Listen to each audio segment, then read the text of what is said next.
Jack and Jill. Jack and Jill went up the hill to coast with fun and laughter. Jack fell down and broke his crown, and Jill came tumbling after. Chapter Roman 1, The Catastrophe.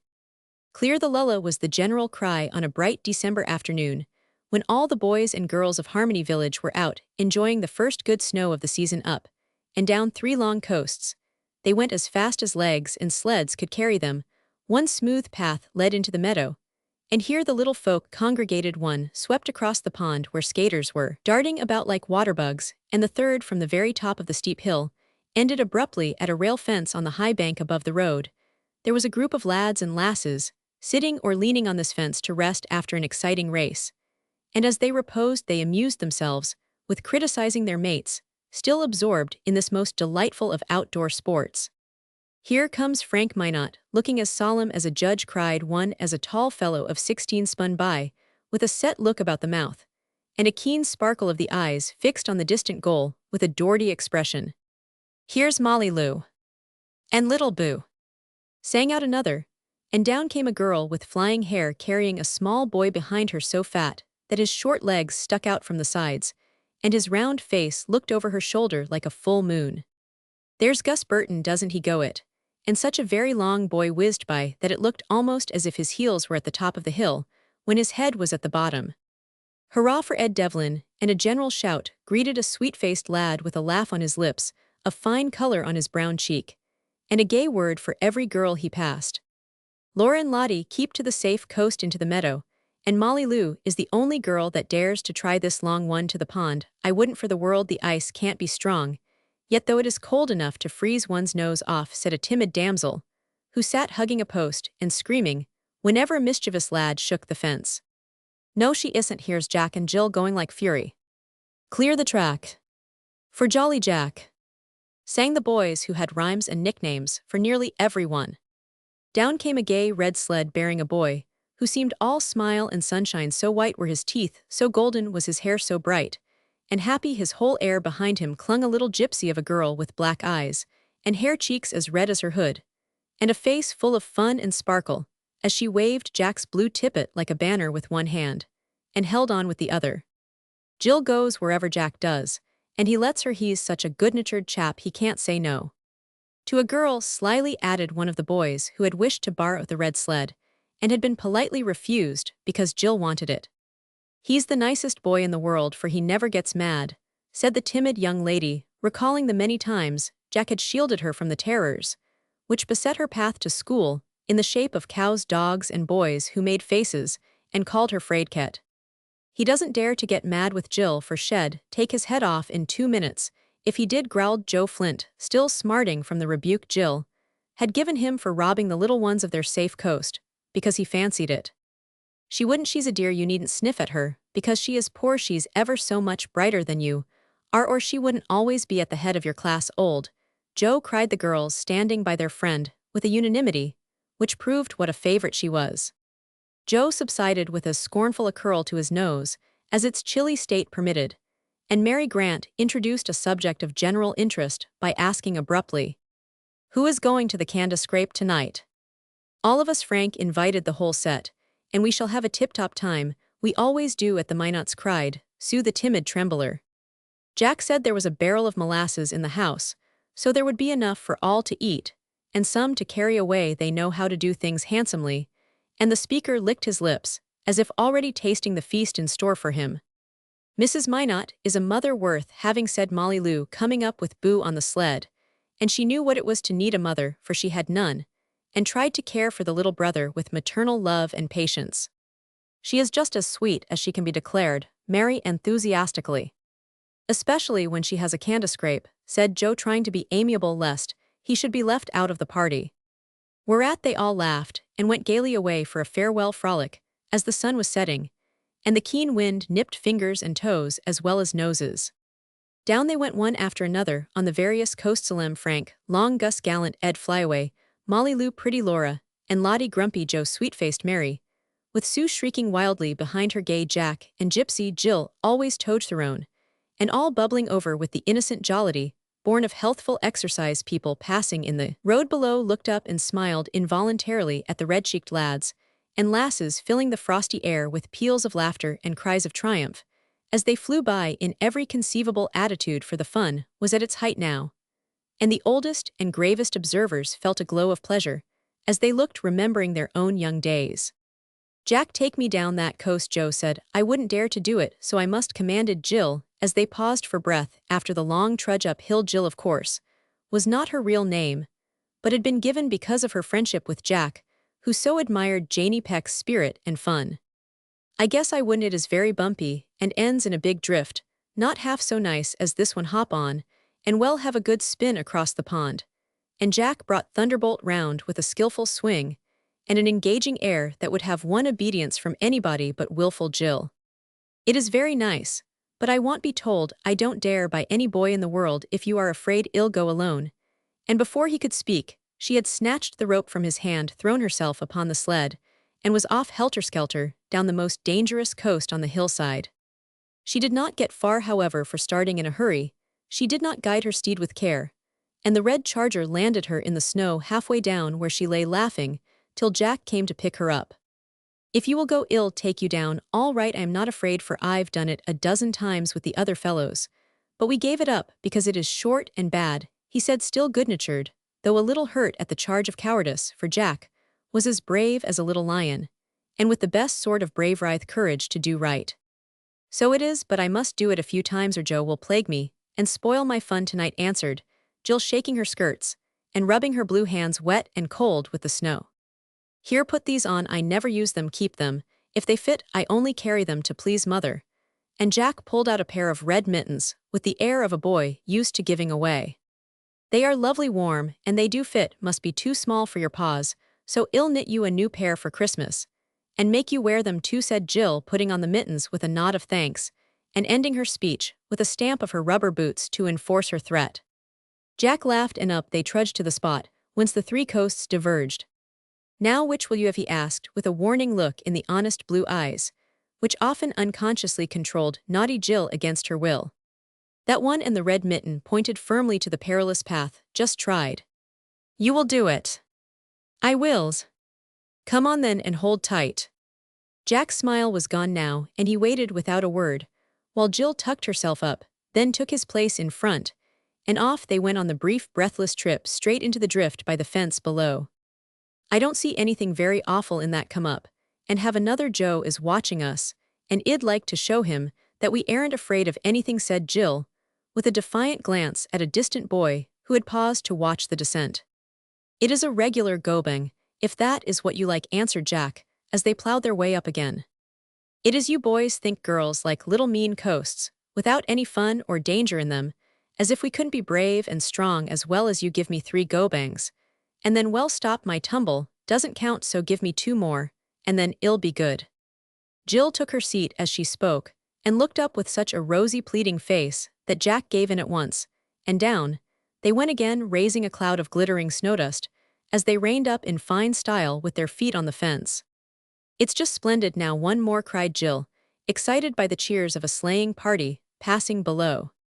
Proud of his skill, Jack marched back, resolved to make the third go the crowning achievement of the afternoon, while Jill pranced after him, as lightly as if the big boots were the famous 7-leagued ones, and chattering about the candy scrape, and whether there would be nuts or not. So full were they of this important question that they piled on haphazard, and started off, still talking so busily that Jill forgot to hold tight, and Jack to steer carefully. Alas for the candy scrape that never was to be! Alas for poor Thunderbolt, blindly setting forth on the last trip he ever made, and oh, alas for Jack and Jill, who willfully chose the wrong road, and ended their fun for the winter. No one knew how it happened, but instead of landing in the drift or at the fence, there was a great crash against the bars, a dreadful plunge off the steep bank, a sudden scattering of boy sled fence earth, and snow all about the road. 2 cries, and then silence.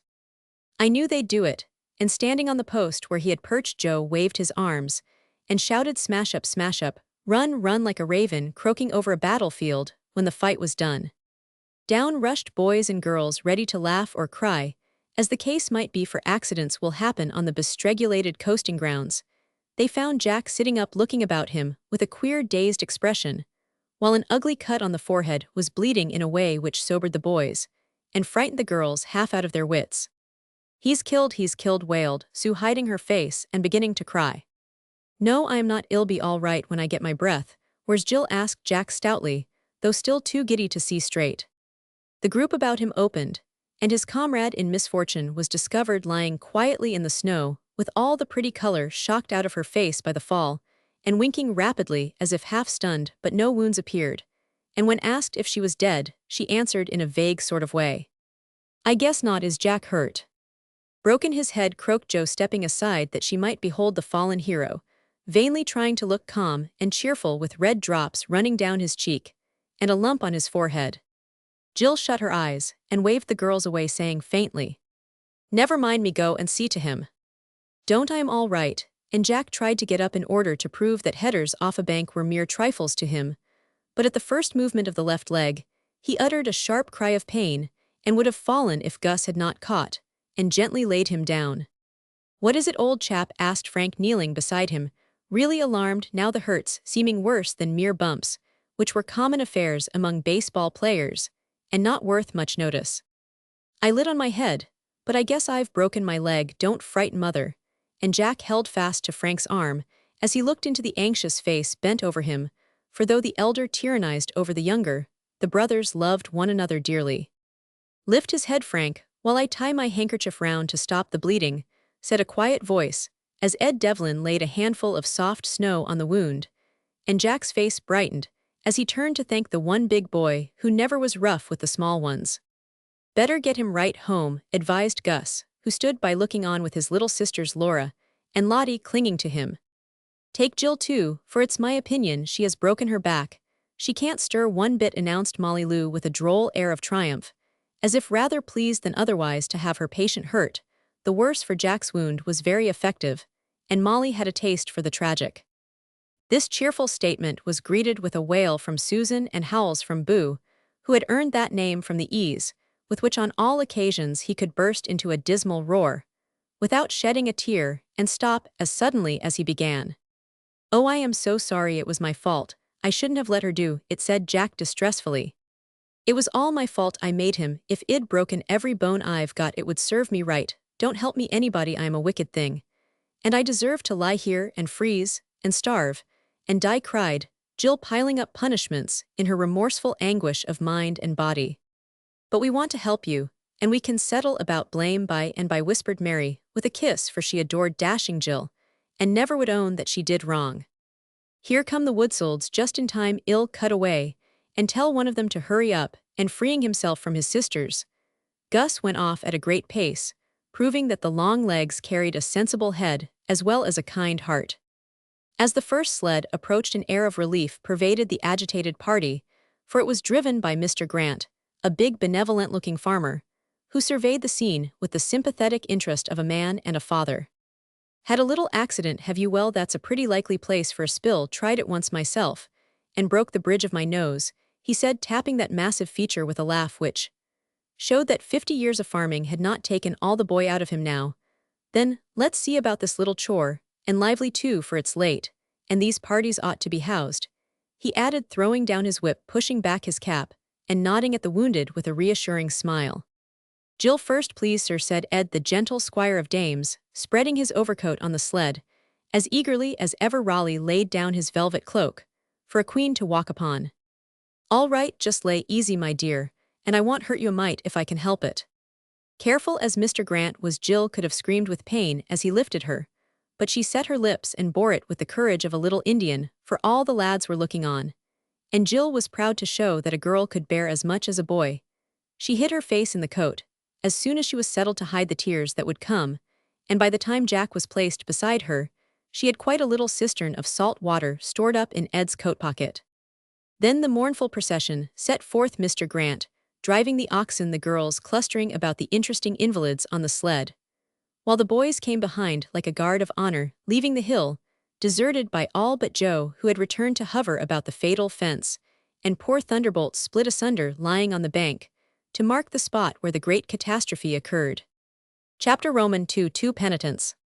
Jack and Jill never cared to say much about the night, which followed the first coasting party of the season, for it was the saddest and the hardest their short lives had ever known. Jack suffered most in body, for the setting of the broken leg was such a painful job that it wrung several sharp cries from him and maid. Frank, who helped quite weak and white with sympathy when it was over, the wounded head ached dreadfully, and the poor boy felt as if bruised all over, for he had the worst of the fall. Dr. Whiting spoke cheerfully of the case, and made so light of broken legs that Jack innocently asked if he should not be up in a week or so.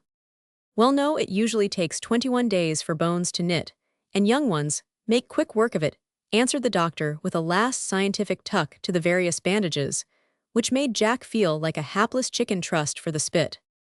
21 days, 3 whole weeks in bed.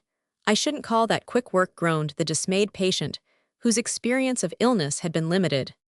It is a 40 days job, young man, and you must make up your mind to bear it like a hero. We will do our best, but next time look before you leap. And save your bones. Good night, y'all feel better in the morning, no jigs, remember. And off went the busy doctor for another look at Jill, who had been ordered to bed, and left to rest till the other case was attended to. Anyone would have thought Jack's plight much the worse, but the doctor looked more sober over Jill's hurt back than the boy's compound fractures, and the poor little girl had a very bad quarter of an hour while he was trying to discover the extent of the injury.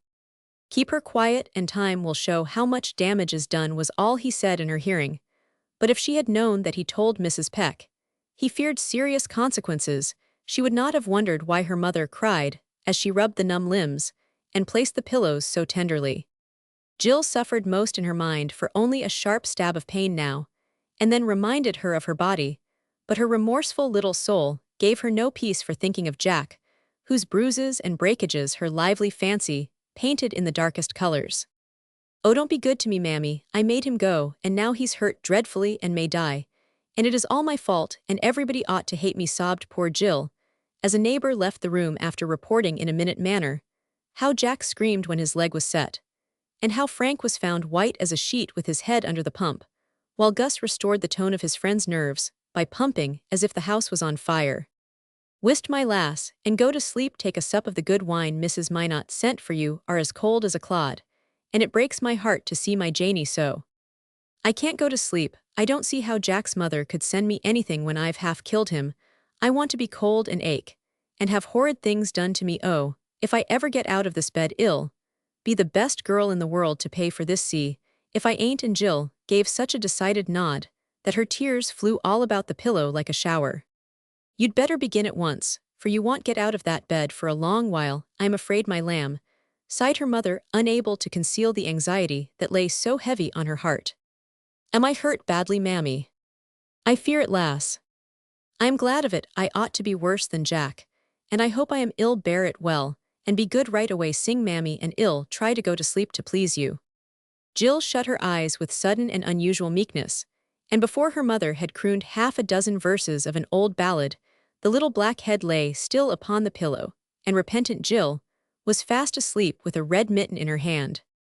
Mrs. Peck was an Englishwoman who had left Montreal at the death of her husband, a French-Canadian, and had come to live in the tiny cottage, which stood near Mrs. Minot's big house, separated only by an arborvitae hedge, a sad, silent person who had seen better days, but said nothing about them, and earned her bread by sewing, nursing work in the factory, or anything that came in her way, being anxious to educate her little girl now, as she sat beside the bed, in the small poor room that hope almost died within her, for here was the child laid up for months probably, and the one ambition and pleasure of the solitary woman's life was to see Janie Peck's name over all the high marks in the school reports she proudly brought home.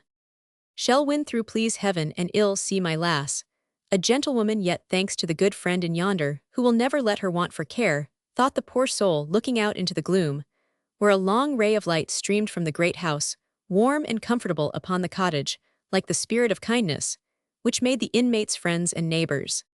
Meantime that other mother sat by her boy's bed as anxious, but with better hope for Mrs. Minot, made trouble sweet and helpful by the way in which she bore it, and her boys were learning of her how to find silver linings to the clouds that must come into the bluest skies. Jack lay wide awake with hot cheeks and throbbing head, and all sorts of queer sensations in the broken leg. The soothing potion he had taken did not affect him yet, and he tried to beguile the weary time by wondering who came and went below. Gentle rings at the front door and mysterious tappings at the back had been going on all the evening, for the report of the accident had grown astonishingly in its travels, and at 8 o'clock the general belief was that Jack had broken both legs, fractured his skull, and lay at the point of death, while Jill had dislocated one shoulder and was bruised black and blue from top to toe. Such being the case, it is no wonder that anxious playmates and neighbors haunted the doorsteps of the two houses, and that offers of help poured in. Frank, having tied up the bell and put a notice in the lighted side window, saying go to the back door, sat in the parlor supported by his chum Gus, while Ed played softly on the piano, hoping to lull Jack to sleep. It did soothe him, for a very sweet friendship existed between the tall youth and the lad of 13. Ed went with the big fellows, but always had a kind word for the smaller boys. And affectionate Jack, never ashamed to show his love, was often seen with his arm round Ed's shoulder as they sat together in the pleasant red parlors, where all the young people were welcome, and Frank was king.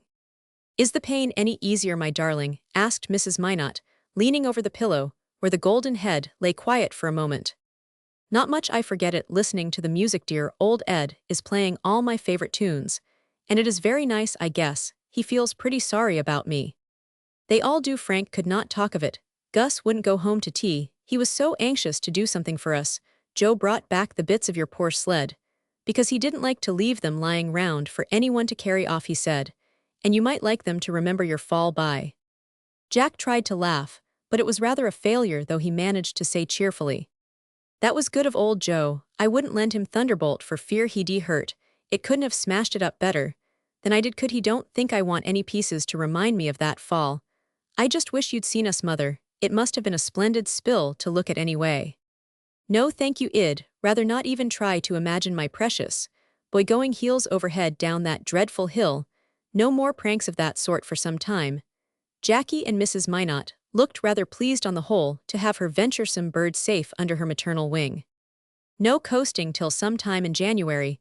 What a fool I was to do it. Go-bangs always are dangerous, and that's the fun of the thing. Oh dear."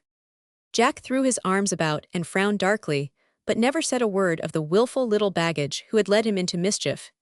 He was too much of a gentleman to tell on a girl, though it cost him an effort to hold his tongue, because Mama's good opinion was very precious to him, and he longed to explain. She knew all about it, however, for Jill had been carried into the house reviling herself for the mishap, and even in the midst of her own anxiety for her boy, Mrs. Minot understood the state of the case without more words, so she now set his mind at rest by saying quietly, "Foolish fun, as you see, dear. Another time, stand firm and help Jill to control her headstrong will. When you learn to yield less, and she more, there will be no scrapes like this to try us all. I'll remember, Mother. I hate not to be obliging, but I guess it would have saved us lots of trouble if I'd said no in the beginning. I tried to, but she would go. Poor Jill. I'll take better care of her next time." "Is she very ill, Mama?" "I can tell you better tomorrow. She does not suffer much, and we hope there is no great harm done. I wish she had a nice place like this to be sick in. It must be very poky in those little rooms," said Jack, as his eye roved round the large chamber where he lay, so cozy, warm and pleasant, with the gay chintz, curtains, draping doors, and windows, the rosy carpet, comfortable chairs, and a fire glowing in the grate. "I shall see that she suffers for nothing, so don't trouble your kind heart about her tonight, but try to sleep. That's what you need," answered his mother, wetting the bandage on his forehead and putting a cool hand on the flushed cheeks. Jack obediently closed his eyes and listened while the boys sang the sweet by, and by softening their rough young voices for his sake, till the music was as soft as a lullaby. He lay so still his mother thought he was off, but presently a tear slipped out and rolled down the red cheek, wetting her hand as it passed. "My blessed boy, what is it?" she whispered with a touch and a tone that only mothers have. The blue eyes opened wide, and Jack's own sunshiny smile broke through the tears that filled them as he said with a sniff, "Everybody is so good to me, I can't help making a noodle of myself." "You are not a noodle," cried Mama, resenting the epithet. "One of the sweet things about pain and sorrow is that they show us how well we are loved, how much kindness there is in the world, and how easily we can make others happy in the same way when they need help and sympathy. Don't forget that, little son. Don't see how I can with you to show me how nice it is. Kiss me good night, and then it'll be good as Jill says." Nestling his head upon his mother's arm, Jack lay quiet, till lulled by the music of his mates, he drowsed away into the dreamless sleep, which is Nurse Nature's healthiest soothing syrup for weary souls and bodies. Chapter Roman 3 Ward No 1. For some days nothing was seen, and little was heard of the dear sufferers, as the old ladies called them, but they were not forgot. The first words uttered, when any of the young people met, were, "How is Jack seen Jill yet?" And all waited with impatience for the moment when they could be admitted to their favorite mates, more than ever objects of interest now. Meantime the captives spent the first few days in sleep pain, and trying to accept the hard fact that school and play were done with for months perhaps. But young spirits are wonderfully elastic, and soon cheer up, and healthy young bodies heal fast, or easily adapt themselves to new conditions. So our invalids began to mend on the fourth day, and to drive their nurses distracted with efforts to amuse them before the first week was over. The most successful attempt originated in Ward No. 1, as Mrs. Minot called Jack's apartment, and we will give our sympathizing readers some idea of this place, which became the stage whereon were enacted many varied and remarkable scenes. Each of the Minot boys had his own room, and there collected his own treasures and trophies arranged to suit his convenience and taste. Frank's was full of books, maps, machinery, chemical messes, and geometrical drawings, which adorned the walls like intricate cobwebs. A big chair, where he read and studied with his heels higher than his head, a basket of apples for refreshment at all hours of the day or night, and an immense inkstand, in which several pens were always apparently bathing their feet, were the principal ornaments of his scholastic retreat. Jack's hobby was athletic sports, for he was bent on having a strong and active body for his happy little soul to live and enjoy itself. In so a severe simplicity reigned in his apartment, in summer especially, for then his floor was bare, his windows were uncurtained, and the chairs uncushioned, the bed being as narrow and hard as Napoleon's. The only ornaments were dumbbells, whips, bats, rods, skates, boxing gloves, a big bath pen, and a small library, consisting chiefly of books on games, horses, health, hunting, and travels. In winter his mother made things more comfortable by introducing rugs, curtains, and a fire. Jack also relented slightly in the severity of his training, occasionally indulging in the national buckwheat cake, instead of the prescribed oatmeal porridge, for breakfast, omitting his cold bath, when the thermometer was below zero, and dancing at night, instead of running a given distance by day. Now, however, he was a helpless captive, given over to all sorts of coddling laziness and luxury, and there was a droll mixture of mirth and melancholy in his face, as he lay trussed up in bed watching the comforts which had suddenly robbed his room of its Spartan simplicity. A delicious couch was there, with Frank reposing in its depths, half hidden under several folios, which he was consulting for a history of the steam engine, the subject of his next composition. A white-covered table stood near, with all manner of dainties set forth, in a way to tempt the sternest principles. Vases of flowers bloomed on the chimneypiece. Gifts from anxious young ladies, left with their love, frivolous storybooks, and picture papers, strewed the bed, now shrouded in effeminate chintz, curtains beneath which Jack lay like a wounded warrior in his tent. But the saddest sight for our crippled athlete was a glimpse through a half-open door at the beloved dumbbells, bats, balls, boxing gloves, and snowshoes, all piled ignominiously away in the bathpen, mournfully recalling the fact that their day was over now, at least for some time. He was about to groan dismally when his eye fell on a sight which made him swallow the groan and cough instead, as if it choked him a little. The sight was his mother's face, as she sat in a low chair rolling bandages, with a basket beside her, in which were piles of old linen, lint, plaster, and other matters needed for the dressing of wounds. As he looked, Jack remembered how steadily and tenderly she had stood by him all through the hard times just past, and how carefully she had bathed and dressed his wound each day, in spite of the effort it cost her to give him pain, or even see him suffer. "That's a better sort of strength than swinging 20-pound dumbbells or running races. I guess I'll try for that kind too, and not howl or let her see me squirm when the doctor hurts," thought the boy as he saw that gentle face, so pale and tired with much watching and anxiety, yet so patient, serene, and cheerful that it was like sunshine. "Lie down and take a good nap, mother dear. I feel first-rate, and Frank can see to me if I want anything. Do now," he added with a persuasive nod toward the couch, and a boyish relish in stirring up his lazy brother. After some urging, Mamma consented to go to her room for 40 winks, leaving Jack in the care of Frank, begging him to be as quiet as possible if the dear boy wished to sleep, and to amuse him if he did not. Being worn out, Mrs. Minot lengthened her 40 winks into a 3-hours nap, and as the dear boy scorned repose, Mr. Frank had his hands full while on guard. "Ill read to you. Here's what Arkwright Fulton, And a lot of capital fellows with pictures that will do your heart good have a bit, will you ask? The new nurse flapping the leaves in Vittinglypher Frank had a passion for such things, and drew steam engines all over his slate, as Tommy Traddles drew hosts of skeletons when low in his spirits. I don't want any of your old boilers and stokers and whirligigs. I am tired of reading, and want something regularly jolly, answered Jack, who had been chasing white buffaloes with the hunters of the West, till he was a trifle tired and fractious.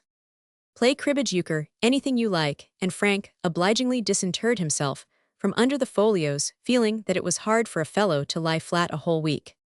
No fun, just two of us. Wish school was over, so the boys would come in. Doctor said I might see them now.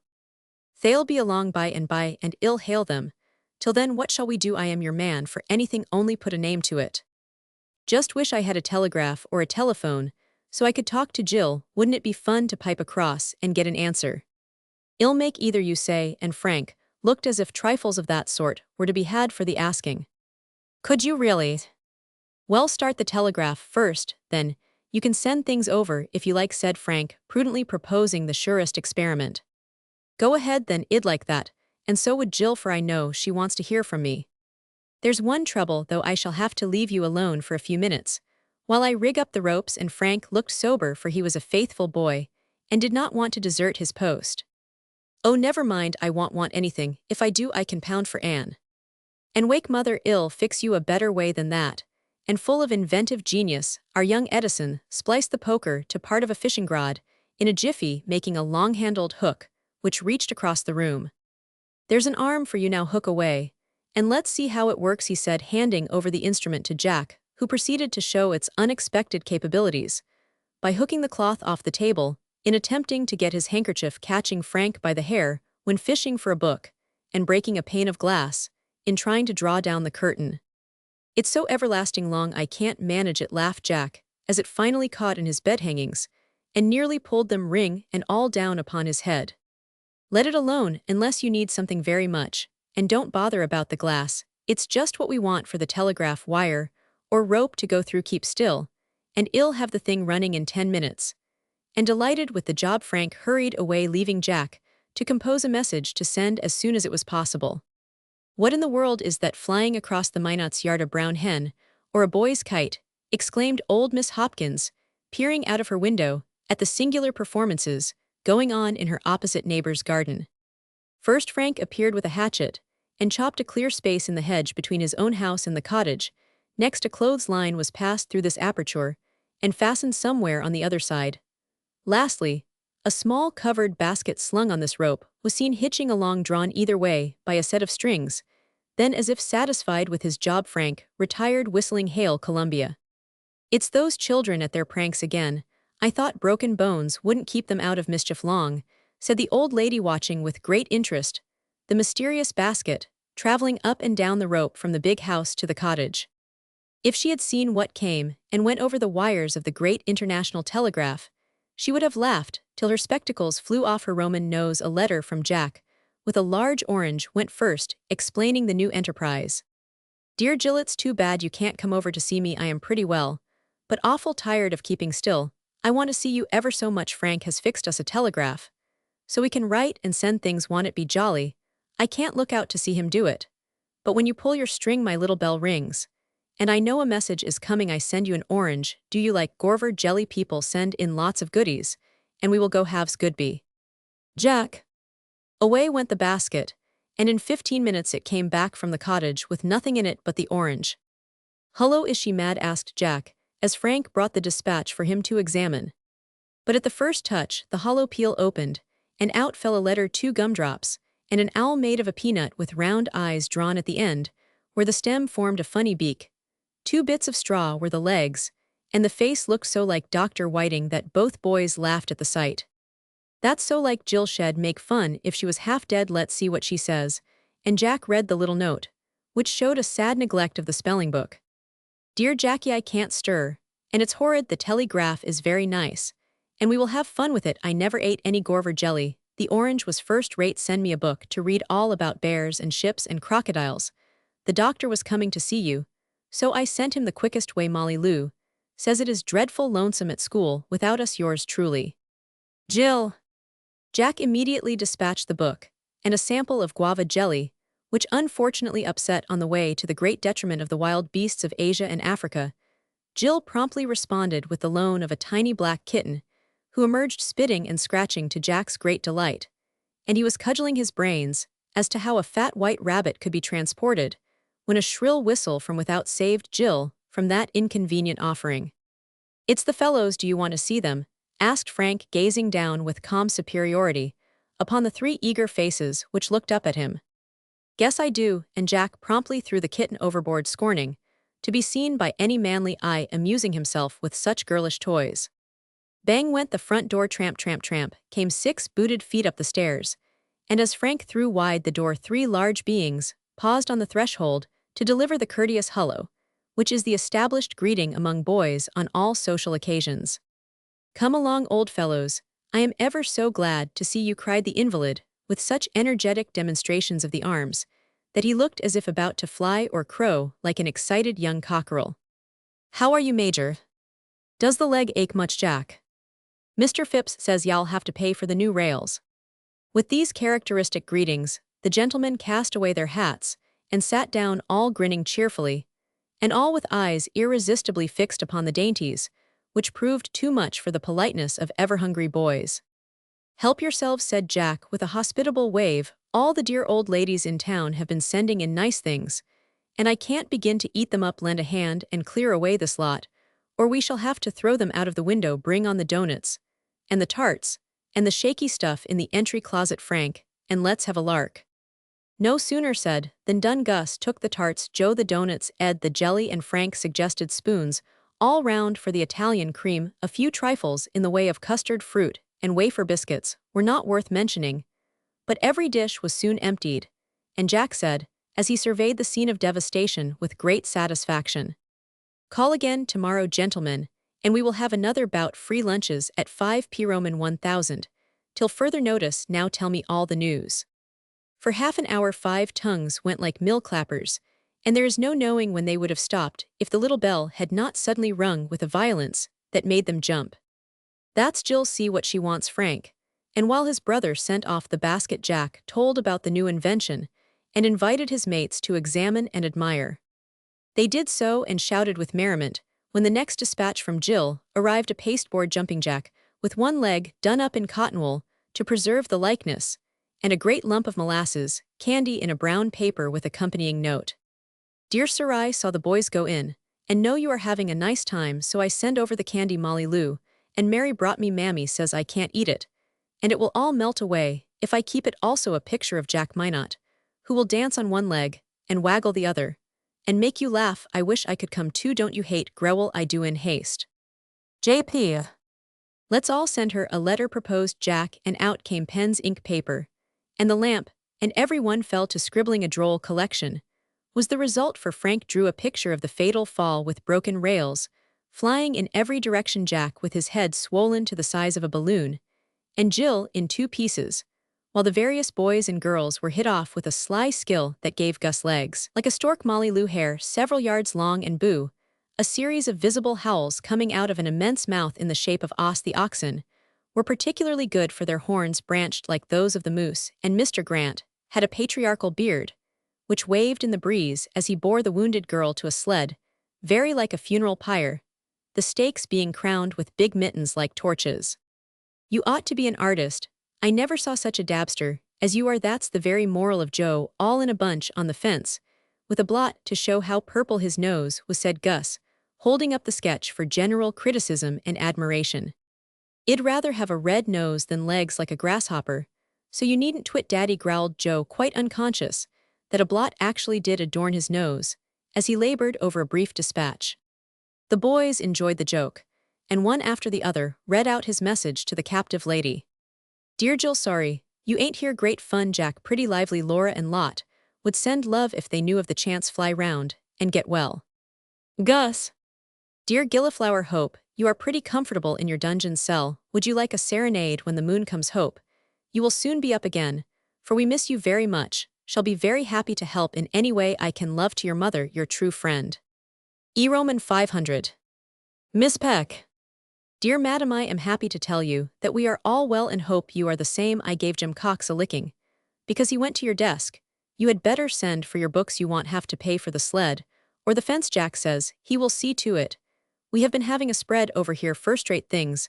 I wouldn't mind breaking a leg if I had such good grub and no chores to do. No more now. From yours with esteem, Joseph P. Flint.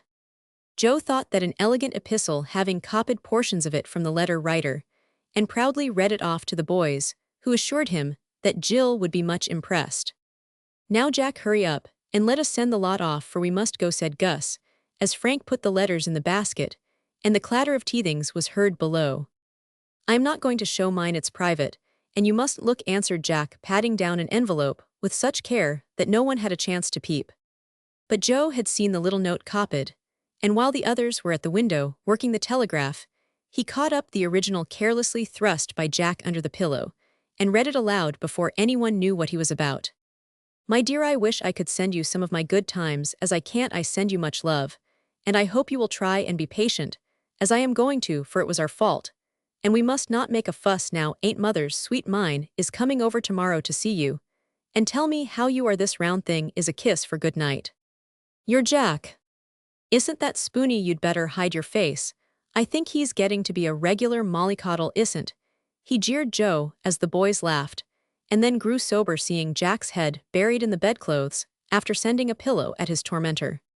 It nearly hit Mrs. Minot coming in with her patient's tea on a tray, and at sight of her, the guests hurriedly took leave, Joe nearly tumbling downstairs to escape from Frank, who would have followed if his mother had not said quickly, stay, and tell me what is the matter.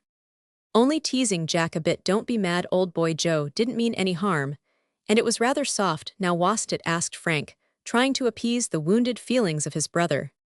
I charged you not to worry him. Those boys were too much for the poor dear, and I ought not to have left him, said Mamma, as she vainly endeavored to find and caress the yellow head burrowed so far out of sight that nothing but one red ear was visible.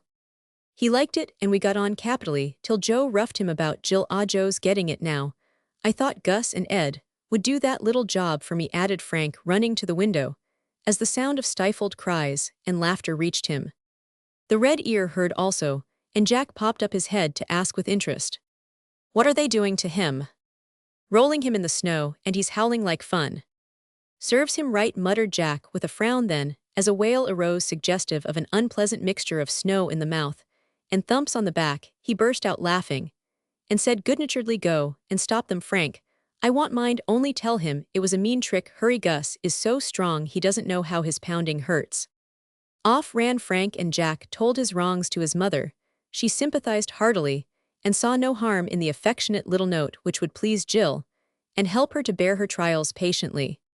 It isn't silly to be fond of her, is it? She is so nice and funny, and tries to be good, and likes me, and I won't be ashamed of my friends if folks do laugh, protested Jack with a rap of his teaspoon. No, dear, it is quite kind and proper, and I'd rather have you play with a merry little girl than with rough boys till you are big enough to hold your own, answered Mamma, putting the cup to his lips, that the reclining lad might take his broma without spilling. Pooh, I don't mean that I am strong enough now to take care of myself, cried Jack stoutly. I can thrash Joe any day if I like. Just look at my arm.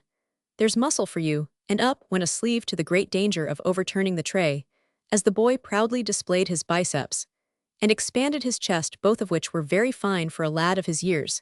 If I'd been on my legs, he wouldn't have dared to insult me, and it was cowardly to hit a fellow when he was down. Mrs. Minot wanted to laugh at Jack's indignation, but the bell rang, and she had to go and pull in the basket, much amused at the new game. Burning to distinguish herself in the eyes of the big boys, Jill had sent over a tall red flannel nightcap, which she had been making for some proposed Christmas plays, and added the following verse, for she was considered a gifted rhymester at the game parties. When it comes night, we put out the light. Some blow with a puff, some turn down and snuff, but neat folks prefer a nice extinguisher. So here I send you back one to put on Mr. Jack. Now I call that regularly smart. Not one of us could do it, and I just wish Joe was here to see it. I want to send once more something good for tea. She hates gruel so. And the last dispatch, which the great international telegraph carried that day, was a baked apple, and a warm muffin with J. Roman 1000's best regards.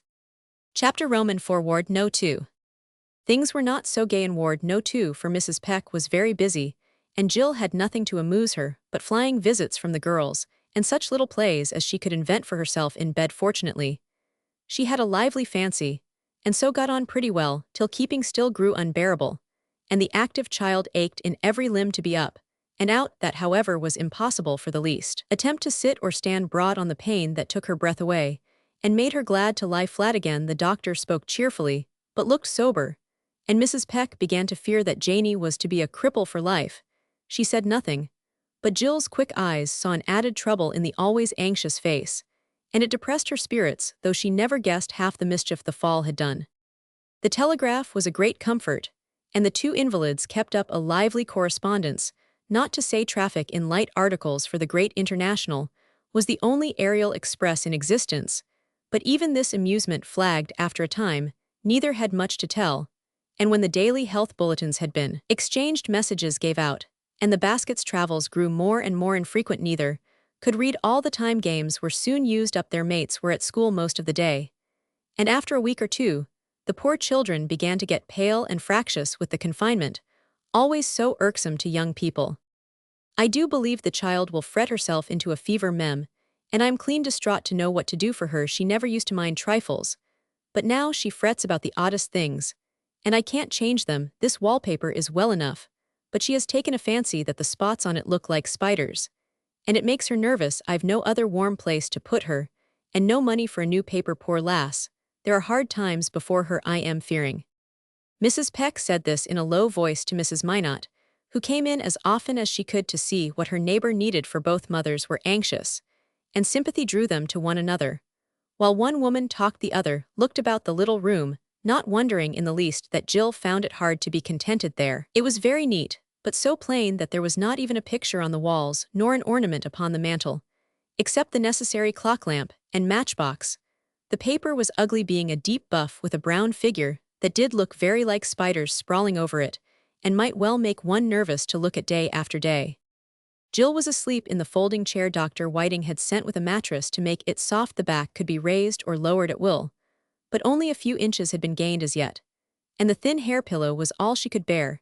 She looked very pretty as she lay, with dark lashes against the feverish cheeks, lips apart, and a cloud of curly black locks all about the face. Pillowed on one arm, she seemed like a brilliant little flower in that dull place, for the French blood in her veins gave her a color, warmth, and grace, which were very charming. Her natural love of beauty showed itself in many ways.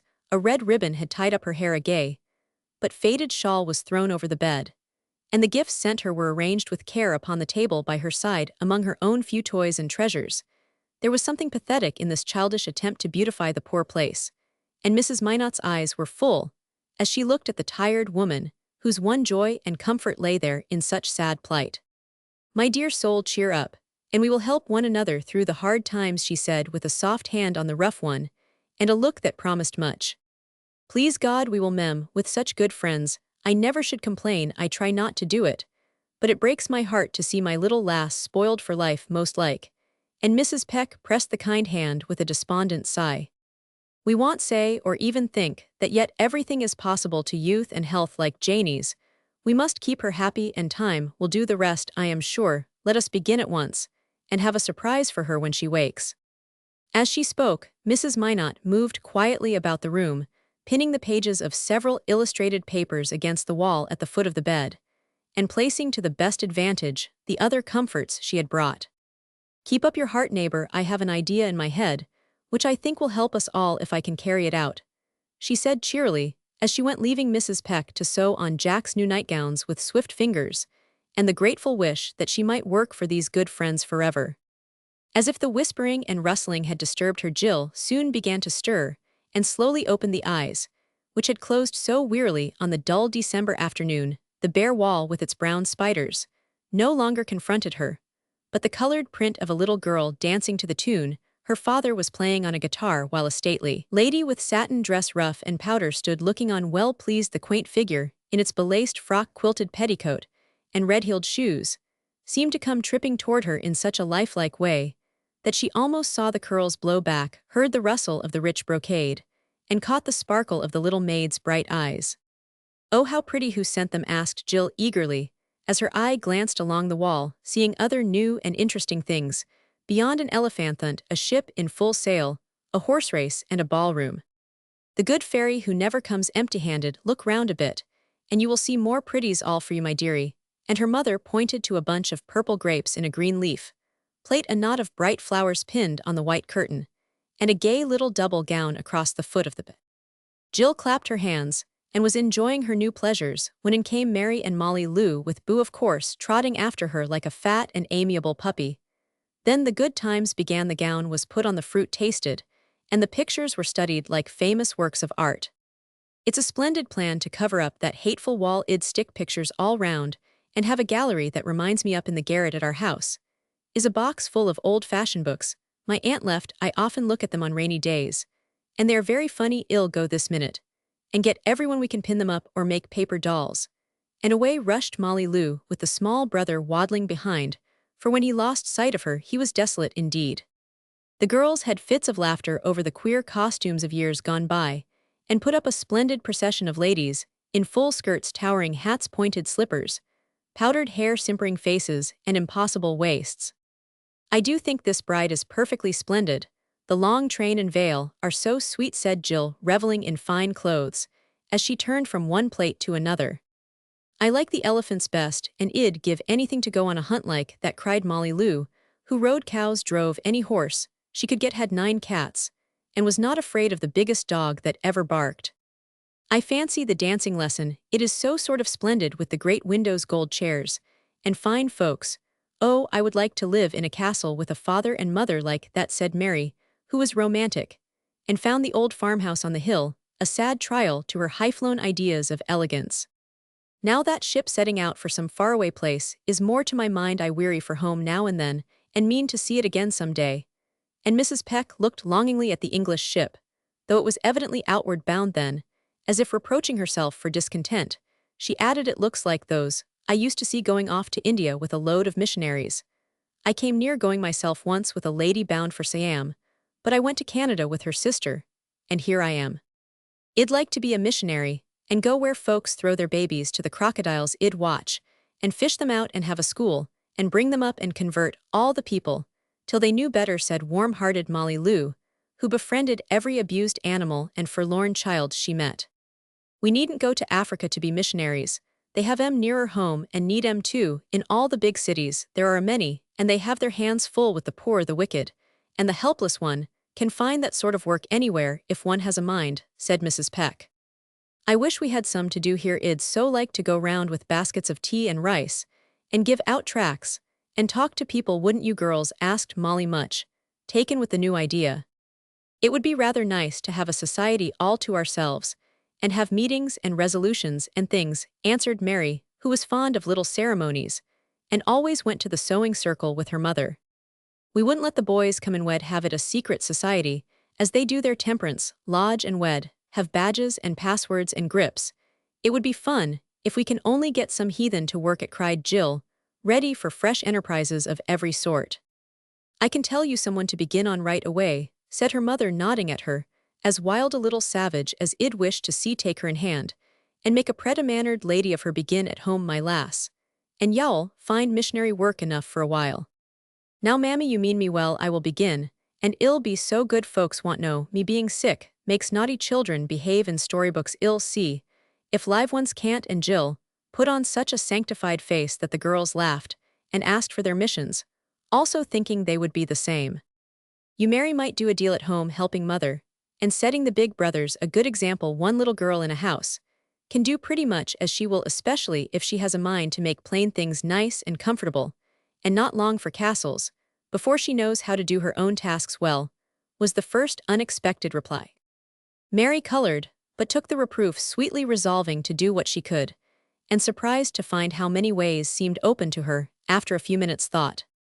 "Where shall I begin? I am not afraid of a dozen crocodiles," after Miss Bat, and Molly Lou looked about her, with a fierce air, having had practice in battles with the old lady who kept her father's house. "Well, dear, you haven't far to look for as nice a little heathen as you'd wish," and Mrs. Peck glanced at Boo, who sat on the floor staring hard at them, attracted by the dread word crocodile. He had a cold. And no handkerchief, his little hands were red with chilblains, his clothes shabby, he had untidy darns in the knees of his stockings, and a head of tight curls that evidently had not been combed for some time. Yes, I know he is, and I try to keep him decent, but I forget, and he hates to be fixed, and Miss Bat doesn't care and father laughs when I talk about it. Poor Molly Lou looked much ashamed as she made excuses, trying at the same time to mend matters by seizing Boo and dusting him all over with her handkerchief, giving a pull at his hair, as if ringing bells, and then dumping him down again with the despairing exclamation, "Yes, we're a pair of heathens, and there's no one to save us if I don't." That was true enough, for Molly's father was a busy man, careless of everything, but his Mills Miss Bat was old and lazy, and felt as if she might take life easy after serving the motherless children for many years, as well as she knew how Molly was beginning to see how much amiss things were at home and old enough to feel mortified, though as yet she had done nothing to mend the matter except be kind to the little boy. "You will, my dear," answered Mrs. Peck encouragingly, for she knew all about it. "Now you've each got a mission, let us see how well you will get on. Keep it secret, if you like, and report once a week. I'll be a member, and we'll do great things yet. We won't begin till after Christmas. There is so much to do we never shall have time for any more. Don't tell, and we'll start fair at New Year's, if not before," said Jill, taking the lead as usual.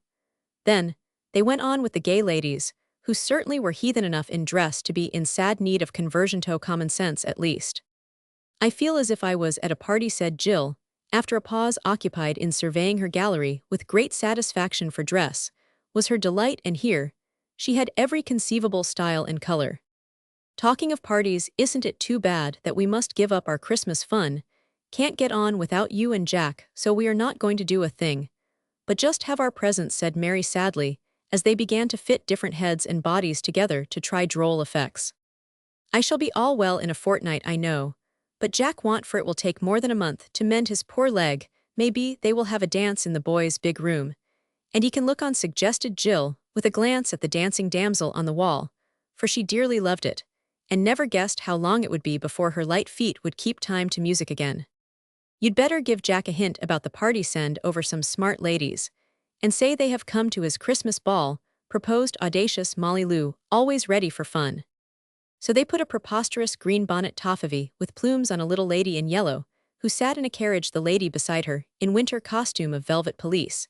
An ermine boa was fitted to a bride's head with its orange flowers and veil, and these works of art were sent over to Jack, labeled Miss Laura and Lottie Burton, going to the Minot's Christmas ball. A piece of naughtiness on Jill's part, for she knew Jack, like the pretty sisters, whose gentle manners made her own wild ways seem all the more blamable. No answer came for a long time, and the girls had almost forgotten their joke in a game of letters when tingle-tangle went the bell, and the basket came in heavily laden. A roll of colored papers was tied outside, and within was a box that rattled a green and silver horn, a roll of narrow ribbons, a spool of strong thread, some large needles, and a note from Mrs. Minot. "Dear Jill, I think of having a Christmas tree so that our invalids can enjoy it, and all your elegant friends are cordially invited. Knowing that you would like to help, I send some paper for sugarplum horns, and some beads for necklaces. They will brighten the tree and please the girls for themselves or their dolls. Jack sends you a horn for a pattern, and will you make a ladder necklace to show him how? Let me know if you need anything. Yours in haste, Anna Minot." She knew what the child would like, bless her kind heart, said Mrs. Peck to herself, and something brighter than the most silvery bead shone on Jack's shirt sleeve as she saw the rapture of Jill over the new work and the promised pleasure. Joyful cries greeted the opening of the box, for bunches of splendid large bugles appeared in all colors, and a lively discussion went on as to the best contrasts. Jill could not refuse to let her friends share the pretty work, and soon 3 necklaces glittered on 3 necks, as each admired her own choice. "I'd be willing to hurt my back dreadfully, if I could lie and do such lovely things all day," said Mary, as she reluctantly put down her needle at last, for home duties waited to be done, and looked more than ever distasteful after this new pleasure.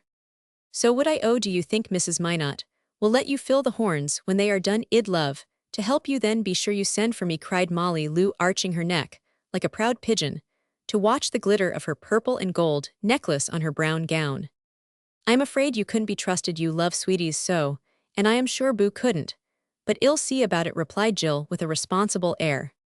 The mention of the boy recalled him to their minds, and looking round, they found him peacefully absorbed in polishing up the floor with Molly's pocket handkerchief. And oil from the little machinekin being torn from this congenial labor, he was carried off shining with grease and roaring lustily.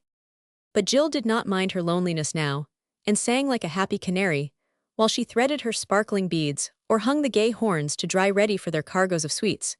So Mrs. Minot's recipe for sunshine proved successful, and Motherwit made the wintry day a bright and happy one for both the little prisoners. Chapter V Secrets. There were a great many clubs in Harmony Village, but as we intend to interest ourselves with the affairs of the young folks, only we need not dwell upon the intellectual amusements of the elders. In summer the boys devoted themselves to baseball, the girls to boating, and all got rosy stout and strong in these healthful exercises. In winter, the lads had their debating club, the lasses. Dramatic ditto at the former. Astonishing bursts of oratory were heard at the latter. Everything was boldly attempted from Romeo and Juliet to Mother Goose's immortal melodies. The two clubs frequently met and mingled their attractions in a really entertaining manner, for the speakers made good actors, and the young actresses were most appreciative listeners to the eloquence of each budding Demosthenes. Great plans had been afoot for Christmas or New Year, but when the grand catastrophe put an end to the career of one of the best spouters, and caused the retirement of the favorite singing chambermaid, the affair was postponed till February, when Washington's birthday was always celebrated by the patriotic town, where the father of his country once put on his nightcap, or took off his boots, as that ubiquitous hero appears to have done in every part of the United States. Meantime the boys were studying revolutionary characters, and the girls rehearsing such dramatic scenes as they thought most appropriate and effective for the 22d. In both of these attempts, they were much helped by the sense and spirit of Ralph Evans, a youth of 19 who was a great favorite with the young folks, not only because he was a good industrious fellow who supported his grandmother, but also full of talent, fun, and ingenuity. It was no wonder everyone who really knew him liked him, for he could turn his hand to anything and loved to do it. If the girls were in despair about a fireplace when acting the cricket on the hearth, he painted one and put a gas log in it that made the kettle really boil to their great delight. If the boys found the interest of their club flagging, Ralph would convulse them by imitations of the member from Cranberry Center or fire them with speeches of famous statesmen. Charity fairs could not get on without him, and in the store where he worked, he did many an ingenious job which made him valued for his mechanical skill as well as for his energy and integrity. Mrs. Minot liked to have him with her sons, because they also were to paddle their own canoes by and by, and she believed that rich or poor boys make better men for learning to use the talents they possess not merely as ornaments, but tools with which to carve their own fortunes. And the best help toward this end is an example of faithful work, high aims, and honest living. So Ralph came often, and in times of trouble was a real rainy-day friend. Jack grew very fond of him during his imprisonment, for the good youth ran in every evening to get commissions, amuse the boy with droll accounts of the day's adventures, or invent lifts, bedibles, and footrests for the impatient invalid. Frank found him a sure guide through the mechanical mysteries, which he loved, and spent many a useful half-hour discussing cylinders, pistons, valves, and balance wheels. Jill also came in for her share of care and comfort. The poor little back lay all the easier for the air cushion Ralph got her, and the weary headaches found relief from the spray atomizer, which softly distilled its scented dew on the hot forehead till she fell asleep. Round the beds of Jack and Jill met and mingled the schoolmates of whom our story treats. Never probably did invalids have gayer times than our two, after a week of solitary confinement, for school gossip crept in, games could not be prevented, and Christmas secrets were concocted in those rooms till they were regular conspirators' dens when they were not little bedlams. After the horn and bead labors were over, the stringing of popcorn on red and cranberries on white threads came next, and Jack and Jill often looked like a new kind of spider in the pretty webs hung about them, till reeled off to bide their time in the Christmas closet. Paper flowers followed, and gay garlands and bouquets blossomed regardless of the snow and frost. Without then, there was a great scribbling of names, verses, and notes to accompany the steadily increasing store of odd parcels, which were collected at the Minots, for gifts from everyone were to ornament the tree, and contributions poured in as the day drew near. But the secret which most excited the young people was the deep mystery of certain proceedings at the Minot house. No one but Frank, Ralph, and Mama knew what it was, and the two boys nearly drove the others distracted by the tantalizing way in which they hinted at Joyce to come talk strangely about birds went measuring round with foot rules, and shut themselves up in the boys' den, as a certain large room was called. This seemed to be the center of operations. But beyond the fact of the promised tree, no ray of light was permitted to pass the jealously guarded doors. Strange men, with pastapots and ladders went in, furniture was dragged about, and all sorts of boyish lumber was sent up garret. And down cellar, Mrs. Minot was seen pondering over heaps of green stuff. Hammering was heard. Singular bundles were smuggled upstairs. Flowering plants betrayed their presence by whiffs of fragrance when the door was opened, and Mrs. Peck was caught smiling all by herself in a back bedroom, which usually was shut up in winter. "They are going to have a play after all, and that green stuff was the curtain," said Molly Lou, as the girls talked it over one day when they sat with their backs turned to one another, putting last stitches in certain bits of work, which had to be concealed from all eyes, though it was found convenient to ask one another's taste as to the color, materials, and sizes of these mysterious articles. "I think it is going to be a dance.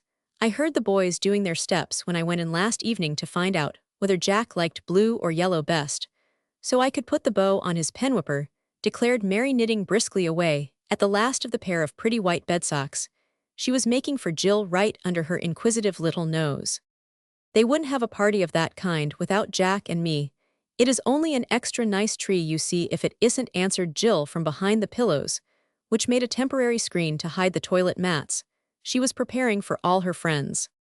"Every one of you is wrong, and you'd better rest easy, for you won't find out the best part of it, try as you may." And Mrs. Peck actually chuckled, as she too worked away at some bits of muslin with her back turned to the very unsocial-looking group. "Well, I don't care, we've got a secret all our own, and won't ever tell, will we?" cried Jill, falling back on the Home Missionary Society, though it was not yet begun. "Never," answered the girls, and all took great comfort in the idea that one mystery would not be cleared up even at Christmas. Jack gave up guessing in despair after he had suggested a new dining room where he could eat with the family, a private school, in which his lessons might go on with a tutor, or a theater for the production of the farces in which he delighted. "It is going to be used to keep something in that you are very fond of," said Mamma, taking pity on him at last. "Ducks?" asked Jack with a half-pleased, half-puzzled air, not quite seeing where the water was to come from. Frank exploded at the idea, and added to the mystification by saying, "There will be one little duck, and one great donkey in it." Then, fearing he had told the secret, he ran off quacking and braying derisively. "It is to be used for creatures that I too am fond of, and you know neither donkeys nor ducks are favorites of mine," said Mamma with a demure expression, as she sat turning over old clothes for the bundles that always went to poor neighbors, with a little store of goodies at this time of the year. I know, it is to be a new ward for more sick folks, isn't it now?" cried Jack with what he thought a great proof of shrewdness. "I don't see how I could attend to many more patients till this one is off my hands," answered Mamma, with a queer smile, adding quickly, as if she too was afraid of letting the cat out of the bag, "That reminds me of a Christmas I once spent among the hospitals and poorhouses of a great city, with a good lady, who for 30 years had made it her mission to see that these poor little souls had one merry day. We gave away 200 dolls, several great boxes of candy and toys, besides gay pictures, and new clothes to orphan children, sick babies, and half-grown innocents. Ah, my boy, that was a day to remember all my life, to make me doubly grateful for my blessings, and very glad to serve the helpless and afflicted as that dear woman." Roman 999. The look and tone with which the last words were uttered effectually turned Jack's thoughts from the great secret, and started another small one, for he fell to planning what he would buy with his pocket money to surprise the little Pats and Biddies who were to have no Christmas tree. Chapter Roman 6 Surprises. "Is it pleasant?" was the question Jill asked before she was fairly awake on Christmas morning. "Yes, dear, as bright as heart could wish. Now eat a bit, and then it'll make you nice for the day's pleasure. I only hope it won't be too much for you," answered Mrs. Peck, bustling about, happy yet anxious, for Jill was to be carried over to Mrs. Minot's, and it was her first attempt at going out since the accident. It seemed as if 9 o'clock would never come, and Jill, with wraps all ready, lay waiting, in a fever of impatience, for the doctor's visit, as he wished to superintend the moving at last. He came, found all promising, and having bundled up his small patient, carried her with Frank's help in her chair to the oxfield which was drawn to the next door, and Miss Jill landed in the boys' den before she had time to get either cold or tired. Mrs. Minot took her things off with a cordial welcome, but Jill never said a word, for after one exclamation, she lay staring about her dumb with surprise and delight at what she saw. The great room was entirely changed, for now it looked like a garden, or one of the fairy scenes children love, where indoors and out-of-doors are pleasantly combined. The ceiling was pale blue like the sky. The walls were covered with a paper like a rustic trellis up, which climbed morning glories so naturally that the many-colored bells seemed dancing in the wind. Birds and butterflies flew among them, and here and there through arches in the trellis one seemed to look into a sunny summer world, contrasting curiously with the wintry landscape lying beyond the real windows festooned with evergreen garlands, and curtained only by stands of living flowers. A green drugget covered the floor like grass. Rustic chairs from the garden stood about, and in the middle of the room, a handsome hemlock waited for its pretty burden. A Yule log blazed on the wide hearth, and over the chimneypiece framed in holly shone the words that set all hearts to dancing, "Merry Christmas." "Do you like it, dear? This is our surprise for you and Jack, and here we mean to have good times together," said Mrs. Minot, who had stood quietly enjoying the effect of her work. "Oh, it is so lovely, I don't know what to say," and Jill put up both arms as words failed her, and grateful kisses were all she had to offer. "Can you suggest anything more to add to the pleasantness?" asked the gentle lady, holding the small hands in her own, and feeling well repaid by the child's delight. Only Jack, and Jill's laugh was good to hear, as she glanced up with merry yet wistful eyes. "You are right, well, have him in at once, or he will come hopping on one leg," and away hurried his mother, laughing too, for whistles, shouts, thumps, and violent demonstrations of all kinds had been heard from the room where Jack was raging with impatience while he waited for his share of the surprise. Jill could hardly lie still when she heard the roll of another cherub coming down the hall, its passage enlivened with cries of "Starboard port, easy, now pull away" from Ralph and Frank, as they steered the recumbent Columbus on his first voyage of discovery. "Well, I call that handsome," was Jack's exclamation when the full beauty of the scene burst upon his view. Then he forgot all about it, and gave a whoop of pleasure, for there beside the fire was an eager face, two hands beckoning, and Jill's voice crying joyfully, I am here, oh do come quick." Down the long room rattled the chair, Jack cheering all the way, and brought up beside the other one, as the long-parted friends exclaimed with one accord, "Isn't this jolly?" It certainly did look so, for Ralph and Frank danced a wild sort of fandango round the tree. Dr. Whiting stood and laughed, while the two mothers beamed from the doorway, and the children, not knowing whether to laugh or to cry, compromised the matter by clapping their hands and shouting "Merry Christmas" to everybody like a pair of little maniacs.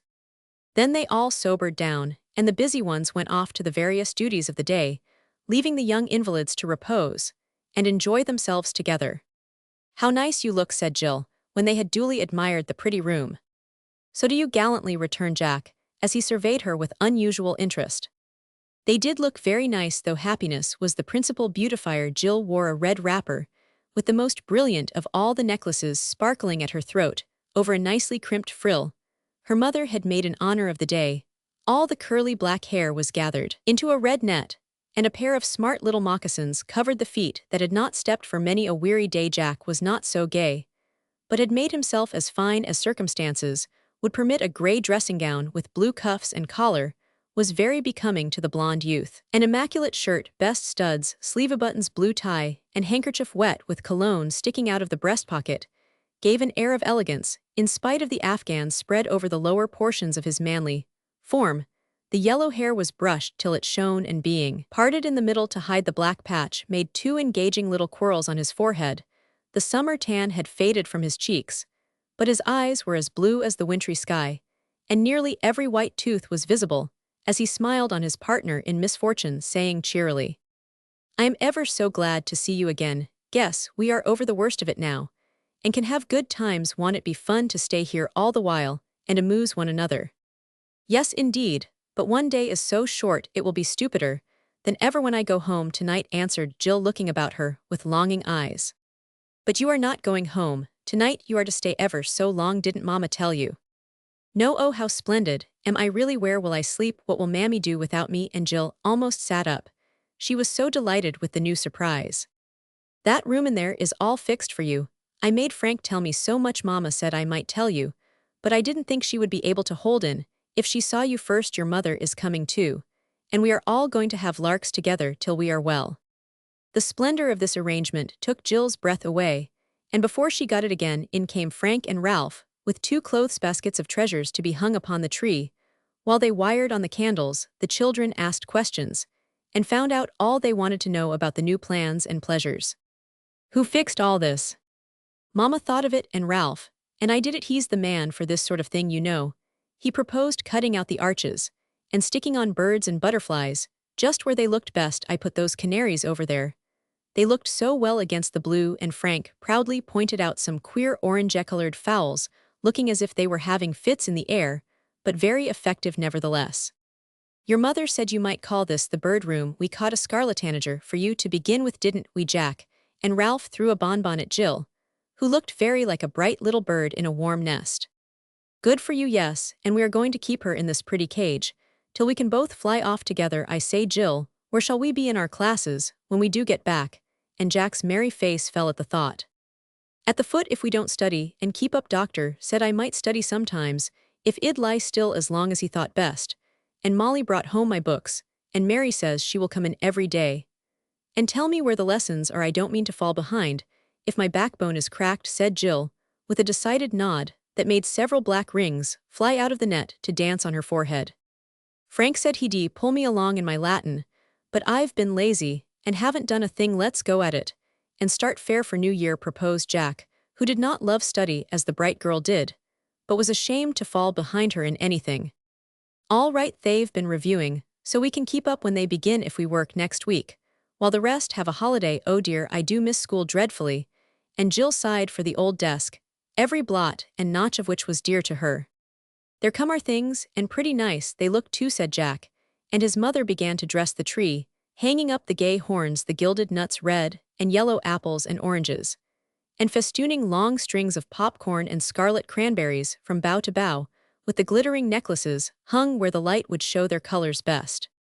"I never saw such a splendid tree before. I am glad we could help, though we were Roman 99.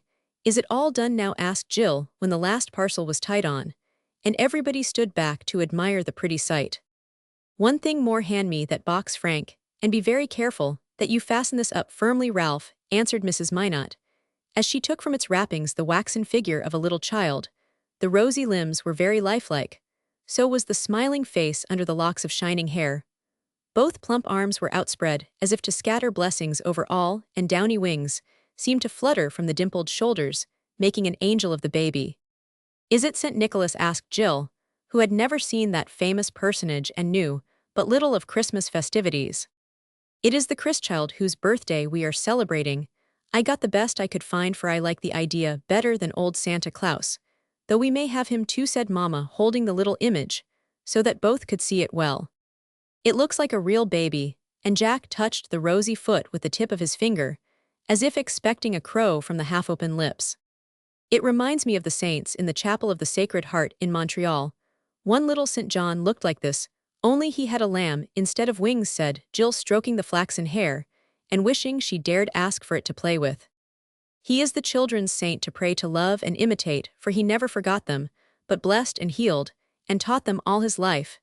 This is only a poor image of the holiest baby ever born, but I hope it will keep his memory in your minds all day, because this is the day for good resolutions, happy thoughts, and humble prayers, as well as play and gifts and feasting." While she spoke, Mrs. Minot, touching the little figure as tenderly as if it were alive, had tied a broad white ribbon round it, and handing it to Ralph bade him fasten it to the hook above the treetop, where it seemed to float as if the downy wings supported it. Jack and Jill lay silently watching with a sweet sort of soberness in their young faces, and for a moment the room was very still as all eyes looked up at the blessed child. The sunshine seemed to grow more golden as it flickered on the little head. The flames glanced about the glittering tree, as if trying to climb and kiss the baby feet, and without a chime of bells, rang sweetly, calling people to hear again the lovely story of the life begun on Christmas Day. Only a minute, but it did them good, and presently, when the pleasant work was over, and the workers gone, the boys to church and Mama to see about lunch for the invalids, Jack said gravely to Jill, "I think we ought to be extra good. Everyone is so kind to us, and we are getting well, and going to have such capital times. Don't see how we can do anything else to show we are grateful. It isn't easy to be good when one is sick, said Jill thoughtfully. I fret dreadfully. I get so tired of being still I want to scream sometimes. But I don't because it would scare Mammy, so I cry. Do you cry, Jack? Men never do. I want to tramp round when things bother me, but I can't, so I kick and say hang it. And when I get very bad I pitch into Frank, and he lets me. I tell you, Jill, he's a good brother. And Jack privately resolved then and there to invite Frank to take it out of him in any form he pleased as soon as health would permit. I rather think we shall grow good in this pretty place, for I don't see how we can be bad if we want to. It is all so nice and sort of pious here, said Jill, with her eyes on the angel over the tree.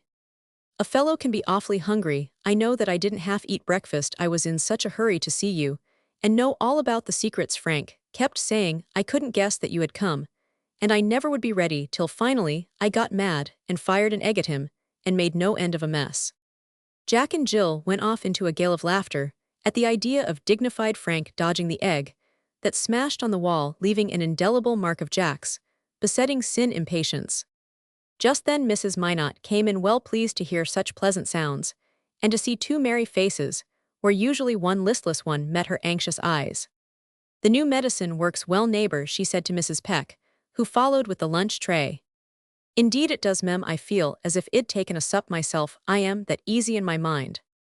And she looked so too, for she seemed to have left all her cares in the little house, when she locked the door behind her, and now stood smiling with a clean apron on, so fresh and cheerful that Jill hardly knew her own mother. Things taste better when you have someone to eat with you, observed Jack, as they devoured sandwiches and drank milk out of little mugs with rosebuds on them. Don't eat too much, or you won't be ready for the next surprise, said his mother when the plates were empty and the last drop gone down throats dry with much chatter. More surprises, oh what fun, cried Jill, and all the rest of the morning in the intervals of talk and play they tried to guess what it could be. At 2 o'clock they found out, for dinner was served in the bird room, and the children reveled in the simple feast prepared for them. The two mothers kept the little Bettables well supplied, and fed their nurslings like maternal birds, while Frank presided over the feast with great dignity, and ate a dinner which would have astonished Mamma if she had not been too busy to observe how fast the mince pie vanished. The girls said Christmas was spoiled because of us, but I don't think so, and they won't either when they see this splendid place, and know all about our nice plans, said Jill, luxuriously eating the nutmeats Jack picked out for her as they lay in Eastern style at the festive board. I call this broken bones made easy. I never had a better Christmas. Have a raisin, here's a good fat one.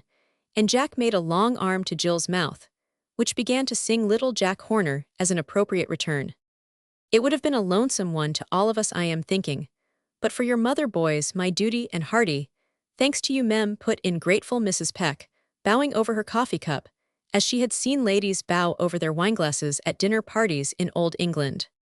I rise to propose a health. Our mothers and Frank stood up with a goblet of water, for not even at Christmas time was wine seen on that table.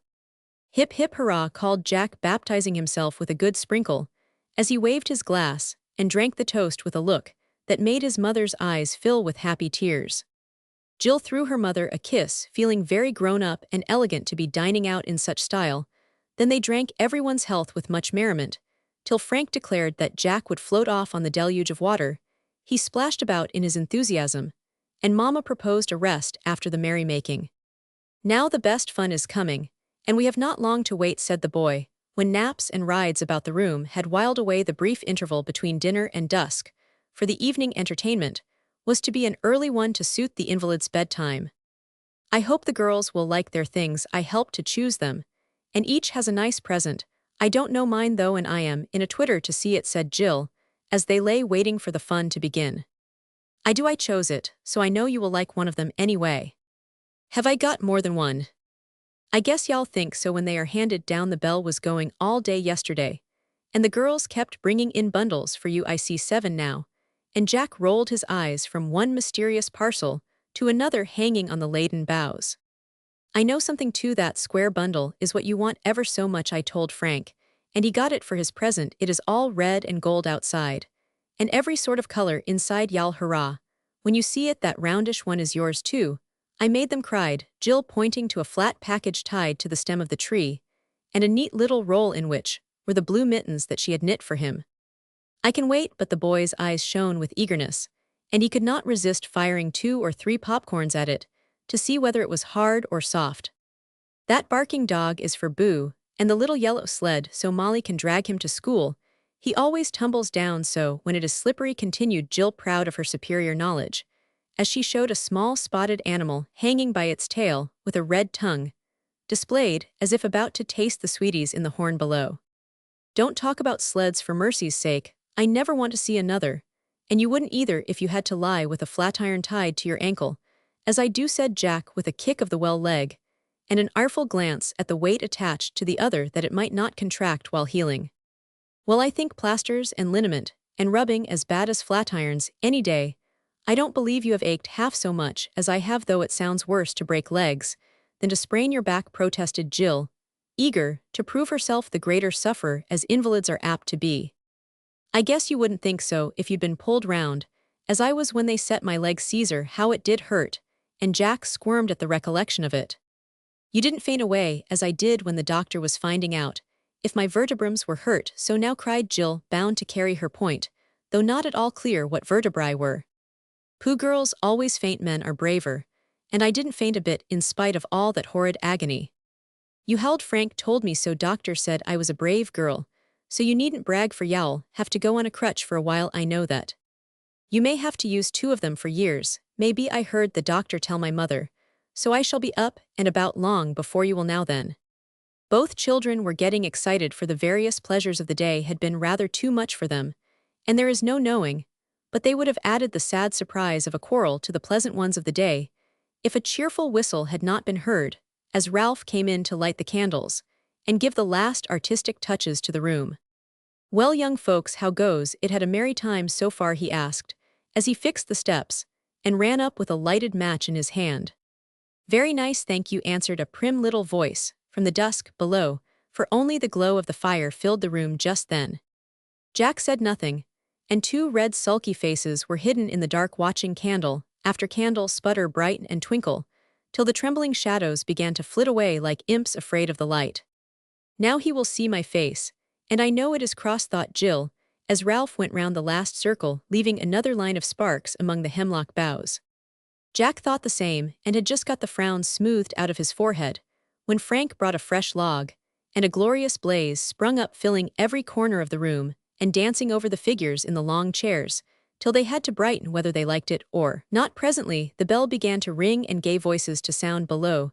Then Jill smiled in spite of herself, as Molly Lou's usual cry of "Oh dear, where is that child?" reached her, and Jack could not help keeping time to the march Ed played, while Frank and Gus marshaled the procession.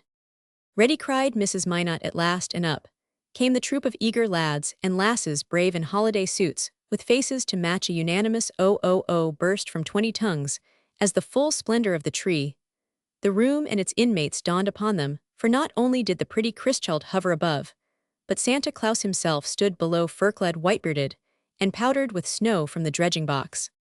Ralph was a good actor, and when the first raptures were over, he distributed the presents with such droll speeches, jokes, and gambols, that the room rang with merriment, and passers-by paused to listen, sure that here at least Christmas was merry. It would be impossible to tell about all the gifts or the joy of the receivers, but everyone was satisfied, and the king and queen of the revels so overwhelmed with little tokens of goodwill that their beds looked like booths at a fair. Jack beamed over the handsome post-gestamp book, which had long been the desire of his heart, and Jill felt like a millionaire with a silver fruit knife, a pretty work-basket, and opals of fire on her head. A ring from Jack.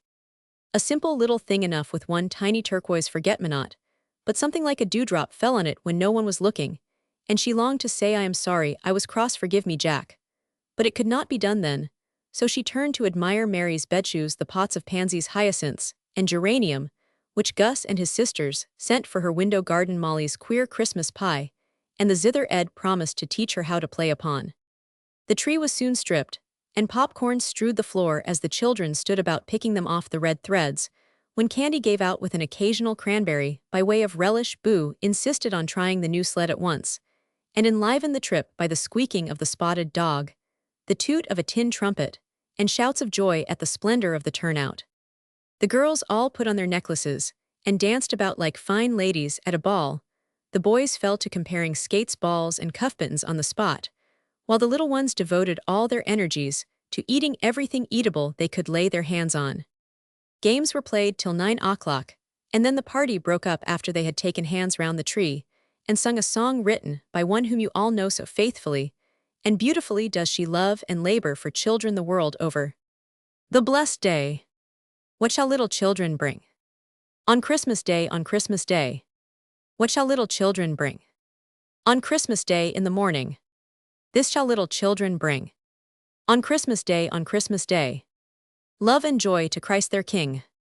On Christmas Day in the morning. What shall little children sing? On Christmas Day, on Christmas Day. What shall little children sing? On Christmas Day in the morning. The grand old carols shall they sing. On Christmas Day, on Christmas Day. With all their hearts their offerings bring. On Christmas Day in the morning. Jack was carried off to bed in such haste that he had only time to call out good night before he was rolled away gaping. As he went, Jill soon found herself tucked up in the great white bed she was to share with her mother, and lay looking about the pleasant chamber, while Mrs. Peck ran home for a minute to see that all was safe there for the night.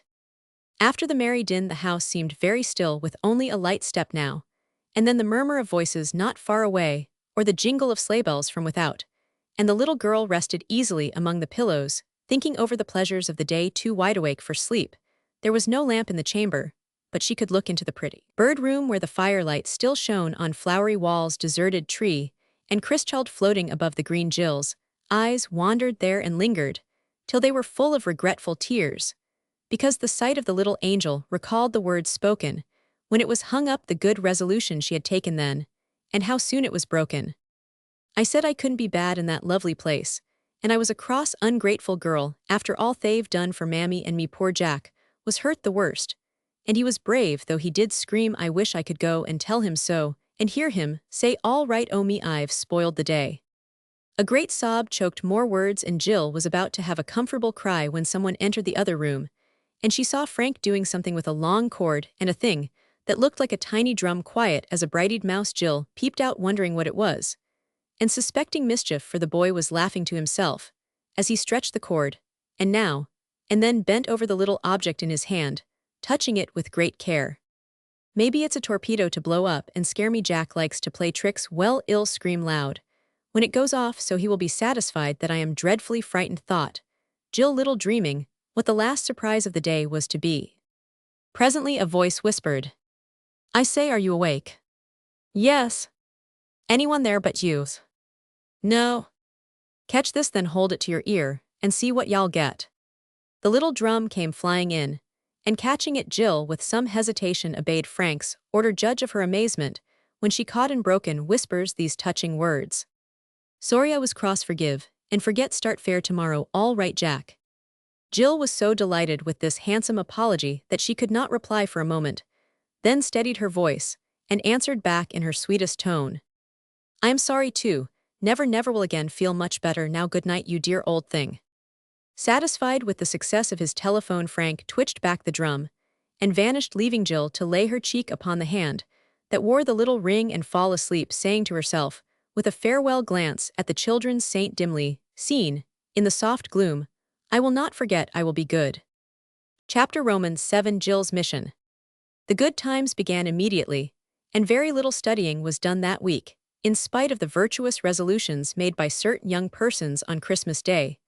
But dear me, how was it possible to settle down to lessons in the delightful bird room, with not only its own charms to distract one, but all the new gifts to enjoy, and a dozen calls a day to occupy one's time? I guess we'd better wait till the others are at school, and just go in for fun this week, said Jack, who was in great spirits at the prospect of getting up, for the splints were off, and he hoped to be promoted to crutches very soon. I shall keep my speller by me, and take a look at it every day, for that is what I am most backward in.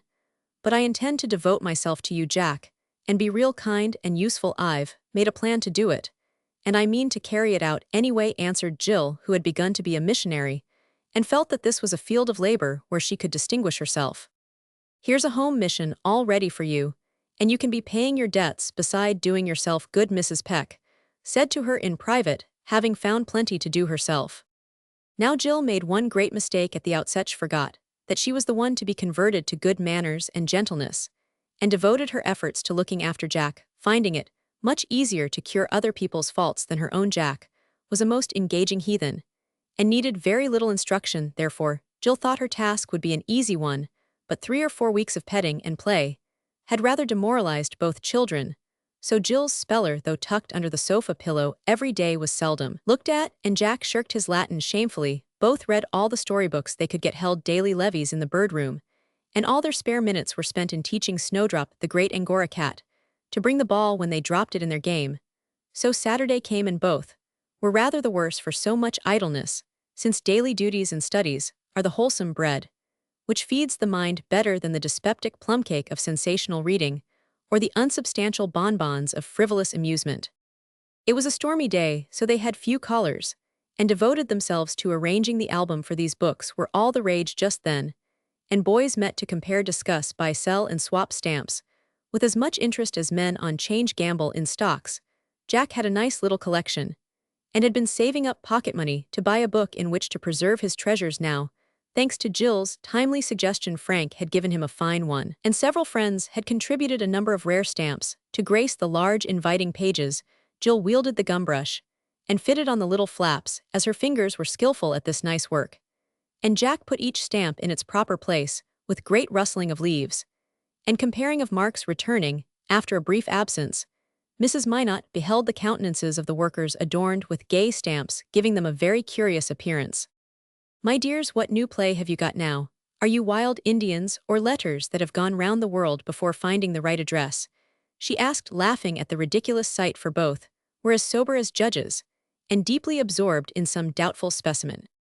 "Oh, we just stuck them there to keep them safe. They get lost if we leave them lying round. It's very handy, for I can see in a minute what I want on Jill's face, and she on mine, and put our fingers on the right chap at once," answered Jack, adding, with an anxious gaze at his friend's variegated countenance, "Where the dickens is my new Granada? It's rare, and I wouldn't lose it for $1.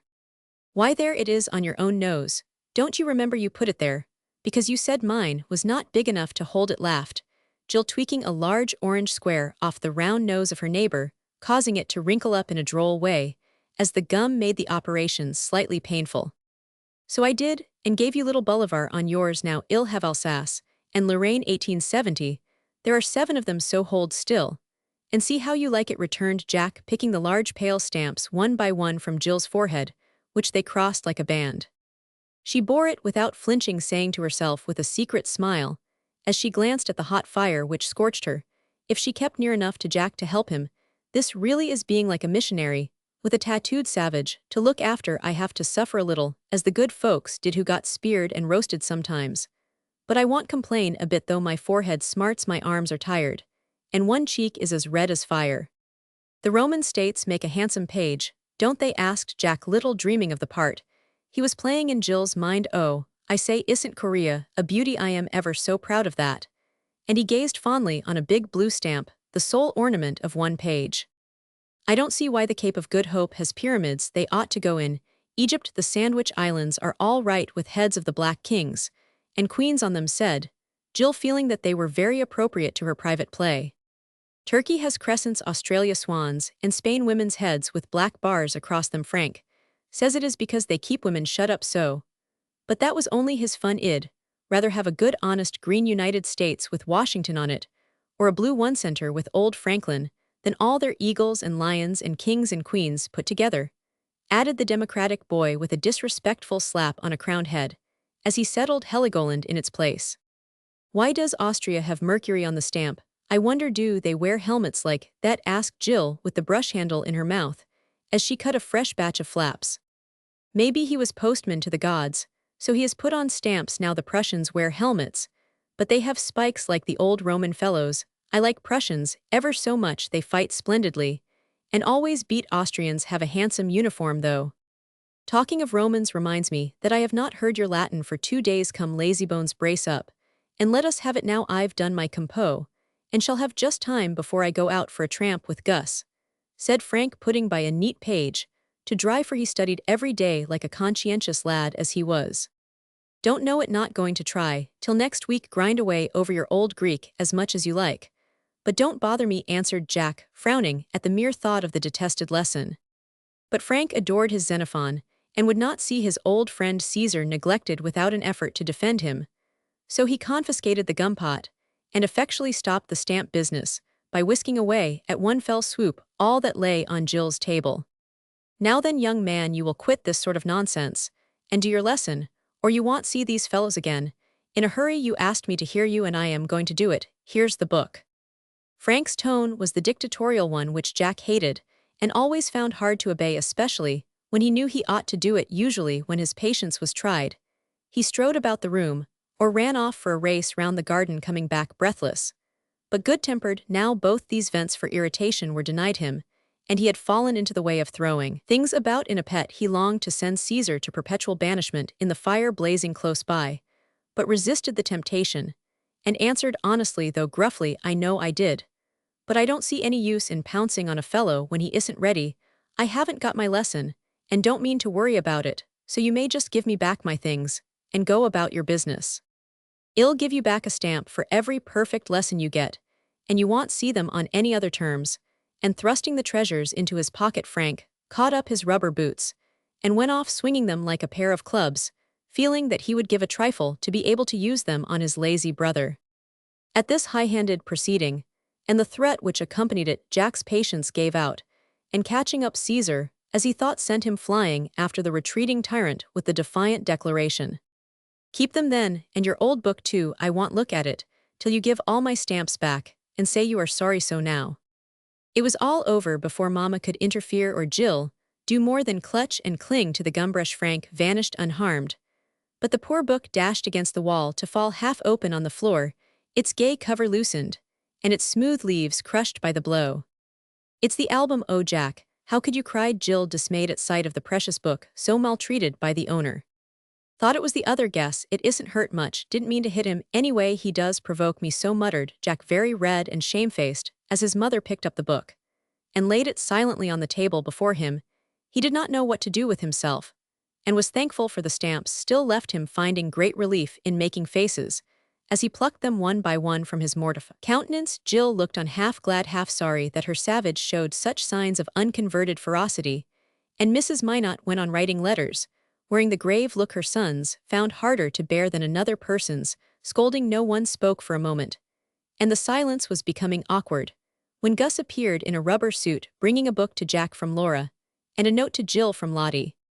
Look here, you just trundle me into my den, please. I'm going to have a nap, it's so dull today. I don't feel like doing much, said Jack, when Gus had done his errands, trying to look as if he knew nothing about the fracas. Jack folded his arms and departed like a warrior born from the battlefield, to be chaffed unmercifully for a pepperpot, while Gus made him comfortable in his own room. I heard once of a boy who threw a fork at his brother and put his eye out, but he didn't mean to, and the brother forgave him, and he never did so any more, observed Jill in a pensive tone, wishing to show that she felt all the dangers of impatience, but was sorry for the culprit. Did the boy ever forgive himself, asked Mrs. Minot. No, I suppose not, but Jack didn't hit Frank, and feels real sorry, I know. He might have, and hurt him very much. Our actions are in our own hands, but the consequences of them are not. Remember that, my dear, and think twice before you do anything. Yes, I will, and Jill composed herself to consider what missionaries usually did, when the natives hurled tomahawks and boomerangs at one another, and defied the rulers of the land. Mrs. Minot wrote one page of a new letter, then stopped, pushed her papers about, thought a little, and finally got up, saying, as if she found it impossible to resist the yearning of her heart for the naughty boy, I am going to see if Jack is covered up. He is so helpless and liable to take cold. Don't stir till I come back. No, I won't. Away went the tender parent to find her son studying Caesar for dear life, and all the more amiable for the little gust which had blown away the temporary irritability.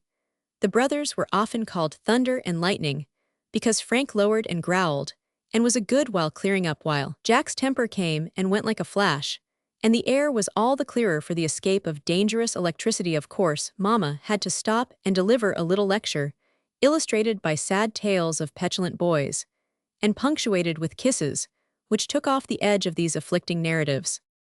Jill meantime meditated morally on the superiority of her own good temper over the hasty one of her dear playmate, and just when she was feeling unusually uplifted and secure, alas, like so many of us, she fell in the most deplorable manner.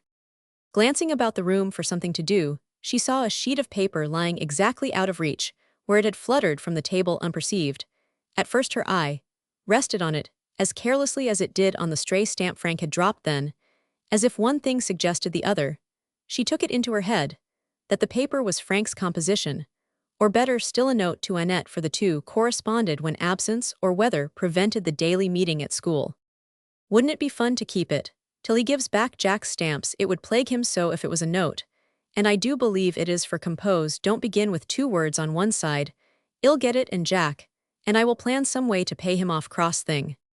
Forgetting her promise not to stir, also how dishonorable it was to read other people's letters, Jill caught up the long-handled hook, often in use now, and tried to pull the paper nearer. It would not come at once, for a seam in the carpet held it, and Jill feared to tear or crumple it if she was not very careful. The hook was rather heavy and long for her to manage, and Jack usually did the fishing, so she was not very skillful, and just as she was giving a particularly quick jerk, she lost her balance, fell off the sofa, and dropped the pole with a bang. "Oh, my back," was all she could think or say, as she felt the jar all through her little body, and a corresponding fear in her guilty little mind that someone would come and find out the double mischief she had been at for a moment. She lay quite still to recover from the shock.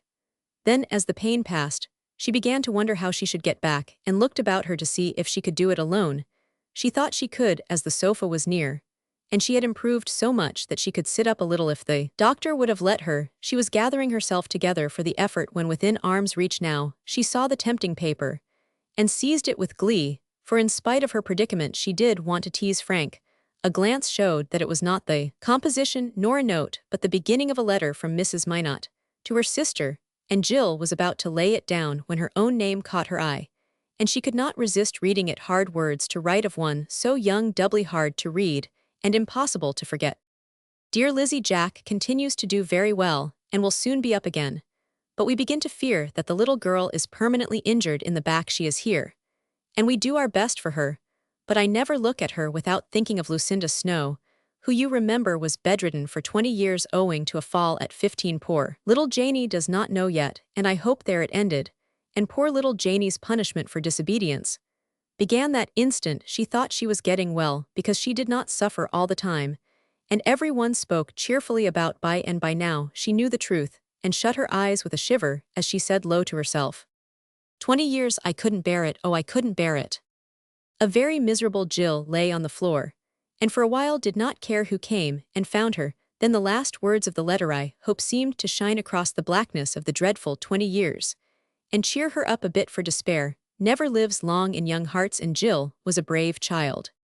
"That is why Mammy sighs so when she dresses me, and everyone is so good to me. Perhaps Mrs. Minot doesn't really know after all. She was dreadfully scared about Jack, and he is getting well. I'd like to ask doctor, but he might find out about the letter. Oh dear, why didn't I keep still and let the horrid thing alone?"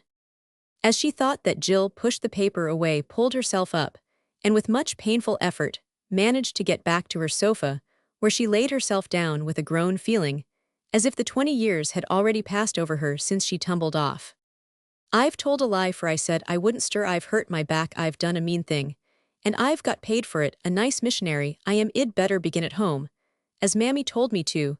And Jill groaned again, remembering her mother's words.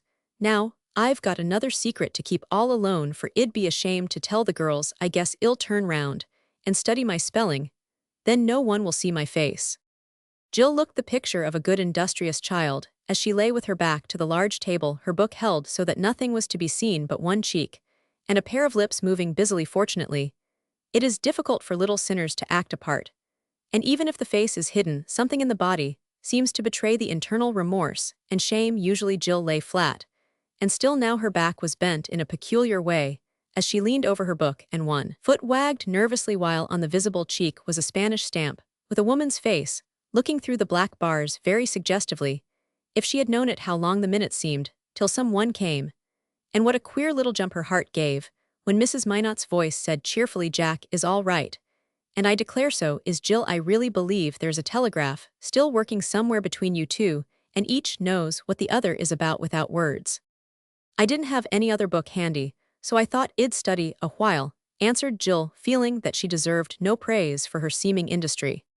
She cast a sidelong glance as she spoke, and seeing that Mrs. Minot was looking for the letter hid her face, and lay so still she could hear the rustle of the paper. As it was taken from the floor, it was well she did not also see the quick look the lady gave her as she turned the letter, and found a red stamp sticking to the underside for this unlucky little witness, told the story. Mrs. Minot remembered having seen the stamp lying close to the sofa when she left the room, for she had had half a mind to take it to Jack, but did not, thinking Frank's plan had some advantages. She also recollected that a paper flew off the table, but being in haste, she had not stopped to see what it was. Now the stamp and the letter could hardly have come together without hands, for they lay a yard apart, and here also on the unwritten portion of the page was the mark of a small green thumb. Jill had been winding wool for a stripe in her new afghan, and the green ball lay on her sofa. These signs suggested and confirmed what Mrs. Minot did not want to believe. So did the voice, attitude, and air of Jill, all very unlike her usual open, alert ways. The kind lady could easily forgive the reading of her letter, since the girl had found such sad news there, but the dangers of disobedience were serious in her case, and a glance showed that she was suffering either in mind or body, perhaps both. I will wait for her to tell me. She is an honest child, and the truth will soon come out, thought Mrs. Minot, as she took a clean sheet and Jill tried to study. Shall I hear your lesson, dear? Jack means to recite his like a good boy, so suppose you follow his example, she said presently. I don't know as I can say it, but I'll try. Jill did try and got on bravely, till she came to the word permanent. There she hesitated, remembering where she saw it last. Do you know what that means? Asked her teacher, thinking to help her on by defining the word. Always for a great willier, something like that, doesn't it? Faltered Jill, with a tight feeling in her throat, and the color coming up as she tried to speak easily, yet felt so shame-stricken she could not. Are you in pain, my child? Never mind the lesson, tell me, and I'll do something for you. The kind words, the soft hand on her hot cheek, and the pity in the eyes that looked at her, were too much for Jill. A sob came first, and then the truth told, with hidden face and tears that washed the blush away, and set free the honest little soul that could not hide its fault from such a friend. I knew it all before, and was sure you would tell me, else you would not be the child I love and like to help so well.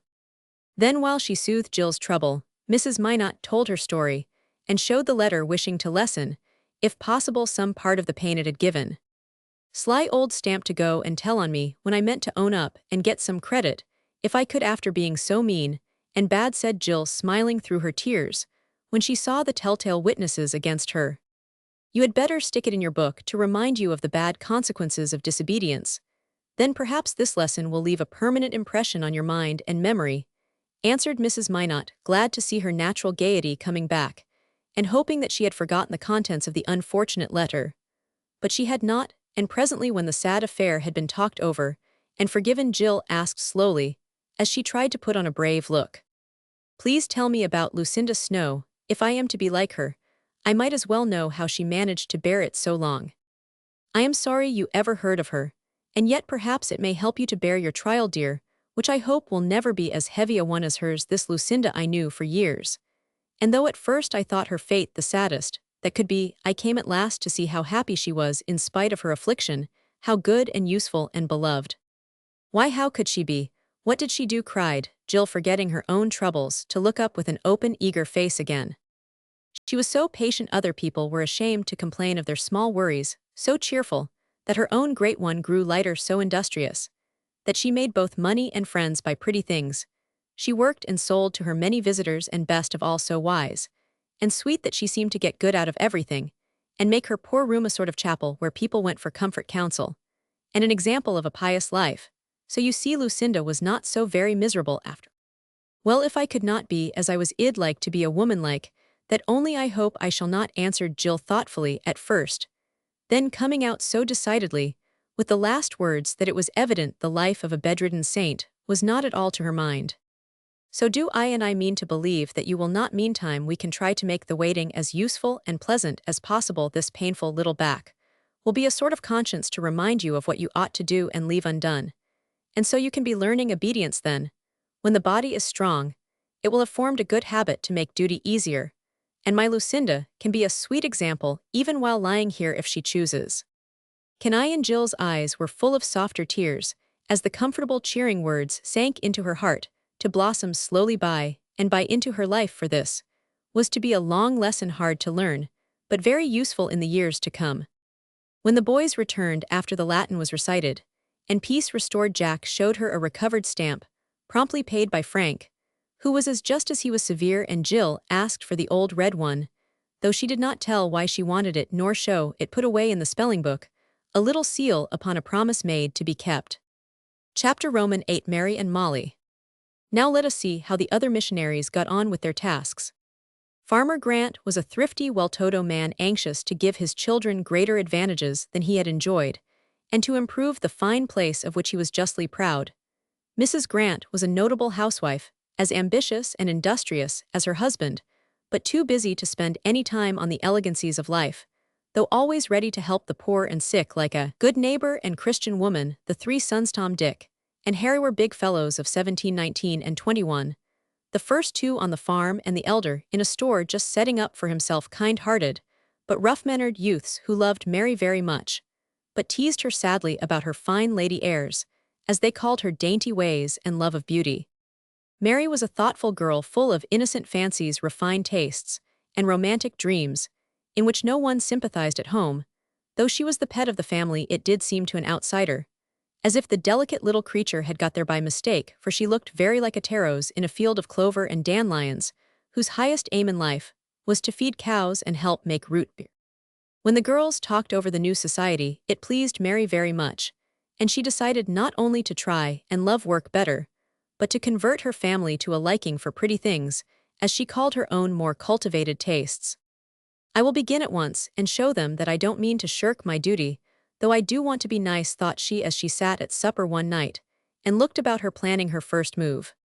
Not a very cheering prospect for a lover of the beautiful, certainly, for the big kitchen, though as neat as wax, had nothing lovely in it, except a red geranium blooming at the window, nor were the people all that could be desired in some respects, as they sat about the table shoveling in pork and beans with their knives, drinking tea from their saucers, and laughing out with a hearty ha-ha when anything amused them.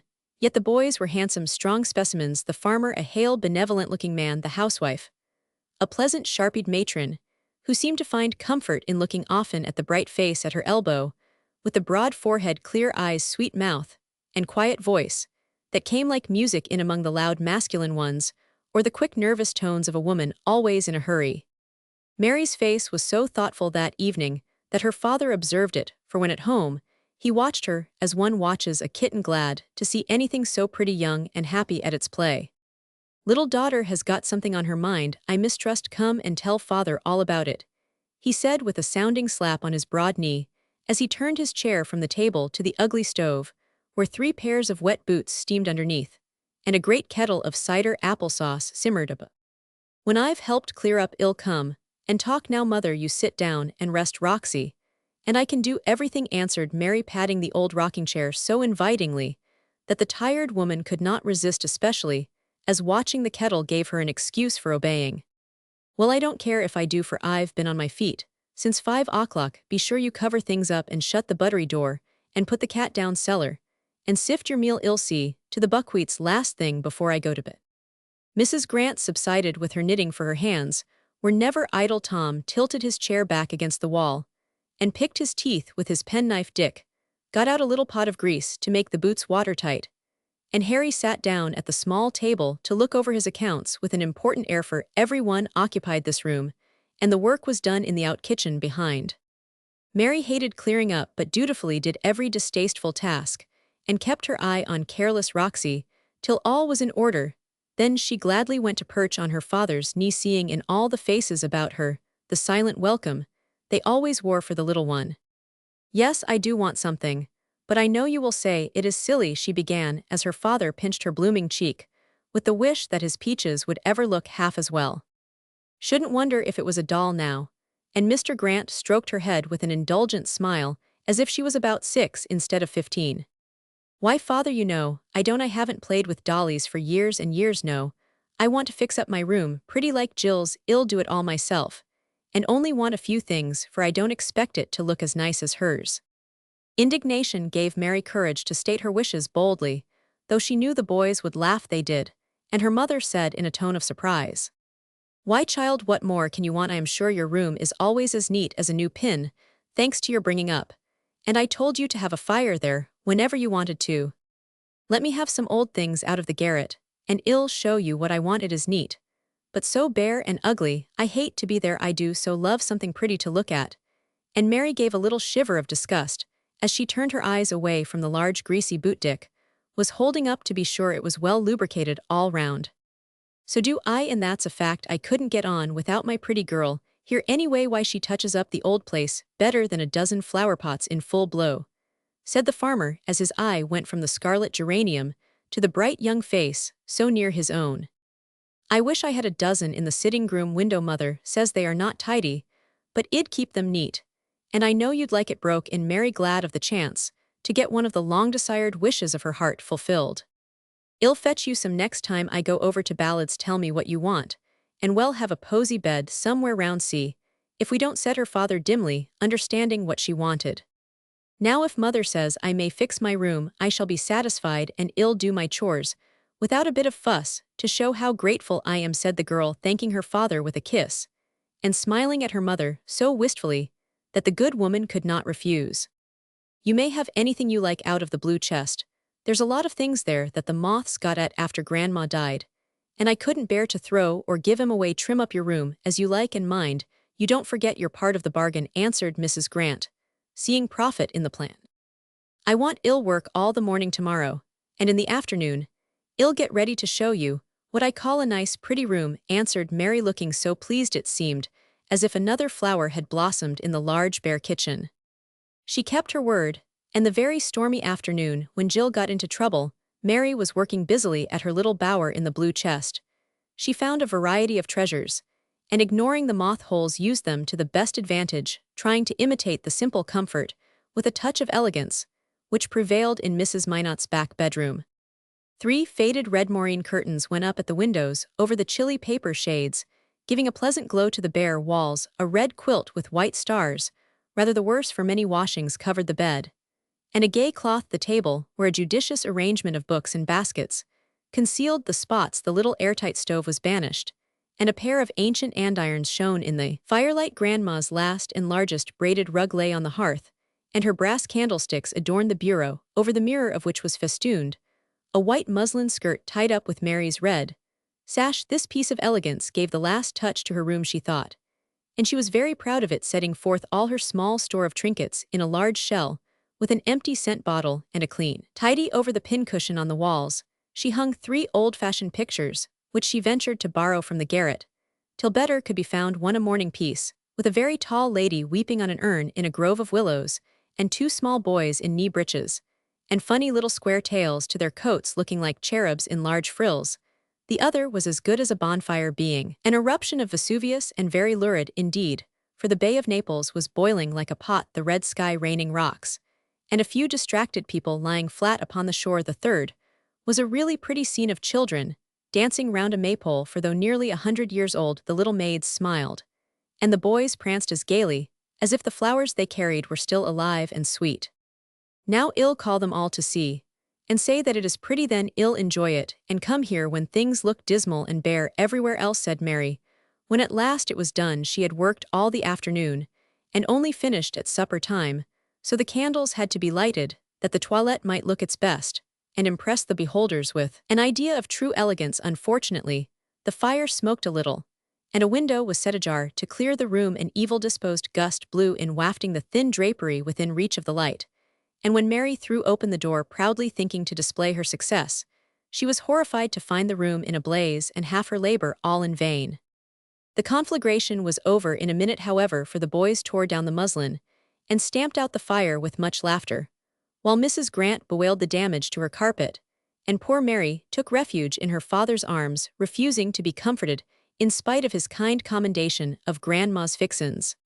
The third little missionary had the hardest time of all, and her first efforts were not much more satisfactory nor successful than the others. Her father was away from morning till night, and then had his paper to read, books to keep, or a man to see downtown, so that after a hasty word at tea he saw no more of the children till another evening as they were seldom up at his early breakfast. He thought they were well taken care of, for Miss Bathsheba Dawes was an energetic middle-aged spinster when she came into the family, and had been there 15 years, so he did not observe what a woman would have seen at once, that Miss Bat was getting old and careless, and everything about the house was at sixes and sevens. She took good care of him, and thought she had done her duty if she got 3 comfortable meals, nursed the children when they were ill, and saw that the house did not burn up. So Maria Louisa and Napoleon Bonaparte got on as they could without the tender cares of a mother. Molly had been a happy-go-lucky child, contented with her pets, her freedom, and little Boo to love. But now, she was just beginning to see that they were not like other children, and to feel ashamed of it. Papa is busy, but Miss Bat ought to see to us. She is paid for it, and goodness knows she has an easy time now, for if I ask her to do anything she groans over her bones, and tells me young folks should wait on themselves. I take all the care of Boo off her hands, but I can't wash my own things, and he hasn't a decent trouser to his blessed little legs. I'd tell Papa, but it wouldn't do any good. He'd only say, yes, child, yes, I'll attend to it, and never do a thing. This used to be Molly's lament when some especially trying event occurred, and if the girls were not there to condole with her, she would retire to the shed chamber, call her 9 cats about her, and sitting in the old bushel basket, pull her hair about her ears, and scold all alone. The cats learned to understand this habit, and nobly did their best to dispel the gloom which now and then obscured the sunshine of their little mistress. Some of them would creep into her lap and purr, till the comfortable sound soothed her irritation. The sedate elders sat at her feet, blinking with such wise and sympathetic faces that she felt as if half a dozen Solomons were giving her the sagest advice, while the kittens frisked about cutting up their drollest capers, till she laughed in spite of herself. When the laugh came, the worst of the fit was over, and she soon cheered up, dismissing the consolers with a pat, all round a feast of good things from Miss Bat's larder, and the usual speech. Well, dears, it's of no use to worry. I guess we shall get along somehow, if we don't fret. With which wise resolution, Molly would leave her retreat and freshen up her spirits by a row on the river, or a romp with Boo, which always finished the case now. However, she was bound to try the new plan, and do something toward reforming not only the boy's condition, but the disorder and discomfort of home. Ill play it is, Siam, and this the house of a native, and I am come to show the folks how to live nicely. Miss Bat won't know what to make of it, and I can't tell her, so I shall get some fun out of it anyway, thought Molly, as she surveyed the dining room the day her mission began. The prospect was not cheering, and if the natives of Siam live in such confusion, it is high time they were attended to. The breakfastable still stood, as it was left, with slops of coffee. On the cloth bits of bread, eggshells, and potato skins lay about, and one lonely sausage was cast away in the middle of a large platter. The furniture was dusty, stove untidy, and the carpet looked as if crumbs had been scattered to chickens who declined their breakfast. Boo was sitting on the sofa with his arm through a hole in the cover, hunting for some lost treasure put away there for safe keeping, like a little magpie, as he was, Molly fancied. She washed and dressed him well enough, but today she seemed to see more clearly, and sighed as she thought of the hard job in store for her, if she gave him the thorough washing he needed, and combed out that curly mop of hair. I'll clear up first, and do that by and by. I ought to have a nice little tub and good towels like Mrs. Minot. And I will too, if I buy them myself, she said, piling up cups with an energy that threatened destruction to handles. Miss Bat, who was trailing about the kitchen with her head pinned up in a little plaid shawl, was so surprised by the demand for a pan of hot water and 4 clean towels that she nearly dropped her snuff-box, chief comfort of her lazy soul. What new whimsy now! Generally, the dishes stand round till I have time to pick 'em up, and you are off coasting or careering somewhere. Well, this tidy fit won't last long, so I may as well make the most of it, said Miss Bat, as she handed out the required articles, and then pushed her spectacles from the tip of her sharp nose to her sharper black eyes for a good look at the girl who stood primly before her, with a clean apron on, and her hair braided up instead of flying wildly about her shoulders. Was all the comment that Miss Bat made on this unusual neatness, and she went on scraping her saucepans, while Molly returned to her work, very well pleased with the effect of her first step, for she felt that the bewilderment of Miss Bat would be a constant inspiration to fresh efforts. An hour of hard work produced an agreeable change in the abode of the native, for the table was cleared, rooms swept, and dusted, fire brightened, and the holes in the sofa covering were pinned up, till time could be found to mend them. To be sure, rolls of lint lay in corners, Smears of ashes were on the stove hearth, and dust still lurked on chair rounds and table legs, but too much must not be expected of a new convert, so the young missionary sat down, to rest well pleased and ready for another attempt. As soon as she could decide in what direction it should be made, she quailed before Boo, as she looked at the unconscious innocent peacefully playing with the spotted dog, now bereft of his tail, and the lone sausage with which he was attempting to feed the hungry animal, whose red mouth always gaped for more. It will be an awful job, and he is so happy I want plague him, yet guess I'll go and put my room to rights first, and pick up some clean clothes to put on him, if he is alive after I get through with him, thought Molly, foreseeing a stormy passage for the boy, who hated a bath as much as some people hate a trip across the Atlantic. Up she went, and finding the fire out felt discouraged, thought she would rest a little more, so retired under the blankets, to read one of the Christmas books. The dinner bell rang, while she was still wandering happily in Nellie's silver mine, and she ran down to find that Boo had laid out a railroad all across her neat room, using bits of coal for sleepers and books for rails, over which he was dragging the yellow sled laden with a dismayed kitten, the tailless dog, and the remains of the sausage evidently on its way to the tomb, for Boo took bites at it now, and then, no other lunch being offered him. "Oh dear, why can't boys play without making such a mess?" sighed Molly, picking up the feathers from the duster with which Boo had been trying to make a cockadoo of the hapless dog. "Ill wash him right after dinner, and that will keep him out of mischief for a while," she thought, as the young engineer, unsuspiciously, proceeded to ornament his already crocky countenance with squash cranberry sauce and gravy, till he looked more like a Fiji chief in full war paint than a Christian boy. "I want 2 pails of hot water, please, Miss Bat." "And the big tub," said Molly, as the ancient handmaid emptied her 4th cup of tea, for she dined with the family, and enjoyed her own good cooking in its prime. "What are you going to wash now?" "Boo, I'm sure he needs it enough," and Molly could not help laughing as the victim added to his brilliant appearance by smearing the colors all together, with a rub of 2 grimy hands, making a fine turner of himself. "Now, Maria Louisa Bemise, you ain't going to cut up no capers with that child." The idea of a hot bath in the middle of the day, and him full of dinner, and croupy into the bargain, would a corner of a towel at the kettle spout, and polish him off if you like, but you won't risk his life in no bathtubs this cold day. Miss Bat's word was law in some things, so Molly had to submit, and took Boo away, saying loftily as she left the room, "I shall ask father and do it tonight, for I will not have my brother look like a pig.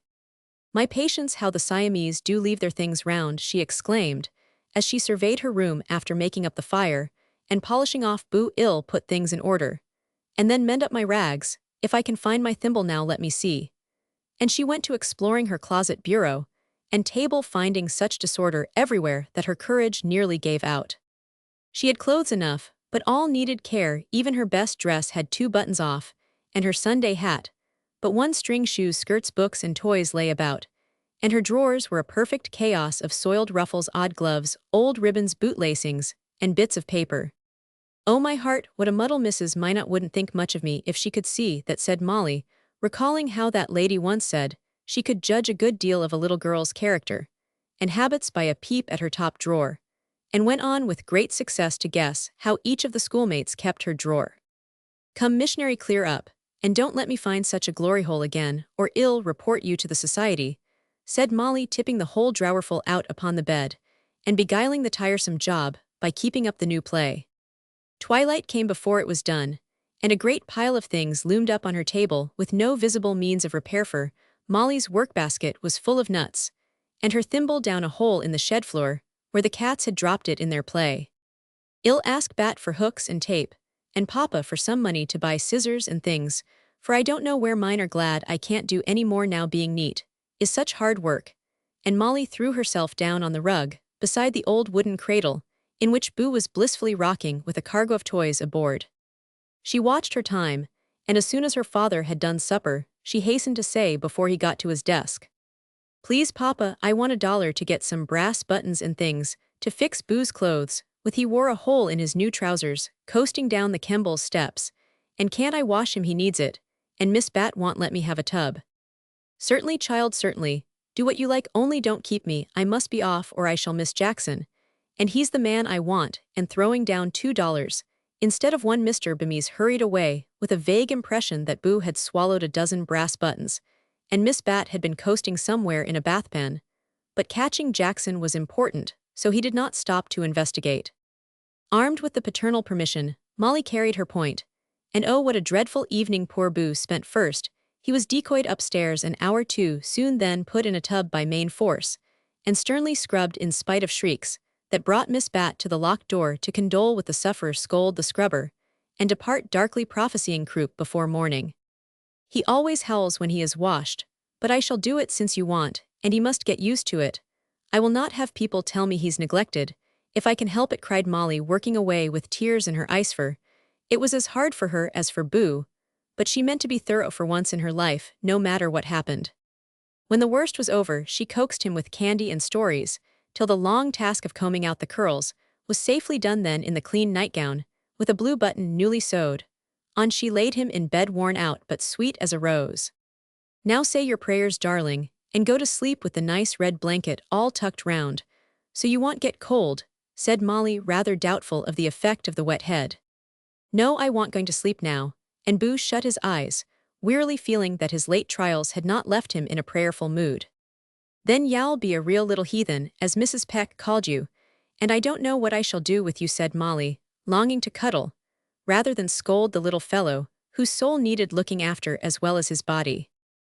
No, I won't be a heathen. I don't want to be Frau to the Trocandiles. I will say my prayers, oh, I will, and rising in his bed, Boo did so with the devotion of an infant Samuel, for he remembered the talk when the society was formed. Molly thought her labors were over for that night, and soon went to bed tired with her first attempts, but toward morning, she was wakened by the hoarse breathing of the boy, and was forced to patter away to Miss Bat's room, humbly asking for the squills, and confessing that the prophecy had come to pass. I knew it, bring the child to me, and don't fret, ill see to him, and next time you do as I say, was the consoling welcome she received, as the old lady popped up a sleepy but anxious face in a large flannel cap, and shook the bottle with the air of a general who had routed the foe before, and meant to do it again. Leaving her little responsibility in Miss Bat's arms, Molly retired to wet her pillow with a few remorseful tears, and to fall asleep wondering if real missionaries ever killed their pupils in the process of conversion. So the girls all failed in the beginning, but they did not give up and succeeded better next time, as we shall see. Chapter Roman 9, The Debating Club. Look here, old man, we ought to have a meeting. Holidays are over, and we must brace up and attend to business, said Frank to Gus as they strolled out of the schoolyard one afternoon in January, apparently absorbed in conversation, but in reality waiting for a blue cloud and a scarlet feather to appear on the steps. All right, when, where, and what, asked Gus, who was a man of few words. Tonight our house subject, shall girls go to college with us? Mother said we had better be making up our minds, because everyone is talking about it, and we shall have to be on one side or the other, so we may as well settle it now, answered Frank, for there was an impression among the members that all vexed questions would be much helped by the united eloquence and wisdom of the club.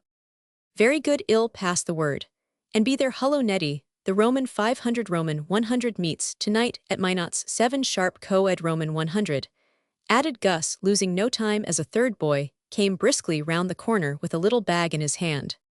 Ilcum got home an hour earlier tonight, and thought I'd look you up as I went by, responded Ed Devlin, as he took possession of the third post with a glance toward the schoolhouse to see if a sealskin cap with a long yellow braid depending therefrom was anywhere in sight. Very good of you, I am sure, said Gus, ironically, not a bit deceived by this polite attention. The longest way round is sometimes the shortest way home, hey, Ed, and Frank gave him a playful poke that nearly sent him off his perch. Then they all laughed at some joke of their own, and Gus added, no girls coming to hear us tonight, don't think it, my son. Moraes the pity, and Ed shook his head regretfully over the downfall of his hopes. Can't help it, the other fellows say they spoil the fun, so we have to give in sometimes for the sake of peace and quietness. Don't mind having them a bit myself, said Frank, in such a tone of cheerful resignation that they laughed again, for the triangle, as the three chums were called, always made merry music. We must have a game party next week, the girls like that, and so do I, candidly observed Gus, whose pleasant parlors were the scene of many such frolics. And so do your sisters and your cousins and your aunts, hummed Ed, for Gus was often called Admiral because he really did possess 3 sisters, 2 cousins, and 4 aunts besides mother and grandmother, all living in the big house together. The boys promptly joined in the popular chorus, and other voices all about the yard took it up, for the pinafore epidemic raged fearfully in Harmony Village that winter. "How's business?" asked Gus when the song ended, for Ed had not returned to school in the autumn, but had gone into a store in the city. "Dull things will look up towards spring, they say. I get on well enough, but I miss you fellows dreadfully," and Ed put a hand on the broad shoulder of each friend, as if he longed to be a schoolboy again. "Better give it up and go to college with me next year," said Frank, who was preparing for Boston University, while Gus fitted for Harvard. "No, I've chosen business, and I mean to stick to it, so don't you unsettle my mind." "Have you practiced that march?" asked Ed, turning to a gayer subject, for he had his little troubles, but always looked on the bright side of things. "Skating is so good I don't get much time. Come early, and we'll have a turn at it. I must run home now. Pretty cold loafing here. Mail is in by this time." And with these artless excuses the 3 boys leaped off the posts, as if one spring moved them. As a group of girls came chattering down the path, the blue cloud floated away beside Frank, the scarlet feather marched off with the admiral, while the fur cap nodded to the gray hat, as 2 happy faces smiled at each other. The same thing often happened for twice a day. The streets were full of young couples walking to and from school together, smiled at by the elders, and laughed at by the less susceptible boys and girls who went alone or trooped along in noisy groups. The prudent mothers had tried to stop this guileless custom, but found it very difficult, as the fathers usually sympathized with their sons, and dismissed the matter with the comfortable phrase, "Never mind, boys will be boys, not forever," returned the anxious mammas, seeing the tall lads daily grow more manly, and the pretty daughters fast learning to look demure when certain names were mentioned. It could not be stopped without great parental sternness, and the danger of deceit for coeducation will go on outside of school if not inside, and the safest way is to let sentiment and study go hand in hand, with teachers and parents to direct and explain the great lesson. All are the better for learning soon or late. So the elders had to give in, acknowledging that this sudden readiness to go to school was a comfort, that the new sort of gentle emulation worked wonders in lazy girls and boys, and that watching these primrose friendships bud blossom and die painless deaths gave a little touch of romance to their own workaday lives. "On the whole, I'd rather have my sons walking, playing, and studying with bright, well-mannered girls than always knocking about with rough boys," said Mrs. Minot at one of the mothers' meetings, where the good ladies met to talk over their children and help one another to do their duty by them. "I find that Gus is more gentle with his sisters, since Juliet took him in hand, for he wants to stand well with her, and they report him if he troubles them. I really see no harm in the little friendship, though I never had any such when I was a girl," said Mrs. Burton, who adored her one boy and was his confidant. "My Mary seems to be contented with her brothers, so far, but I shouldn't wonder if I had my hands full by and by," added Mrs. Grant, who already foresaw that her sweet little daughter would be sought after as soon as she should lengthen her skirts and turn up her bonny brown hair. Molly Lou had no mother to say a word for her, but she settled matters for herself by holding fast to Mary and declaring that she would have no escort but faithful Boo. It is necessary to dwell a moment upon this new amusement, because it was not peculiar to Harmony Village, but appears everywhere as naturally as the game parties and croquet, which have taken the place of the husking frolics and Applebees of olden times, and it is impossible to dodge the subject if one attempts to write of boys and girls as they really are nowadays. "Here, my hero, see how you like this. If it suits you, will be ready to march as soon as the doctor gives the word," said Ralph, coming into the bird room that evening with a neat little crutch under his arm.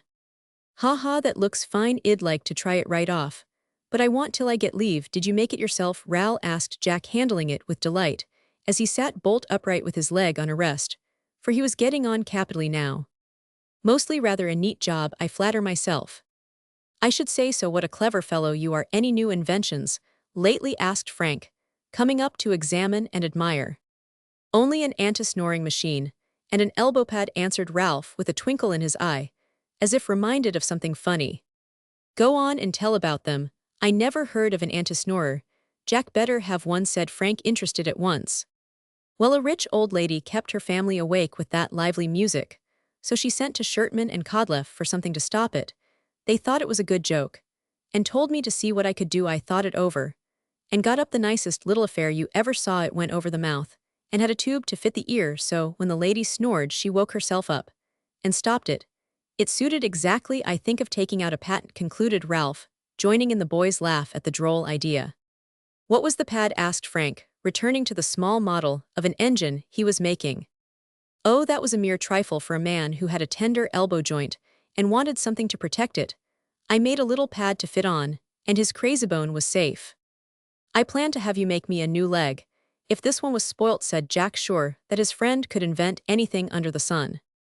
"I'd do my best for you. I made a hand for a fellow once, and that got me my place, you know," answered Ralph, who thought little of such mechanical trifles, and longed to be painting portraits or modeling busts, being an artist as well as an inventor.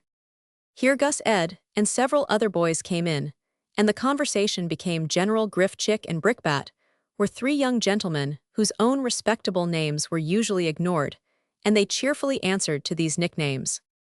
As the clock struck 7, Frank, who ruled the club with a rod of iron, when chairman took his place behind the study table, seats stood about it, and a large shabby book lay before Gus, who was secretary, and kept the records with a lavish expenditure of ink. To judge by the blots, the members took their seats and nearly all tilted back their chairs and put their hands in their pockets to keep them out of mischief, for as everyone knows, it is impossible for two lads to be near each other and refrain from tickling or pinching. Frank gave 3 raps with an old croquet mallet set on a short handle, and with much dignity opened the meeting.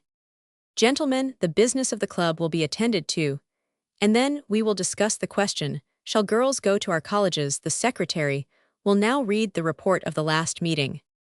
Clearing his throat, Gus read the following brief and elegant report. "Club met December 18th at the house of G. Burton-esque. Subject is summer or winter best fun, a lively powwow about evenly divided. J. Flint fined 5 cents for disrespect to the chair. A collection of 40 cents taken up to pay for breaking a pane of glass during a free fight of the members on the doorstep. E. Devlin was chosen secretary for the coming year, and a new book contributed by the chairman. That's all." "Is there any other business before the meeting?" asked Frank, as the reader closed the old book with a slam and shoved the new one across the table. Ed rose and, glancing about him with an appealing look, said as if sure his proposition would not be well received, "I wish to propose the name of a new member. Bob Walker wants to join, and I think we ought to let him. He is trying to behave well, and I am sure we could help him, can't we?" All the boys looked sober, and Joe, otherwise Brickbat, said bluntly, "I want he's a bad lot, and we don't want any such here. Let him go with chaps of his own sort. That is just what I want to keep him from. He's a good-hearted boy, enough, only no one looks after him, so he gets into scrapes as we should if we were in his place. I dare say he wants to come here, and would be so proud if he was let in. I know he'd behave. Come now, let's give him a chance." And Ed looked at Gus and Frank, sure that if they stood by him, he should carry his point. But Gus shook his head, as if doubtful of the wisdom of the plan, and Frank said gravely, "You know we made the rule that the number should never be over 8, and we cannot break it. You needn't. I can't be here half the time, so I will resign and let Bob have my place," began Ed. But he was silenced by shouts of "No, no, you shan't, we won't let you off. Club would go to smash if you back out. Let him have my place. I am the youngest, and you won't miss me," cried Jack, bound to stand by Ed at all costs. "We might do that," said Frank, who did object to small boys, though willing to admit this particular one. "Better make a new rule to have 10 members, and admit both Bob and Tom Grant," said Ralph, whereat Griff grinned, and Joe scowled, for one lad liked Mary's big brother, and the other did not. "That's a good idea. Put it to vote," said Gus, too kind-hearted to shut the door on anyone. "First, I want to ask if all you fellows are ready to stand by Bob out of the club as well as in, for it won't do much good to be kind to him here and cut him at school and in the street," said Ed heartily in earnest about the matter. "I will," cried Jack, ready to follow where his beloved friend led, and the others nodded, unwilling to be outdone by the youngest member. "Good, with all of us to lend a hand we can do a great deal, and I tell you boys, it is time, if we want to keep poor Bob straight. We all turn our backs on him, so he loafs round the tavern and goes with fellows we don't care to know, but he isn't bad yet, and we can keep him up, I am sure, if we just try. I hope to get him into the lodge, and that will be half the battle. Want it?" Frank added, Ed sure that this suggestion would have weight with the honorable chairman. "Bring him along. I am with you," answered Frank, making up his mind at once, for he had joined the Temperance Lodge 4 years ago, and already 6 boys had followed his example. He is learning to smoke, but well, make him drop it before it leads to worse. You can help him there, Admiral, if you only will, added Ed, giving a grateful look at one friend, and turning to the other. I am your man, and Gus looked as if he knew what he promised, for he had given up smoking to oblige his father, and kept his word like a hero. You other fellows can do a good deal by just being kind, and not twitting him with old scrapes, and I'll do anything I can for you all to pay for this. And Ed sat down with a beaming smile, feeling that his cause was won.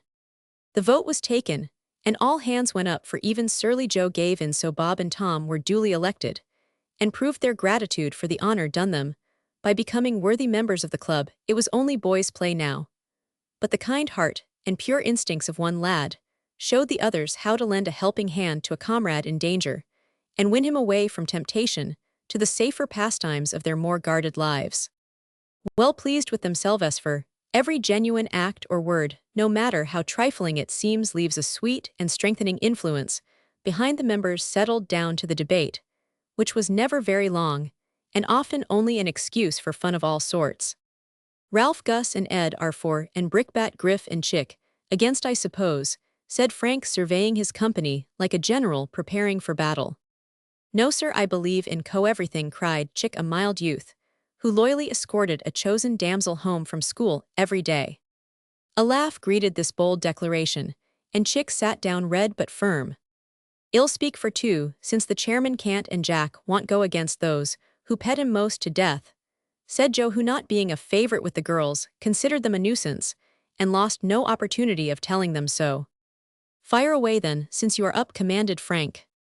Well, began Joe, feeling too late how much he had undertaken. I don't know a great deal about it, and I don't care, but I do not believe in having girls at college. They don't belong there, nobody wants 'em, and they'd better be at home darning their stockings. Yours too, put in Ralph, who had heard that argument so often he was tired of it. Of course that's what girls are for. I don't mind 'em at school, but I'd just as soon they had a room to themselves. We should get on better. You would if Mabel wasn't in your class, and always ahead of you, observed Ed, whose friend was a fine scholar, and he very proud of the fact.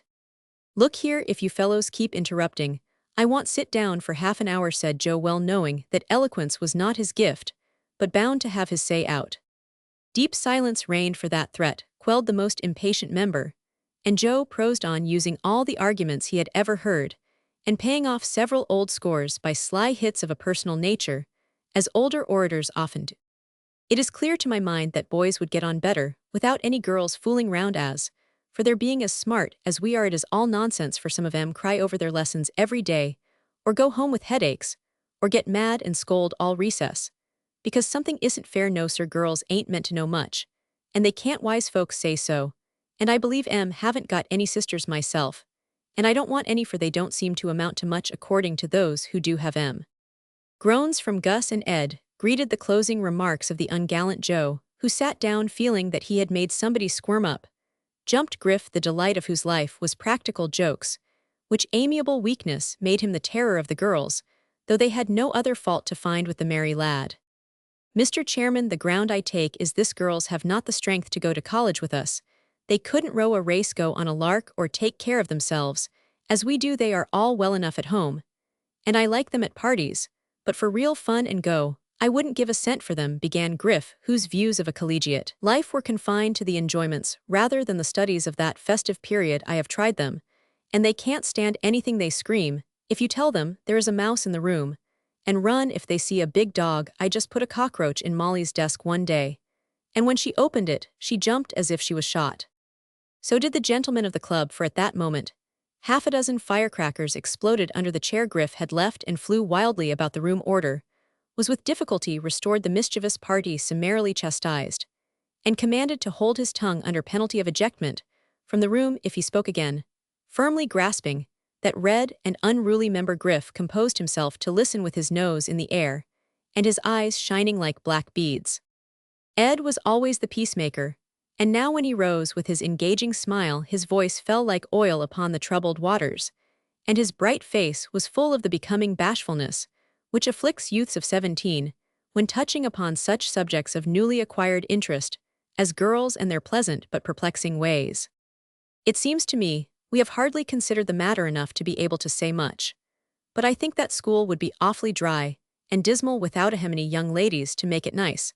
I wouldn't give a pin to go if there was only a crowd of fellows, though I like a good game as well as any man. I pity any boy who has no sisters, continued Ed, warming up, as he thought of his own who loved him dearly as well they might, for a better brother never lived home, wouldn't be worth having without them, to look after a fellow, to keep him out of scrapes, help him with his lessons, and make things jolly for his friends.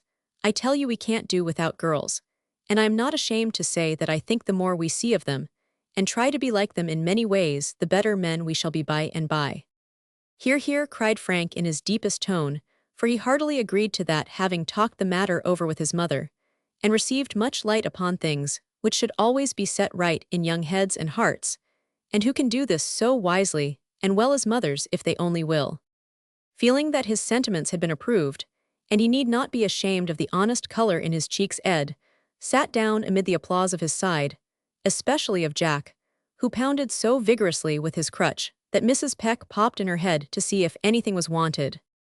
"No thank you, Mom, we were only cheering," Ed said, Gus now upon his legs, and rather at a loss what to say, till Mrs. Peck's appearance suggested an idea, and he seized upon it. "My honored friend has spoken so well that I have little to add. I agree with him, and if you want an example of what girls can do, why, look at Jill.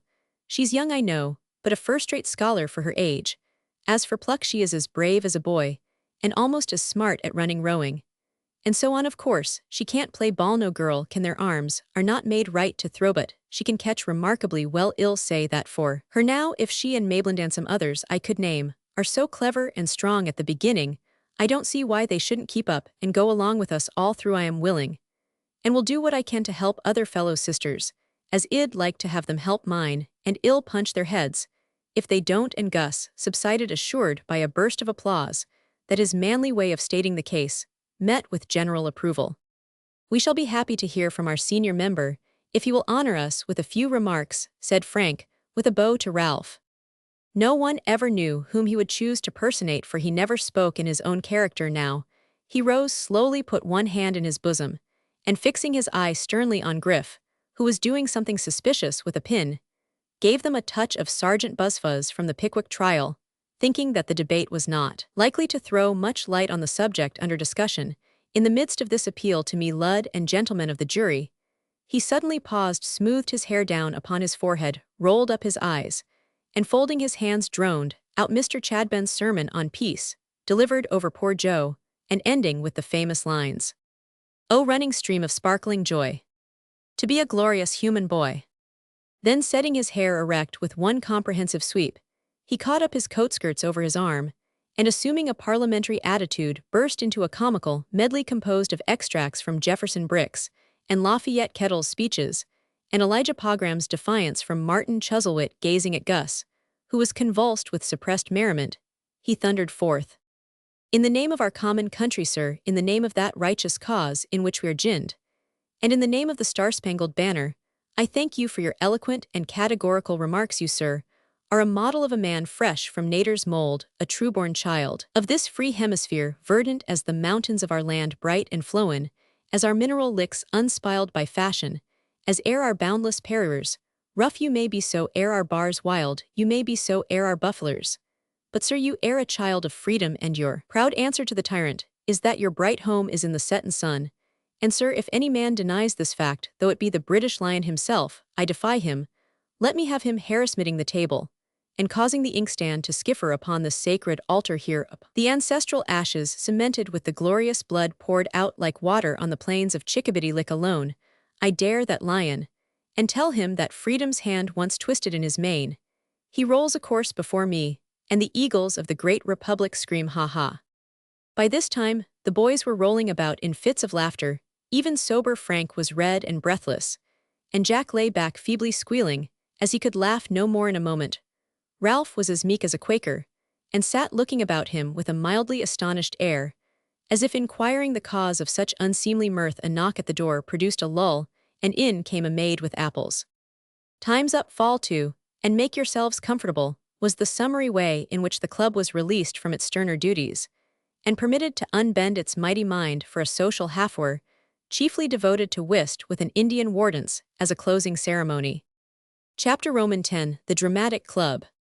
While Jack was hopping gaily about on his crutches, poor Jill was feeling the effects of her second fall, and instead of sitting up as she hoped to do after 6 weeks of rest, she was ordered to lie on a board for 2 hours each day. Not an easy penance, by any means, for the board was very hard, and she could do nothing while she lay there as it did. Not slope enough to permit her to read without great fatigue of both eyes and hands, so the little martyr spent her first hour of trial in sobbing, the second in singing, for just as her mother and Mrs. Minot were deciding in despair that neither she nor they could bear it, Jill suddenly broke out into a merry chorus.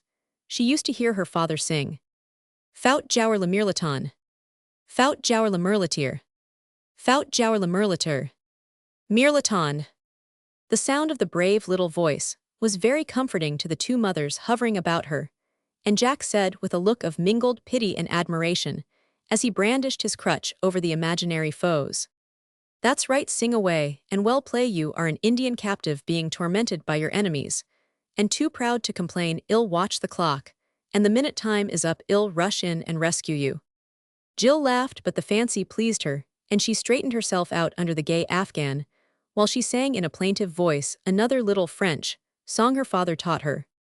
"J'avais une colombe blanche. J'avais un blanc petit pigeon. Tous du valiant de branche en branche. Jusqu'au fait de mon donjon. Mais commet un coup de vent d'automne. Cest abattu la l'épervier. Et ma colombe si mignon. Ni revient plus au colombier." My poor Jean had a fine voice, and always hoped the child would take after him. It would break his heart to see her lying there trying to cheer her pain with the songs he used to sing her to sleep with, said Mrs. Peck sadly. "She really has a great deal of talent, and when she is able she shall have some lessons, for music is a comfort and a pleasure." Sick or well, answered Mrs. Minot, who had often admired the fresh voice with its pretty accent. Here Jill began the Canadian boat song with great vigor, as if bound to play her part of Indian victim with spirit, and not disgrace herself by any more crying. All knew the air, and joined in, especially Jack, who came out strong on the Row Brothers' Row, but ended in a squeak on a high note so drolly that the rest broke down. So the hour that began with tears ended with music and laughter, and a new pleasure to think of for the future. After that day, Jill exerted all her fortitude, for she liked to have the boys call her brave, and admire the cheerful way in which she endured 2 hours of discomfort. She found she could use her zither as it lay upon her breast, and every day the pretty music began at a certain hour, and all in the house soon learned to love and listen for it. Even the old cook set open her kitchen door, saying pitifully, "Poor darlant, hear how purty she's singin' wid the pain on that cruel board. It's a little saint. She is, may her bed above be aisy." Frank would lift her gently on and off with a kind word that comforted her immensely, and gentle Ed would come and teach her new bits of music, while the other fellows were frolicking below. Ralph added his share to her amusement, for he asked leave to model her head in clay and set up his work in a corner, coming to pat, scrape, and mold whenever he had a spare minute, amusing her by his lively chat, and showing her how to shape birds, rabbits, and queer faces in the soft clay, when the songs were all sung and her fingers tired of the zither. The girls sympathized very heartily with her new trial, and brought all manner of gifts to cheer her captivity merry, and Molly made a gay screen by pasting pictures on the black cambric, which covered the folding frame that stood before her to keep the draughts from her. As she lay on her board, bright birds and flowers, figures and animals covered one side, and on the other they put mottos, bits of poetry, anecdotes, and short stories, so that Jill could lie and look or read without the trouble of holding a book. It was not all done at once, but grew slowly, and was a source of instruction as well as amusement to them all as they read carefully, that they might make good selections. But the thing that pleased Jill most was something Jack did, for he gave up going to school and stayed at home nearly a fortnight after he might have gone all for her sake. The day the doctor said he might try it if he would be very careful, he was in great spirits, and limped about looking up his books and planning how he would astonish his mates by the rapidity of his recovery. When he sat down to rest, he remembered Jill, who had been lying quietly behind the screen while he talked with his mother, busy putting fresh covers on the books. "She is so still, I guess she is asleep," thought Jack, peeping round the corner. No, not asleep, but lying with her eyes fixed on the sunny window beyond which the bright winter world sparkled after a fresh snowfall.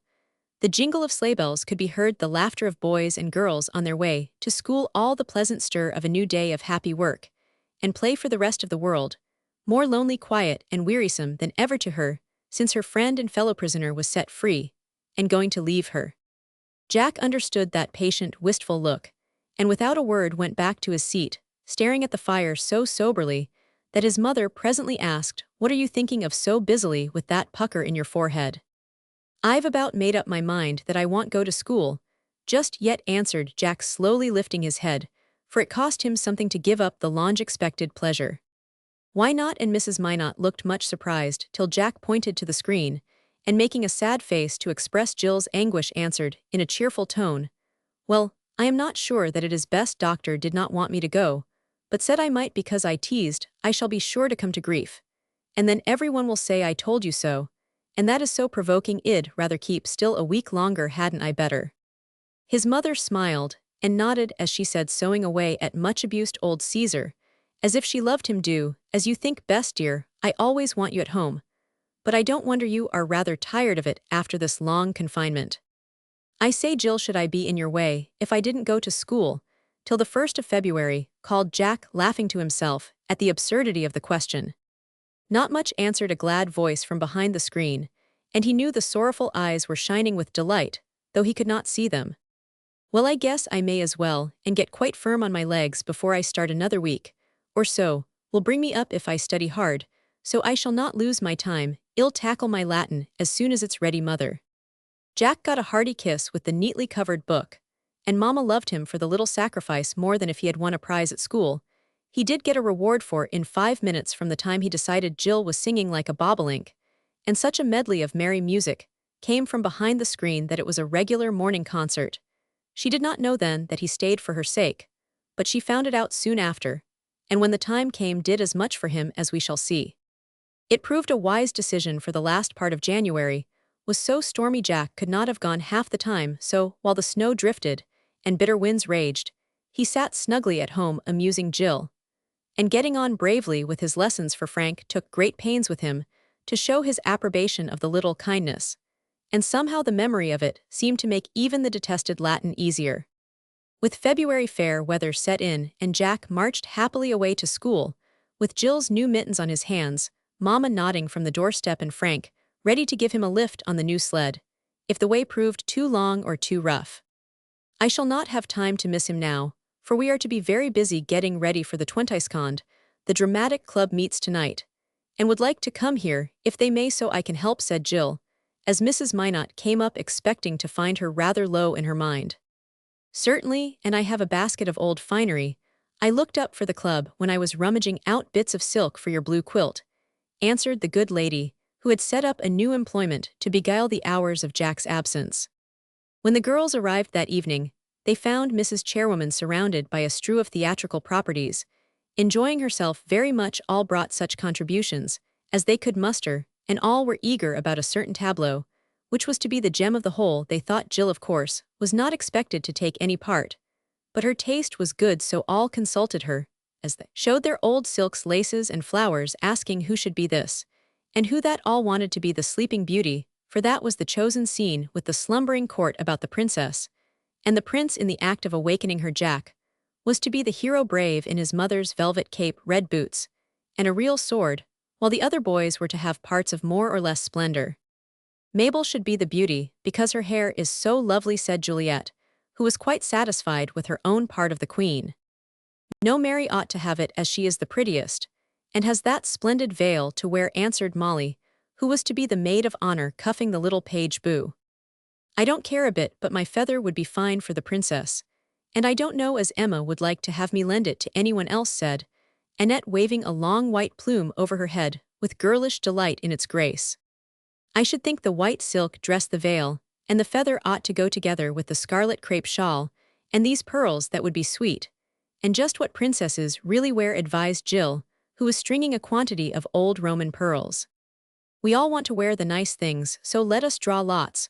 Wouldn't that be the fairest way?" asked Mary, looking like a rosy little bride under a great piece of illusion, which had done duty in many plays. "The prince is light, so the princess must be darkish. We ought to choose the girl who will look best, as it is a picture," I heard Miss Delano So when the ladies got up the tableaus last winter, and everyone wanted to be Cleopatra, said Jill decidedly. You choose, and then if we can't agree, we will draw lots, proposed Sussy, who being plain knew there was little hope of her getting a chance in any other way. So all stood in a row, and Jill from her sofa surveyed them critically, feeling that the one Jack would really prefer was not among the number. I choose that one, for Juliet wants to be Queen. Molly would make faces, and the others are too big or too light, pronounced Jill, pointing to Mary, who looked pleased, while Mabel's face darkened, and Sussy gave a disdainful sniff. You'd better draw lots, and then there will be no fuss. Ju and I are out of the fight, but you three can try, and let this settle the matter, said Molly, handing Jill a long strip of paper. All agreed to let it be so, and when the bits were ready drew in turn. This time fate was evidently on Mary's side, and no one grumbled when she showed the longest paper. Go and dress, then come back, and well plan how we are to be placed before we call up the boys, commanded Jill, who was manager since she could be nothing else. The girls retired to the bedroom and began to rig up, as they called it, but discontent still lurked among them, and showed itself in sharp words, envious looks, and disobliging acts. Am I to have the white silk and the feather, asked Mary, delighted with the silvery shimmer of the one and the graceful droop of the other, though both were rather shabby.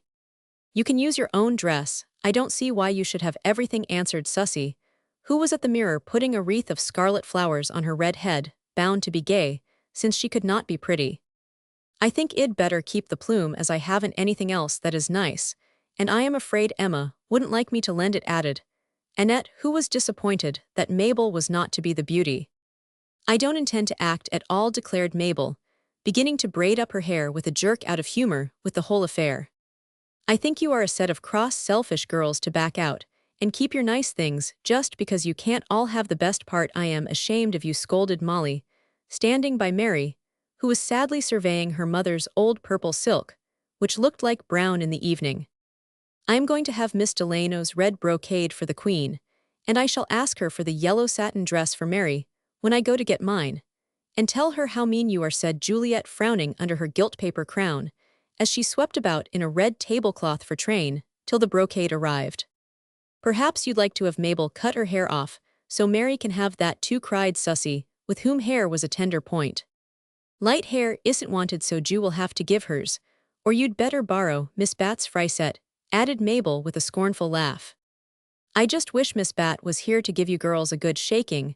Do let someone else have a chance at the glass, you peacock, exclaimed Molly Lou, pushing Sussy aside to arrange her own blue turban, out of which she plucked the pink pompon to give Mary. Don't quarrel about me, I shall do well enough, and the scarlet shawl will hide my ugly dress, said Mary from the corner, where she sat waiting for her turn at the mirror. As she spoke of the shawl, her eye went in search of it, and something that she saw in the other room put her own disappointment out of her head. Jill lay there all alone, rather tired with the lively chatter, and the effort it cost her not to repine at being shut out from the great delight of dressing up and acting. Her eyes were closed, her net was off, and all the pretty black curls lay about her shoulders, as one hand idly pulled them out, while the other rested on the red shawl. As if she loved its glowing color and soft texture, she was humming to herself the little song of the dove and the donjon, and something in the plaintive voice, the solitary figure, went straight to Mary's gentle heart. Poor Jilly can't have any of the fun, was the first thought, then came a second that made Mary start and smile, and in a minute whisper, so that all but Jill could hear her, girls, I am not going to be the princess, but I've thought of a splendid one. Who asked the rest, staring at one another much surprised by this sudden announcement. Hush, speak low, or you will spoil it all. Look in the bird room, and tell me if that isn't a prettier princess than I could make.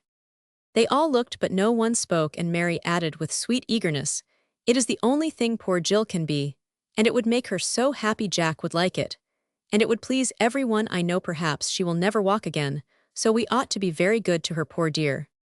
The last words, whispered with a little quiver in the voice, settled the matter better than hours of talking, for girls are tender-hearted creatures, and not one of these, but would have gladly given all the pretty things she owned to see Jill dancing about well and strong again like a ray of sunshine.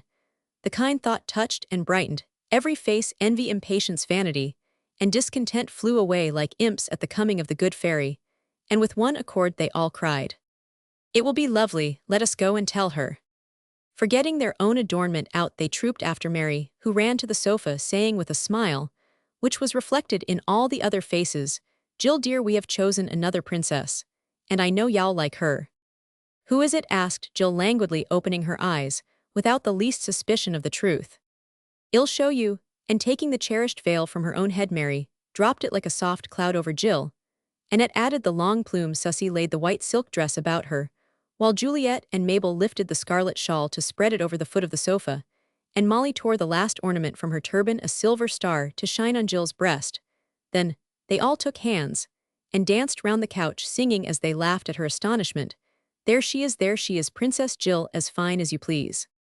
"Do you really mean it? But can I? Is it fair? How sweet of you, come here, and let me hug you all," cried Jill in a rapture at the surprise, and the pretty way in which it was done. The grand scene on the Twentiscond was very fine indeed, but the little tableau of that minute was infinitely better, though no one saw it, as Jill tried to gather them all in her arms, for that nosegay of girlish faces was the sweeter because each one had sacrificed her own little vanity to please a friend, and her joy was reflected in the eyes that sparkled round the happy princess. "Oh, you dear kind things to think of me, and give me all your best clothes, I never shall forget it, and I'll do anything for you, yes, I'll write, and ask Mrs. Piper to lend us her ermine cloak for the king's see if I don't." Shrieks of delight hailed this noble offer, for no one had dared to borrow the much-coveted mantle, but all agreed that the old lady would not refuse. Jill, it was astonishing how smoothly everything went after this, for each was eager to help, admire, and suggest in the friendliest way. And when all were dressed, the boys found a party of very gay ladies waiting for them round the couch, where lay the brightest little princess ever seen. "Oh, Jack, I am to act, wasn't it dear of the girls to choose me? Don't they look lovely, aren't you glad?" cried Jill, as the lads stared, and the lasses blushed and smiled, well pleased at the frank admiration the boyish faces showed. "I guess I am, you are a set of trumps, and we'll give you a first-class spread after the play to pay for it, won't we, fellows?" answered Jack, much gratified, and feeling that now he could act his own part capitally. "We will. It was a handsome thing to do, and we think well of you for it." Hey, Gus and Frank nodded approvingly at all, though he looked only at Annette. "As king of this crowd, I call it to order," said Gus, retiring to the throne, where Juliet sat laughing in her red tablecloth. "Well, have the fair one with golden locks next time, I promise you that," whispered Ed to Mabel, whose shining hair streamed over her blue dress like a mantle of gold-colored silk. "Girls are pretty nice things, aren't they? Kind of to take Jill in. Don't Molly look fine, though?" And Griff's black eyes twinkled, as he planned to pin her skirts to Mary's at the first opportunity. "Susie looks as gay as a feather duster. I like her, she never snubs a fellow," said Joe, much impressed with the splendor of the court ladies. The boys' costumes were not yet ready, but they posed well, and all had a merry time, ending with a game of blindman's-buff, in which every one caught the right person in the most singular way, and all agreed, as they went home in the moonlight, that it had been an unusually jolly meeting. So the fairy play woke the sleeping beauty that lies in all of us, and makes us lovely when we rouse it with a kiss of unselfish goodwill, for though the girls did not know it, then they had adorned themselves with pearls more precious than the waxen ones they decked their princess in. Chapter Roman 11 Down breaks. The greatest people have their weak points, and the best-behaved boys now and then yield to temptation, and get into trouble, as everybody knows. Frank was considered a remarkably well-bred and proper lad, and rather prided himself on his good reputation, for he never got into scrapes like the other fellows, well, hardly ever, for we must confess that at rare intervals his besetting sin overcame his prudence, and he proved himself an erring human boy. Steamengines had been his idols for years, and they alone could lure him from the path of virtue. Once, in trying to investigate the mechanism of a toy specimen, which had its little boiler, and ran about whistling and puffing in the most delightful way, he nearly set the house afire by the sparks that dropped on the straw carpet. Another time, in trying experiments with the kitchen tea kettle, he blew himself up, and the scars of that explosion he still carried on his hands. He was long past such childish amusements now, but his favorite haunt was the engine house of the new railroad, where he observed the habits of his pets with never-failing interest, and cultivated the goodwill of stokers and brakemen till they allowed him many liberties, and were rather flattered by the admiration expressed for their iron horses by a young gentleman who liked them better even than his Greek and Latin. There was not much business doing on this road as yet, and the two cars of the passenger trains were often nearly empty, though full freight trains rolled from the factory to the main road, of which this was only a branch. So things went on in a leisurely manner, which gave Frank many opportunities of pursuing his favorite pastime. He soon knew all about No. 11, his pet engine, and had several rides on it with Bill the engineer, so that he felt at home there, and privately resolved that when he was a rich man, he would have a road of his own and run trains as often as he liked. Gus took less interest than his friend in the study of steam, but usually accompanied him when he went over after school to disport himself in the engine house, interview the stoker, or see if there was anything new in the way of brakes. One afternoon, they found No. 11 on the sidetrack puffing away, as if enjoying a quiet smoke before starting. No cars were attached, and no driver was to be seen, for Bill was off with the other men behind the station house, helping the expressman, whose horse had backed down a bank and upset the wagon. "Good chance for a look at the old lady," said Frank, speaking of the engine, as Bill did, and jumping aboard with great satisfaction, followed by Gus. "I'd give $10 if I could run her up to the bend and back," he added fondly, touching the bright brass knobs and glancing at the fire with a critical eye. "You couldn't do it alone," answered Gus, sitting down on the grimy little perch, willing to indulge his mate's amiable weakness. "Give me leave to try steam as up, and I could do it as easy as not," and Frank put his hand on the throttle valve, as if daring Gus to give the word. "Fire up and make her hum," laughed Gus, quoting Bill's frequent order to his mate, but with no idea of being obeyed. "All right, I'll just roll her up to the switch and back again. I've often done it with Bill," and Frank cautiously opened the throttle valve, threw back the lever, and the great thing moved with a throb and a puff. "Steady, old fellow, or you'll come to grief here. Don't open that," shouted Gus, for just at that moment Joe appeared at the switch, looking ready for mischief. "Wish you would no train for 20 minutes, and we could run up to the bend, as well as not," said Frank, getting excited with the sense of power as the monster obeyed his hand so entirely that it was impossible to resist prolonging the delight. "By George, he has stopped her back her hold on," Frank cried Gus, as Joe, only catching the words open, that obeyed without the least idea that they would dare to leave the siding. But they did, for Frank rather lost his head for a minute, and out upon the main track rolled No. 11, as quietly as a well-trained horse, taking a familiar road. "Now you've done it, I'll give you a good thrashing when I get back," roared Gus, shaking his fist at Joe, who stood staring half-pleased, half-scared at what he had done. "Are you really going to try it?" asked Gus, as they glided on with increasing speed, and he too felt the charm of such a novel adventure, though the consequences bid fair to be serious. "Yes, I am," answered Frank with the grim look he always wore when his strong will got the upper hand. "Bill will give it to us anyway, so we may as well have our fun out. If you are afraid, I'll slow down, and you can jump off." And his brown eyes sparkled with the double delight of getting his heart's desire and astonishing his friend at the same time by his skill and coolness. "Go ahead, I'll jump when you do," and Gus calmly sat down again, bound in honor to stand by his mate, till the smash came, though rather dismayed at the audacity of the prank. "Don't you call this just splendid?" exclaimed Frank, as they rolled along over the crossing, past the bridge, toward the curve a mile from the station. "Not bad, they are yelling like mad after us. Better go back if you can," said Gus, who was anxiously peering out, and in spite of his efforts to seem at ease, not enjoying the trip a particle. "Let them yell. I started to go to the curve, and I'll do it if it costs me $100. No danger. There's no train under 20 minutes, I tell you," and Frank pulled out his watch, but the sun was in his eyes, and he did not see clearly, or he would have discovered that it was later than he thought. On they went, and were just rounding the bend, when a shrill whistle in front startled both boys and drove the color out of their cheeks. "It's the factory train," cried Gus in a husky tone, as he sprang to his feet.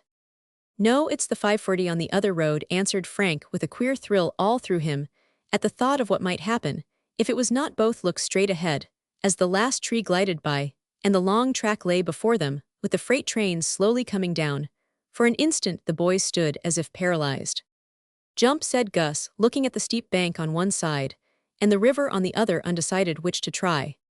"Sit still," commanded Frank, collecting his wits, as he gave a warning whistle to retard the oncoming train, while he reversed the engine, and went back faster than he came. A crowd of angry men was waiting for them, and Bill stood at the open switch in a towering passion, as No 11 returned to her place unharmed, but bearing two pale and frightened boys who stepped slowly and silently down, without a word to say for themselves, while the freight train rumbled by on the main track. Frank and Gus never had a very clear idea as to what occurred during the next few minutes, but vaguely remembered being well shaken, sworn at, questioned, threatened with direful penalties, and finally ordered off the premises forever by the wrathful depotmaster. Joe was nowhere to be seen, and as the two culprits walked away trying to go steadily, while their heads spun round, and all the strength seemed to have departed from their legs, Frank said in an exhausted tone, "Come down to the boathouse and rest a minute." Both were glad to get out of sight, and dropped upon the steps red, rumpled, and breathless. After the late exciting scene, Gus generously forbore to speak, though he felt that he was the least to blame, and Frank, after eating a bit of snow to moisten his dry lips, said handsomely, "Now don't you worry, old man, I'll pay the damages, for it was my fault. Joe will dodge, but I want so make your mind easy." "We shan't hear the last of this in a hurry," responded Gus, relieved yet anxious, as he thought of the reprimand his father would give him. "I hope mother won't hear of it till I tell her quietly myself. She will be so frightened, and think I'm surely smashed up, if she is told in a hurry." And Frank gave a shiver as all the danger he had run came over him suddenly. "I thought we were done for when we saw that train. Guess we should have been if you had not had your wits about you. I always said you were a cool one." And Gus patted Frank's back with a look of great admiration, for now that it was all over, he considered it a very remarkable performance. "Which do you suppose, it will be, fine or imprisonment?" asked Frank, after sitting in a despondent attitude for a moment. "Shouldn't wonder if it was both. Running off with an engine is no joke, you know." "What did possess me to be such a fool?" groaned Frank, repenting all too late of yielding to the temptation which assailed him. "Bear up, old fellow, I'll stand by you, and if the worst comes I'll call as often as the rules of the prison allow," said Gus consolingly, as he gave his afflicted friend an arm, and they walked away, both feeling that they were marked men from that day forth. Meantime Joe, as soon as he recovered from the shock of seeing the boys actually go off, ran away, as fast as his legs could carry him, to prepare Mrs. Minot for the loss of her son, for the idea of their coming safely back never occurred to him. His knowledge of engines being limited, a loud ring at the bell brought Mrs. Peck, who was guarding the house, while Mrs. Minot entertained a parlor full of company. "Frank's run off with No 11 and hell be killed, sure thought I'd come up and tell you," stammered Joe, all out of breath and looking wild. He got no further, for Mrs. Peck clapped one hand over his mouth, caught him by the collar with the other, and hustled him into the anteroom before anyone else could hear the bad news.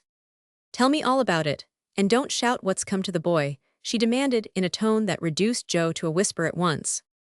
"Go right back and see what has happened to him, then come and tell me quietly. I'll wait for you here." "I wouldn't have his mother startled for the world," said the good soul when she knew all. "Oh, I darsn't I open the switch as they told me to, and Bill will half kill me when he knows it," cried Joe in a panic, as the awful consequences of his deed rose before him, showing both boys mortally injured and several trains wrecked. "Then take yourself off home, and hold your tongue. I'll watch the door, for I won't have any more ridiculous boys tearing in to disturb my lady." Mrs. Peck often called this good neighbor my lady, when speaking of her, for Mrs. Minot was a true gentlewoman and much pleasanter to live with than the titled mistress had been. Joe scudded away, as if the constable was after him, and presently Frank was seen slowly approaching with an unusually sober face and a pair of very dirty hands. "Thank heaven he's safe," and softly opening the door, Mrs. Peck actually hustled the young master into the anteroom as unceremoniously as she had hustled Joe. "I beg pardon, but the parlor is full of company, and that fool of a Joe came roaring in with a cock and bull story that gave me quite a turn." "What is it, Mr. Frank?" she asked eagerly, seeing that something was amiss. He told her in a few words, and she was much relieved to find that no harm had been done. "Ah, the danger is to come," said Frank darkly, as he went away to wash his hands and prepare to relate his misdeeds. It was a very bad quarter of an hour for the poor fellow who so seldom had any grave faults to confess. But he did it manfully, and his mother was so grateful for the safety of her boy that she found it difficult to be severe enough, and contented herself with forbidding any more visits to the too charming No 11. "What do you suppose will be done to me?" asked Frank, on whom the idea of imprisonment had made a deep impression. "I don't know, dear, but I shall go over to see Mr. Burton right after tea. He will tell us what to do, and what to expect. Gus must not suffer for your fault. He'll come off clear enough, but Joe must take his share, for if he hadn't opened that confounded switch no harm would have been done. But when I saw the way clear I actually couldn't resist going ahead," said Frank, getting excited again at the memory of that blissful moment when he started the engine. Here Jack came hurrying in, having heard the news, and refused to believe it from any lips but Frank's when he could no longer doubt. He was so much impressed with the daring of the deed that he had nothing but admiration for his brother, till a sudden thought made him clap his hands and exclaim exultingly, "His runaway beats mine all hollow, and now he can't crow over me. Want that be a comfort, the good boy has got into a scrape. Hooray." This was such a droll way of taking it that they had to laugh, and Frank took his humiliation so meekly that Jack soon fell to comforting him instead of crowing over him. Jill thought it a most interesting event, and when Frank and his mother went over to consult Mr. Burton, she and Jack planned out for the dear culprit a dramatic trial, which would have convulsed the soberest of judges. His sentence was 10 years' imprisonment, and such heavy fines that the family would have been reduced to beggary, but for the sums made by Jill's fancy work and Jack's success as a champion pedestrian. They found such comfort and amusement in this sensational program that they were rather disappointed when Frank returned reporting that a fine would probably be all the penalty exacted, as no harm had been done, and he and Gus were such respectable boys. What would happen to Joe he could not tell, but he thought a good whipping ought to be added to his share. Of course, the affair made a stir in the little world of children, and when Frank went to school, feeling that his character for good behavior was forever damaged, he found himself a lion, and was in danger of being spoiled by the admiration of his comrades, who pointed him out with pride as the fellow who ran off with a steam engine. But an interview with Judge Kemble, a fine of $25, and lectures from all the grown people of his acquaintance prevented him from regarding his escapade as a feat to boast if. He discovered also how fickle a thing is public favor, for very soon those who had praised began to tease, and it took all his courage, patience, and pride to carry him through the next week or two. The lads were never tired of alluding to No. 11, giving shrill whistles in his ear, asking if his watch was right, and drawing locomotives on the blackboard whenever they got a chance. The girls too had sly nods and smiles, hints and jokes of a milder sort which made him color and fume, and once lose his dignity entirely. Molly Lou, who dearly loved to torment the big boys and dared attack even solemn Frank, left one of Boo's old tin trains on the doorstep, directed to Conductor Minot, who, I regret to say, could not refrain from kicking it into the street and slamming the door with a bang that shook the house. Shrieks of laughter from wicked Molly and her coadjutor Griff greeted this explosion of wrath, which did no good, however, for half an hour later.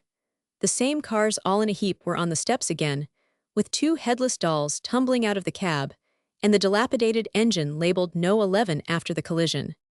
No one ever saw that ruin again, and for days Frank was utterly unconscious of Molly's existence, as propriety forbade his having it out with her, as he had with Griff. Then, Annette made peace between them, and the approach of the Twentiscond gave the wags something else to think of. But it was long before Frank forgot that costly prank, for he was a thoughtful boy who honestly wanted to be good, so he remembered this episode humbly. And whenever he felt the approach of temptation, he made the strong will master it, saying to himself, "Down brakes," thus saving the precious freight he carried from many of the accidents which befall us when we try to run our trains without orders, and so often wreck ourselves as well as others. Chapter Roman 12, the 22nd of February. Of course, the young ladies and gentlemen had a ball on the evening of that day, but the boys and girls were full of excitement about their scenes from the life of Washington and other brilliant tableaux.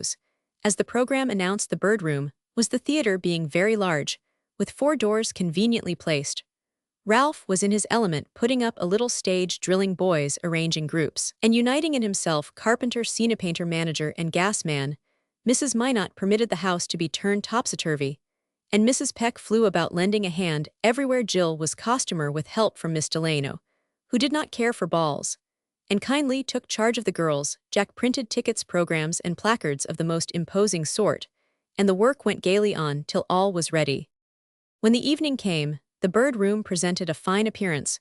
One end was curtained off with red drapery and real footlights with tin shades, gave a truly theatrical air to the little stage rows of chairs filled with mammas, and little people occupied the rest of the space. The hall and Frank's room were full of amused papa's uncles and old gentlemen whose patriotism brought them out in spite of rheumatism. There was a great rustling of skirts, fluttering of fans, and much lively chat till a bell rang and the orchestra struck up. Yes, there really was an orchestra, for Ed declared that the national airs must be played, or the whole thing would be a failure, so he had exerted himself to collect all the musical talent he could find. A horn, a fiddle, and a flute with drum and fife for the martial scenes. Ed looked more beaming than ever as he waved his baton and led off with Yankee Doodle as a safe beginning, for everyone knew that it was fun to see little Johnny Cooper bang away on a big drum, and old Mr. Munson, who had been a fifer all his days, blow till he was as red as a lobster, while everyone kept time to the music, which put them all in good spirits for the opening scene. Up went the curtain and several trees in tubs appeared, then a stately gentleman in small clothes, cocked hat, grey wig, and an imposing cane came slowly walking in. It was Gus, who had been unanimously chosen not only for Washington, but for the father of the hero, also that the family traits of long legs and a somewhat massive nose might be preserved. My trees are doing finely," observed Mr. W. Sr., strolling along with his hands behind him, casting satisfied glances at the dwarf orange oleander abutilon and little pine that represented his orchard. Suddenly he starts, pauses, frowns, and after examining the latter shrub, which displayed several hacks in its stem and a broken limb with 6 red velvet cherries hanging on it, he gave a thump with his cane that made the little ones jump and cried out, "Can it have been my son?" He evidently thought it was, for he called in tones of thunder, George Washington, come hither this moment." Great suspense on the part of the audience, then a general burst of laughter as Boo trotted in a perfect miniature of his honored parent, knee breeches, cocked hat, shoe buckles, and all. He was so fat that the little tails of his coat stuck out in the drollest way.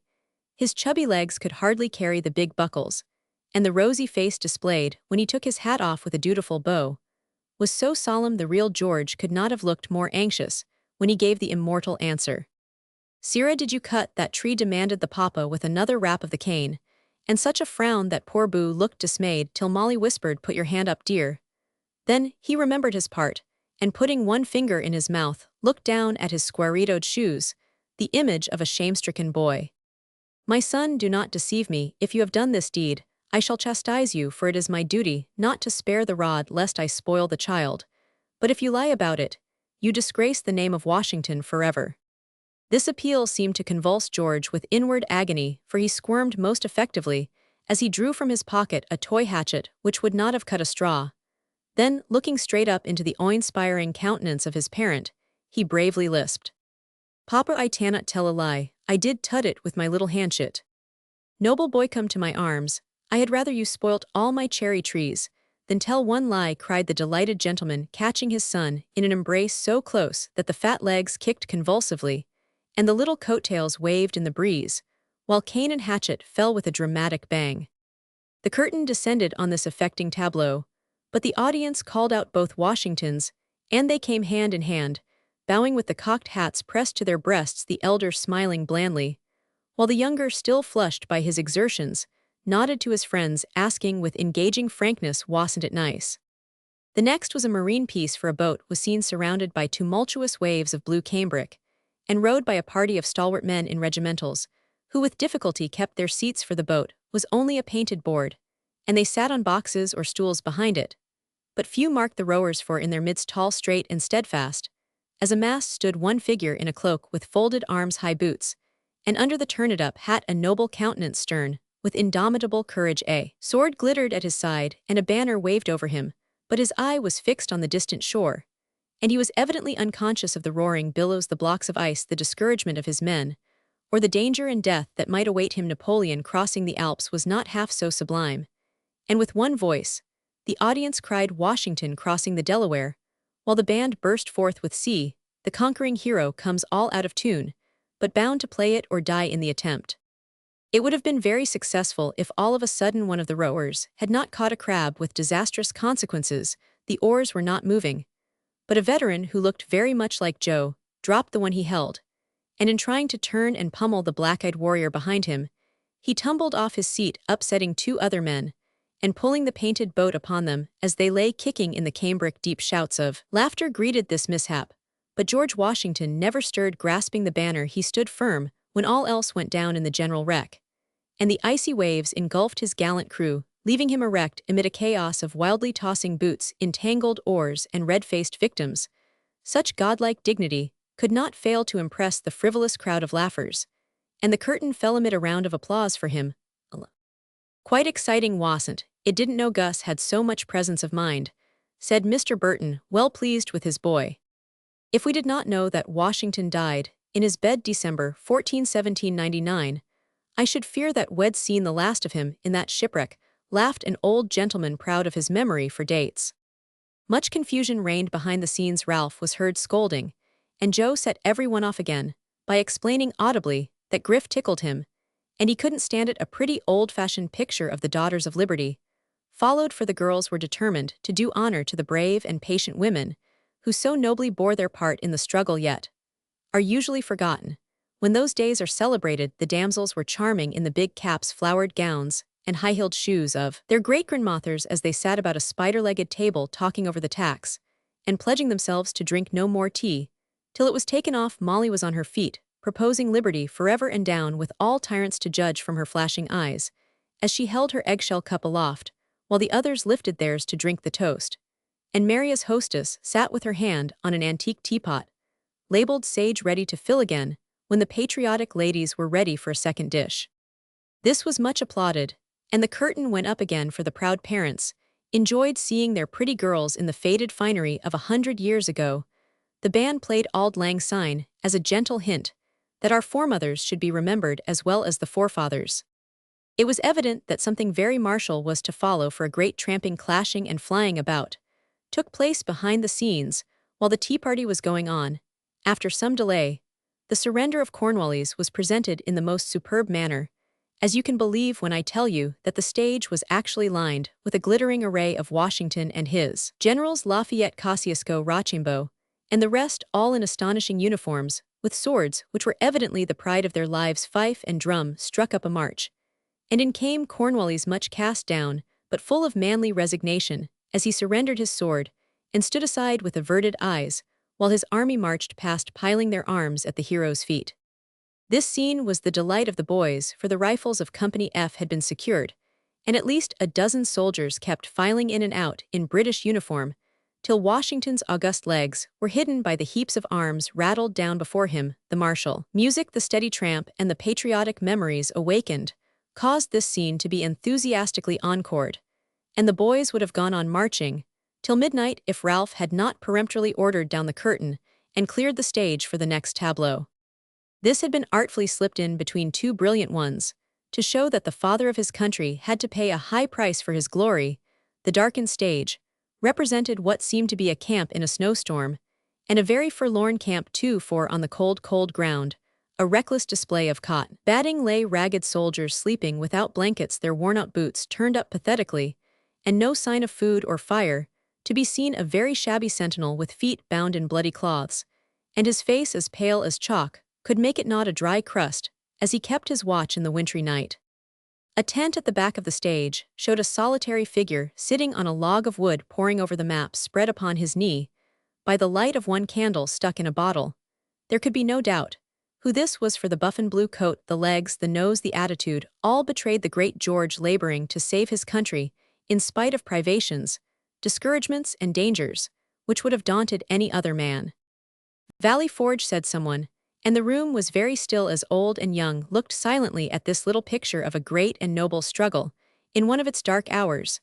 The crust, the wounded feet, the rags, the snow, the loneliness, the indomitable courage and endurance of these men touched the hearts of all, for the mimic scene grew real for a moment, and when a child's voice broke the silence, asking pitifully, "Oh, Mama, was it truly as dreadful as that?" a general outburst answered, as if everyone wanted to cheer up the brave fellows and bid them fight on, for victory was surely coming.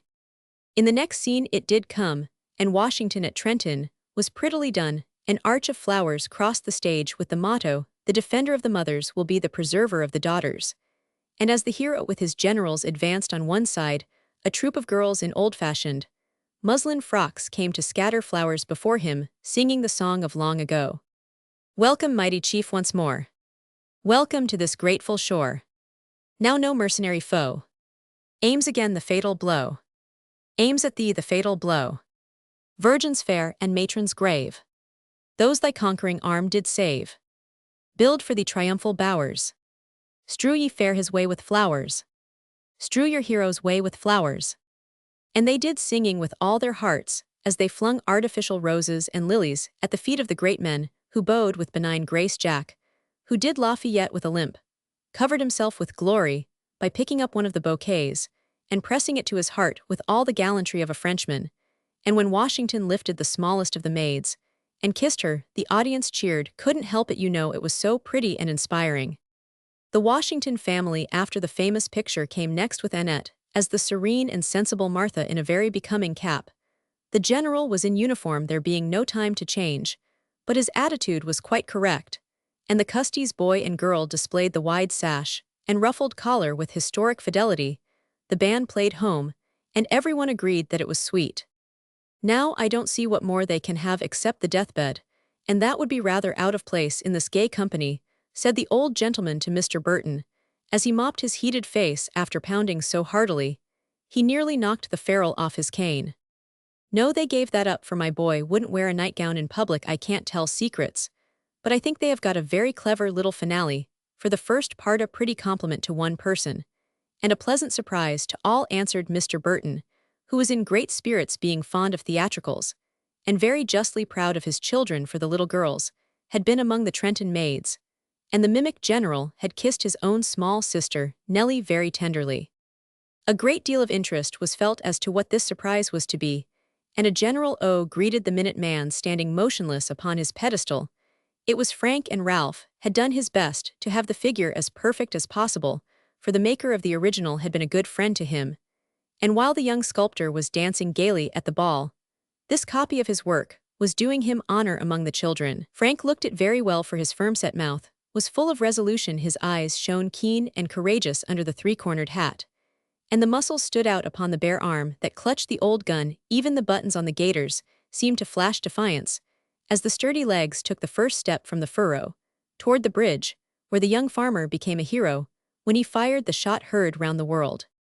That is splendid, as like to the original as flesh can be to bronze. How still he stands, hell fight when the time comes, and die hard, want he hush, you make the statue blush. These very audible remarks certainly did, for the color rose visibly as the modest lad heard himself praised, though he saw but one face in all the crowd, his mother's, far back, but full of love and pride, as she looked up at her young minute man, waiting for the battle which often calls us when we least expect it, and for which she had done her best to make him ready.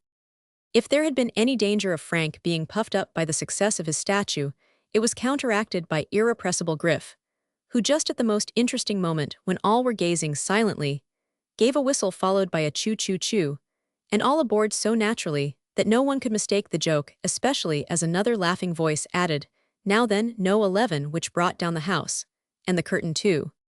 Frank was so angry, it was very difficult to keep him on his perch. For the last scene of all he submitted, however, rather than spoil the grand finale, hoping that its beauty would efface that ill-timed pleasantry from the public mind.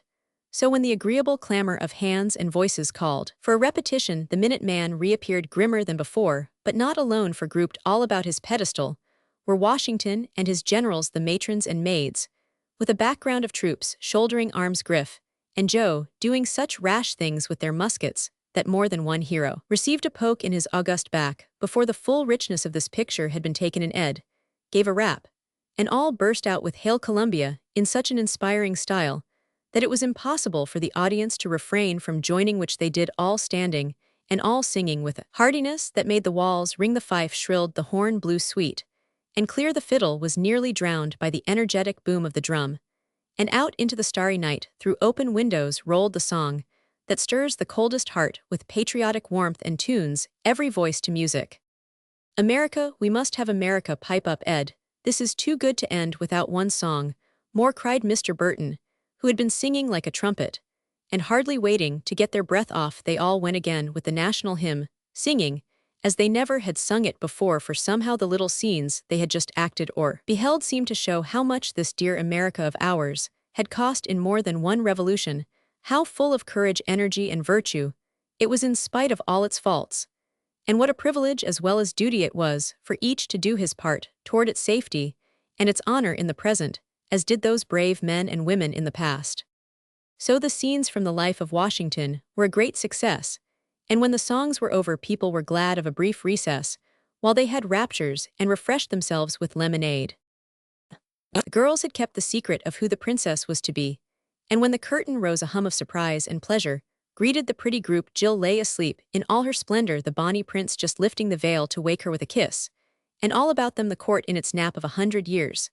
The king and queen dozing comfortably on the throne, the maids of honor like a garland of nodding flowers. About the couch, the little page unconscious of the blow about to fall, and the fool dreaming with his mouth wide open. It was so pretty people did not tire of looking, till Jack's lame leg began to tremble, and he whispered, "Drop her, or I shall pitch." Down went the curtain, but it rose in a moment, and there was the court after the awakening, the king and queen looking about them with sleepy dignity, the maids in various attitudes of surprise, the fool grinning from ear to ear, and the princess holding out her hand to the prince, as if glad to welcome the right lover when he came at last. Molly got the laugh this time, for she could not resist giving poor Boo the cuff which had been hanging over him so long. She gave it with unconscious energy, and Boo cried out so naturally that all the children were delighted and wanted it repeated, but Boo declined, and the scenes which followed were found quite as much to their taste, having been expressly prepared for the little people. Mother Goose's reception was really very funny, for Ralph was the old lady, and had hired a representation of the immortal bird from a real theater for this occasion. There they stood, the dame in her pointed hat, red petticoat cap, and Cain with the noble fowl a good deal larger than life beside her, and Griff inside enjoying himself immensely. As he flapped the wings, moved the yellow legs, and waved the long neck about, while unearthly quacks issued from the bill, that was a great surprise for the children, and they got up in their seats to gaze their fill, many of them firmly believing that they actually beheld the blessed old woman who wrote the nursery songs they loved so well.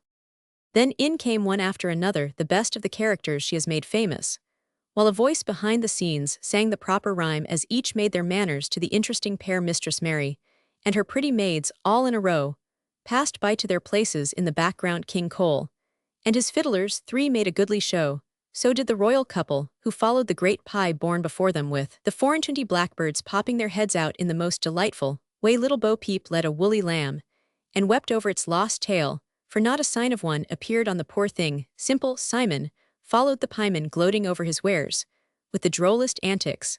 The little wife came trundling by in a wheelbarrow, and was not upset, neither was the lady with rings on her fingers and bells on her toes as she cantered along on a rocking horse. Bobby Shafto's yellow hair shone finely as he led, and the maid whom he came back from sea to marry, Miss Muffet, bowl in hand, ran away from an immense black spider, which waggled its long legs in a way so lifelike that some of the children shook in their little shoes. The beggars who came to town were out in full force, rags, tags, and velvet gowns, quite true to life. Boy Blue rubbed his eyes with hay sticking in his hair, and tooted on a tin horn, as if bound to get the cows out of the corn. Molly, with a long-handled frying pan, made a capital queen in a tucked-up gown, checked apron, and high crown to good King Arthur, who very properly did not appear after stealing the barley meal, which might be seen in the pan, tied up in a pudding like a cannonball ready to fry. But Tobias Molly's black cat covered himself with glory by the spirit with which he acted his part in Sing Sing, What Shall I Sing? The Cat's Run Away with the Pudding Bag String. First he was led across the stage on his hind legs, looking very fierce and indignant, with a long tape trailing behind him, and being set free at the proper moment, he gave one bound over the 24 blackbirds who happened to be in the way, and dashed off as if an enraged cook had actually been after him, straight downstairs to the Colburn, where he sat glaring in the dark till the fun was over. When all the characters had filed in and stood in 2 long rows, music struck up, and they danced all the way to Boston, a simple but lively affair, which gave each a chance to show his or her costume as they pranced down the middle and up outside. Such a funny medley as it was, for there went fat King Cole, with the most ragged of the beggar-maids. Mistress Mary, in her pretty blue dress, tripped along with Simple Simon, staring about him like a blockhead. The fine lady left her horse to dance with Bobby Shafto, till every bell on her slippers tinkled its tongue out. Bo Peep and a jolly fiddler skipped gaily up and down. Miss Muffet took the big spider for her partner, and made his many legs fly about in the wildest way. The little wife got out of the wheelbarrow to help Boy Blue along, and Molly, with the freeing pan over her shoulder, led off splendidly when it was grand right and left. But the old lady and her goose were the best of all, for the dame's shoebuckles cut the most astonishing pigeon wings, and to see that mammoth bird waddle down the middle with its wings half open, its long neck bridling, and its yellow legs in the first position as it curtsied to its partner, was a sight to remember. It was so intensely funny. The merry old gentleman laughed till he cried. Mr. Burton split his gloves, he applauded so enthusiastically, while the children beat the dust out of the carpet, hopping up and down as they cried, "Do it again." We want it all over when the curtain went down at last on the flushed and panting party, Mother G bowing with her hat all awry, and the goose doing a double shuffle as if it did not know how to leave off.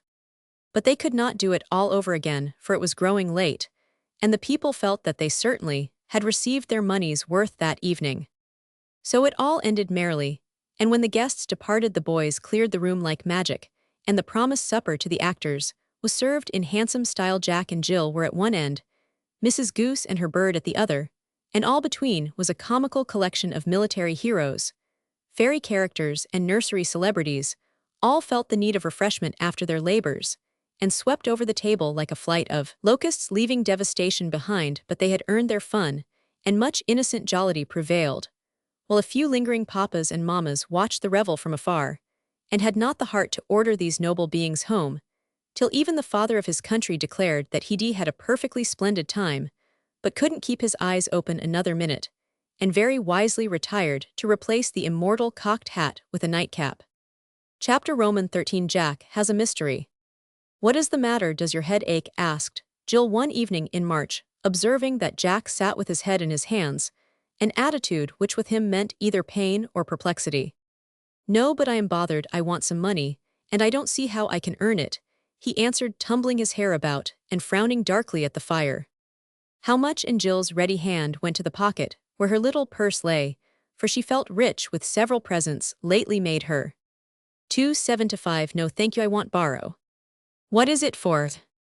"Can't tell." "Why, I thought you told me everything."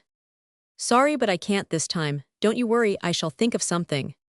"Couldn't your mother help?" "Don't wish to ask her." "Why can't she know?" "Nobody cans." "How queer is it a scrape?" Jack asked, Jill looking as curious as a mat. "It is likely to be, if I can't get out of it this week somehow." "Well, I don't see how I can help if I am not to know anything," and Jill seemed rather hurt. "You can just stop asking questions, and tell me how a fellow can earn some money that would help. I've got $1. But I must have some more," and Jack looked worried as he fingered the little gold dollar on his watchguard. "Oh, do you mean to use that?" "Yes, I do. A man must pay his debts. If he sells all he has to do it," said Jack sternly. "Dear me, it must be something very serious," and Jill lay quite still for 5 minutes thinking over all the ways in which Jack ever did earn money, for Mrs. Minot liked to have her boys work, and paid them in some way for all they Roman 999. "Is there any wood to saw?" she asked presently, being very anxious to help. "All done." "Paths to shovel?" "No snow." "Lawn to rake then?" "Not time for that yet." "Catalogue of books?" "Frank got that job." "Copy those letters for your mother." "Take me too long, must have my money Friday if possible." "I don't see what we can do, then it is too early or too late for everything, and you want borrow." "Not of you know nor of anyone else. If I can possibly help it, I've promised to do this myself, and I will." And Jack wagged his head resolutely. "Couldn't you do something with the printing press? Do me some cards, and then perhaps the other girls will want some," said Jill as a forlorn hope. "Just the thing. What a goose I was not to think of it." Ill rigged the old machine up at once, and starting from his seat, Jack dived into the big closet, dragged out the little press, and fell to oiling, dusting, and putting it in order like one relieved of a great anxiety. "Give me the types, I'll sort them, and set up my name, so you can begin as soon as you are ready. You know what a help I was when we did the programs. I am almost sure the girls will want cards, and I know your mother would like some more tags," said Jill briskly, rattling the letters into the different compartments, while Jack inked the rollers and hunted up his big apron, whistling the while with recovered spirits. A dozen neat cards were soon printed, and Jill insisted on paying 6 cents for them, as earning was not borrowing. A few odd tags were found, and done for Mama, who immediately ordered 4 dozen at 6 cents, a dozen though she was not told why there was such a pressing call for money. Jack's monthly $half had been spent the first week 25 cents for a concert, 10 paid a fine, for keeping a book too long from the library, 10 more, to have his knife ground, and 5 in candy, for he dearly loved sweeties, and was under bonds to Mama not to spend more than 5 cents a month on these unwholesome temptations. She never asked the boys what they did with their money, but expected them to keep account in the little books she gave them, and now and then they showed the neat pages with pardonable pride, though she often laughed at the queer items. All that evening Jack worked busily, for when Frank came in, he good-naturedly ordered some pale pink cards for Annette, and ran to the store to choose the right shade, and buy some packages for the young printer also. "What do you suppose he is in such a pucker for?" whispered Jill, as she set up the new name to Frank, who sat close by with one eye on his book, and one on her. "Oh, some notion he's a queer chap, but I guess it isn't much of a scrape, or I should know it. He's so good-natured, he's always promising to do things for people, and has too much pluck to give up when he finds he can't let him alone, and it will all come out soon enough," answered Frank, who laughed at his brother, but loved him none the less for the tender heart that often got the better of his young head. But for once Frank was mistaken. The mystery did not come out, and Jack worked like a beaver all that week as orders poured in, when Jill and Annette showed their elegant cards, for as everybody knows, if one girl has a new thing, all the rest must, whether it is a bow on the top of her head, a peculiar sort of pencil, or the latest kind of chewing gum. Little play did the poor fellow get, for every spare minute was spent at the press, and no invitation could tempt him away. So much in earnest was our honest little Franklin about paying his debt. Jill helped all she could, and cheered his labors with her encouragement, remembering how he stayed at home for her. "It is real good of you to lend a hand, and I am ever so much obliged," said Jack, as the last order was struck off, and the drawer of the typebox held a pile of shining 5 and 10 cent pieces with 2 or 3 quarters. "I love to, only it would be nicer if I knew what we were working for," she said demurely, as she scattered type for the last time, and seeing that Jack was both tired and grateful, hoped to get a hint of the secret. "I want to tell you dreadfully, but I can't because I've promised." "What nevers?" "Never," and Jack looked as firm as a rock. "Then I shall find out, for I haven't promised." "You can't." "See if I don't." "You are sharp, but you won't guess this. It's a tremendous secret, and nobody will tell it." "Y'all tell it yourself, you always do." "I won't tell this, it would be mean." "Wait and see, I can get anything out of you if I try," and Jill laughed, knowing her power well, for Jack found it very hard to keep a secret from her. "Don't try, please, don't, it wouldn't be right, and you don't want to make me do a dishonorable thing for your sake, I know." Jack looked so distressed that Jill promised not to make him tell, though she held herself free to find out in other ways if she could.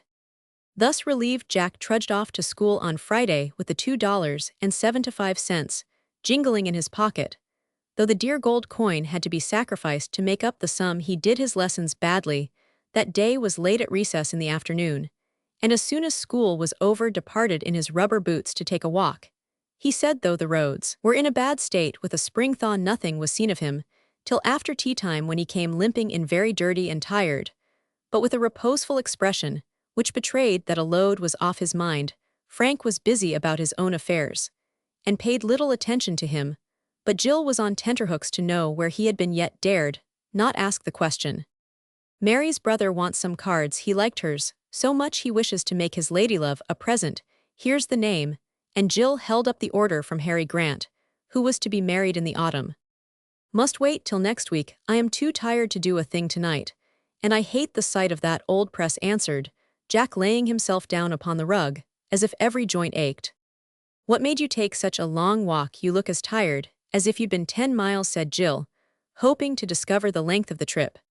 "Had to 4 or 5 miles, isn't much, only my leg bothered me," and Jack gave the ailing member a slap, as if he had found it much in his way that day, for though he had given up the crutches long ago, he rather missed their support sometimes. Then, with a great yawn, he stretched himself out to bask in the blaze, pillowing his head on his arms. "Dear old thing, he looks all used up. I won't plague him with talking," and Jill began to sing, as she often did in the twilight. By the time the first song ended, a gentle snore was heard, and Jack lay fast asleep, worn out with the busy week. and the walk which had been longer and harder than anyone guessed. Jill took up her knitting and worked quietly by firelight, still wondering and guessing what the secret could be, for she had not much to amuse her, and little things were very interesting if connected with her friends. Presently Jack rolled over and began to mutter in his sleep, as he often did when too weary for sound slumber. Jill paid no attention, till he uttered a name which made her prick up her ears, and listened to the broken sentences, which followed only a few words, but she dropped her work, saying to herself, "I do believe he is talking about the secret now. I shall find out, and he will tell me himself, as I said he would." Much pleased she leaned and listened, but could make no sense of the confused babble about heavy boots. "All right, old fellow, Jerry's off, and the ink is too thick." The slam of the front door woke Jack, and he pulled himself up, declaring that he believed he had been having a nap. "I wish you'd have another," said Jill, greatly disappointed at the loss of the intelligence she seemed to be so near getting. "Floor is too hard for tired bones. Guess I'll go to bed and get rested up for Monday. I've worked like fury this week, so next I am going in for fun and little dreaming what hard times were in store for him." Jack went off to enjoy his warm bath and welcome bed, where he was soon sleeping with the serene look of one whose dreams were happy, whose conscience was at rest. "I have a few words to say to you before you go," said Mr. Acton, pausing with his hand on the bell Monday afternoon, when the hour came for dismissing school. The bustle of putting away books and preparing for as rapid a departure as propriety allowed subsided suddenly, and the boys and girls sat as still as mice, while the hearts of such as had been guilty of any small sins began to beat fast. "You remember that we had some trouble last winter about keeping the boys away from the saloon, and that a rule was made forbidding any pupil to go to town during recess," began Mr. Acton, who, being a conscientious man as well as an excellent teacher, felt that he was responsible for the children in school hours, and did his best to aid parents in guarding them from the few temptations which beset them in a country town. A certain attractive little shop where confectionery, baseballs, stationery, and picture papers were sold was a favorite loafing place for some of the boys, till the rule forbidding it was made, because in the rear of the shop was a beer and billiard saloon. A wise rule, for the picture papers were not always of the best sort. Cigars were to be had. Idle fellows hung about there, and some of the lads who wanted to be thought manly ventured to pass the green baize door just to look on. A murmur answered the teacher's question, and he continued, "You all know that the rule was broken several times, and I told you the next offender would be publicly reprimanded.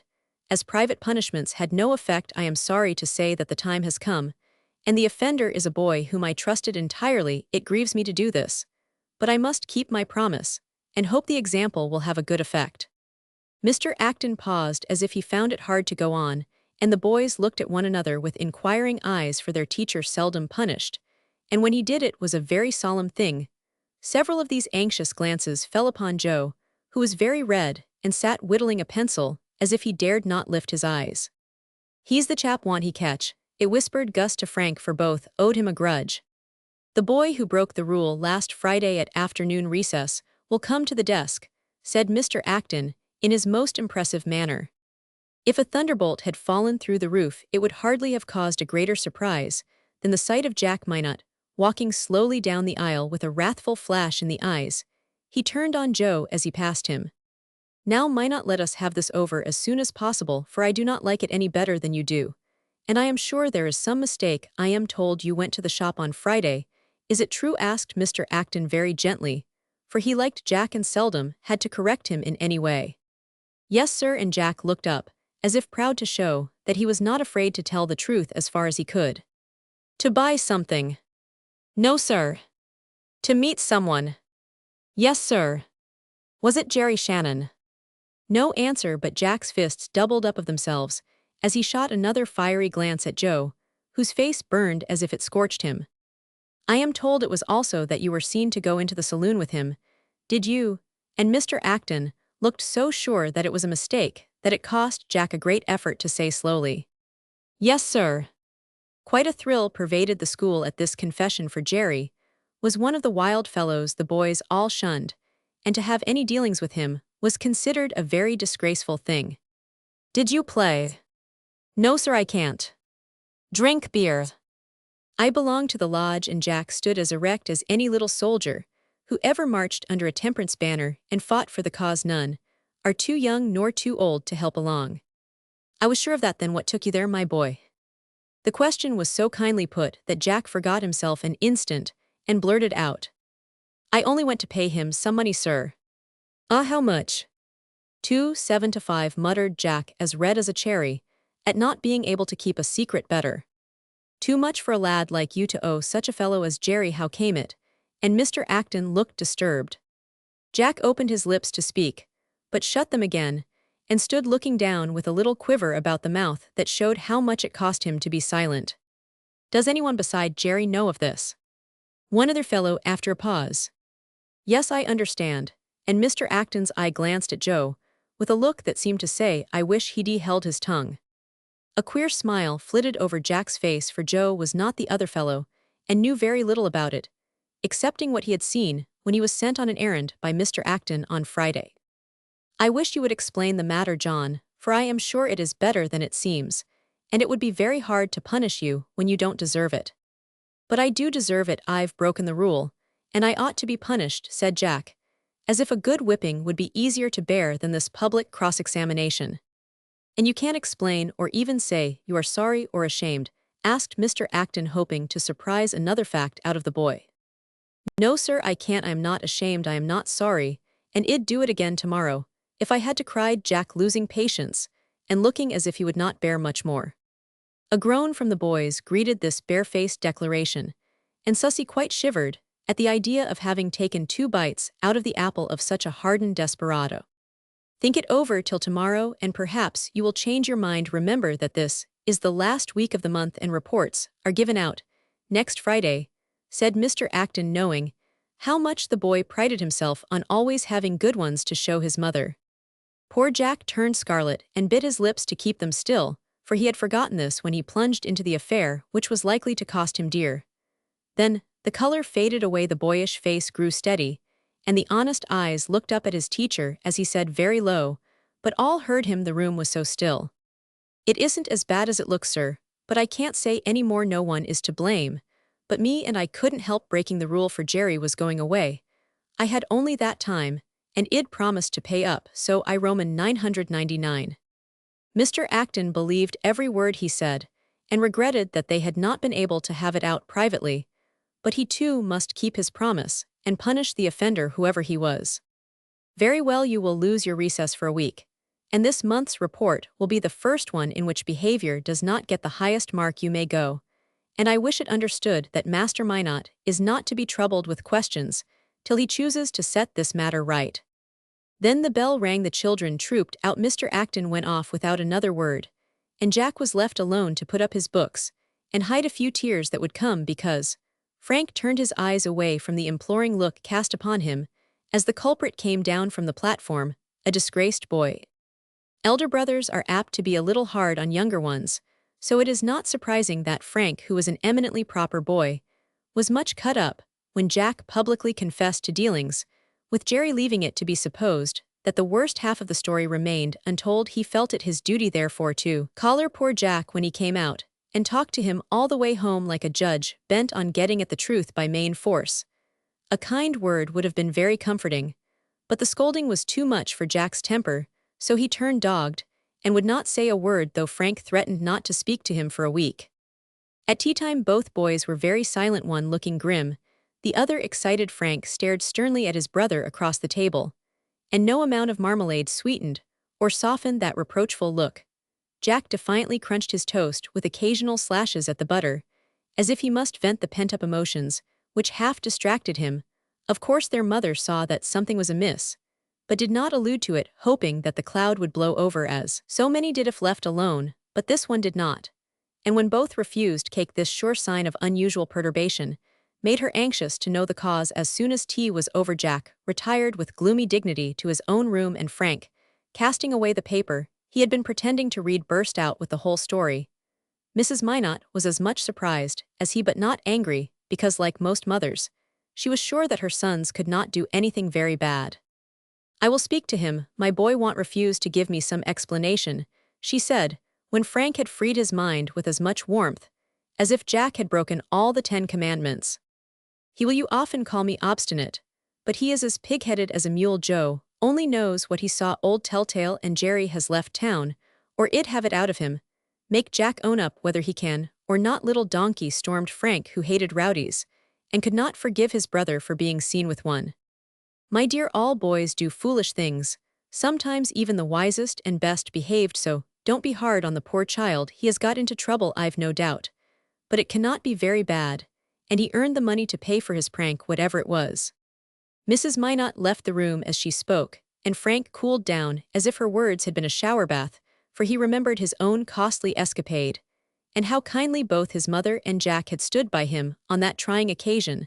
So feeling rather remorseful, he went off to talk it over with Gus, leaving Jill in a fever of curiosity, for Mary and Molly had dropped in on their way home to break the blow to her.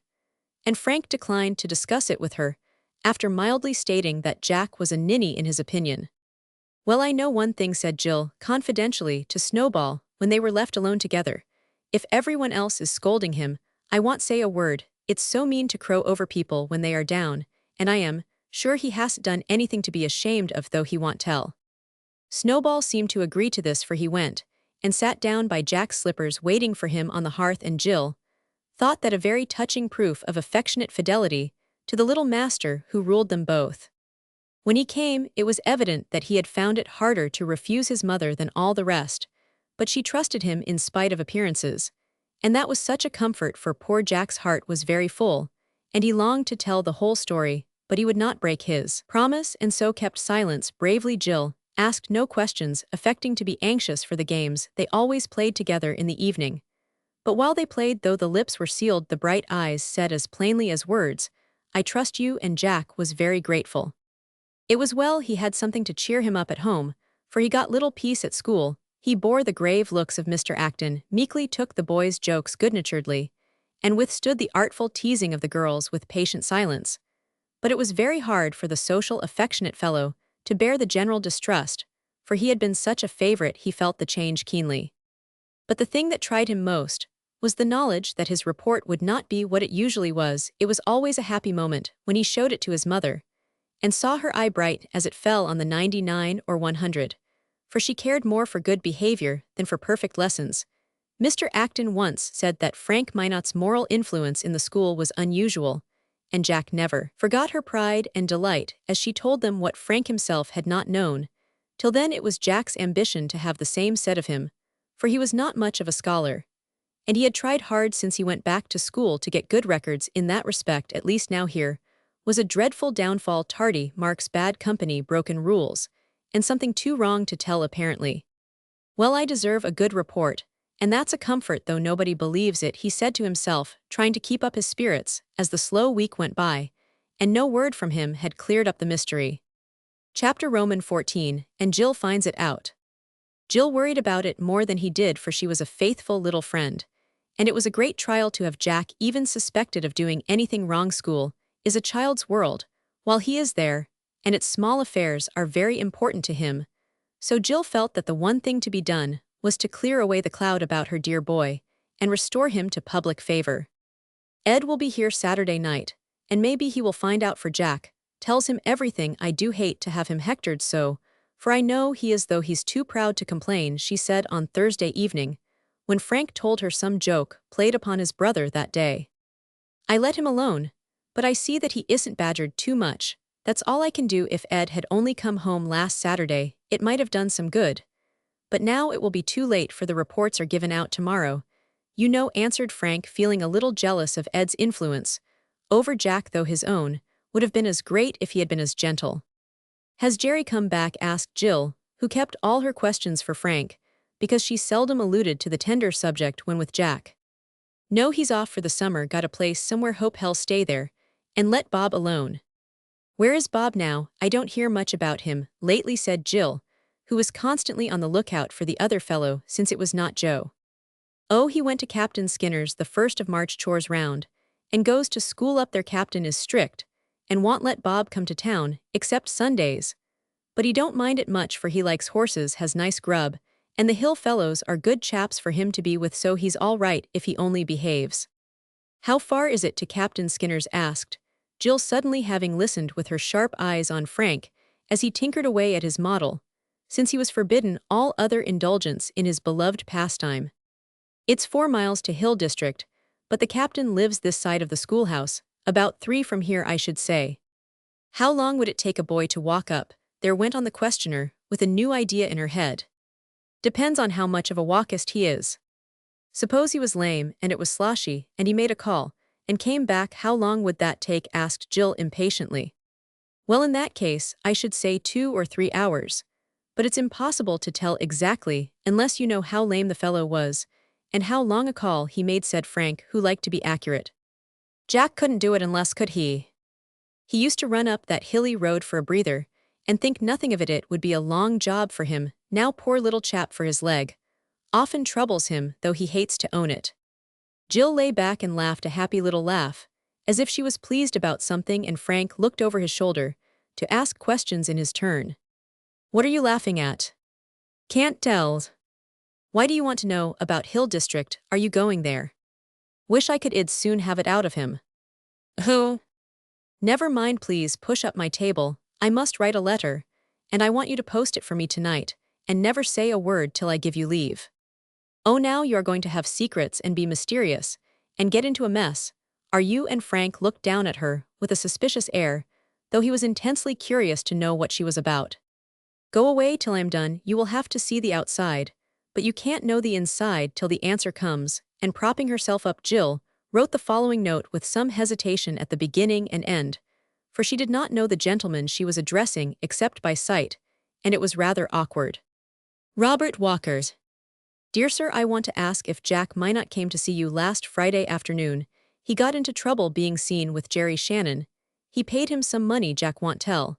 And Mr. Acton talked to him about it before all the school. We feel bad, because we think Jack did not do wrong. I don't know as you have anything to do with it, but I thought I'd ask. Please answer quick. Respectfully yours, Jane Peck. To make sure that her dispatch was not tampered with, Jill put a great splash of red sealing wax on it, which gave it a very official look, and much impressed Bob when he received it. There, go and post it, and don't let anyone see or know about it, she said, handing it over to Frank, who left his work with unusual alacrity to do her errand. When his eye fell on the address, he laughed, and said in a teasing way, Are you and Bob such good friends that you correspond? What will Jack say? Don't know and don't care. Be good now, and let's have a little secret as well as other folks. I'll tell you all about it when he answers, said Jill in her most coaxing tone. Suppose he doesn't? Then I shall send you up to see him. I must know something, and I want to do it myself if I can. Look here, what are you after? I do believe you think. Frank got no farther, for Jill gave a little scream and stopped him by crying eagerly, Don't say it out loud. I really do believe it may be, and I am going to find out. What made you think of him? And Frank looked thoughtfully at the letter, as if turning carefully over in his mind the idea that Jill's quick wits had jumped at. Come here and I'll tell you.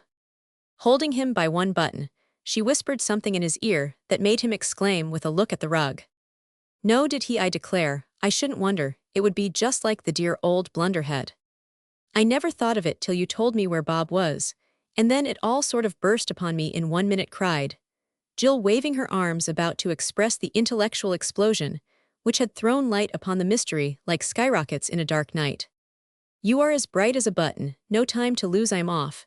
And off he was, splashing through the mud to post the letter, on the back of which he added, to make the thing sure, hurry up, F. Roman 1000. Both felt rather guilty next day, but enjoyed themselves very much nevertheless, and kept chuckling over the mine they were making under Jack's unconscious feet. They hardly expected an answer at noon, as the Hill people were not very eager for their mail. But at night Jill was sure of a letter, and to her great delight it came. Jack brought it himself, which added to the fun, and while she eagerly read it, he sat calmly poring over the latest number of his own private and particular youth's companion.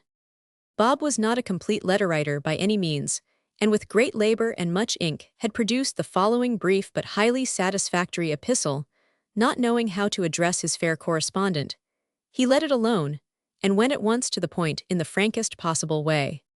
Jack did come up Friday. Sorry he got into a mess. It was real kind of him, and I shall pay him back soon. Jack paid Jerry for me, and I made him promise not to tell Jerry. Said he'd come here and make a row if I didn't cash up. I was afraid I'd lose the place if he did, for the capt is awful strict. if Jack don't tell now, I ain't mean glad you wrote. Wrote. Hurrah, cried Jill, waving the letter over her head in great triumph. Call everybody.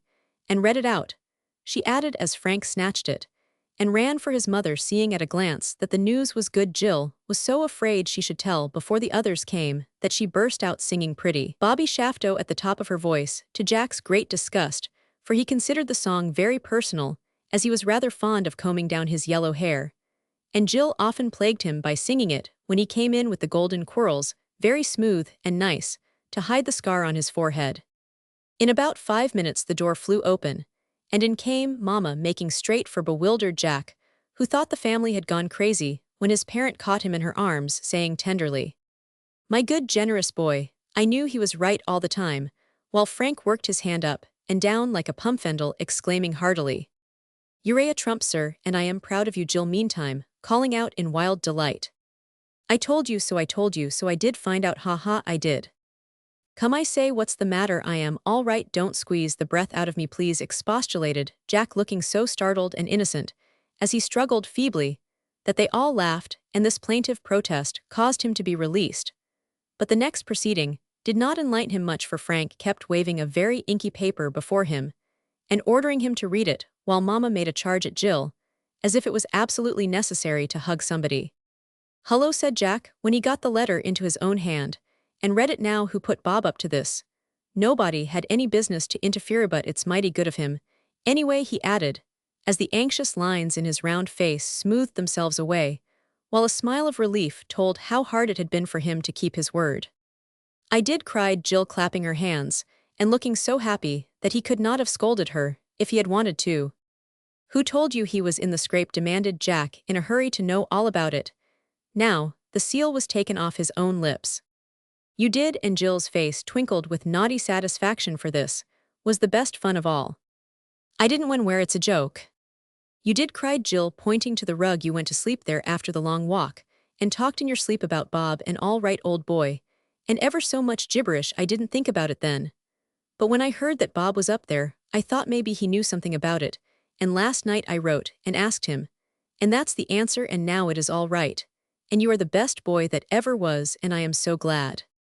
Here Jill paused, all out of breath, and Frank said with an approving pat on the head, "It won't do to have such a sharp young person round. If we are going to have secrets, you'd make a good detective, miss. Catch me taking naps before people again." And Jack looked rather crestfallen that his own words had set fine ear on the track. "Never mind, I didn't mean to tell, though I just ached to do it all the time, so I haven't broken my word. I am glad you all know. But you needn't let it get out, for Bob is a good fellow, and it might make trouble for him," added Jack, anxious lest his gain should be the other's loss. "I shall tell Mr. Acton myself, and the captain also, for I am not going to have my son suspected of wrongdoing when he has only tried to help a friend, and borne enough for his sake," said Mama, much excited by this discovery of generous fidelity in her boy, though when one came to look at it calmly one saw that it might have been done in a wiser way. "Now please don't make a fuss about it. That would be most as bad as having every one down on me. I can stand your praising me, but I won't be patted on the head by anybody else." And Jack assumed a manly air, though his face was full of genuine boyish pleasure at being set right in the eyes of those he loved. "I'll be discreet, dear, but you owe it to yourself as well as Bob to have the truth known. Both have behaved well, and no harm will come to him. I am sure I'll see to that myself," said Mrs. Minot, in a tone that set Jack's mind at rest on that point. "Now do tell all about it," cried Jill, who was pining to know the whole story, and felt as if she had earned the right to hear it. "Oh, it wasn't much. We promised Ed to stand by Bob, so I did as well as I knew how, and Jack seemed to think that was about all there was to say. I never saw such a fellow for keeping a promise. You stick to it through thick and thin, no matter how silly or hard it is. You remember, Mother, last summer, how you told him not to go in a boat, and he promised the day we went on the picnic. We rode up, but the horse ran off home, so we had to come back by way of the river, all but Jack, and he walked every step of 5 miles, because he wouldn't go near a boat, though Mr. Burton was there to take care of him. I call that rather overdoing the matter," and Frank looked as if he thought moderation, even in virtue, a good thing. "And I call it a fine sample of entire obedience. He obeyed orders, and that is what we all must do, without always seeing why or daring to use our own judgment. It is a great safeguard to Jack, and a very great comfort to me, for I know that if he promises he will keep his word, no matter what it costs him," said Mama warmly, as she tumbled up the quirls with an irrepressible caress, remembering how the boy came wearily in after all the others, without seeming for a moment to think that he could have done anything else.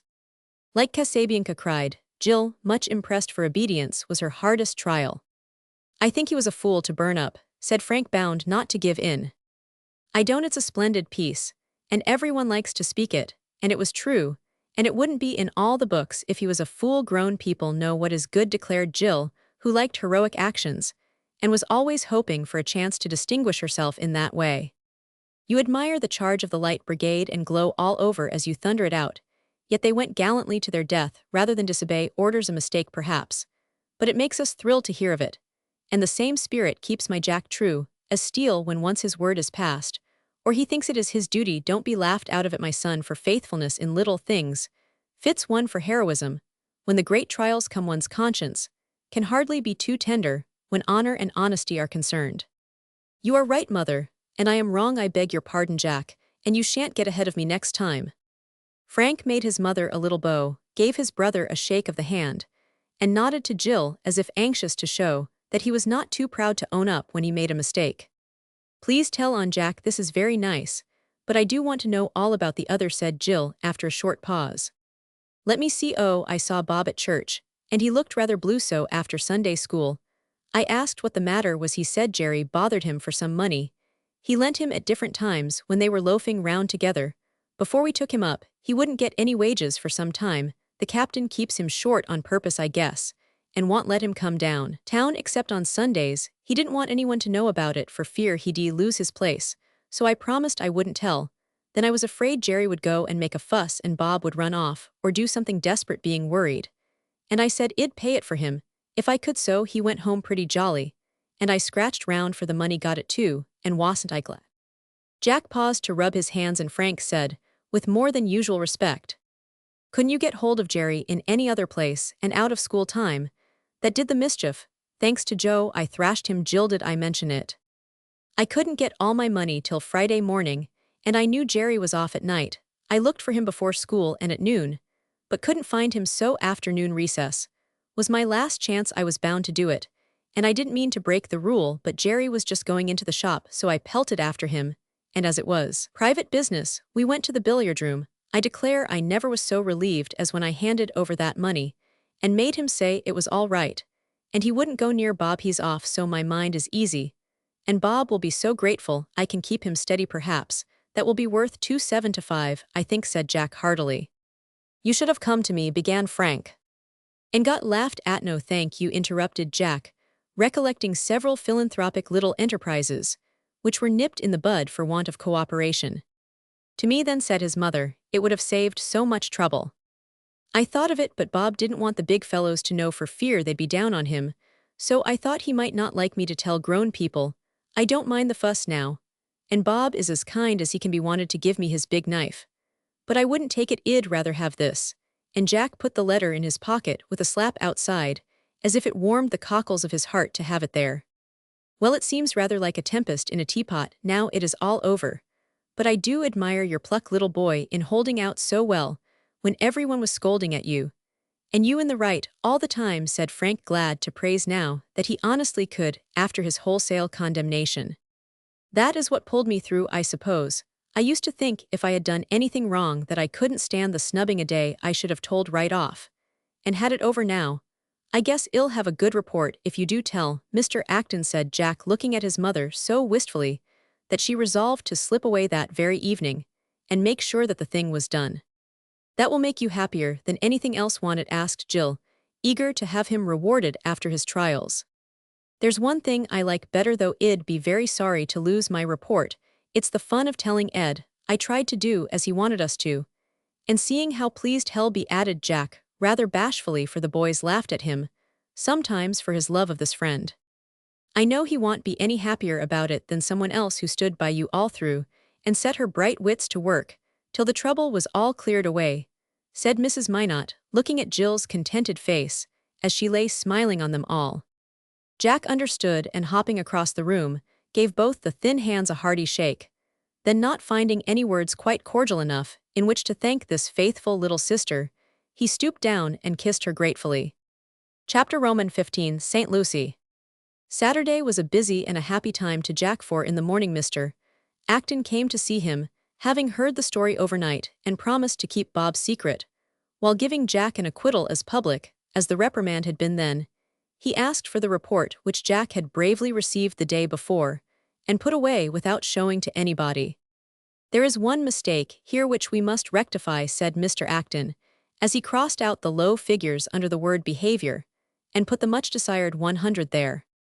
"But I did break the rule, sir," said Jack, though his face glowed with pleasure, for Mamma was looking on. "I overlooked that as I should your breaking into my house. If you saw it was on fire you ran to save a friend. And I wish I could tell those fellows why you were there, it would do them good. I am not going to praise you, John. But I did believe you in spite of appearances. And I am glad to have for a pupil a boy who loves his neighbor better than himself." Then, having shaken hands heartily, Mr. Acton went away, and Jack flew off to have rejoicings with Jill, who sat up on her sofa, without knowing it, so eager was she to hear all about the call. In the afternoon, Jack drove his mother to the captain's, confiding to her on the way what a hard time he had when he went before, and how nothing but the thought of cheering Bob kept him up when he slipped and hurt his knee, and his boot sprung a leak, and the wind came up very cold, and the hill seemed an endless mountain of mud and snow.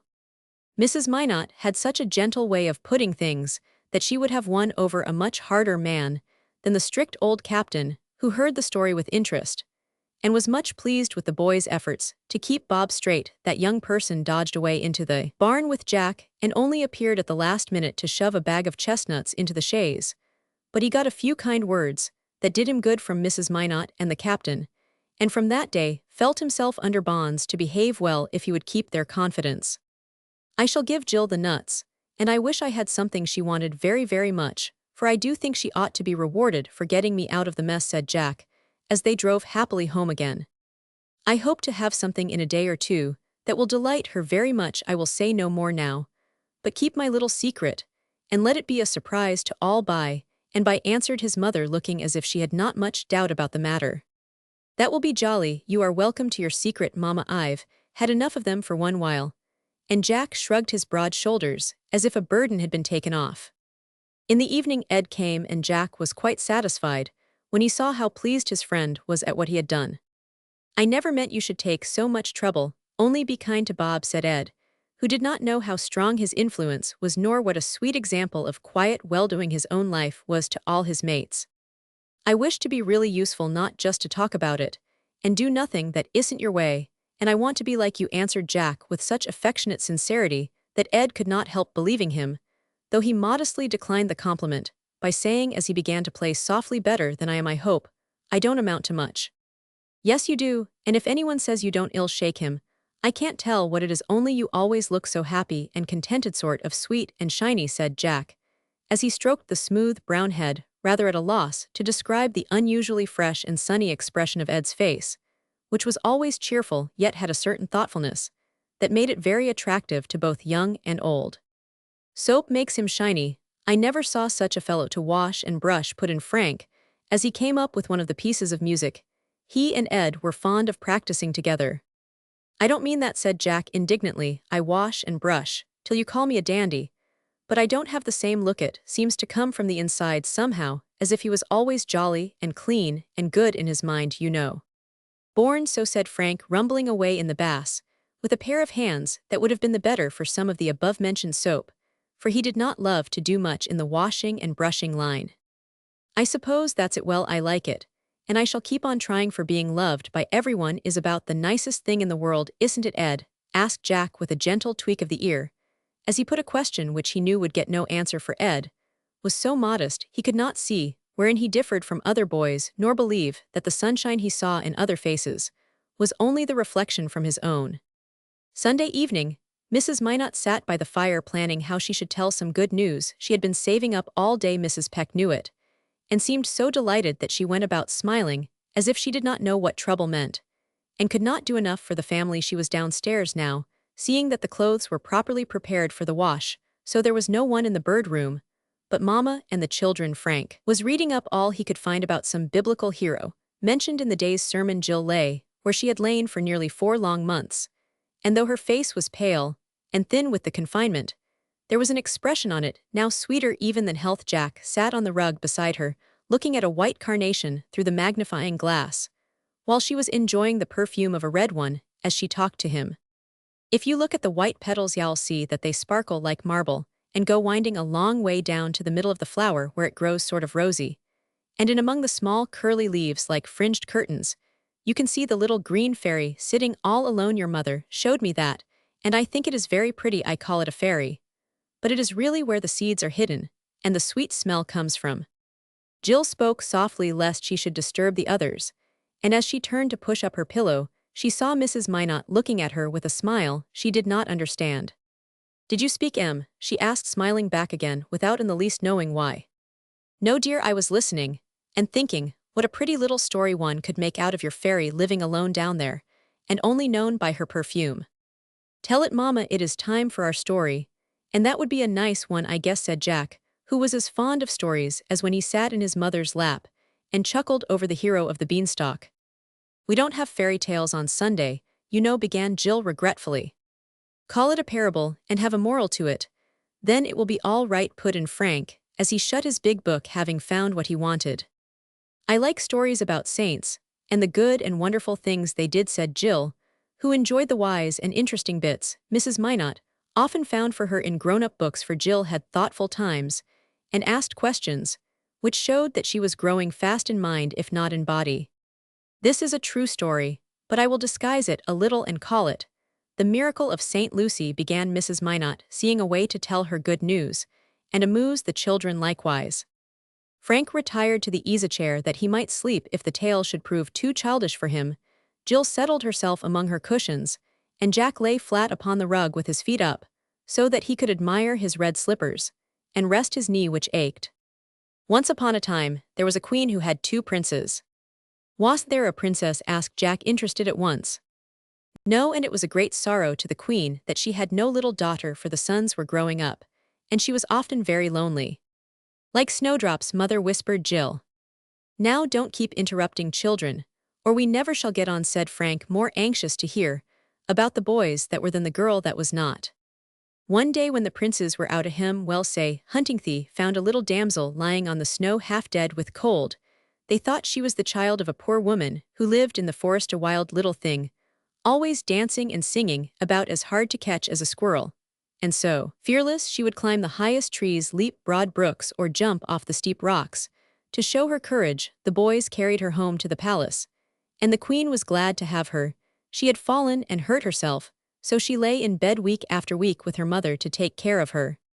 "That's you," whispered Jack, throwing the white carnation at Jill, and she threw back the red one with her finger on her lips, for the tale was very interesting now. She did not suffer much after a time, but she scolded and cried, and could not be resigned because she was a prisoner. The queen tried to help her, but she could not do much. The princes were kind, but they had their books and plays, and were away a good deal. Some friends she had came often to see her, but still she beat her wings against the bars like a wild bird in a cage, and soon her spirits were all gone, and it was sad to see her." "Where was your St. Lucy?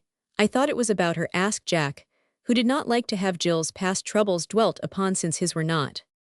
"She is coming. Saints are not born, they are made after many trials and tribulations," answered his mother, looking at the fire as if it helped her to spin her little story. "Well, the poor child used to sing sometimes to while away the long hour, sad songs mostly, and one among them, which the queen taught her, was Sweet Patience Come. This she used to sing a great deal, after a while, never dreaming that Patience was an angel who could hear and obey. But it was so, and one night when the girl had lulled herself to sleep with that song, the angel came. Nobody saw the lovely spirit with tender eyes, and a voice that was like balm. No one heard the rustle of wings, as she hovered over the little bed, and touched the lips, the eyes, the hands of the sleeper, and then flew away, leaving 3 gifts behind. The girl did not know why, but after that night, the songs grew gayer. There seemed to be more sunshine everywhere her eyes looked, and her hands were never tired of helping others in various pretty useful or pleasant ways. Slowly, the wild bird ceased to beat against the bars, but sat in its cage and made music for all in the palace, till the queen could not do without it. The poor mother cheered up, and the princes called the girl their nightingale. was that the miracle asked Jack, forgetting all about his slippers, as he watched Jill's eyes brighten, and the color come up in her white cheeks. That was the miracle, and patience can work far greater ones if you will let her. And the girl's name was Lucy. Yes, they did not call her a saint then, but she was trying to be as cheerful as a certain good woman she had heard of, and so the queen had that name for her, though she did not let her know it for a long time. That's not bad for a Sunday story, but there might have been more about the princes, seems to me, was Frank's criticism, as Jill lay very still trying to hide her face behind the carnation, for she had no words to tell how touched and pleased she was to find that her little efforts to be good had been seen, remembered, and now rewarded in this way. "There is more." "Then the story isn't done," cried Jack. "Oh dear no, the most interesting things are to come, if you can wait for them." "Yes, I see, this is the moral part. Now keep still, and let us have the rest," commanded Frank, while the others composed themselves for the sequel, suspecting that it was rather nice, because Mama's sober face changed, and her eyes laughed as they looked at the fire. The elder prince was very fond of driving dragons, for the people of that country used these fiery monsters as horses. "And got run away with, didn't he?" laughed Jack, adding with great interest, "What did the other fellow do?" "He went about fighting other people's battles, helping the poor, and trying to do good. But he lacked judgment, so he often got into trouble, and was in such a hurry that he did not always stop to find out the wisest way, as when he gave away his best coat to a beggar boy instead of the old one, which he intended to give. I say that isn't fair, mother. Neither of them was new, and the boy needed the best more than I did, and I wore the old one all winter, didn't I?" asked Jack, who had rather exulted over Frank, and was now taken down himself. "Yes, you did, my dear, and it was not an easy thing for my dandiprat to do. Now listen, and I'll tell you how they both learned to be wiser." The elder prince soon found that the big dragons were too much for him, and set about training his own little one, who now and then ran away with him. Its name was Will, a good servant, but a bad master, so he learned to control it, and in time this gave him great power over himself, and fitted him to be a king over others. "Thank you, mother. I'll remember my part of the moral now.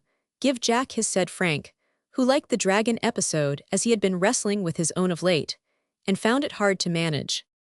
He had a fine example before him in a friend, and he followed it more reasonably, till he grew able to use wisely one of the best and noblest gifts of God, benevolence.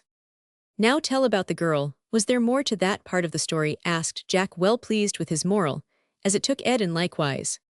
"That is the best of all, but it seems as if I never should get to it." After Patience made Lucy sweet and cheerful, she began to have a curious power over those about her, and to work little miracles herself, though she did not know it. The queen learned to love her so dearly she could not let her go. She cheered up all her friends when they came with their small troubles. The princes found bright eyes, willing hands, and a kind heart always at their service, and felt without quite knowing why that it was good for them to have a gentle little creature to care for, so they softened their rough manners, loud voices, and careless ways for her sake. And when it was proposed to take her away to her own home, they could not give her up, but said she must stay longer, didn't they? "I'd like to see them saying anything else," said Frank, while Jack sat up to demand fiercely, "Who talks about taking Jill away?" Lucy's mother thought she ought to go, and said so, but the queen told her how much good it did them all to have her there, and begged the dear woman to let her little cottage, and come and be housekeeper in the palace, for the queen was getting lazy, and liked to sit and read and talk, and so with Lucy better than to look after things. "And she said she would," cried Jill, clasping her hands in her anxiety, for she had learned to love her cage now. Yes, Mrs. Minot had no time to say more, for one of the red slippers flew up in the air, and Jack had to clap both hands over his mouth to suppress the hurrah that nearly escaped. Frank said, "That's good," and nodded with his most cordial smile at Jill, who pulled herself up with cheeks now as rosy as the red carnation, and a little catch in her breath, as she said to herself, "It's too lovely to be true." "That's a first-rate end to a very good story," began Jack with grave decision as he put on his slipper, and sat up to pat Jill's hand, wishing it was not quite so like a little claw. "That's not the end," and Mama's eyes laughed more than ever as 3 astonished faces turned to her, and 3 voices cried out, "Still more!" "The very best of all, you must know that while Lucy was busy for others she was not forgotten, and when she was expecting to lie on her bed, through the summer plans were being made for all sorts of pleasant changes. First of all, she was to have a nice little brace to support the back, which was growing better every day then. As the warm weather came on, she was to go out or lie on the piazza and buy. And by when school was done, she was to go with the queen and the princes for a month or two, down to the seaside, where fresh air and salt water were to build her up in the most delightful way. There now isn't that the best ending of all, and Mama paused to read her answer in the bright faces of two of the listeners, for Jill hid hers in the pillow and lay quite still as if it was too much for her. That will be regularly splendid. I'll row you all about. Boating is so much easier than riding. And I like it on salt water, said Frank, going to sit on the arm of the sofa, quite excited by the charms of the new plan. And I'll teach you to swim and roll you over the beach and get seaweed and shells, and no end of nice things. And we'll all come home as strong as lions, added Jack, scrambling up as if about to set off at once. The doctor says you have been doing finely of late, and the brace will come tomorrow, and the first really mild day you are to have a breath of fresh air. Want that be good? Asked Mrs. Minot, hoping her story had not been too interesting. Is she crying? Said Jack, much concerned, as he patted the pillow in his most soothing way, while Frank lifted one curl after another to see what was hidden underneath. Not tears, for two eyes sparkle behind the fingers. Then the hands came down like clouds from before the sun, and Jill's face shone out so bright and happy it did one's heart good to see it. I am not crying, she said with a laugh which was fuller of blithe music than any song she sung, but it was so splendid, it sort of took my breath away for a minute. I thought I wasn't any better, and never should be, and I made up my mind I wouldn't ask. It would be so hard for any one to tell me so. Now I see why the doctor made me stand up and told me to get my baskets ready to go a-maying. I thought he was in fun. Did he really mean I could go? Asked Jill, expecting too much for a word of encouragement made her as hopeful as she had been despondent before. No, dear, not so soon as that. It will be months probably before you can walk and run as you used to, but they will soon pass. You needn't mind about May Day.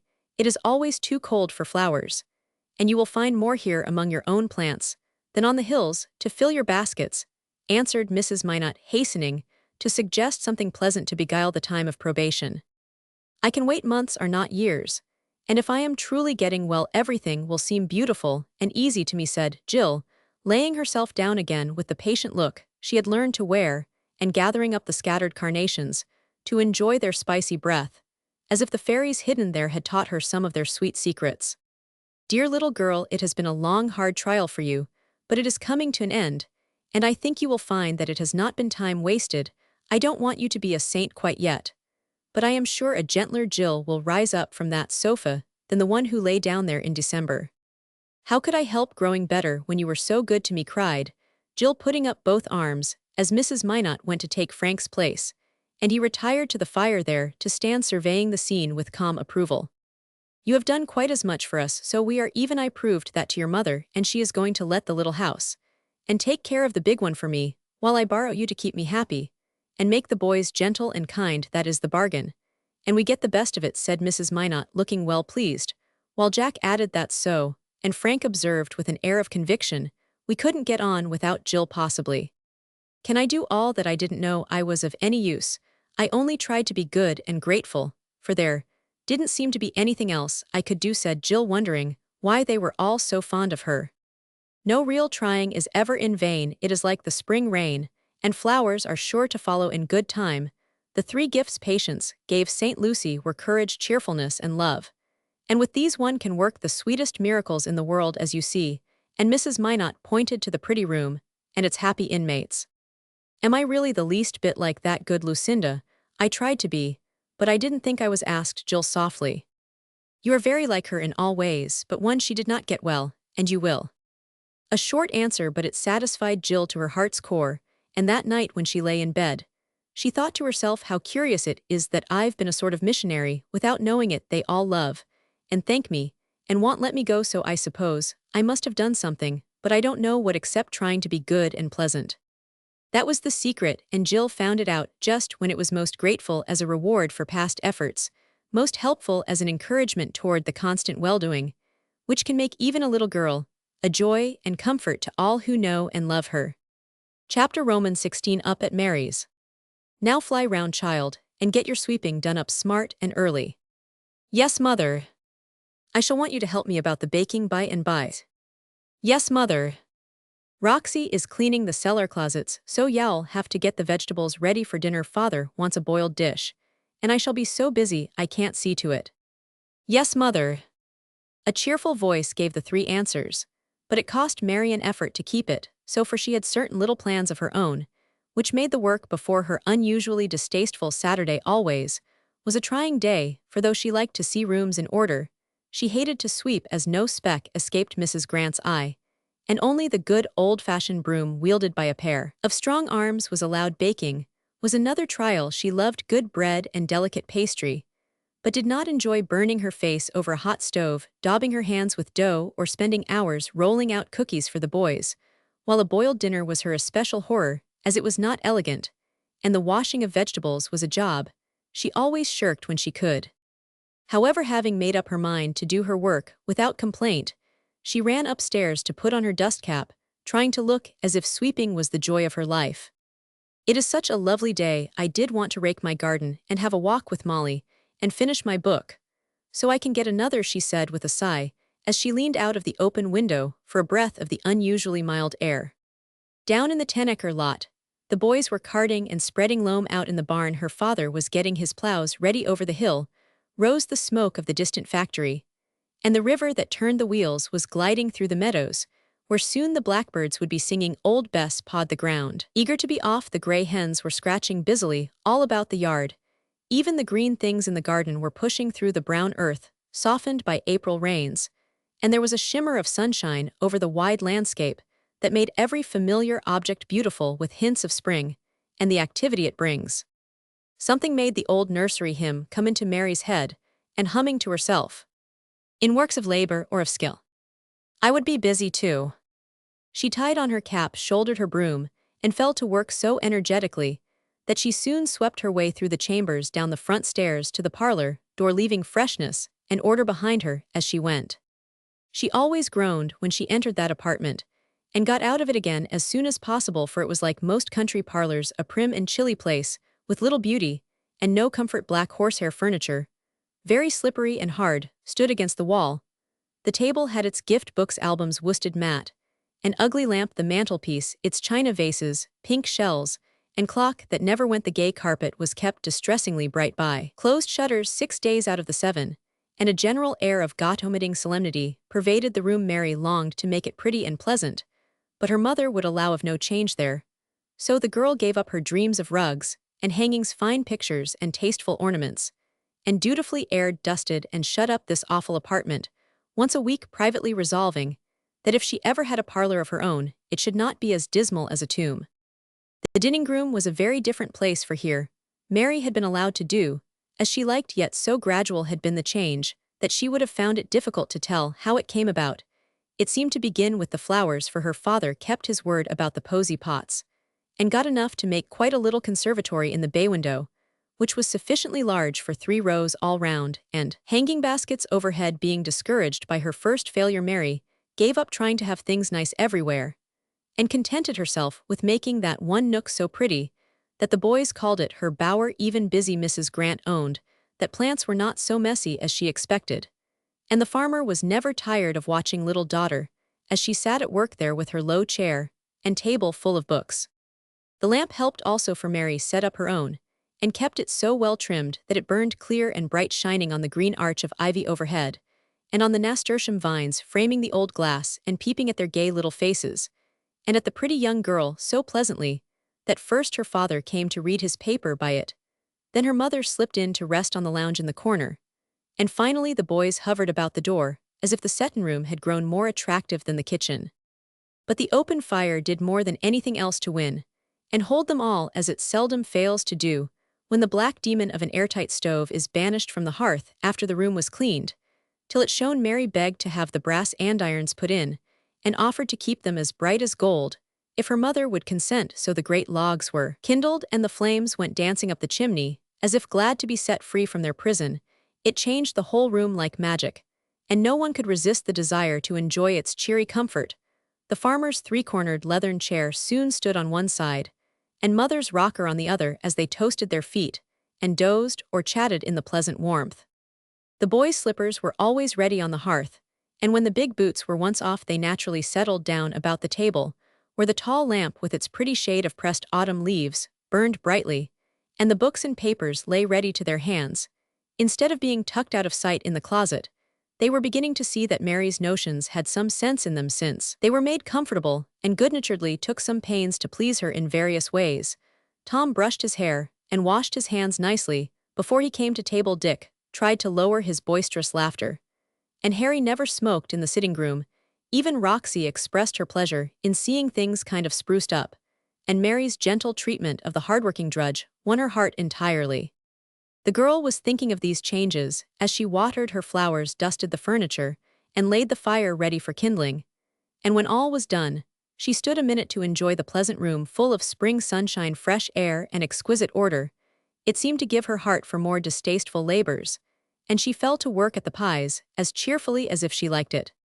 Mrs. Grant was flying about the kitchen getting the loaves of brown and white bread ready for the big oven. Roxy's voice came up from the cellar singing Bounding Billows, with a swashing and scrubbing accompaniment, which suggested that she was actually enjoying a life on the ocean wave. Mary, in her neat cap and apron, stood smiling over her work as she deftly rolled and clipped, filled and covered, finding a certain sort of pleasure in doing it well, and adding interest to it by crimping the crust, making pretty devices with strips of paste and star-shaped prickings of the fork. Goodwill giveth skill, says the proverb, and even particular Mrs. Grant was satisfied when she paused to examine the pastry with her experienced eye. You are a handy child, and a credit to your bringing up, though I do say it, those are as pretty pies as I'd wish to eat if they bake well, and there's no reason why they shouldn't. May I make some tarts or rabbits of these bits? The boys like them, and I enjoy modeling this sort of thing, said Mary, who was trying to mold a bird as she had seen Ralph do with clay to amuse Jill, while the bust was going on. No dear, there's no time for knickknacks today. The beets ought to be on this minute. Run and get 'em, and be sure you scrape the carrots well. Poor Mary put away the delicate task she was just beginning to like, and taking a pan went down cellar wishing vegetables could be grown without earth, for she hated to put her hands in dirty water. A word of praise to Roxy made that grateful scrubber leave her work to poke about in the root cellar, choosing such as was pretty much of a muchness, else they wouldn't bile. Even so, Mary was spared that part of the job, and went up to scrape and wash without complaint. Since it was for father, she was repaid at noon by the relish with which he enjoyed his dinner, for Mary tried to make even a boiled dish pretty by arranging the beets, carrots, turnips, and potatoes in contrasting colors, with the beef hidden under the cabbage leaves. Now I'll rest and read for an hour, then I'll rake my garden or run downtown to see Molly and get some seeds, she thought to herself, as she put away the spoons and glasses, which she liked to wash that they might always be clear and bright. If you've done all your own mending, there's a heap of socks to be looked over. Then I'll show you about darning the tablecloths. I do hate to have a stitch of work left over till Monday, said Mrs. Grant, who never took naps, and prided herself on sitting down to her needle at 3 Roman 1000 every day. Yes, Mother. And Mary went slowly upstairs, feeling that a part of Saturday ought to be a holiday after books and work all the week. As she braided up her hair, her eye fell upon the reflection of her own face in the glass. Not a happy, nor a pretty one just then, and Mary was so unaccustomed to seeing any other that involuntarily the frown smoothed itself out, the eyes lost their weary look, the drooping lips curved into a smile, and leaning her elbows on the bureau, she shook her head at herself, saying half aloud, as she glanced at Ivanhoe lying near, "You needn't look so cross and ugly just because you can't have what you want. Sweeping, baking, and darning are not so bad as being plagued with lovers, and carried off and burned at the stake. So I want envy poor Rebecca her jewels and curls, and romantic times, but make the best of my own."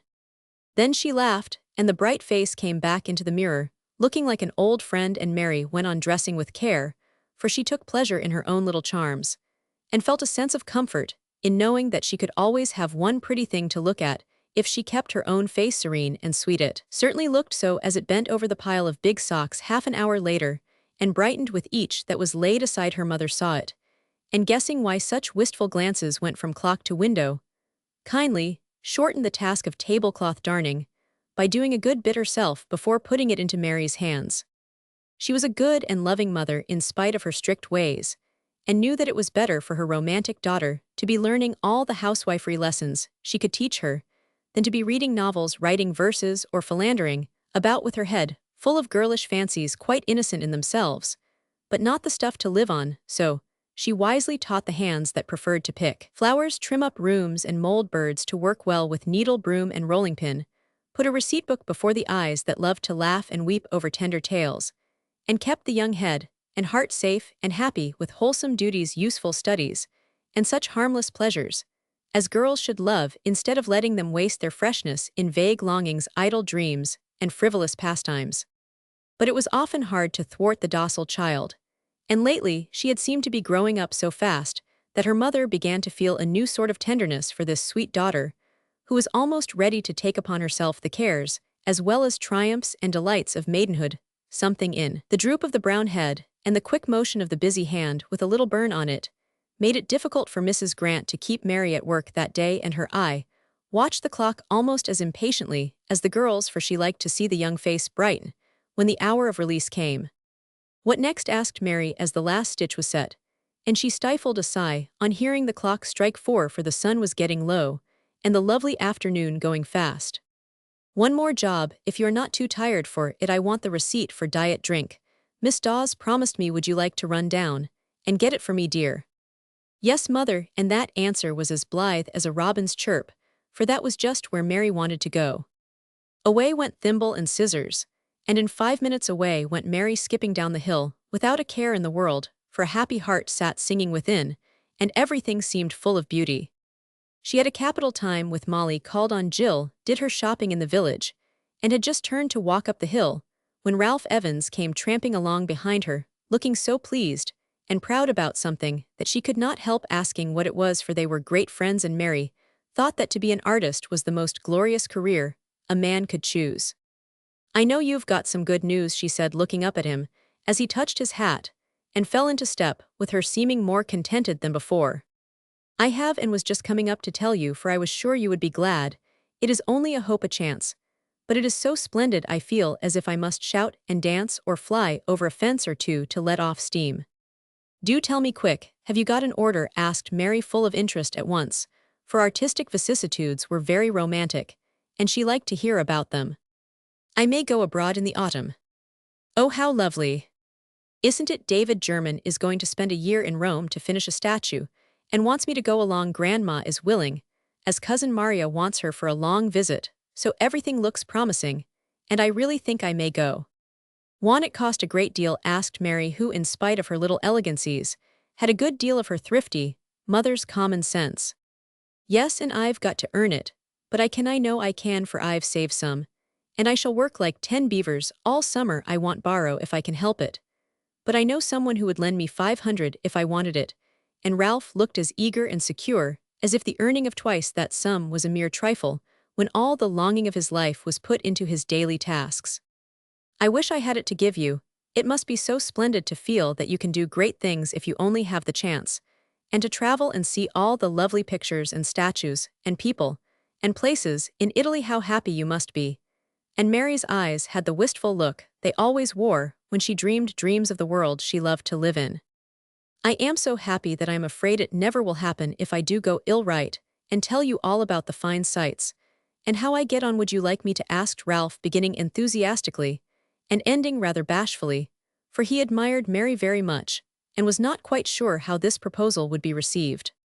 "Indeed, I should. It'd feel so grand to have letters from Paris and Rome, and you'd have so much to tell. It would be almost as good as going myself," she said, looking off into the daffodil sky, as they paused a minute on the hilltop to get breath, for both had walked as fast as they talked. "And will you answer the letters?" asked Ralph, watching the innocent face, which looked unusually kind and beautiful to him in that soft light. "Why, yes, I'd love to, only I shall not have anything interesting to say. What can I write about?" And Mary smiled as she thought how dull her letters would sound after the exciting details his would doubtless give. "Write about yourself, and all the rest of the people I know. Grandma will be gone, and I shall want to hear how you get on." Ralph looked very anxious indeed to hear, and Mary promised she would tell all about the other people, adding, as she turned from the evening peace and loveliness to the house, whence came the clatter of milkpans and the smell of cooking, "I never should have anything very nice to tell about myself, for I don't do interesting things as you do, and you wouldn't care to hear about school and sewing and messing round at home." Mary gave a disdainful little sniff at the savory perfume of ham which saluted them, and paused with her hand on the gate, as if she found it pleasanter out there than in the house. Ralph seemed to agree with her for leaning on the gate. He lingered to say with real sympathy in his tone, and something else in his face, "Yes, I should so you. Write and tell me all about it. I didn't know you had any worries, for you always seemed like one of the happiest people in the world, with so many to pet and care for you and plenty of money, and nothing very hard or hateful to do. You'd think you were well off if you knew as much about poverty and work, and never getting what you want as I do. You bear your worries so well that nobody knows you have them. I ought not to complain, and I want, for I do have all I need. I am so glad you are going to get what you want at last." And Mary held out her hand to say good night with so much pleasure in her face that Ralph could not make up his mind to go just yet. "I shall have to scratch round in a lively way before I do get it, for David says a fellow can't live on less than 400 or 500 a year, even living as poor artists have to in garrets, and on crusts. I don't mind as long as Grandma is all right. She is away tonight, or I should not be here," he added, as if some excuse was necessary. Mary needed no hint, for her tender heart was touched by the vision of her friend in a garret, and she suddenly rejoiced that there was ham and eggs for supper, so that he might be well fed once at least before he went away to feed on artistic crusts. "Being here, come in and spend the evening. The boys will like to hear the news, and so will father do now." It was impossible to refuse the invitation. He had been longing for an inn. They went to the great delight of Roxy, who instantly retired to the pantry smiling significantly, and brought out the most elaborate pie in honor of the occasion. Mary touched up the table and put a little vase of flowers in the middle to redeem the vulgarity of donuts. Of course the boys upset it, but as there was company, nothing was said, and Ralph devoured his supper with the appetite of a hungry boy, while watching Mary eat bread and cream out of an old-fashioned silver porringer, and thinking it the sweetest sight he ever beheld. Then the young people gathered about the table full of the new plans, and the elders listened as they rested after the week's work. A pleasant evening, for they all liked Ralph. But as the parents watched Mary sitting among the great lads like a little queen among her subjects, half unconscious as yet of the power in her hands, they nodded to one another, and then shook their heads as if they said, "I'm afraid the time is coming, mother." "No danger, as long as she don't know it, father."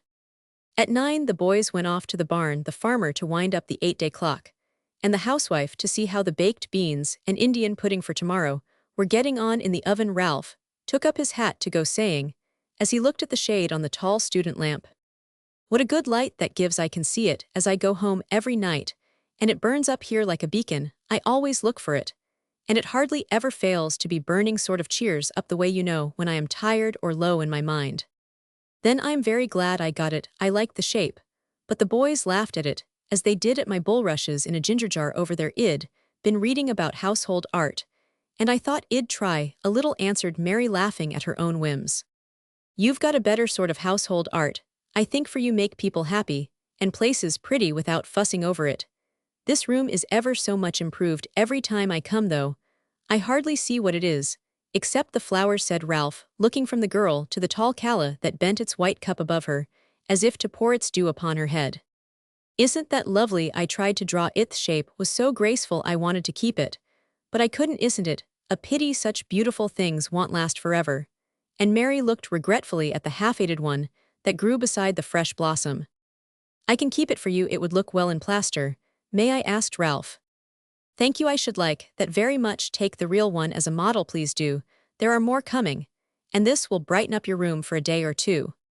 As she spoke, Mary cut the stem, and adding 2 or 3 of the great green leaves, put the handsome flower in his hand, with so much goodwill that he felt as if he had received a very precious gift.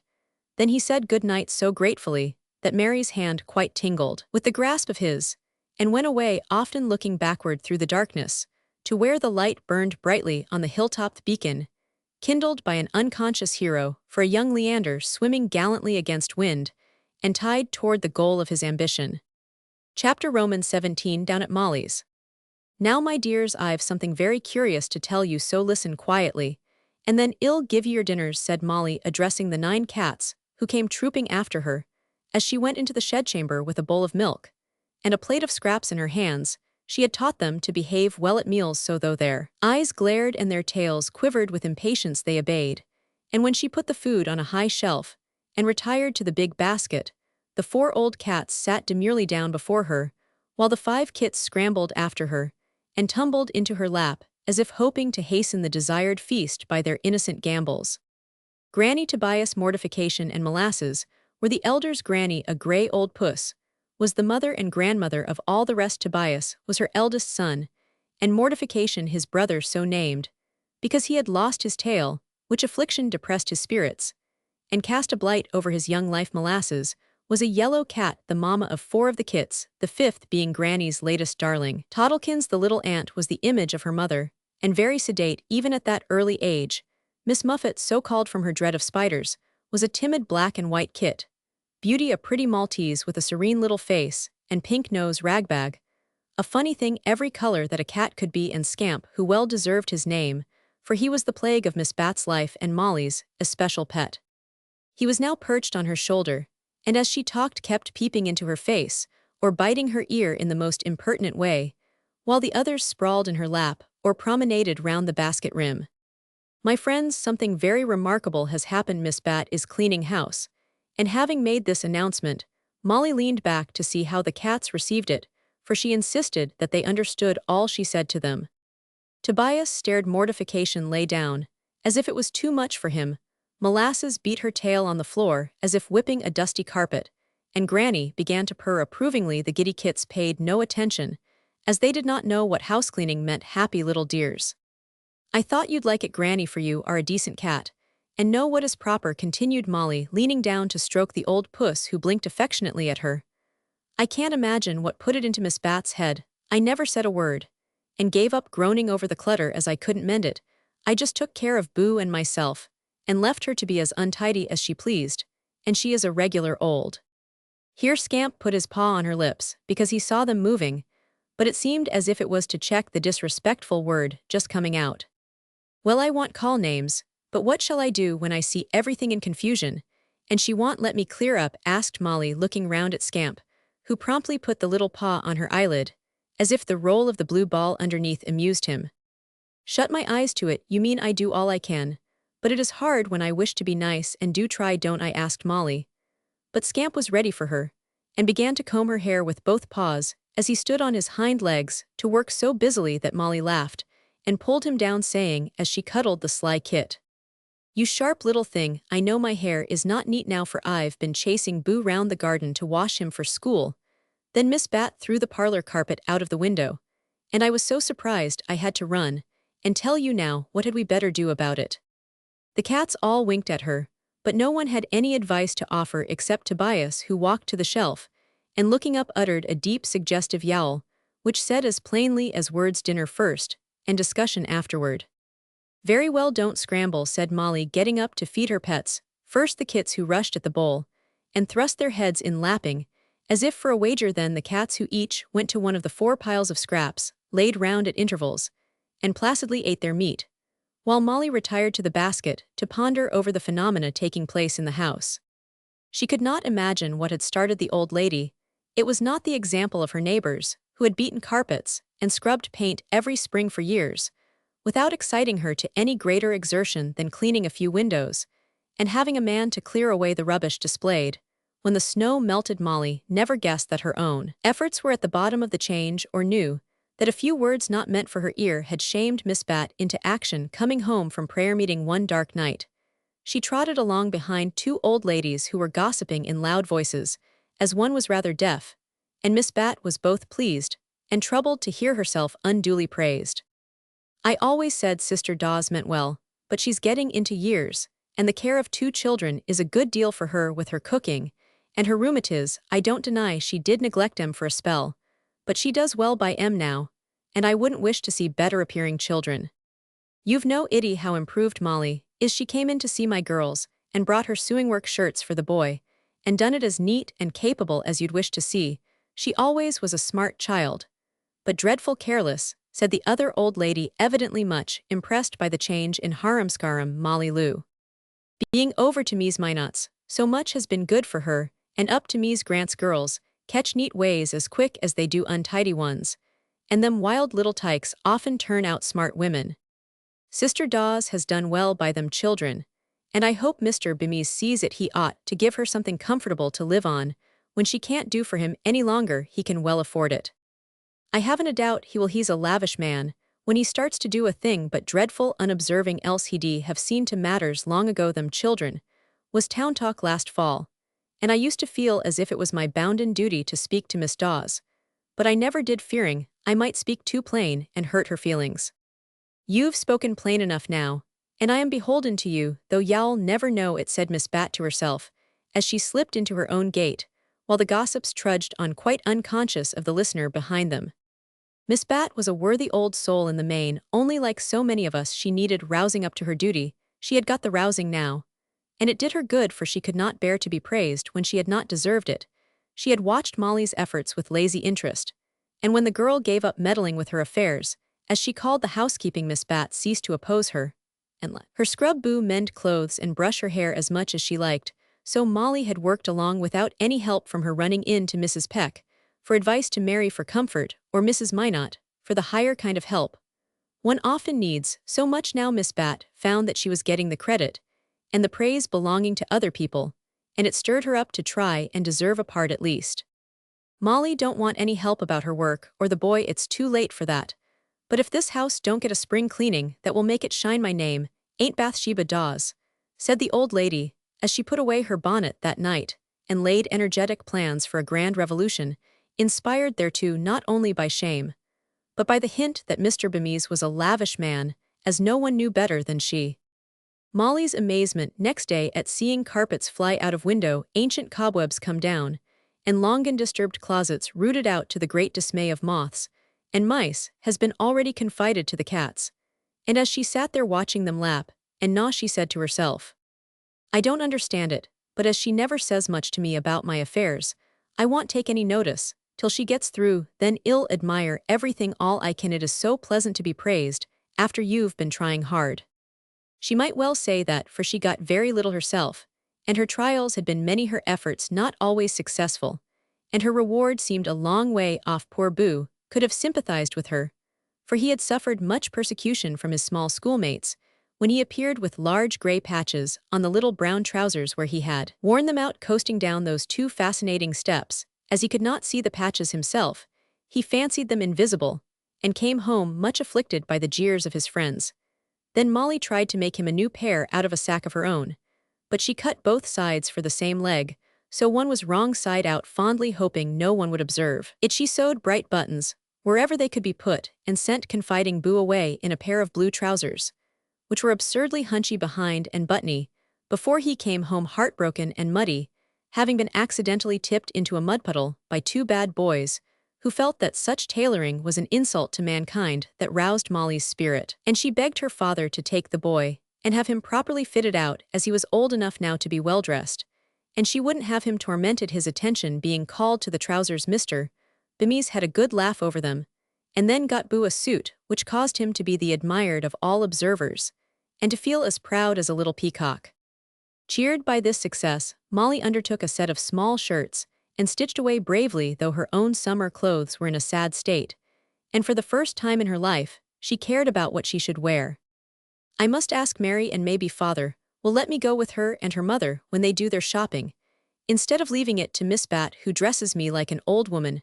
Mary knows what is pretty and becoming. I don't, thought Molly, meditating in the bushel basket with her eyes on her snuff-colored gown, and the dark purple bow at the end of the long braid Muffet had been playing with. Molly was beginning to see that even so small a matter as the choice of colors made a difference in one's appearance, and to wonder why Mary always took such pains to have a blue tie for the gray dress, a rosy one for the brown, and gloves that matched her bonnet ribbons. Mary never wore a locket outside her sack, a gay bow in her hair, and soiled cuffs, a smart hat, and the braid worn off her skirts. She was exquisitely neat and simple, yet always looked well-dressed and pretty, for her love of beauty taught her what all girls should learn as soon as they begin to care for appearances, that neatness and simplicity are their best ornaments, that good habits are better than fine clothes, and the most elegant manners are the kindest.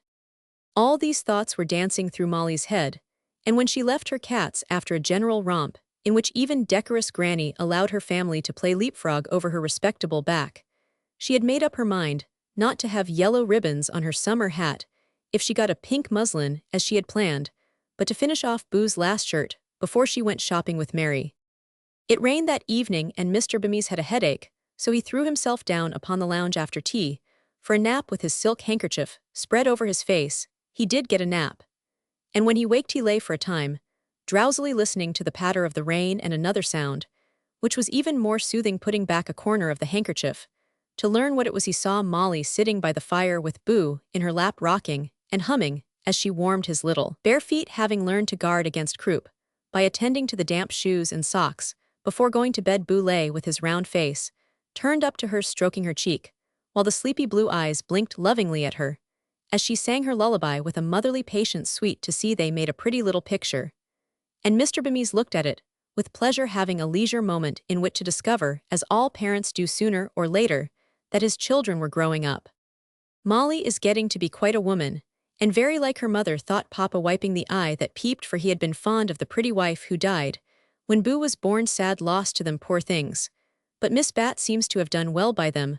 Molly is much improved, and the boy looks finely. She's a good soul after all. And Mr. Bemis began to think he had been hasty when he half made up his mind to get a new housekeeper, feeling that burnt steak, weak coffee, and ragged wristbands were sure signs that Miss Bat's days of usefulness were over. Molly was singing the lullaby her mother used to sing to her, and her father listened to it silently till Boo was carried away too sleepy for anything but bed. When she came back, she sat down to her work, fancying her father still asleep. She had a crimson bow at her throat, and one on the newly braided hair. Her cuffs were clean, and a white apron hid the shabbiness of the old dress. She looked like a thrifty little housewife as she sat with her basket beside her full of neat white rolls, her spools set forth, and a new pair of scissors shining on the table. There was a sort of charm in watching the busy needle flash to and fro, the anxious pucker of the forehead, as she looked to see if the stitches were even, and the expression of intense relief upon her face as she surveyed the finished buttonhole with girlish satisfaction. Her father was wide awake and looking at her, thinking as he did so, "Really, the old lady has worked well to change my tomboy into that nice little girl. I wonder how she did it." Then he gave a yawn, pulled off the handkerchief, and said aloud, "What are you making, Molly?" For it struck him that sewing was a new amusement. "Shirts for Boo, sir, for, and this is the last," she answered with pardonable pride as she held it up and nodded toward the pile in her basket. "Isn't that a new notion? I thought Miss Bat did the sewing," said Mr. Bemis, as he smiled at the funny little garment. It looked so like Boo himself. "No, sir, only yours. I do mine and Boo's. At least I am learning how, and Mrs. Peck says I get on nicely," answered Molly, threading her needle and making a knot in her most capable way. "I suppose it is time you did learn, for you are getting to be a great girl, and all women should know how to make and mend. You must take a stitch for me now." And then Miss Bat's eyes are not what they were, I find. And Mr. Bemis looked at his frayed wristband, as if he particularly felt the need of a stitch just then. "I'd love to, and I guess I could. I can mend gloves, Mary taught me, so I'd better begin on them, if you have any," said Molly, much pleased at being able to do anything for her father, and still more so at being asked. "There's something to start with," and he threw her a pair with nearly every finger ripped. Molly shook her head over them, but got out her gray silk and fell to work, glad to show how well she could sew. "What are you smiling about?" asked her father, after a little pause, for his head felt better, and it amused him to question Molly. "I was thinking about my summer clothes. I must get them before long, and I'd like to go with Mrs. Grant and learn how to shop, if you're willing." "I thought Miss Bat did that for you." "She always has, but she gets ugly cheap things that I don't like. I think I am old enough to choose myself, if there is someone to tell me about prices and the goodness of the stuff. Mary does, and she is only a few months older than I am." "How old are you, child?" asked her father, feeling as if he had lost his reckoning. 15 in August, and Molly looked very proud of the fact. "So you are, bless my heart. How the time goes. Well, get what you please. If I am to have a young lady here, I'd like to have her prettily dressed. It won't offend Miss Bat, will it?" Molly's eyes sparkled, but she gave a little shrug as she answered, "She won't care. She never troubles herself about me, if I let her alone." "Hey, what, not trouble herself? If she doesn't, who does?" And Mr. Bemis sat up, as if this discovery was more surprising than the other. "I take care of myself and Boo, and she looks after you. The house goes anyway." "I should think so. I nearly broke my neck over the parlor sofa in the hall tonight." "What is it there for?" Molly laughed. That's the joke, Sir. Miss Bat is cleaning house, and I'm sure it needs cleaning for it is years since it was properly done. I thought you might have told her to. I've said nothing, don't like house cleaning well enough to suggest it. I did think the hall was rather dirty when I dropped my coat and took it up covered with lint. Is she going to upset the whole place? Asked Mr. Bemis, looking alarmed at the prospect. I hope so, for I really am ashamed when people come to have them see the dust and cobwebs and old carpets and dirty windows, said Molly, with a sigh, though she never had cared a bit till lately. Why don't you dust round a little, then no time to spare from the books and play. I tried, father, but Miss Bat didn't like it, and it was too hard for me alone. If things were once in nice order, I think I could keep them so, for I do want to be neat, and I am learning as fast as I can. It is high time someone took hold if matters are left as you say. I've just been thinking what a clever woman Miss Bat was to make such a tidy little girl out of what I used to hear called the greatest tomboy in town, and wondering what I could give the old lady now.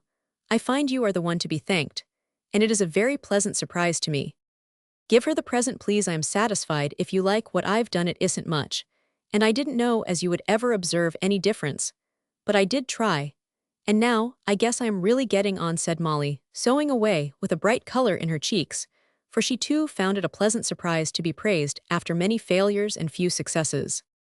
You certainly are, my dear. I'll wait till the house cleaning is over, and then, if we are all alive, I'll see about Miss Bat's reward. Meantime, you go with Mrs. Grant, and get whatever you and the boy need, and send the bills to me. And Mr. Bemis lighted a cigar as if that matter was settled.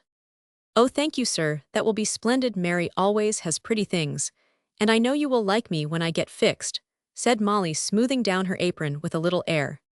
Seems to me you look very well as you are. Isn't that a pretty enough frock? Asked Mr. Bemis, quite unconscious that his own unusual interest in his daughter's affairs made her look so bright and winsome. This why, father, I've worn it all winter, and it's frightfully ugly, and almost in rags. I asked you for a new one a month ago, and you said you'd see about it, but you didn't, so I patched this up as well as I could. And Molly showed her elbows, feeling that such masculine blindness as this deserved a mild reproof. Too bad. Well, go and get half a dozen pretty muslin and gingham things, and be as gay as a butterfly to make up for it, laughed her father, really touched by the patches and Molly's resignation to the unreliable "I'll see about it," which he recognized as a household word. Molly clapped her hands, old gloves, and all, exclaiming with girlish delight, how nice it will seem to have a plenty of new neat dresses all at once, and be like other girls. Miss Bat always talks about economy, and has no more taste than a caterpillar. Molly meant to say cat, but remembering her pets spared them the insult.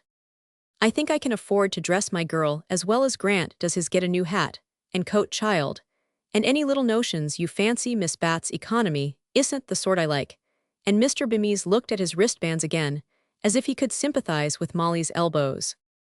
At this rate, I shall have more clothes than I know what to do with after being a ragbag, thought the girl in great glee, as she bravely stitched away at the worst glove, while her father smoked silently for a while, feeling that several little matters had escaped his eye which he really ought to see about. Presently he went to his desk, but not to bury himself in business papers as usual, for after rummaging in several drawers, he took out a small bunch of keys, and sat looking at them with an expression only seen on his face when he looked up at the portrait of a dark-eyed woman hanging in his room.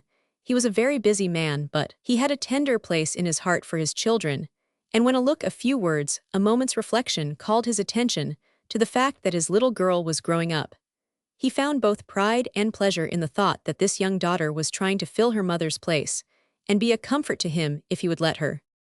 Molly, my dear, here is something for you, he said, and when she stood beside him added, as he put the keys into her hand, keeping both in his own for a minute.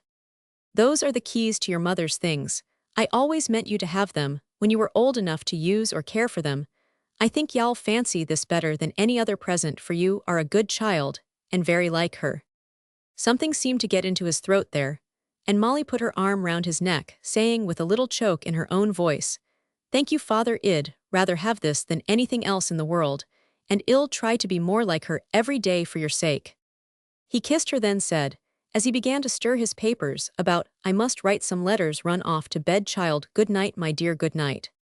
Seeing that he wanted to be alone, Molly slipped away, feeling that she had received a very precious gift, for she remembered the dear dead mother, and had often longed to possess the relics laid away in the one room where order reigned and Miss Bat had no power to meddle. As she slowly undressed, she was not thinking of the pretty new gowns, in which she was to be as gay as a butterfly, but of the half-worn garments waiting for her hands to unfold with a tender touch, and when she fell asleep with the keys under her pillow, and her arms round a few happy tears on her cheeks, seemed to show that, in trying to do the duty which lay nearest her, she had earned a very sweet reward. So the little missionaries succeeded better in their second attempt than in their first, for though still very far from being perfect girls, each was slowly learning in her own way one of the three lessons: all are the better for knowing that cheerfulness can change misfortune into love and friends, that in ordering one's self aright one helps others to do the same, and that the power of finding beauty in the humblest things makes home happy and life lovely. Chapter Roman 18 May Baskets. Spring was late that year, but to Jill it seemed the loveliest she had ever known, for hope was growing green and strong in her own little heart, and all the world looked beautiful with the help of the brace she could sit up for a short time every day. And when the air was mild enough, she was warmly wrapped and allowed to look out at the open window into the garden, where the gold and purple crocuses were coming bravely up, and the snowdrops nodded their delicate heads, as if calling to her. "Good day, little sister, come out and play with us, for winter is over, and spring is here."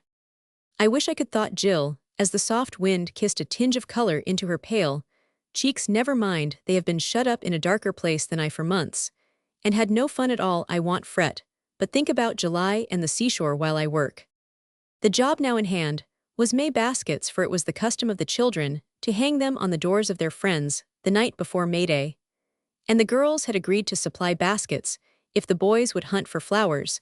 Much the harder task of the two, Jill had more leisure as well as taste and skill than the other girls, so she amused herself with making a goodly store of pretty baskets of all shapes, sizes, and colors, quite confident that they would be filled, though not a flower had shown its head, except a few hardy dandelions and here and there a small cluster of saxifrage.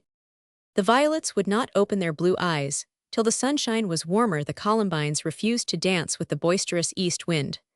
The ferns kept themselves rolled up in their brown flannel jackets, and little hepatica, with many another spring beauty, hid away in the woods, afraid to venture out in spite of the eager welcome awaiting them.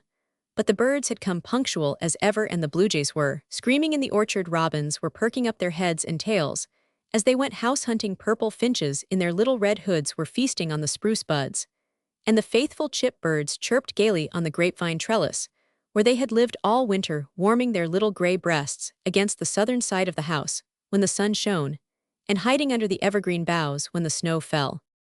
"That tree is a sort of bird's hotel," said Jill, looking out at the tall spruce before her window.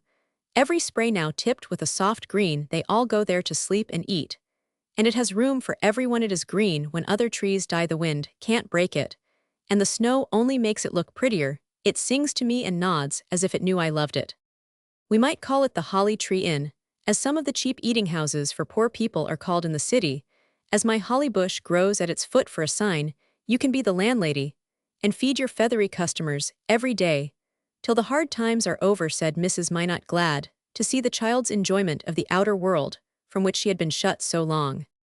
Jill liked the fancy, and gladly strewed crumbs on the window ledge for the chippies who came confidingly to eat almost from her hand. She threw out grain for the handsome jays, the jaunty robins, and the neighbors' doves, who came with soft flight to trip about on their pink feet, arching their shining necks, as they cooed and pecked carrots and cabbage leaves. Also flew out of the window, for the marauding gray rabbit, last of all Jack's half-dozen, who led him a weary life of it, because they would not stay in the bunny house, but undermined the garden with their burrows, ate the neighbors' plants, and refused to be caught till all but one ran away, to Jack's great relief. This old fellow camped out for the winter, and seemed to get on very well among the cats and the hens who shared their stores with him, and he might be seen at all hours of the day and night scampering about the place, or kicking up his heels by moonlight, for he was a desperate poacher. Jill took great delight in her pretty pensioners, who soon learned to love the Holly Tree Inn, and to feel that the bird room held a caged comrade, for when it was too cold or wet to open the windows, the doves came and tapped at the pane. The chippies sat on the ledge in plump little bunches, as if she were their sunshine. The jays called her in their shrill voices to ring the dinner bell, and the robins tilted on the spruce boughs where lunch was always to be had. The 1st of May came on Sunday, so all the celebrating must be done on Saturday, which happily proved fair though too chilly for muslin gowns, paper garlands, and picnics on damp grass. Being a holiday, the boys decided to devote the morning to ball, and the afternoon to the flower hunt, while the girls finished the baskets. And in the evening, our particular 7 were to meet at the Minot's, to fill them ready for the closing frolic of hanging on door handles, ringing bells, and running away. Now I must do my Maying, for there will be no more sunshine, and I want to pick my flowers before it is dark. Come, mammy. You go too, said Jill, as the last sunbeams shone in at the western window, where her hyacinths stood that no fostering ray might be lost. It was rather pathetic to see the once merry girl, who used to be the life of the wood parties, now carefully lifting herself from the couch, and leaning on her mother's strong arm slowly take the half-dozen steps that made up her little expedition. But she was happy and stood smiling out at old Bun, skipping down the walk the gold-edged clouds that drew apart, so that a sunbeam might give her a good-night kiss, as she gathered her long-cherished daisies, primroses, and hyacinths to fill the pretty basket in her hand. Who is it for, my dearie? Asked her mother, standing behind her as a prop, while the thin fingers did their work so willingly that not a flower was left. For my lady, of course. Who else would I give my posies to, when I love them so well? Answered Jill, who thought no name too fine for their best friend. I fancied it would be for Master Jack, said her mother, wishing the excursion to be a cheerful one. I've another for him, but she must have the prettiest. He is going to hang it for me and ring and run away. And she won't know who it's from till she sees this. She will remember it, for I've been turning and tending it ever so long to make it bloom today. Isn't it a beauty? And Jill held up her finest hyacinth, which seemed to ring its pale pink bells, as if glad to carry its sweet message from a grateful little heart. Indeed it is, and you are right to give your best to her. Come away now, you must not stand any longer. Come and rest, while I fetch a dish to put the flowers in till you want them. And Mrs. Peck turned her round with her small Maying safely done. I didn't think it'd ever be able to do even so much, and here I am walking and sitting up, and going to drive some day. Isn't it nice that I am not to be a poor Lucinda after all? And Jill drew a long sigh of relief that 6 months instead of 20 years would probably be the end of her captivity. Yes, thank heaven, I don't think I could have borne that. And the mother took Jill in her arms, as if she were a baby, holding her close for a minute, and laying her down with a tender kiss that made the arms cling about her neck, as her little girl returned it heartily, for all sorts of new sweet feelings seemed to be budding in both, born of great joy and thankfulness. Then Mrs. Peck hurried away to see about tea for the hungry boys, and Jill watched the pleasant twilight deepen as she lay singing to herself one of the songs her friend taught her, because it fitted her so well. A little bird I am, shut from the fields of air, and in my cage I sit and sing to him who placed me there. Well pleased a prisoner to be, because my God it pleases thee.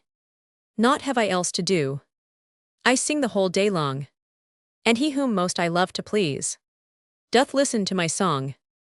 He caught and bound my wandering wing, but still he bends to hear me sing. Now we are ready for you, so bring on your flowers, said Molly to the boys, as she and Mary added their store of baskets to the gay show Jill had set forth on the long table ready for the evening's work. They wouldn't let me see one, but I guess they have had good luck. They look so jolly, answered Jill, looking at Gus Frank and Jack, who stood laughing, each with a large basket in his hands. Fair to middling, just look in and see, with which cheerful remark Gus tipped up his basket and displayed a few bits of green at the bottom. I did better now, don't all scream at once over these beauties, and Frank shook out some evergreen sprigs, half a dozen saxifrages, and 2 or 3 forlorn violets with hardly any stems. I don't brag, but here's the best of all the 3, chuckled Jack, producing a bunch of feathery carrot tops, with a few half-shut dandelions, trying to look brave and gay. Oh boys, is that all? What shall we do? We've only a few houseflowers, and all those baskets to fill, cried the girls in despair, for Mary's contribution had been small, and Molly had only a handful of artificial flowers to fill up. She said, "It isn't our fault, it is the late spring, we can't make flowers, can we?" asked Frank, in a tone of calm resignation. "Couldn't you buy some then?" said Molly, smoothing her crumpled morning glories with a sigh. "Who ever heard of a fellow having any money left the last day of the month?" demanded Gus severely. "Or girls either. I spent all mine in ribbon and paper for my baskets, and now they are of no use. It's a shame," lamented Jill, while Mary began to thin out her full baskets to fill the empty ones. "Hold on," cried Frank, relenting. "Now, Jack, make their minds easy before they begin to weep and wail. Left the box outside, you tell, while I go for it," and Jack bolted, as if afraid the young ladies might be too demonstrative when the tale was told. "Tell away," said Frank modestly, passing the story along to Gus, who made short work of it. "We rampaged all over the country, and got only that small mess of greens. Knew you'd be disgusted, and sat down to see what we could do. Then Jack piped up, and said he'd show us a place where we could get a plenty. Come on," said we, and after leading us a nice tramp, he brought us out at Morse's greenhouse, so we got a few on tick, as we had but 4 cents among us. And there, you are pretty clever of the little chap, wasn't it?" A chorus of delight greeted Jack as he popped his head in, was promptly seized by his elders, and walked up to the table, where the box was opened, displaying gay posies enough to fill most of the baskets if distributed with great economy and much green. "You are the dearest boy that ever was," began Jill with her nose luxuriously buried in the box, though the flowers were more remarkable for color than perfume. "No, I am not. There's a much dearer one coming upstairs now, and he's got something that will make you howl for joy," said Jack, ignoring his own prowess as Ed came in with a bigger box, looking as if he had done nothing but go a-maying all his days. "Don't believe it," cried Jill, hugging her own treasure jealously. "It's only another joke I want." "Look," said Molly, still struggling to make her cambric roses bloom again. "I know what it is." "Oh, how sweet," added Mary, sniffing, as Ed set the box before her, saying pleasantly, "You shall see first, because you had faith." Up went the cover, and a whiff of the freshest fragrance regaled the 7 eager noses bent to inhale it, as a general murmur of pleasure greeted the nest of great rosy mayflowers that lay before them. "The dear things, how lovely they are," and Mary looked as if greeting her cousins, so blooming and sweet was her own face. Molly pushed her dingy garlands away, ashamed of such poor attempts beside these perfect works of nature, and Jill stretched out her hand involuntarily, as she said, forgetting her exotics, "Give me just one to smell of. It is so woodsy and delicious. Here you are, plenty for all. Real Pilgrim Fathers, right from Plymouth. One of our fellows lives there, and I told him to bring me a good lot, so he did. And you can do what you like with them," explained Ed, passing round bunches and shaking the rest in a mossy pile upon the table. "Ed always gets ahead of us in doing the right thing at the right time. Hope you've got some first-class baskets ready for him," said Gus, refreshing the Washingtonian nose with a pink blossom or two. "Not much danger of his being forgotten," answered Molly, and everyone laughed, for Ed was much beloved by all the girls, and his doorsteps always bloomed like a flowerbed on May Eve. "Now we must fly round and fill up. Come, boys, sort out the green, and hand us the flowers as we want them. Then we must direct them, and by the time that is done you can go and leave them," said Jill, setting all to work. "Ed must choose his baskets first. These are ours, but any of those you can have," and Molly pointed to a detachment of gay baskets set apart from those already partly filled. Ed chose a blue one, and Mary filled it with the rosiest mayflowers, knowing that it was to hang on Mabel's door handle. The others did the same, and the pretty work went on with much fun till all were filled and ready for the names or notes. "Let us have poetry, as we can't get wild flowers." "That will be rather fine," proposed Jill, who liked jingles. All had had some practice at the game parties, and pencils went briskly for a few minutes, while silence reigned as the poets racked their brains for rhymes and stared at the blooming array before them for inspiration. "Oh dear, I can't find a word to rhyme to geranium," sighed Molly, pulling her braid, as if to pump the well of her fancy dry. "Cranium," said Frank, who was getting on bravely with Annette and Violet. "That is elegant," and Molly scribbled away in great glee, for her poems were always funny ones. "How do you spell anemolythe wildflower, I mean?" asked Jill, who was trying to compose a very appropriate piece for her best basket, and found it easier to feel love and gratitude than to put them into verse. "Anemone, do spell it properly, or you'll get laughed at," answered Gus, wildly struggling to make his lines express great ardor, without being too spoony as he expressed it. "No, I shouldn't. This person never laughs at other persons' mistakes, as some persons do," replied Jill with dignity. Jack was desperately chewing his pencil, for he could not get on at all, but Ed had evidently prepared his poem, for his paper was half full already, and Mary was smiling as she wrote a friendly line or two for Ralph's basket, as she feared he would be forgotten. and knew he loved kindness even more than he did beauty. "Now let's read them," proposed Molly, who loved to laugh even at herself. The boys politely declined and scrambled their notes into the chosen baskets in great haste, but the girls were less bashful. Jill was invited to begin and gave her little piece with the pink hyacinth basket before her to illustrate her poem. "To my lady. There are no flowers in the fields. No green leaves on the tree. No columbines, no violets. No sweet anemone. So I have gathered from my pots all that I have to fill the basket that I hang tonight. With heaps of love from Jill." "That's perfectly sweet, mine isn't, but I meant it to be funny," said Molly, as if there could be any doubt about the following ditty. "Dear Griff, here is a whiff of beautiful spring flowers. The big red rose is for your nose. As toward the sky it towers. Oh, do not frown upon this crown of green pinks and blue geranium, but think of me when this you see, and put it on your cranium." "Oh, Molly, you will never hear the last of that, if Griff gets it," said Jill, as the applause subsided, for the boys pronounced it tip-top. "Don't care, he gets the worst of it anyway, for there is a pin in that rose. And if he goes to smell the mayflowers underneath, he will find a thorn to pay for the tack he put in my rubber boot. I know he will play me some joke tonight. And I mean to be first, if I can," answered Molly, settling the artificial wreath round the orange-colored canoe, which held her effusion. "Now Mary, read yours, you always have sweet poems," and Jill folded her hands to listen with pleasure to something sentimental. "I can't read the poems in some of mine, because they are for you, but this little verse you can hear if you like. I am going to give that basket to Ralph. He said he should hang one for his grandmother, and I thought that was so nice of him. I'd love to surprise him with one all to himself. He's always so good to us." And Mary looked so innocently earnest that no one smiled at her kind thought, or the unconscious paraphrase she had made of a famous stanza in her own little verse. "To one who teaches me the sweetness and the beauty of doing faithfully and cheerfully my duty. He will like that, and know who sent it, for none of us have pretty pink paper. But you are right, such an elegant hand," said Molly, admiring the delicate white basket, shaped like a lily with the flowers inside, and the note hidden among them, all daintily tied up with the palest blush-colored ribbon. "Well, that's no harm. He likes pretty things as much as I do, and I made my basket like a flower, because I gave him one of my callas. He admired the shape so much," and Mary smiled, as she remembered how pleased Ralph looked as he went away carrying the lovely thing.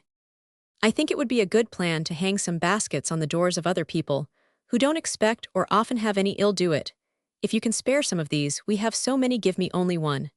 And let the others go to old Mrs. Tucker and the little Irish girl who has been sick so long, and lame Nettie and Daddy Munson. It would please and surprise them, so will we," asked Ed in that persuasive voice of his. All agreed at once, and several people were made very happy by a bit of spring left at their doors by the May elves who haunted the town that night, playing all sorts of pranks, such a twanging of bells and rapping of knockers, such a scampering of feet in the dark, such droll collisions, as boys came racing round corners or girls ran into one another's arms as they crept up and down steps on the sly, such laughing, whistling, flying about of flowers, and friendly feeling. It was almost a pity that May Day did not come oftener. Molly got home late and found that Griff had been before her after all, for she stumbled over a market basket at her door, and on taking it in found a mammoth nosegay of purple and white cabbages, her favorite vegetable. Even Miss Bat laughed at the funny sight, and Molly resolved to get Ralph to carve her a bouquet out of carrots, beets, and turnips for next time, as Griff would never think of that. Mary ran up the garden walk alone, for Frank left her at the gate and was fumbling for the latch when she felt something hanging there. Opening the door carefully, she found it gay with offerings from her mates, and among them was one long quiver-shaped basket of birch bark, with something heavy under the green leaves that lay at the top. Lifting these, a slender bas-relief of a calla lily in plaster appeared with this couplet slipped into the blue cord by which it was to hang. "That mercy you to others show, that mercy grant to me. How lovely, and this one will never fade, but always be a pleasure hanging there now. I really have something beautiful all my own," said Mary to herself, as she ran up to hang the pretty thing on the dark wainscot of her room, where the graceful curve of its pointed leaves and the depth of its white cup would be a joy to her eyes as long as they lasted. I wonder what that means, and Mary read over the lines again, while a soft color came into her cheeks, and a little smile of girlish pleasure began to dimple round her lips, for she was so romantic. This touch of sentiment showed her that her friendship was more valued than she dreamed, but she only said, "How glad I am I remembered him, and how surprised he will be to see Mayflowers in return for the lily." He was, and worked away more happily and bravely, for the thought of the little friend, whose eyes would daily fall on the white flower, which always reminded him of her. Chapter Roman 19, Good Templars. Hither bells rung. Get up, lazybones, called Frank from his room, as the clock struck 6 one bright morning, and a great creaking and stamping proclaimed that he was astir. "All right, I am coming," responded a drowsy voice, and Jack turned over as if to obey, but there the effort ended, and he was off again, for growing lads are hard to rouse, as many a mother knows to her sorrow. Frank made a beginning on his own toilet, and then took a look at his brother, for the stillness was suspicious. "I thought so, he told me to wake him, and I guess this will do it." And filling his great sponge with water, Frank stalked into the next room, and stood over the unconscious victim like a stern executioner, glad to unite business with pleasure in this agreeable manner. A woman would have relented and tried some milder means, for when his broad shoulders and stout limbs were hidden, Jack looked very young and innocent in his sleep. Even Frank paused a moment to look at the round, rosy face, the curly eyelashes, half-open mouth, and the peaceful expression of a dreaming baby. "I must do it, or he won't be ready for breakfast," said the Spartan brother. And down came the sponge, cold, wet, and choky, as it was briskly rubbed to and fro regardless of every obstacle. "Come, I say, that's not fair, leave me alone," sputtered Jack, hitting out so vigorously that the sponge flew across the room, and Frank fell back to laugh at the indignant sufferer. "I promised to wake you, and you believe in keeping promises, so I am doing my best to get you up." "Well, you needn't pour a quart of water down a fellow's neck and rub his nose off, need you? I am awake, so take your old sponge and go along," growled Jack with one eye open and a mighty gape. "See that you keep so then, or ill come and give you another sort of a rouser," said Frank, retiring well pleased with his success. "I shall have one good stretch if I like, it is strengthening to the muscles, and I am as stiff as a board with all that football yesterday," murmured Jack, lying down for one delicious moment. He shut the open eye to enjoy it thoroughly, and forgot the stretch altogether, for the bed was warm, the pillow soft, and a half-finished dream still hung about his drowsy brain. Who does not know the fatal charm of that stolen moment, for once yield to it, and one is lost? Jack was miles away in the twinkling of a bedpost, and the pleasing dream seemed about to return when a ruthless hand tore off the clothes, swept him out of bed, and he really did awake to find himself standing in the middle of his bath-pen, with both windows open, and Frank about to pour a pail of water over him. "Hold on, ya, how cold the water is, why I thought I was up and hopping out." Jack rubbed his eyes and looked about with such a genuine surprise that Frank put down the pail, feeling that the deluge would not be needed this time. "You are now an ill, see that you keep so," he said, as he stripped the bed and carried off the pillows. "I don't care, what a jolly day," and Jack took a little promenade to finish the rousing process. "You'd better hurry up, or you won't get your chores done before breakfast. No time for a go as you please now," said Frank, and both boys laughed, for it was an old joke of theirs, and rather funny. Going up to bed one night, expecting to find Jack asleep, Frank discovered him tramping round and round the room, airily attired in a towel, and so dizzy with his brisk revolutions that as his brother looked he tumbled over and lay panting like a fallen gladiator. "What on earth are you about?" "Playing Rowell, walking for the belt, and I've got it too," laughed Jack, pointing to an old gilt chandelier chain hanging on the bedpost. "You little noodle, you'd better revolve into bed before you lose your head entirely. I never saw such a fellow for taking himself off his legs."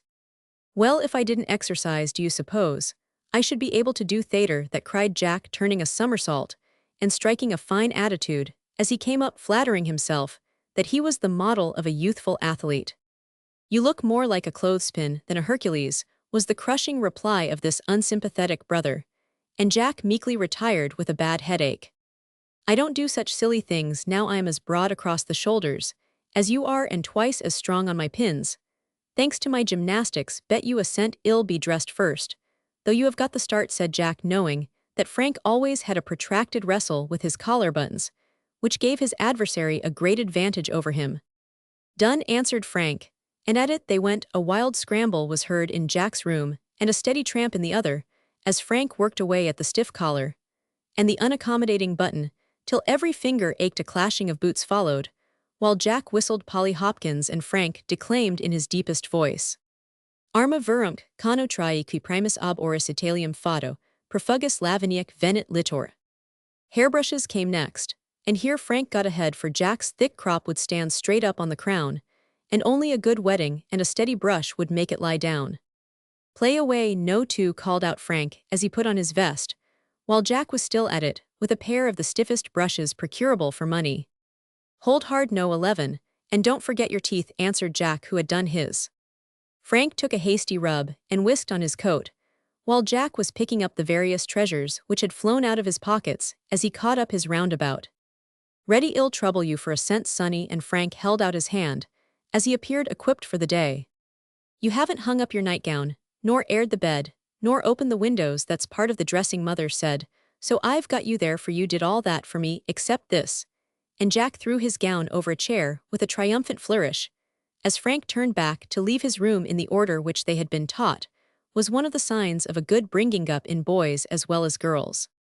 Ready, ill trouble you for a cent, old man, and Jack held out his hand with a chuckle. He got the money, and a good clap beside.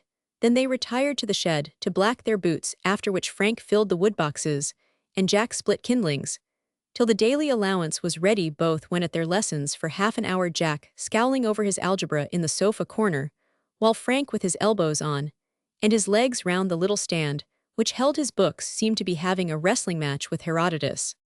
When the bell rang, they were glad to drop the lessons and fall upon their breakfast with the appetite of wolves, especially Jack, who sequestered oatmeal and milk with such rapidity that one would have thought he had a leathern bag hidden somewhere to slip it into, like his famous namesake, when he breakfasted with the giant. I declare I don't see what he does with it. He really ought not to gobble so, mother said Frank, who was eating with great deliberation and propriety. Never you mind, old Quiddle, I am so hungry I could tuck away a bushel, answered Jack, emptying a glass of milk, and holding out his plate for more mush regardless of his white mustache. Temperance in all things is wise in speech, as well as eating and drinking. Remember that, boys, said Mama from behind the urn. That reminds me, we promised to do the Observer this week, and here it is Tuesday, and I haven't done a thing. Have you? asked Frank. Never thought of it. We must look up some bits at noon, instead of playing. Dare say Jill has got some. She always saves all she finds for me. I have one or two good items, and can do any copying there may be, but I think if you undertake the paper you should give some time and labor to make it good, said Mama, who was used to this state of affairs, and often edited the little sheet, read every week at the lodge. The boys seldom missed going, but the busy lady was often unable to be there, so helped with the paper as her share of the labor. Yes, we ought, but somehow we don't seem to get up much steam about it lately. If more people belonged, and we could have a grand time now, and then it would be jolly. And Jack sighed at the lack of interest felt by outsiders in the loyal little lodge, which went on year after year, kept up by the faithful few. I remember when in this very town we used to have a cold water army, and in the summer turn out with processions, banners, and bands of music, to march about and end with a picnic, songs and speeches in some grove or hall. Nearly all the children belonged to it, and the parents also, and we had fine times here 25 or 30 years ago. It didn't do much good, seems to me, for people still drink, and we haven't a decent hotel in the place, said Frank, as his mother sat looking out of the window, as if she saw again the pleasant sight of old and young working together against the great enemy of home, peace, and safety. Oh yes, it did, my dear, for to this day many of those children are true to their pledge. One little girl was, I am sure, and now has two big boys to fight for the reform she has upheld all her life. The town is better than it was in those days, and if we each do our part faithfully, it will improve yet more. Every boy and girl who joins is one gained perhaps, and your example is the best temperance lecture you can give. Hold fast, and don't mind if it isn't jolly, it is right, and that should be enough for us. Mama spoke warmly, for she heartily believed in young people's guarding against this dangerous vice before it became a temptation, and hoped her boys would never break the pledge they had taken. For young as they were old enough to see its worth, feel its wisdom, and pride themselves on the promise, which was fast growing into a principle. Jack's face brightened as he listened, and Frank said, with the steady look which made his face manly. "It shall be now. I'll tell you what I was going to keep as a surprise, till tonight, for I wanted to have my secret as well as other folks' ed. And I went up to see Bob Sunday, and he said he'd join the lodge if they'd have him. I am going to propose him tonight." "Good, good," cried Jack joyfully, and Mrs. Minot clapped her hands, for every new member was rejoiced over by the good people, who were not discouraged by ridicule, indifference, or opposition. "We've got him now, for no one will object, and it is just the thing for him. He wants to belong somewhere, he says, and he'll enjoy the fun, and the good things will help him, and we will look after him." The captain was so pleased, and you ought to have seen Ed's face when Bob said, "I am ready if y'all have me." Frank's own face was beaming, and Jack forgot to gobble, he was so interested in the new convert, while Mama said, as she threw down her napkin and took up the newspaper, "We must not forget our observer, but have a good one tonight in honor of the occasion. There may be something here. Come home early at noon, and I'll help you get your paper ready." "I'll be here, but if you want Frank, you'd better tell him not to dawdle over Annette's gate half an hour," began Jack, who could not resist teasing his dignified brother about one of the few foolish things he was fond of doing. "Do you want your nose pulled?" demanded Frank, who never would stand joking on that tender point from his brother. "No, I don't, and if I did you couldn't do it," with which taunt he was off and Frank after him, having made a futile dive at the impertinent little nose, which was turned up at him and his sweetheart. "Boys, boys, not through the parlor," implored Mama, resigned to skirmishes, but trembling for her piano legs, as the 4 stout boots pranced about the table, and then went thundering down the hall through the kitchen, where the fat cook cheered them on, and Mary the maid tried to head off Frank as Jack rushed out into the garden, but the pursuer ducked under her arm and gave chase with all speed.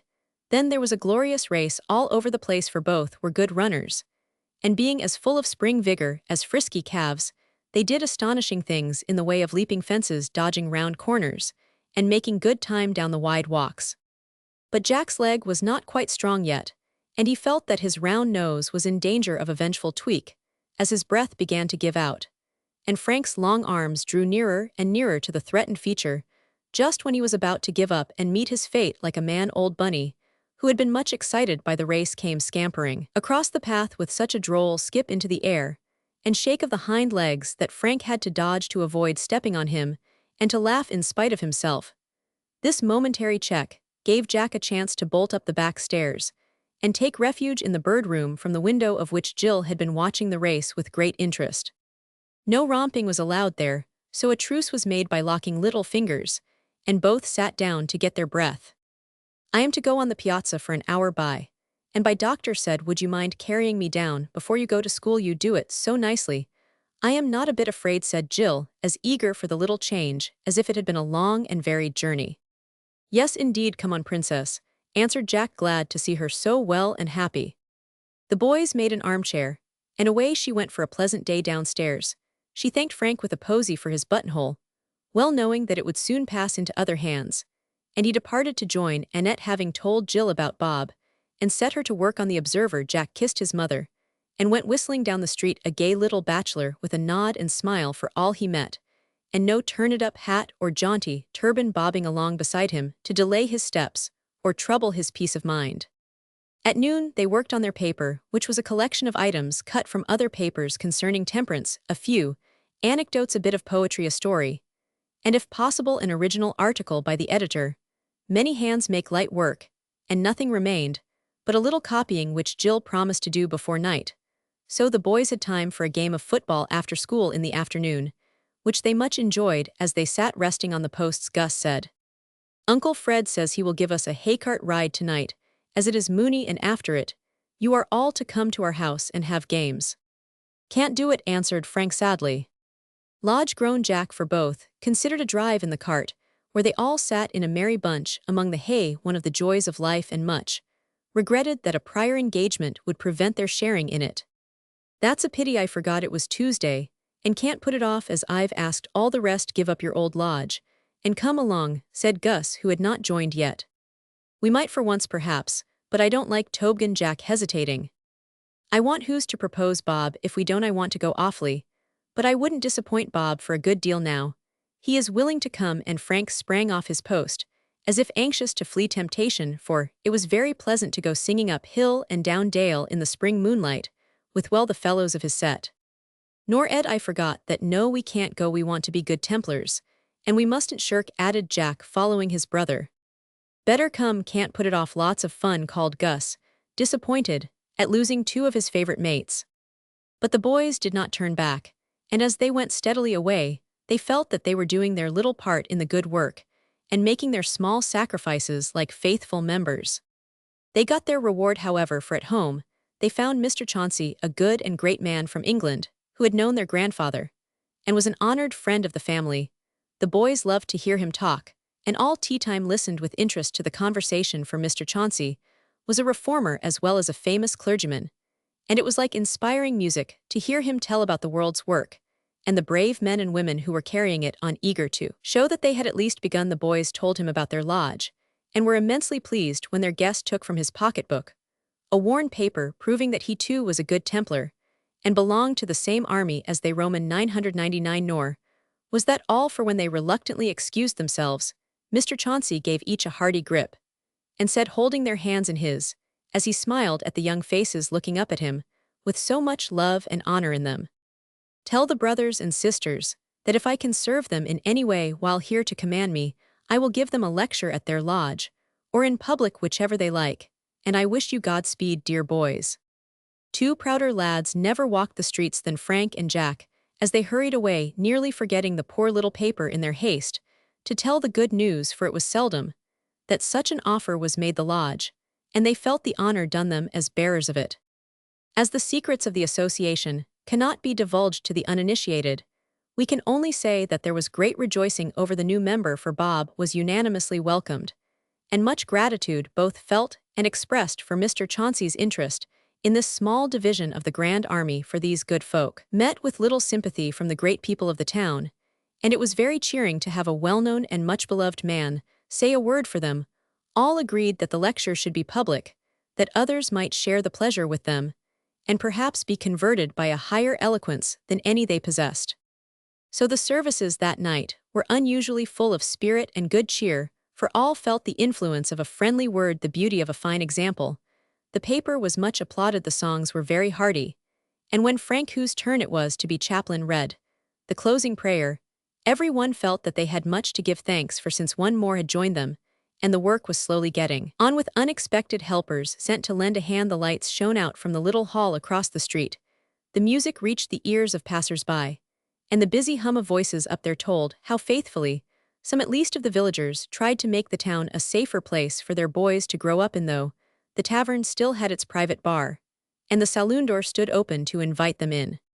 There are many such quiet lodges, and in them many young people learning, as these lads were learning something of the duty they owed their neighbors as well as themselves, and being fitted to become good men and sober citizens by practicing and preaching the law and gospel of temperance. The next night Mr. Chauncey lectured, and the town turned out to hear the distinguished man, who not only told them of the crime and misery produced by this terrible vice, which afflicted both England and America, but of the great crusade against it going on everywhere, and the need of courage, patience, hard work, and much faith that in time it might be overcome. Strong and cheerful words that all liked to hear, and many heartily believed, especially the young Templars, whose boyish fancies were won by the idea of fighting as knights of old did in the famous crusades they read about in their splendid New Young Folks edition of Froissart. "We can't pitch into people as the Red Cross fellows did, but we can smash rum jugs when we get the chance, and stand by our flag, as our men did in the war," said Frank with sparkling eyes, as they went home in the moonlight, arm in arm, keeping step behind Mr. Chauncey, who led the way with their mother on his arm, a martial figure, though a minister, and a good captain to follow, as the boys felt after hearing his stirring words. "Let's try and get up a company of boys like those mother told us about, and show people that we mean what we say. I'll be color-bearer, and you may drill us as much as you like, a real cold-water army, with flags flying and drums, and all sorts of larks," said Jack, much excited, and taking a dramatic view of the matter. "Well, see about it, something ought to be done, and perhaps we shall be the men to do it when the time comes," answered Frank, feeling ready to shoulder a musket, or be a minute-man in good earnest. Boyish talk and enthusiasm, but it was of the right sort, And when time and training had fitted them to bear arms, these young knights would be worthy to put on the red cross, and ride away to help right the wrongs and slay the dragons that afflict the world. Chapter Roman 20. A sweet memory. Now the lovely June days had come, everything began to look really summer-like. School would soon be over, and the young people were joyfully preparing for the long vacation. We are all going up to Bethlehem, we take the seashore 1 year, and the mountains the next. Better come along, said Gus, as the boys lay on the grass after beating the Lincolns at one of the first matches of the season. Can't we are off to Pebbly Beach the second week in July, our invalids need sea air. That one looks delicate, doesn't he, asked Frank, giving Jack a slight rap with his bat, as that young gentleman lay in his usual attitude, admiring the blue hose and russet shoes, which adorned his sturdy limbs. Stop that, Captain, you needn't talk about invalids, when you know Mother says you are not to look at a book for a month. Because you have studied yourself thin and headachy, I am all right. And Jack gave himself a sounding slap on the chest where shone the white star of the HBB Roman 100. Here, the little cockerel crow, you just wait till you get into the college class, and see if you don't have to study like fun, said Gus, with unruffled composure, for he was going to Harvard next year, and felt himself already a senior. Never shall I don't want any of your old colleges, I am going into business, as soon as I can. Ed says, I may be his bookkeeper, if I am ready when he starts for himself. That is much jollier than grinding away for 4 years. And then having to grind ever so many more at a profession, said Jack, examining with interest the various knocks and bruises, with which much ball-playing had adorned his hands. Much you know about it, just as well you don't mean to try, for it would take a mighty long pull and strong pull to get you in. Business would suit you better, and you and Ed would make a capital partnership. Devlin Minot Co. Sounds well. Hey Gus. Very, but they are such good-natured chaps, they'd never get rich. By the way, Ed came home at noon today sick. I met him, and he looked regularly knocked up, answered Gus in a sober tone. I told him he'd better not go down Monday, for he wasn't well Saturday, and couldn't come to sing Sunday evening. You remember, I must go right round and see what the matter is. And Jack jumped up with an anxious face. Let him alone till tomorrow, he won't want anyone fussing over him now. We are going for a pull, come along and steer, said Frank, for the sunset promised to be fine, and the boys liked a brisk row in their newly painted boat, the Redora. Go ahead and get ready. I'll just cut round and ask at the door, it will seem kind, and I must know how Ed is, won't be long. And Jack was off at his best pace. The others were waiting impatiently when he came back with slower steps and a more anxious face. How is the old fellow? Called Frank from the boat, while Gus stood leaning on an oar in a nautical attitude. Pretty sick, had the doctor may have a fever. I didn't go in, but Ed sent his love and wanted to know who beat, answered Jack, stepping to his place, glad to rest and cool himself. Guess he'll be all right in a day or two, and Gus pushed off, leaving all care behind. Hope he won't have typhoid, that's no joke, I tell you, said Frank, who knew all about it, and did not care to repeat the experience. He's worked too hard, he's so faithful, he does more than his share, and gets tired out. Mother asked him to come down and see us when he has his vacation. We're going to have high old times fishing and boating up or down, asked Jack, as they glided out into the river. Gus looked both ways, and seeing another boat with a glimpse of red in it, just going round the bend, answered with decision, up, of course. Don't we always pull to the bridge? Not when the girls are going down, laughed Jack, who had recognized Juliet's scarlet boating suit as he glanced over his shoulder. Mind what you are about, and don't gabble, commanded Captain Frank, as the crew bent to their oars, and the slender boat cut through the water, leaving a long furrow trembling behind. Oh, I see, there is a blue jacket as well as a red one, so it's all right. Lady Queen Anne, she sits in the sun. As white as a lily, as brown as a bun, sung Jack, recovering his spirits, and wishing Jill was there too. Do you want a ducking? Sternly demanded Gus, anxious to preserve discipline. Shouldn't mind, it's so warm. But Jack said no more, and soon the Redora was alongside the water, which, exchanging greetings in the most amiable manner. Pity this boat won't hold 4. Wed, put Jack in yours, and take you girls a nice spin up to the Hemlocks, said Frank, whose idea of bliss was floating down the river, with Annette as coxswain. You'd better come in here, this will hold 4, and we are tired of rowing, returned the water witch so invitingly that Gus could not resist. I don't think it is safe to put 4 in there, you'd better change places with Annette, Gus, And then we shall be shipshape, said Frank, answering a telegram from the eyes that matched the blue jacket. Wouldn't it be more shipshape still, if you put me ashore at Griff's Landing? I can take his boat or wait till you come back, don't care what I do, said Jack, feeling himself sadly in the way. The good-natured offer being accepted with thanks, the changes were made, and leaving him behind, the two boats went gaily up the river. He really did not care what he did, so sat in Griff's boat a while, watching the red sky, the shining stream, and the low green meadows where the blackbirds were singing, as if they too had met their little sweethearts, and were happy. Jack remembered that quiet half-hour long afterward, because what followed seemed to impress it on his memory. As he sat enjoying the scene, he very naturally thought about Ed, for the face of the sister whom he saw was very anxious, and the word fever recalled the hard times, when Frank was ill, particularly the night it was thought the boy would not live, till dawn, and Jack cried himself to sleep wondering how he ever could get on without his brother. Ed was almost as dear to him, and the thought that he was suffering destroyed Jack's pleasure for a little while. But fortunately young people do not know how to be anxious very long, so our boy soon cheered up thinking about the late match between the Stars and the Lincolns, and after a good rest went whistling home with a handful of mint for Mrs. Peck, and played games with Jill as merrily as if there was no such thing as care in the world. Next day Ed was worse, and for a week the answer was the same when Jack crept to the back door with his eager question. Others came also, for the dear boy lying upstairs had friends everywhere, and older neighbors thought of him even more anxiously and tenderly than his mates. It was not fever, but some swifter trouble, for when Saturday night came Ed had gone home to a longer and more peaceful Sabbath than any he had ever known in this world.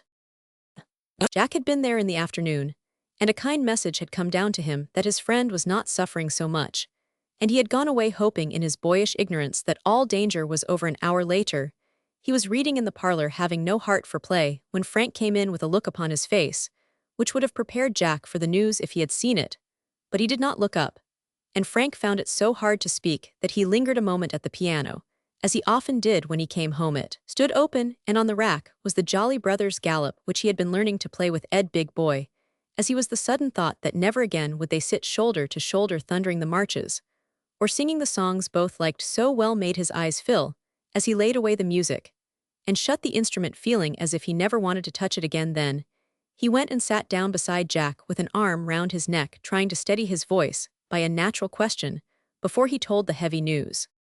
"What are you reading, Jackie?" The unusual caress, the very gentle tone made Jack look up, and the minute he saw Frank's face he knew the truth. "Is Ed?" He could not say the hard word, and Frank could only answer by a nod, as he winked fast, for the tears would come. Jack said no more, but as the book dropped from his knee, he hid his face in the sofa pillow and lay quite still, not crying, but trying to make it seem true that his dear Ed had gone away forever. He could not do it, and presently turned his head a little to say in a despairing tone, "I don't see what I shall do without him. I know it's hard for you, it is for all of us. You've got Gus, but now I haven't anybody. Ed was always so good to me," and with the name so many tender recollections came that poor Jack broke down in spite of his manful attempts to smother the sobs in the red pillow. There was an unconscious reproach in the words, Frank thought, for he was not as gentle as Ed, and he did not wonder that Jack loved and mourned for the lost friend like a brother. "You've got me ill, be good to you, cry, if you want to, I don't mind." There was such a sympathetic choke in Frank's voice that Jack felt comforted at once, and when he had had his cry out, which was very soon, he let Frank pull him up with a bear-like but affectionate hug, and sat leaning on him as they talked about their loss, both feeling that there might have been a greater one, and resolving to love one another very much hereafter. Mrs. Minot often called Frank the father boy because he was now the head of the house, and a sober, reliable fellow for his years. Usually he did not show much affection, except to her, for as he once said, "I shall never be too old to kiss my mother," and she often wished that he had a little sister to bring out the softer side of his character. He domineered over Jack and laughed at his affectionate little ways, but now when trouble came he was as kind and patient as a girl, and when Mama came in having heard the news, she found her father boy comforting his brother so well that she slipped away, without a word, leaving them to learn one of the sweet lessons sorrow teaches to lean on one another, and let each trial bring them closer together. It is often said that there should be no death or grief in children's stories. It is not wise to dwell on the dark and sad side of these things, but they have also a bright and lovely side, And since even the youngest, dearest, and most guarded child cannot escape some knowledge of the great mystery, is it not well to teach them in simple, cheerful ways that affection sweetens sorrow, and a lovely life can make death beautiful? I think so. Therefore try to tell the last scene in the history of a boy who really lived and really left behind him a memory so precious that it will not be soon forgotten by those who knew and loved him, for the influence of this short life was felt by many, and even this brief record of it may do for other children what the reality did for those who still lay flowers on his grave and try to be as good as Eddie. Few would have thought that the death of a quiet lad of 17 would have been so widely felt, so sincerely mourned, but virtue, like sunshine, works its own sweet miracles, and when it was known that never again would the bright face be seen in the village streets, the cheery voice heard, the loving heart felt in any of the little acts which so endeared Ed Devlin to those about him, it seemed as if young and old grieved alike for so much promise cut off in its springtime. This was proved at the funeral, for though it took place at the busy hour of a busy day, men left their affairs, women their households, young people their studies and their play, and gave an hour to show their affection, respect, and sympathy for those who had lost so much. The girls had trimmed the church with all the sweetest flowers they could find, and garlands of lilies of the valley robbed the casket of its mournful look. The boys had brought fresh boughs to make the grave a green bed for their comrades' last sleep. Now they were all gathered together, and it was a touching sight to see. The rows of young faces sobered and saddened by their first look at sorrow. The girls sobbed, and the boys set their lips tightly as their glances fell upon the lilies under which the familiar face lay, full of solemn peace. Tears dimmed older eyes when the hymn the dead boy loved was sung, and the pastor told with how much pride and pleasure he had watched the gracious growth of this young parishioner since he first met the lad of 12, and was attracted by the shining face, the pleasant manners, dutiful and loving, ready to help, patient to bear and forbear, eager to excel, faithful to the smallest task, yet full of high ambitions, and better still possessing the childlike piety that can trust and believe, wait and hope good and happy, two things we all long for, and so few of us truly are. This he was. And this single fact was the best eulogy his pastor could pronounce over the beloved youth gone to a nobler manhood, whose promise left so sweet a memory behind. As the young people looked, listened, and took in the scene, they felt as if some mysterious power had changed their playmate from a creature like themselves into a sort of saint or hero for them to look up to and imitate if they could. What has he done to be so loved, praised, and mourned, they thought with a tender sort of wonder. And the answer seemed to come to them as never before, for never had they been brought so near the solemn truth of life and death. It was not what he did, but what he was, that made him so beloved. All that was sweet and noble in him still lives, for goodness is the only thing we can take with us when we die, the only thing that can comfort those we leave behind and help us to meet again hereafter. This feeling was in many hearts when they went away to lay him with prayer and music under the budding oak that leaned over his grave, a fit emblem of the young life just beginning its new spring. As the children did their part, the beauty of the summer day soothed their sorrow, and something of the soft brightness of the June sunshine seemed to gild their thoughts as it gilded the flower-strewn mound they left behind. The true and touching words spoken cheered as well as impressed them, and made them feel that their friend was not lost, but gone on into a higher class of the great school, whose master is eternal love and wisdom. So the tears soon dried, and the young faces looked up like flowers after rain, but the heaven-sent shower sank into the earth, and they were the stronger, sweeter for it, more eager to make life brave and beautiful, because death had gently shown them what it should be. When the boys came home, they found their mother already returned, and Jill upon the parlor sofa, listening to her account of the funeral, with the same quiet, hopeful look which their own faces wore, for somehow the sadness seemed to have gone, and a sort of Sunday peace remained. "I am glad it was all so sweet and pleasant. Come and rest, you look so tired." And Jill held out her hands to greet Thema, crumpled handkerchief in one, and a little bunch of fading lilies in the other. Jack sat down in the low chair beside her, and leaned his head against the arm of the sofa, for he was tired. But Frank walked slowly up and down the long rooms with a serious yet serene look on his face, for he felt as if he had learned something that day, and would always be the better for it. Presently, he said, stopping before his mother, who leaned in the easy-chair looking up at the picture of her boy's father, "I should like to have just such things said about me when I die." "So should I if I deserved them as Ed did," cried Jack earnestly. "You may if you try. I should be proud to hear them, and if they were true, They would comfort me more than anything else. I am glad you see the lovely side of sorrow, and are learning the lessons such losses teach us," answered their mother, who believed in teaching young people to face trouble bravely and find the silver lining in the clouds that come to all of us. "I never thought much about it before, but now dying doesn't seem dreadful at Allenly, solemn and beautiful somehow. Everybody seems to love everybody else more for it, and try to be kind and good and pious. I can't say what I mean, but you know Mother," and Frank went pacing on again, with the bright look his eyes always wore when he listened to music or read of some noble action. "That's what Mary said when she and Molly came in on their way home, but Molly felt dreadfully, and so did Mabel. She brought me these flowers to press, for we are all going to keep some to remember dear Ed," said Jill, carefully smoothing out the little bells, as she laid the lilies in her hymn book, for she, too, had had a thoughtful hour, while she lay alone imagining all that went on in the church, and shedding a few tender tears over the friend who was always so kind to her. "I don't want anything to remember him, I was so fond of him, I couldn't forget if I tried. I know I ought not to say it, but I don't see why God let him die," said Jack, with a quiver in his voice, for his loving heart could not help aching still.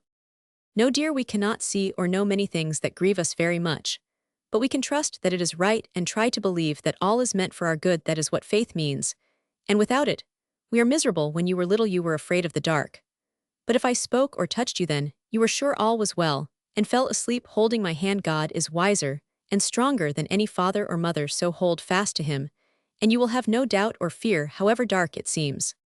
"As you do," said Jack, going to sit on the arm of Mamma's chair, with his cheek to hers, willing to trust, as she bade him, but glad to hold fast the living hand that had led and comforted him all his life. "Ed used to say to me when I fretted about getting well and thought nobody cared for me, which was very naughty, 'Don't be troubled, God won't forget you. And if you must be lame, he will make you able to bear it," said Jill softly, her quick little mind all alive with new thoughts and feelings. "He believed it, and that's why he liked that hymn so much. I'm glad they sung it today," said Frank, bringing his heavy dictionary to lay on the book where the flowers were pressing. "Oh, thank you. Could you play that tune for me? I didn't hear it, and I'd love to if you're willing," asked Jill. "I didn't think I ever should want to play again, but I do. Will you sing it for her, Mother? I am afraid I shall break down if I try alone." "We will all sing. Music is good for us now," said Mamma, and in rather broken voices, they did sing Ed's favorite words. "Not a sparrow falleth, but its God doth know, just as when his mandate lays a monarch low.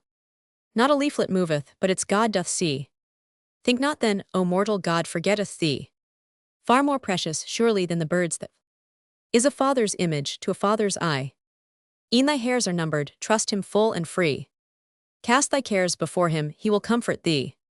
For the God that planted in thy breast a soul, on his sacred tables doth thy name enroll. Cheer thine heart, then mortal never faithless be. He that marks the sparrows will remember thee." Chapter Roman 21, Pebbly. "Now, Mr. Jack, it is a moral impossibility to get all those things into one trunk, and you mustn't ask it of me," said Mrs. Peck in a tone of despair, as she surveyed the heap of treasures she was expected to pack for the boys. "Never mind the clothes, we only want a boating suit apiece. Mamma can put a few collars in her trunk for us, but these necessary things must go," answered Jack, adding his target, an air pistol, to the pile of bats, fishing tackle, games, and a choice collection of shabby balls. "Those are the necessaries, and clothes the luxuries, are they? Why don't you add a velocipede, wheelbarrow, and printing press, my dear?" asked Mrs. Peck, while Jill turned up her nose at boys' rubbish. "Wish I could. Dare say we shall want them. Women don't know what fellows need, and always must put in a lot of stiff shirts, and clean handkerchiefs and clothes brushes and pots of cold cream.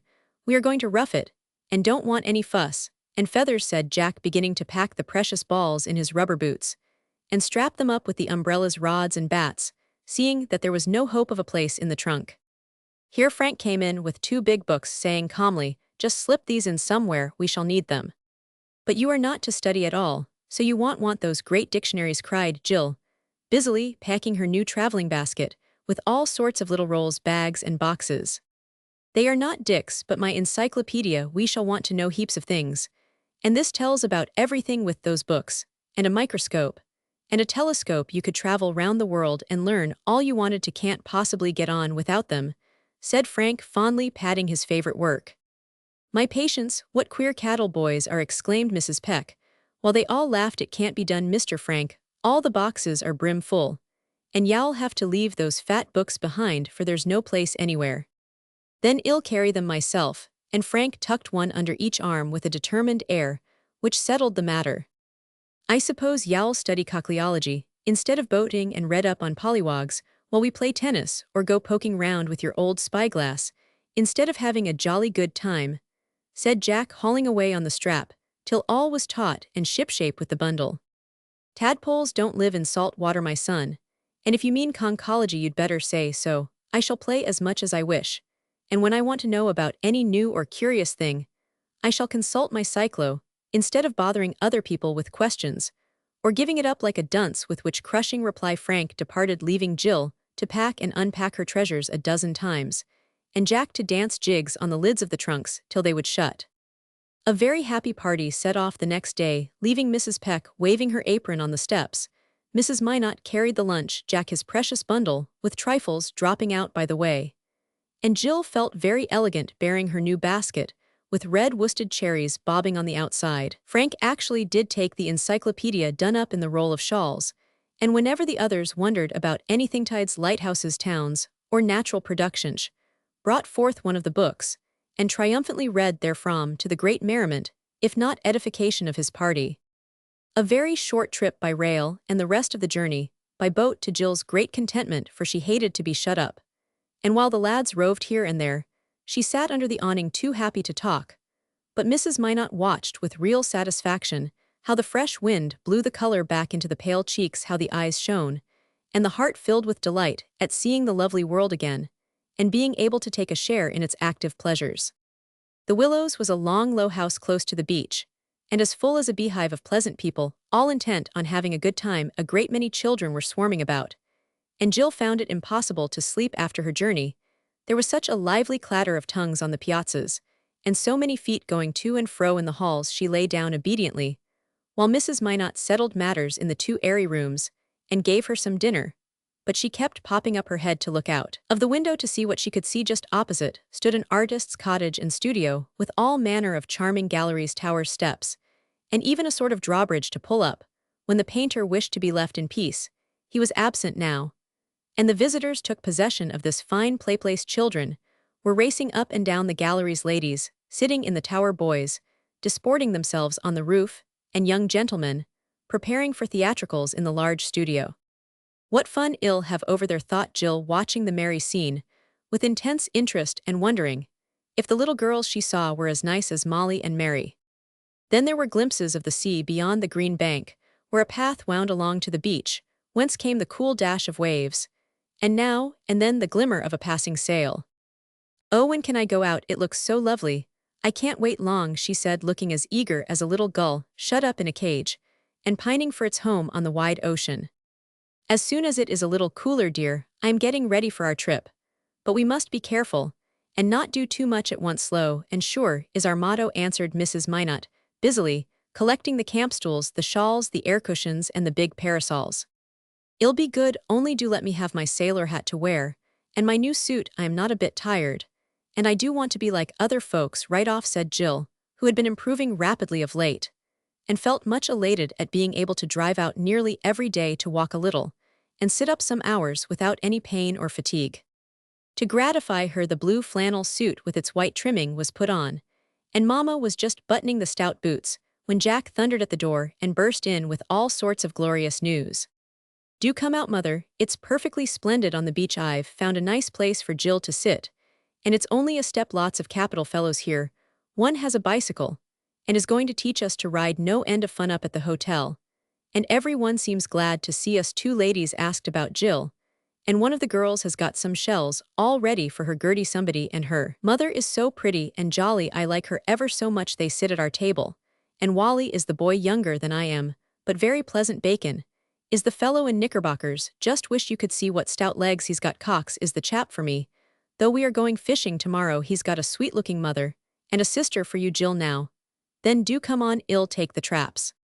Off they went, and Jill thought that very short walk to the shore the most delightful she ever took, for people smiled at the little invalid as she went slowly by, leaning on Mrs. Minot's arm, while Jack pranced in front doing the honors, as if he owned the whole Atlantic. A new world opened to her eyes as they came out upon the pebbly beach full of people enjoying their afternoon promenade. Jill save one rapturous "oh," and then sat on her stool forgetting everything but the beautiful blue ocean, rolling away to meet the sky with nothing to break the wide expanse but a sail here and there, a point of rocks on one hand, the little pier on the other, and white gulls skimming by on their wide wings. While she sat enjoying herself, Jack showed his mother the place he had found, and a very nice one. It was just under the green bank, lay an old boat propped up with some big stones. A willow drooped over it. The tide rippled up within a few yards of it, and a fine view of the waves could be seen as they dashed over the rocks at the point. "Isn't it a good cubbyhouse, Ben Cox? And I fixed it for Jill, and she can have it for hers. Put her cushions and things there on the sand the children have thrown in. That will make it soft. Then these seats will do for tables, and up in the bow, I am going to have that old rusty tin boiler full of salt water, so she can put seaweed and crabs and all sorts of chaps in it for an aquarium, you know," explained Jack, greatly interested in establishing his family comfortably before he left them. "There couldn't be a nicer place, and it is very kind of you to get it ready. Spread the shawls and settle, Jill. Then you needn't think of us any more, but go and scramble with Frank. I see him over there with his spyglass. And some pleasant-looking boys," said Mama, bustling about in great spirits. So the red cushions were placed, the plaids laid, and the little work-basket set upon the seat, all ready for Jill, who was charmed with her nest, and cuddled down under the big parasol, declaring she would keep house there every day. Even the old boiler pleased her, and Jack raced over the beach to begin his search for inhabitants for the new aquarium, leaving Jill to make friends with some pretty babies digging in the sand, while Mama sat on the camp stool and talked with a friend from Harmony Village. It seemed as if there could not be anything more delightful than to lie there lulled by the sound of the sea, watching the sunset and listening to the pleasant babble of little voices close by.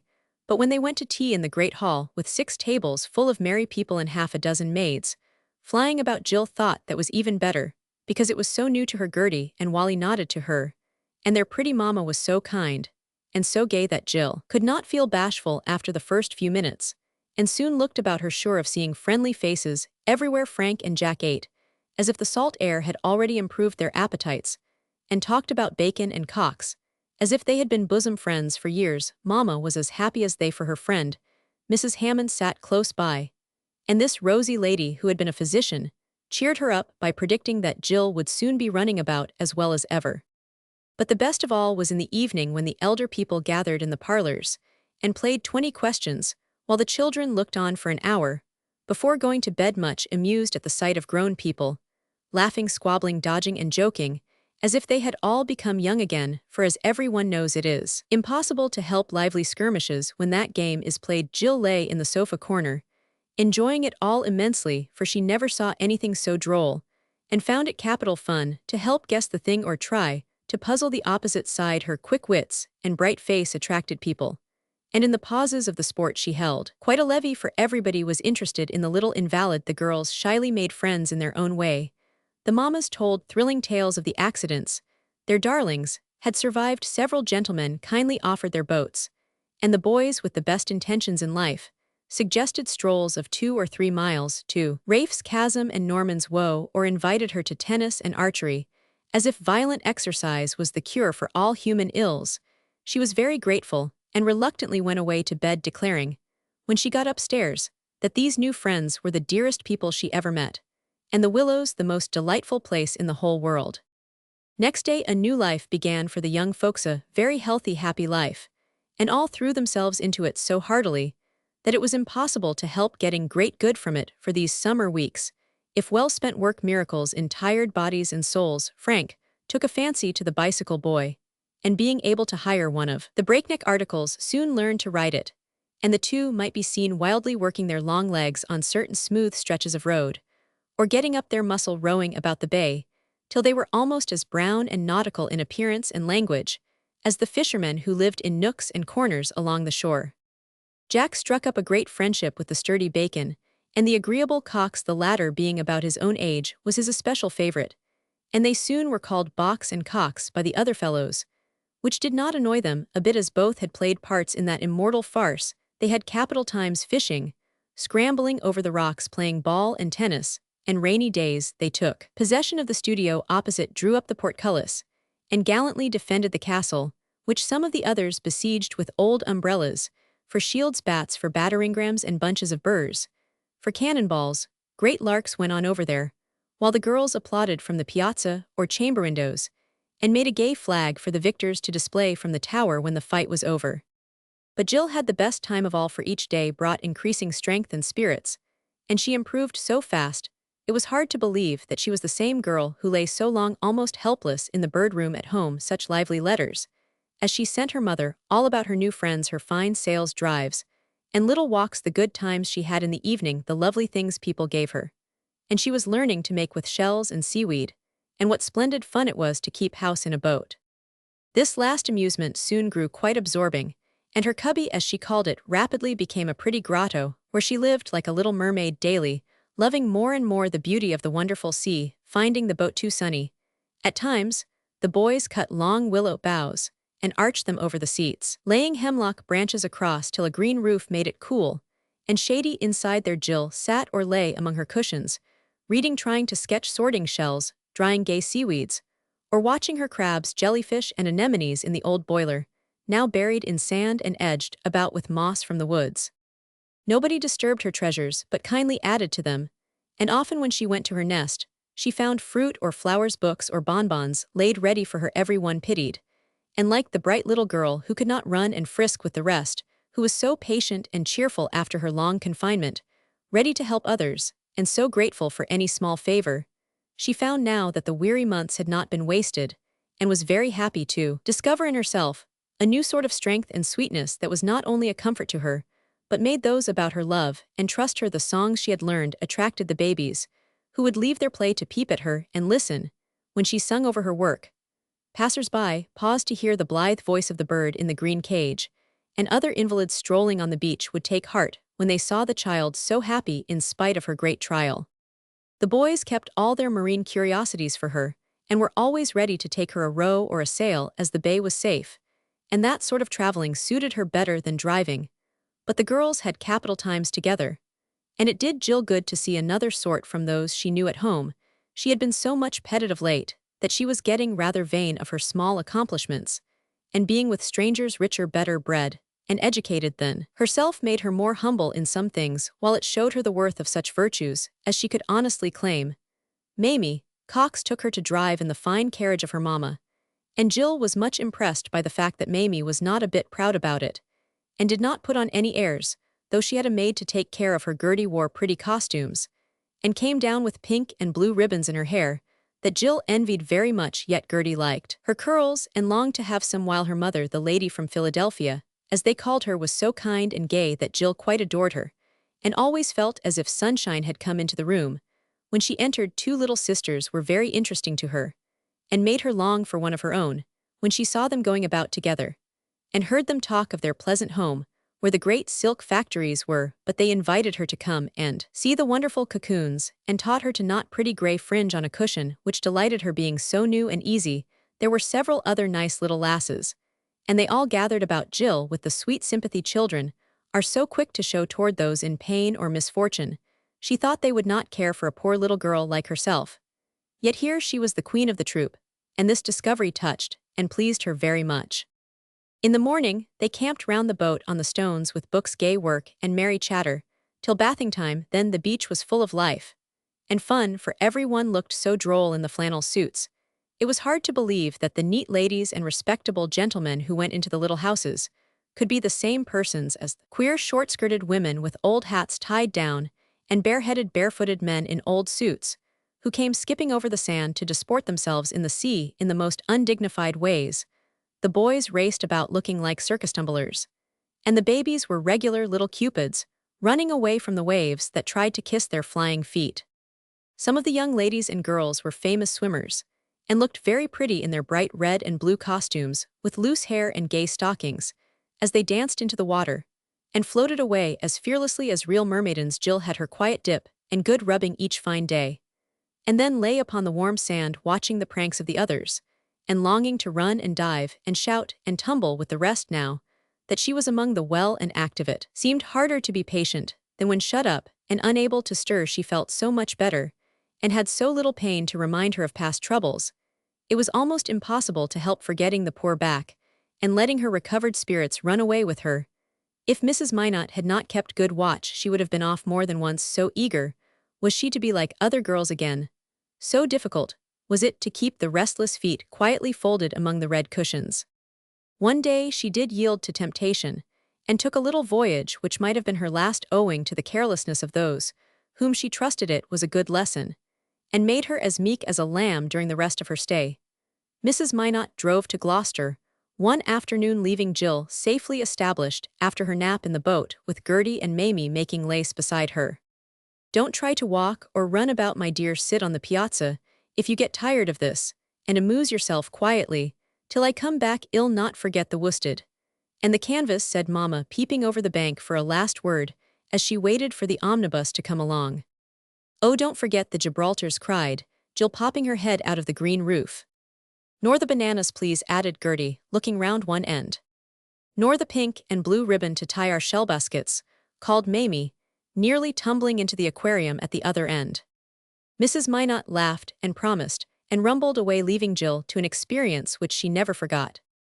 For half an hour the little girls worked busily, then the boys came for Gertie and Mamie to go to the chasm with a party of friends who were to leave next day. Off they went, and Jill felt very lonely as the gay voices died away.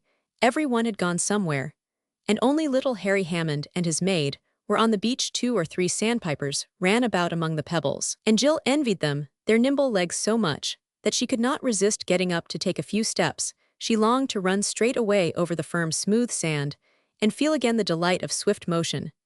But she dared not try it, and stood leaning on her tall parasol with her book in her hand, when Frank, Jack, and the bicycle boy came rowing lazily along and hailed her.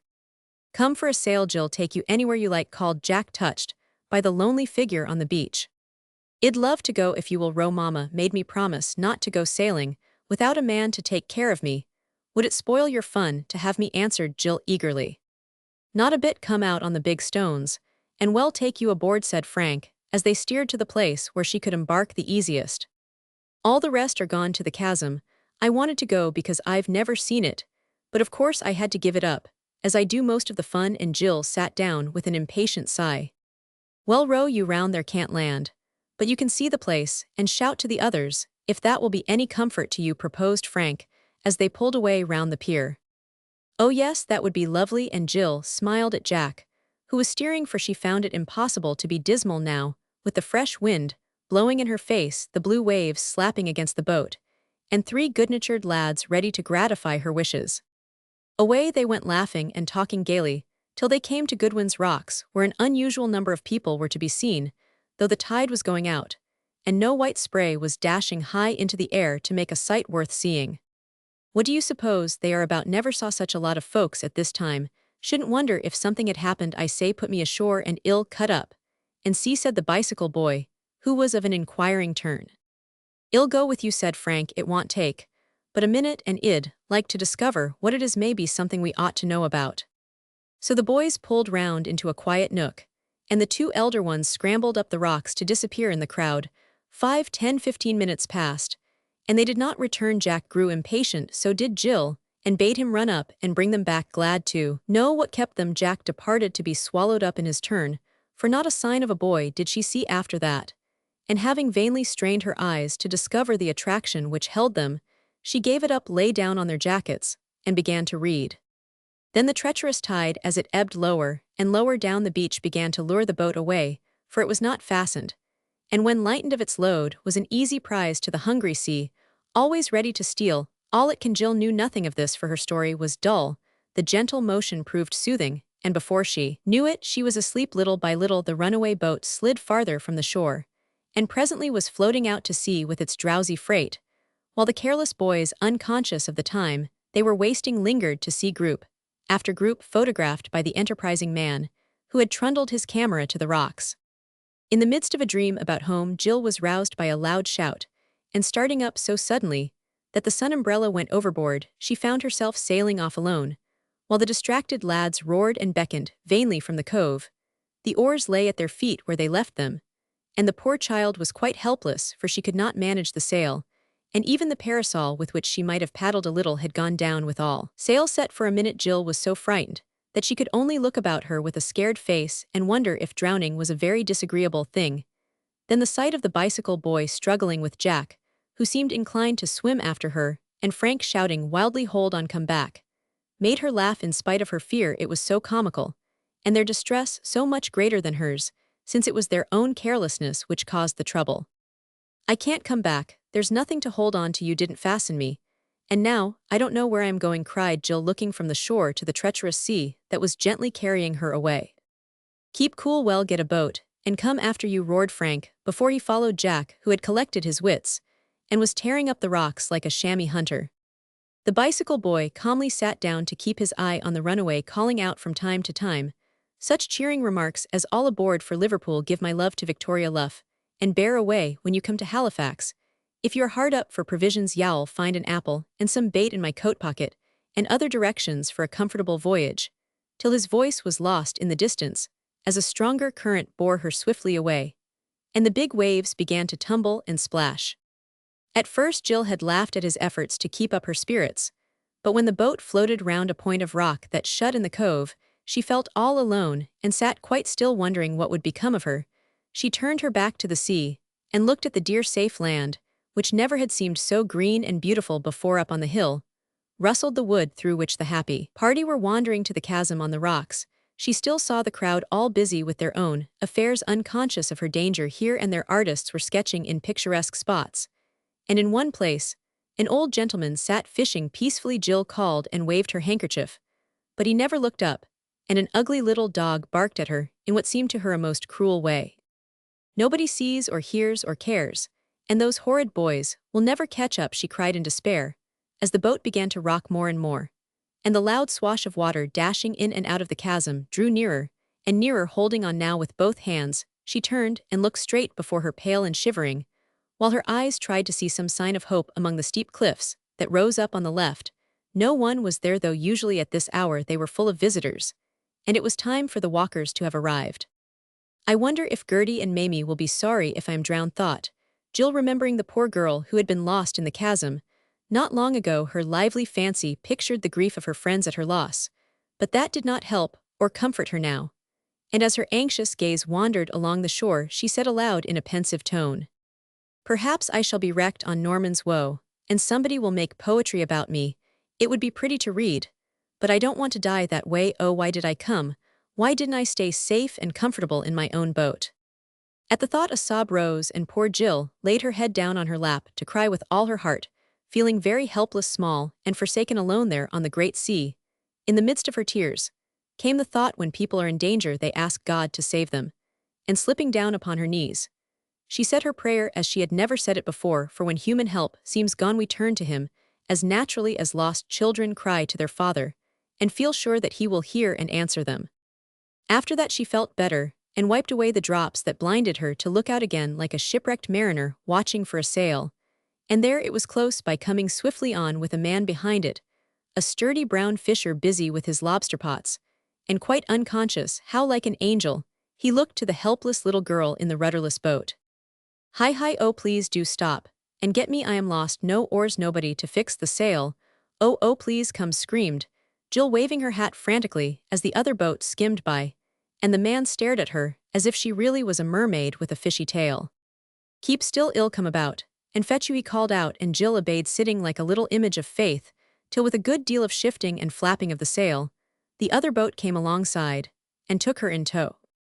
A few words told the story, and in 5 minutes she was sitting snugly tucked up, watching an unpleasant mass of lobsters flap about dangerously near her toes, while the boat bounded over the waves with a delightful motion, and every instant brought her nearer home. She did not say much, but felt a good deal, and when they met two boats coming to meet her, manned by very anxious crews of men and boys, she was so pale and quiet that Jack was quite bowed down with remorse, and Frank nearly pitched the bicycle boy overboard, because he gaily asked Jill how she left her friends in England. There was great rejoicing over her, for the people on the rocks had heard of her loss, and ran about like ants. When their hill is disturbed, of course 6 amiable souls posted off to the willows to tell the family that the little girl was drowned, so that when the rescuers appeared, quite a crowd was assembled on the beach to welcome her.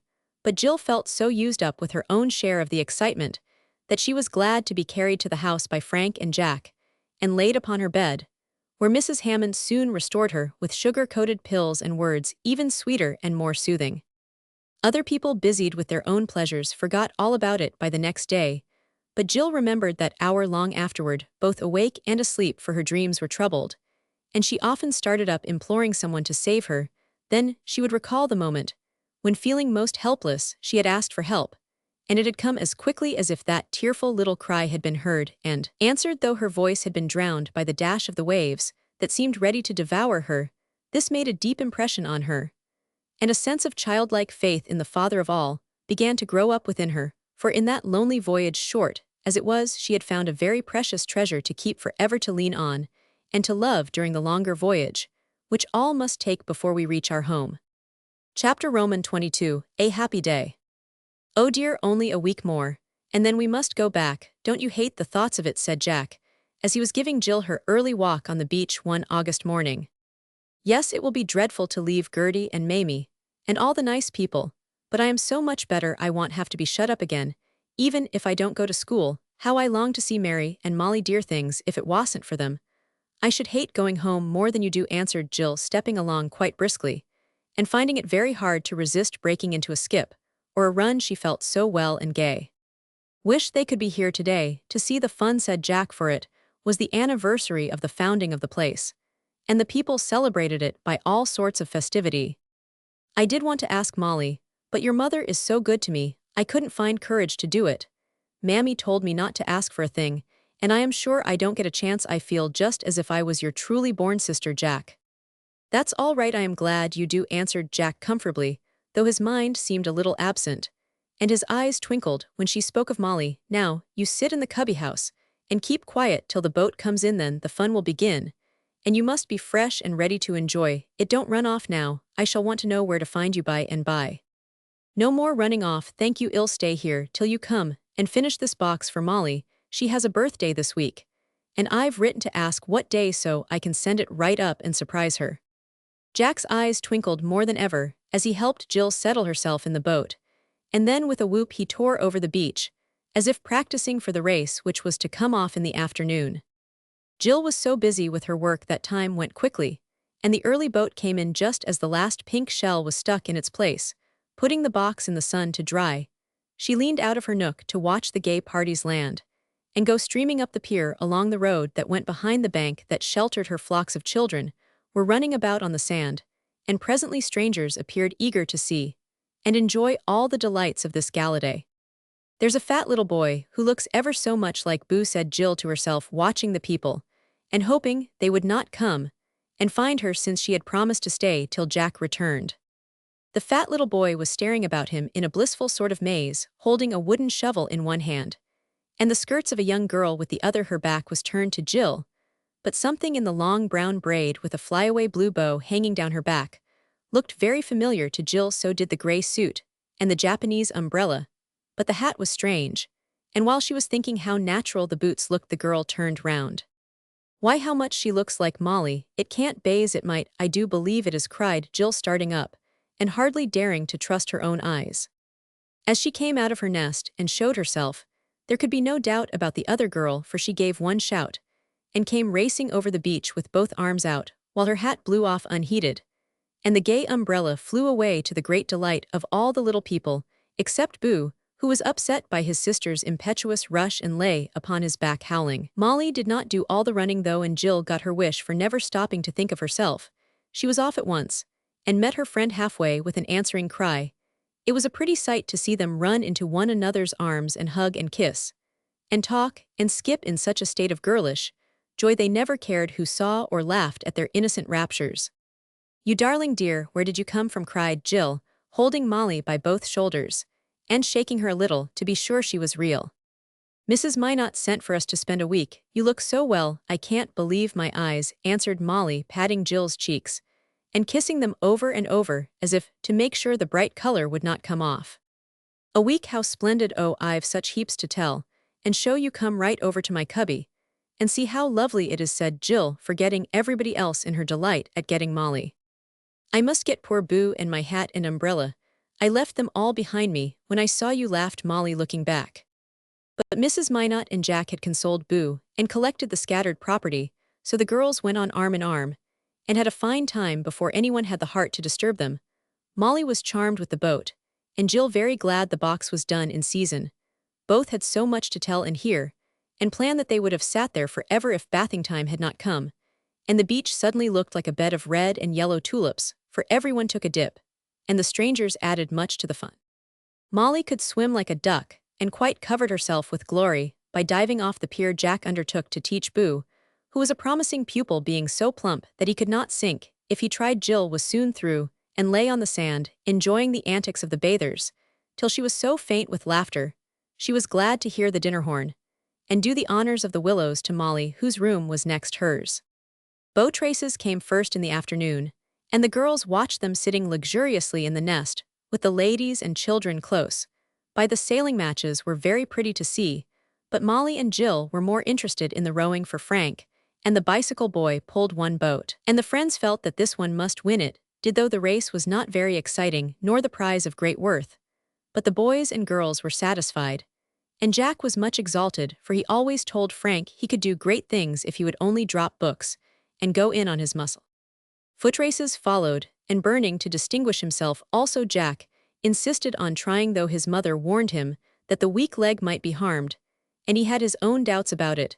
As he was all out of practice, however, he took his place with a handkerchief tied round his head, red shirt and stockings, and his sleeves rolled up as if he meant business. Jill and Molly could not sit still during this race, and stood on the bank quite trembling with excitement as the half-dozen runners stood in a line at the starting post waiting for the word go. Off they went at last over the smooth beach to the pole with the flag at the further end, and everyone watched them with mingled interest and merriment, for they were a droll set, and the running not at all scientific with most of them. One young fisherman with big boots over his trousers started off at a great pace, pounding along in the most dogged way, while a little chap in a tight bathing suit, with very thin legs, skimmed by him, looking so like a sandpiper. It was impossible to help laughing at both. Jack's former training stood him in good stead now, for he went to work in professional style and kept a steady trot till the flagpole had been passed. Then he put on his speed and shot ahead of all the rest, several of whom broke down and gave up, but Cox and Bacon held on gallantly, and soon it was evident that the sturdy legs in the knickerbockers were gaining fast, for Jack gave his ankle an ugly wrench on a round pebble, and the weak knee began to fail. He did his best, however, and quite a breeze of enthusiasm stirred the spectators, as the three boys came down the course like mettlesome horses, panting pale or purple, but each bound to win at any cost. Now Bacon go, it might not hit him up. Cox, Jack's ahead. No, he isn't, here they come, Bacon's done it, shouted the other boys, and they were right. Bacon had won, for the gray legs came in just half a yard ahead of the red ones, and Minot tumbled into his brother's arms, with hardly breath enough left to gasp out good-humoredly, "All right, I'm glad he beat." Then the victor was congratulated and borne off by his friends to refresh himself, while the lookersons scattered to see a game of tennis, and the shooting of the archery club up at the hotel. Jack was soon rested, and making light of his defeat, insisted on taking the girls to see the fun, so they drove up in the old omnibus and enjoyed the pretty sight very much, for the young ladies were in uniform, and the broad green ribbons over the white dresses, the gay quivers, long bows, and big targets made a lively scene. The shooting was good. A handsome damsel got the prize of a dozen arrows, and everyone clapped in the most enthusiastic manner. Molly and Jill did not care about tennis, so they went home to rest and dress for the evening, because to their minds the dancing, the illumination, and the fireworks were the best fun of all. Jill's white bunting with cherry ribbons was very becoming, and the lively feet in the new slippers patted the floor impatiently as the sound of dance music came down to the Willows after tea, and the other girls waltzed on the wide piazza because they could not keep still. "No dancing for me, but Molly must have a good time. Y'all see that she does want you boys," said Jill, who knew that her share of the fun would be lying on a settee and watching the rest enjoy her favorite pastime. Frank and Jack promised, and kept their word handsomely, for there was plenty of room in the great dancing hall at the hotel, and the band in the pavilion played such inspiring music that, as the bicycle boy said, everyone who had a leg couldn't help shaking it. Molly was twirled about to her heart's content, and flew hither and thither like a blue butterfly, for all the lads liked her, and she kept running up to tell Jill the funny things they said, and Roman 999, As night darkened from all the houses in the valley on the cliffs, and along the shore lights shone, and sparkled for every one decorated with gay lanterns, and several yachts in the bay strung colored lamps about the little vessels making a pretty picture on the quiet sea. Jill thought she had never seen anything so like fairyland, and felt very like one in a dream, as she drove slowly up and down with Mamie, Gertie, Molly, and Mrs. Cox in the carriage so that she might see it all without too much fatigue. It was very lovely. And when rockets began to whiz, filling the air with golden rain, a shower of colored stars, fiery dragons, or glittering wheels, the girls could only shriek with delight, and beg to stay a little longer each time the prudent lady proposed going home. It had to be at last, but Molly and Jill comforted themselves by a long talk in bed, for it was impossible to sleep with glares of light, coming every few minutes, flocks of people talking and tramping by in the road, and bursts of music floating down to them, as the older but not wiser revelers kept up the merriment, till a late hour they dropped off at last. But Jill had the nightmare, and Molly was waked up by a violent jerking of her braid, as Jill tried to tow her along, dreaming she was a boat. They were too sleepy to laugh much then, but next morning they made merry over it and went to breakfast with such happy faces that all the young folks pronounced Jill's friend a most delightful girl. What a good time Molly did have that week! Other people were going to leave also, and therefore much picnicking, boating, and driving was crowded into the last day's clambakes on the shore, charades in the studio, suing parties at the boat, evening frolics in the big dining room, farewell calls, gifts and invitations, all sorts of plans for next summer, and vows of eternal friendship exchanged between people who would soon forget each other. It was very pleasant, till poor Boo innocently added to the excitement by poisoning a few of his neighbors with a bad lobster. The ambitious little soul pined to catch one of these mysterious but lovely red creatures, and spent days fishing on the beach, investigating holes and corners and tagging after the old man, who supplied the house. One day after a high wind, he found several lobs washed up on the beach, and though disappointed at their color, he picked out a big one and set off to show his prize to Molly. Halfway home, he met the old man on his way with a basket of fish, and being tired of lugging his contribution laid it with the others, meaning to explain later. No one saw him do it, as the old man was busy with his pipe, and Boo ran back to get more dear lobs, leaving his treasure to go into the kettle and appear at supper, by which time he had forgotten all about it. Fortunately, none of the children ate any, but several older people were made ill, and quite a panic prevailed that night as one after the other called up the doctor who was boarding close by, and good Mrs. Gray. The hostess ran about with hot flannels, bottles of medicine, and distracted messages from room to room. All were comfortable by morning, but the friends of the sufferers lay in wait for the old fisherman, and gave him a good scolding for his carelessness. The poor man was protesting his innocence, when Boo, who was passing by, looked into the basket, and asked what had become of his lob. A few questions brought the truth to light, and a general laugh put everyone in good humor, when poor Boo mildly said by way of explanation, "I thought I was helpin' Mrs. Dray, and I did want to see the dreen lob come out all red when she boiled him, but I fordot, and I don't think I'll ever find such a nice big one any more." "For our sakes, I hope you want, my dear," said Mrs. Hammond, who had been nursing one of the sufferers. "It's lucky we are going home tomorrow, or that child would be the death of himself, and everybody else. He is perfectly crazy about fish, and I've pulled him out of that old lobster pot on the beach a dozen times," groaned Molly, much afflicted by the mishaps of her young charge.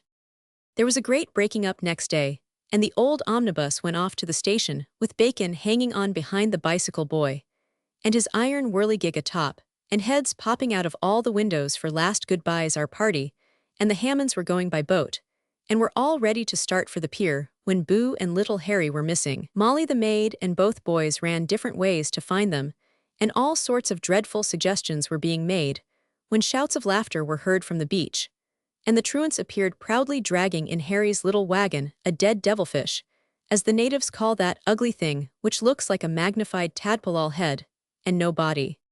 "We've got him," called the innocents, tugging up their prize with such solemn satisfaction it was impossible to help laughing. "I always wanted to catch a whale, and this is a baby one, I think," a boy said. "When they wanted to die they comed on the sand and did it, and we saw this one go dead just now. Ain't he pretty?" asked Boo, displaying the immense mouth with fond pride, while his friend flapped the tail.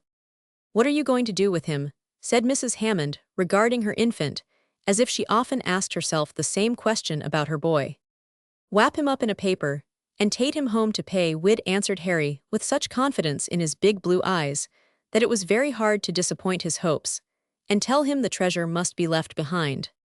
Wails of despair burst from both children, as the hard-hearted boys tipped out the little whale, and hustled the indignant fishermen on board the boat which had been whistling for them impatiently. Boo recovered his spirits first, and gulping down a sob that nearly shook his hat off, consoled his companion in affliction, and convulsed his friends, by taking from his pocket several little crabs, the remains of a jellyfish, and such a collection of pebbles that Frank understood why he found the fat boy such a burden when he shouldered him kicking and howling in the late run to the boat.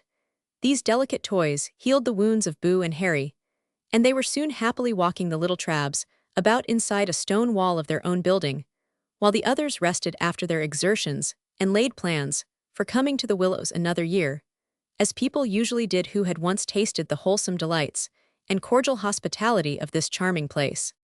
Chapter Roman 23 Cattle Show. The children were not the only ones who had learned something at Pebbly Beach. Mrs. Minot had talked a good deal with some very superior persons, and received light upon various subjects, which had much interested or perplexed her. While the ladies worked or walked together, they naturally spoke oftenest and most earnestly about their children, and each contributed her experience. Mrs. Hammond, who had been a physician for many years, was wise in the care of healthy little bodies and the cure of sick ones. Mrs. Channing, who had read, traveled, and observed much in the cause of education, had many useful hints about the training of young minds and hearts. Several teachers reported their trials, and all the mothers were eager to know how to bring up their boys and girls to be healthy, happy, useful men and women. As young people do not care for such discussions, we will not describe them, but as the impression they made upon one of the mammas affected our hero and heroine, we must mention the changes which took place in their life when they all got home again. "School begins tomorrow, oh dear," sighed Jack, as he looked up his books in the bird room a day or two after their return. "Don't you want to go?" "I long to, but don't believe I shall. I saw our mothers talking to the doctor last night, but I haven't dared to ask what they decided," said Jill affectionately, eyeing the longanused books in her little library. "I've had such a jolly good time that I hate to be shut up all day. Worse than ever, don't you?" Frank asked Jack, with a vengeful slap at the arithmetic, which was the torment of his life. "Well, I confess, I don't hanker for school as much as I expected. I'd rather take a spin on the old bicycle. Our roads are so good it is a great temptation to hire a machine and astonish the natives. That's what comes of idleness, so brace up, my boy, and go to work, for vacation is over," answered Frank gravely, regarding the tall pile of books before him, as if trying to welcome his old friends or tyrants, rather, for they ruled him with a rod of iron when he once gave himself up to them. "Ah, but vacation is not over, my dears," said Mrs. Minot, hearing the last words, as she came in prepared to surprise her family. "Glad of it. How much longer is it to be?" asked Jack, hoping for a week at least. 2 or 3 years for some of you." "What?" cried all three in utter astonishment, as they stared at Mamma, who could not help smiling, though she was very much in earnest. "For the next 2 or 3 years, I intend to cultivate my boys' bodies, and let their minds rest a good deal from books. At least, there is plenty to learn outside of schoolhouses, and I don't mean to shut you up just when you most need all the air and exercise you can get. Good health, good principles, and a good education are the 3 blessings I ask for you, and I am going to make sure of the first as a firm foundation for the other 2. "But mother, what becomes of college?" asked Frank, rather disturbed at this change of base. "Put it off for a year, and see if you're not better fitted for it then than now." "But I am already fitted. I've worked like a tiger all this year, and I am sure I shall pass." "Ready in one way but not in another. That hard work is no preparation for 4 years of still harder study.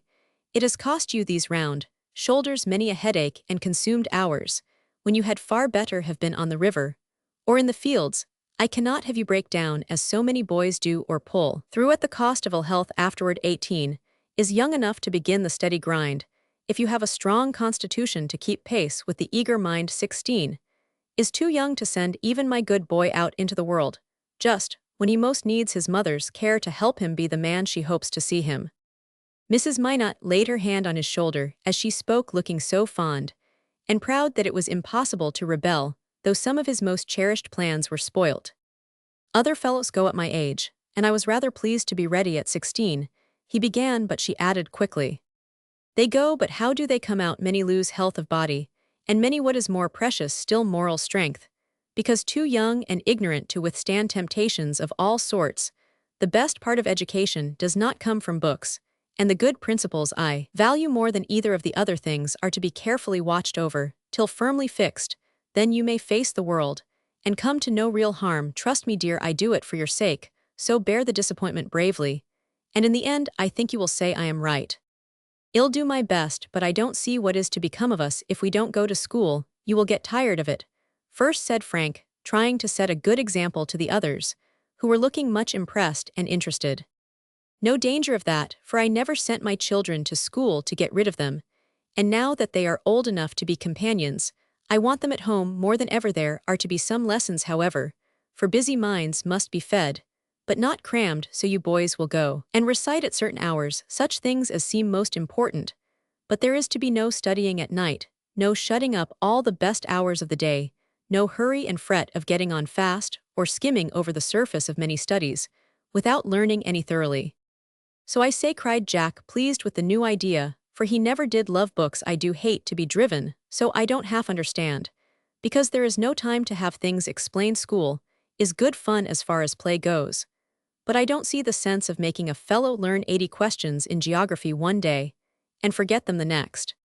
What is to become of me, please? Asked Jill meekly. You and Molly are to have lessons here. I was a teacher when I was young, you know, and liked it, so I shall be schoolma'am and leave my housekeeping in better hands than mine.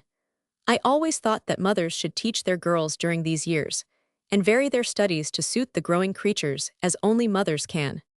That will be splendid. Will Molly's father let her come? Cried Jill, feeling quite reconciled to staying at home if her friend was to be with her. He likes the plan very much, for Molly is growing fast, and needs a sort of care that Miss Dawes cannot give her. I am not a hard mistress, and I hope you will find my school a pleasant one. I know I shall, and I am not disappointed, because I was pretty sure I couldn't go to the old school again. When I heard the doctor say I must be very careful for a long time, I thought he meant months. But if it must be years, I can bear it, for I've been happy this last one, though I was sick, said Jill, glad to show that it had not been wasted time by being cheerful and patient now. That's my good girl. And Mrs. Minot stroked the curly black head, as if it was her own little daughter's. You have done so well. I want you to go on improving, for care now will save you pain and disappointment and by you all have got a capital start during these 6 weeks. So it is a good time to begin my experiment. If it does not work well, we will go back to school and college next spring. Hurrah for Mama and the long vacation, cried Jack, catching up 2 big books and whirling them round like clubs, as if to get his muscles in order at once. Now I shall have time to go to the gymnasium and straighten out my back, said Frank, who was growing so tall he needed more breadth to make his height symmetrical. And to ride horseback, I am going to hire old Jane and get out the little phaeton, so we can all enjoy the fine weather while it lasts. Molly and I can drive Jill, and you can take turns in the saddle when you are tired of ball and boating. Exercise of all sorts is one of the lessons we are to learn, said Mrs. Minot, suggesting all the pleasant things she could to sweeten the pill for her pupils, 2 of whom did love their books, not being old enough to know that even an excellent thing may be overdone. Want that be gay? I'll get down the saddle today, so we can begin right off. Lem rides, and we can go together. Hope old Jane will like it as well as I shall, said Jack, who had found a new friend in a pleasant lad lately come to town. You must see that she does, for you boys are to take care of her. We will put the barn in order, and you can decide which shall be hostler and which gardener, for I don't intend to hire labor on the place any more. Our estate is not a large one, and it will be excellent work for you, my men. All right, I'll see to Jane. I love horses, said Jack, well pleased with the prospect. My horse won't need much care. I prefer a bicycle to a beast, so I'll get in the squashes, pick the apples, and cover the strawberry bed when it is time, added Frank, who had enjoyed the free life at Pebbly Beach so much that he was willing to prolong it. You may put me in a hencoop and keep me there a year if you like. I won't fret, for I am sure you know what is best for me, said Jill gaily, as she looked up at the good friend who had done so much for her. I am not sure that I won't put you in a pretty cage and send you to cattle show as a sample of what we can do in the way of taming a wild bird till it is nearly as meek as a dove, answered Mrs. Minot, much gratified at the amiability of her flock. I don't see why there should not be an exhibition of children and prizes for the good and pretty ones, as well as for fat pigs, fine horses, or handsome fruit and flowers. I don't mean a baby show, but boys and girls, so people can see what the prospect is of a good crop for the next generation," said Frank, glancing toward the tower of the building, where the yearly agricultural fair was soon to be held. Years ago, there was a pretty custom here of collecting all the schools together in the spring and having a festival at the town hall. Each school showed its best pupils, and the parents looked on at the blooming flower show. It was a pity it was ever given up, for the schools have never been so good as then, nor the interest in them so great, and Mrs. Minot wondered, as many people do, why farmers seem to care more for their cattle and crops than for their children, willingly spending large sums on big barns and costly experiments, while the schoolhouses are shabby and inconvenient, and the cheapest teachers preferred. "Ralph is going to send my bust," he asked, if he might, and Mother said yes. "Mr. German thinks it very good, and I hope other people will," said Jill, nodding toward the little plaster head that smiled down from its bracket with her own merry look. "I could send my model. It is nearly done. Ralph told me it was a clever piece of work. And he knows," added Frank, quite taken with the idea of exhibiting his skill in mechanics. "And I could send my star bedquilt. They always have things of that kind at Cattle's show." And Jill began to rummage in the closet for the pride of her heart, burning to display it to an admiring world. "I haven't got anything, can't sew rags together or make baby engines. And I have no livestock eyes. I have two. There's old Bun. Ill send him for the fun of it. He really is a curiosity, for he is the biggest one I ever saw, and hopping into the lime has made his fur such a queer color he looks like a new sort of rabbit. Ill catch and shut him up before he gets wild again." And off rushed Jack to lure unsuspecting old Bun, who had grown tame during their absence, into the cage, which he detested. They all laughed at his ardor, but the fancy pleased them, and as Mama saw no reason why their little works of art should not be sent, Frank fell to work on his model, and Jill resolved to finish her quilt at once, while Mrs. Minot went off to see Mr. Acton about the hours and studies for the boys. In a week or two, the young people were almost resigned to the loss of school, for they found themselves delightfully fresh for the few lessons they did have, and not weary of play, since it took many useful forms. Old Jane not only carried them all to ride, but gave Jack plenty of work keeping her premises in nice order. Frank mourned privately over the delay of college, but found a solace in his whirligig and the gymnasium, where he set himself to developing a chest to match the big head above, which head no longer ached with 8 or 10 hours of study. Harvesting beans and raking up leaves seemed to have a soothing effect upon his nerves, for now he fell asleep at once, instead of thumping his pillow with vexation, because his brain would go on working at difficult problems and passages when he wanted it to stop. Jill and Molly drove away in the little phaeton every fair morning over the sunny hills and through the changing woods, filling their hands with asters and goldenrod, their lungs with the pure invigorating air, and their heads with all manner of sweet and happy fancies and feelings born of the wholesome influences about them. People shook their heads and said it was wasting time, but the rosy-faced girls were content to trust those wiser than themselves, and found their new school very pleasant. They read aloud a good deal, rapidly acquiring one of the rarest and most beautiful accomplishments, for they could stop and ask questions as they went along, so that they understood what they read, which is half the secret. 1,000 things came up as they sewed together in the afternoon, and the eager minds received much general information in an easy and well-ordered way. Physiology was one of the favorite studies, and Mrs. Hammond often came in to give them a little lecture, teaching them to understand the wonders of their own systems and how to keep them in order. A lesson of far more importance just then than Greek or Latin for girls are the future mothers, nurses, teachers of the race, and should feel how much depends on them. Mary could not resist the attractions of the friendly circle, and soon persuaded her mother to let her do as they did. So she got more exercise and less study, which was just what the delicate girl needed. The first of the new ideas seemed to prosper, and the second, though suggested in joke, was carried out in earnest, for the other young people were seized with a strong desire to send something to the fair. In fact, all sorts of queer articles were proposed, and much fun prevailed, especially among the boys, who ransacked their gardens for mammoth vegetables, sighed for five-legged calves, blue roses, or any other natural curiosity, by means of which they might distinguish themselves. Ralph was the only one who had anything really worth sending, for though Frank's model seemed quite perfect, it obstinately refused to go, and at the last moment blew up with a report like a popgun, so it was laid away for repairs, and its disappointed maker devoted his energies to helping Jack keep Bun in order for that indomitable animal got out of every prison they put him in, and led Jack a dreadful life during that last week at all hours of the day. And night that distracted boy would start up crying there he is again, and dart out to give chase and capture the villain now grown too fat to run, as he once Roman 999, the very night before the fair Frank was wakened by a chilly draught, and getting up to see where it came from found Jack's door open and bed empty, while the vision of a white ghost flitting about the garden suggested a midnight rush after old Bun Frank watched laughingly, till poor Jack came toward the house with the gentleman in gray kicking lustily in his arms, and then whispered in a sepulchral tone, "Put him in the old refrigerator, he can't get out of that." Blessing him for the suggestion, the exhausted hunter shut up his victim in the new cell, and found it a safe one for Bun could not burrow through a sheet of zinc or climb up the smooth walls. Jill's quilt was a very elaborate piece of work, being bright blue with little white stars all over it. This she finished nicely, and felt sure no patient old lady could outdo it. Mary decided to send butter, for she had been helping her mother in the dairy that summer and rather liked the light part of the labor.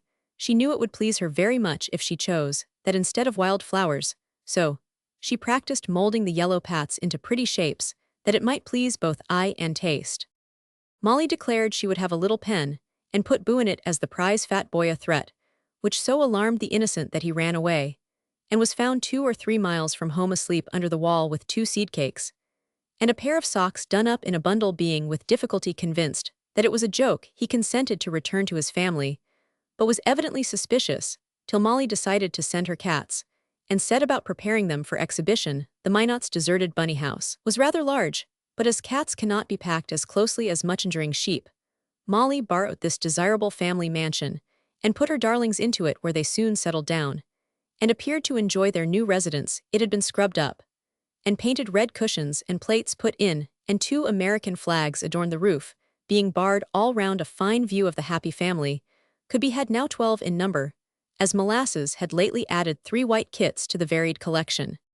The girls thought this would be the most interesting spectacle of all, and Griff proposed to give some of the cats extra tails to increase their charms, especially poor Mortification, who would appreciate the honor of 2 after having none for so long. But Molly declined, and Griff looked about him for some attractive animal to exhibit so that he too might go in free and come to honor. Perhaps a young lady in the town owned a donkey, a small gray beast, who insisted on tripping along the sidewalks and bumping her rider against the walls as she paused to browse at her own suite, while regardless of blows or cries, till ready to move on, expressing great admiration for this rare animal. Griff obtained leave to display the charms of Graciosa at the fair. Little did she guess the dark designs entertained against her dignity, and happily she was not as sensitive to ridicule as a less humble-minded animal, so she went willingly with her new friend, and enjoyed the combing and trimming up which she received at his hands while he prepared for the great occasion.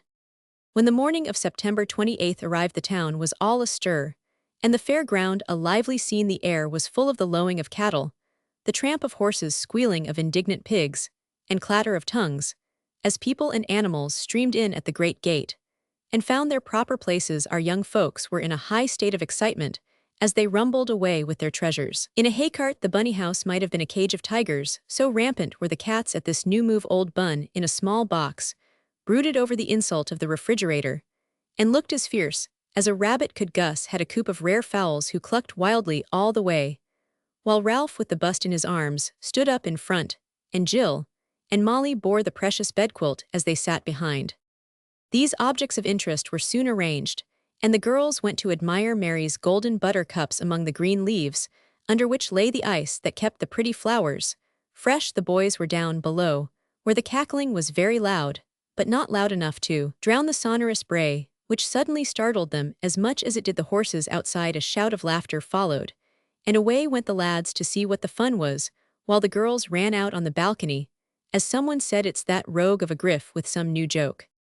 It certainly was, and to judge from the peals of merriment, the joke was a good one. In at the gate came a 2-headed donkey ridden by Griff, in great spirits at his success, for the gatekeeper laughed so he never thought to ask for toll. A train of boys followed him across the ground, lost in admiration of the animal and the cleverness of her rider. Among the stage properties of the dramatic club was the old ass head once used in some tableaux from Midsummer Night's Dream. This griff had mended up and fastened by means of straps, and a collar, to poor Graciosa's neck, hiding his work with a red cloth over her back when I was gone.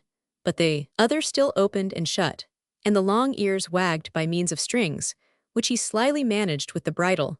So the artificial head looked almost as natural as the real one. The funniest thing of all was the innocent air of Graciosa, and the mildly inquiring expression with which she now and then turned to look at, or to smell of the new ornament, as if she recognized a friend's face, yet was perplexed by its want of animation. She vented her feelings in a bray which Griff imitated, convulsing all hearers by the sound, as well as by the wink the one eye gave, and the droll waggle of one erect ear, while the other pointed straight forward.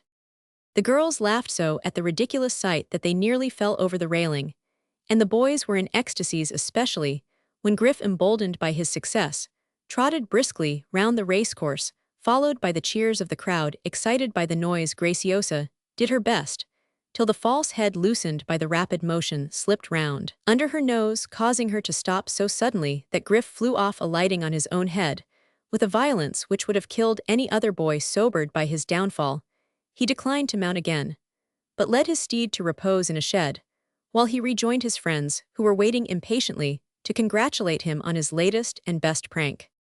The committee went their rounds soon after, and when the doors were again opened, everyone hurried to see if their articles had received a premium. A card lay on the butter cups, and Mrs. Grant was full of pride, because her butter always took a prize, and this proved that Mary was walking in her mother's steps in this direction.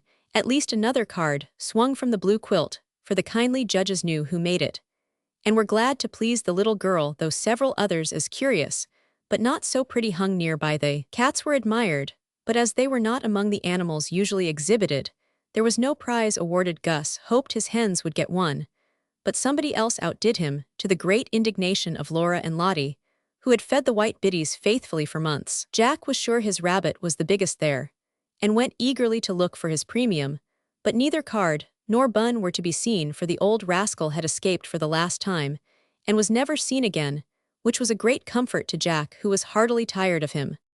Ralph's bust was the best of all, for not only did it get a prize, and was much admired, but a lady who found Jill and Mary rejoicing over it was so pleased with the truth and grace of the little head that she asked about the artist, and whether he would do one of her own child, who was so delicate she feared he might not live long. Mary gladly told the story of her ambitious friend, and went to find him that he might secure the order. While she was gone, Jill took up the tale, gratefully telling how kind he had been to her, how patiently he worked and waited, and how much he longed to go abroad. Fortunately, the lady was rich and generous, as well as fond of art, and being pleased with the bust, and interested in the young sculptor, gave him the order when he came, and filled his soul with joy by adding that if it suited her when done it should be put into marble. She lived in the city, and Ralph soon arranged his work, so that he could give up his noon hour, and go to model the child, for every penny he could earn or save now was very precious, as he still hoped to go abroad. The girls were so delighted with this good fortune that they did not stay for the races, but went home to tell the happy news, leaving the boys to care for the cats and enjoy the various matches to come off that day. I am so glad I tried to look pleasant when I was lying on the board, while Ralph did my head, for the pleasantness got into the clay face, and that made the lady like it, said Jill, as she lay resting on the sofa. I always thought it was a dear bright little face, but now I love and admire it more than ever, cried Mary, kissing it gratefully, as she remembered the help and pleasure it had given Ralph. Chapter Roman 24. Down the river. A fortnight later, the boys were picking apples one golden October afternoon, and the girls were hurrying to finish their work, that they might go and help the harvesters. It was 6 weeks now since the new school began, and they had learned to like it very much, though they found that it was not all play by any means, but lessons, exercise, and various sorts of housework made an agreeable change, and they felt that they were learning things which would be useful to them all their lives. They had been making underclothes for themselves, and each had several neatly finished garments cut, fitted, and sewed by herself, and trimmed with the pretty tatting Jill made in such quantities while she lay on her sofa. Now they were completing new dressing sacks, and had enjoyed this job very much, as each chose her own material, and suited her own taste in the making. Jill's was white with tiny scarlet leaves, all over it trimmed with red braid and buttons, so like checkerberries, she was tempted to eat them. Molly's was gay with bouquets of every sort of flower scalloped all round, and adorned with 6 buttons, each of a different color, which she thought the last touch of elegance Mary's, though the simplest was the daintiest of the 3 being pale blue trimmed with delicate edging, and beautifully made. Mrs. Minot had been reading from Miss Strickland's Queens of England, while the girls worked, and an illustrated Shakespeare lay open on the table, as well as several fine photographs of historical places for them to look at. As they went along, the hour was over now, the teacher gone, and the pupils setting the last stitches, as they talked over the lesson, which had interested them exceedingly. I really believe I have got Henry's 6 wives into my head, right at last, 2 Annes, 3 Catherines, and 1 Jane. Now I've seen where they lived and heard their stories, I quite feel as if I knew them, said Mary, shaking the threads off her work, before she folded it up to carry home. King Henry VIII to 6 spouses was wedded. 1 died, 1 survived, 2 divorced, 2 beheaded. Was all I knew about them before. Poor things, what a bad time they did have, added Jill, patting down the red braid, which would pucker a bit at the corners. Catherine Parr had the best of it because she outlived the old tyrant, and so kept her head on, said Molly, winding the thread round her last button, as if bound to fasten it on so firmly that nothing should decapitate that. I used to think I'd like to be a queen or a great lady, and wear velvet and jewels and live in a palace. But now I don't care much for that sort of splendor.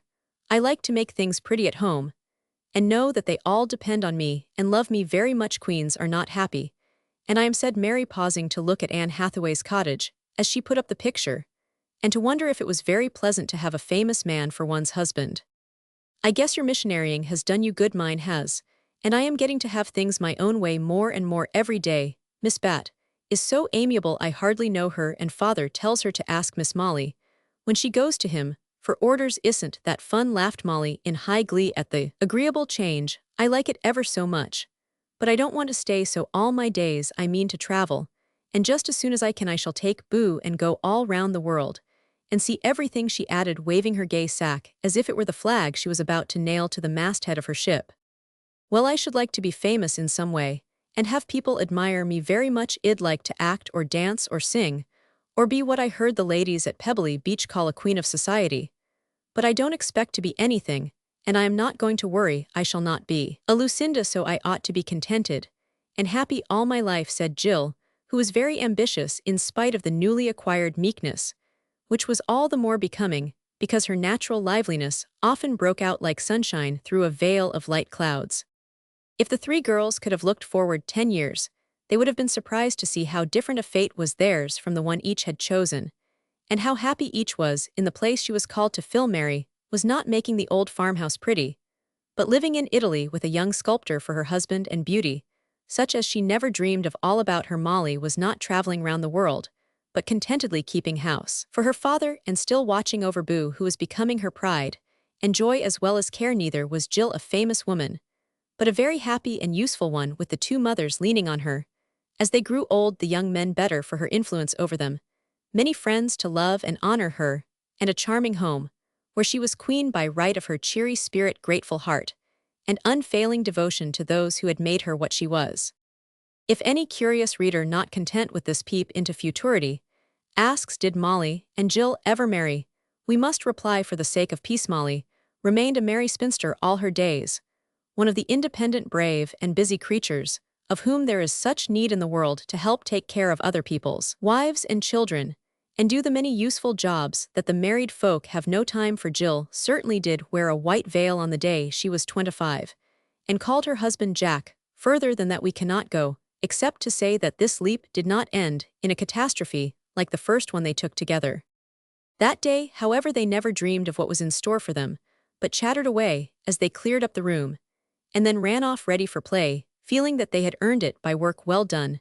They found the lads just finishing with Boo to help by picking up the windfalls for the cider heap, after he had amused himself by putting about a bushel down the various holes old Bun had left behind him. Jack was risking his neck climbing in the most dangerous places, while Frank, with a long-handled apple picker, nipped off the finest fruit with care, both enjoying the pleasant task, and feeling proud of the handsome red and yellow piles all about the little orchard. Mary and Molly caught up baskets and fell to work with all their might, leaving Jill to sit upon a stool and sort the early apples ready to use at once, looking up now and then to nod and smile at her mother, who watched her from the window rejoicing to see her lass so well and happy. It was such a lovely day.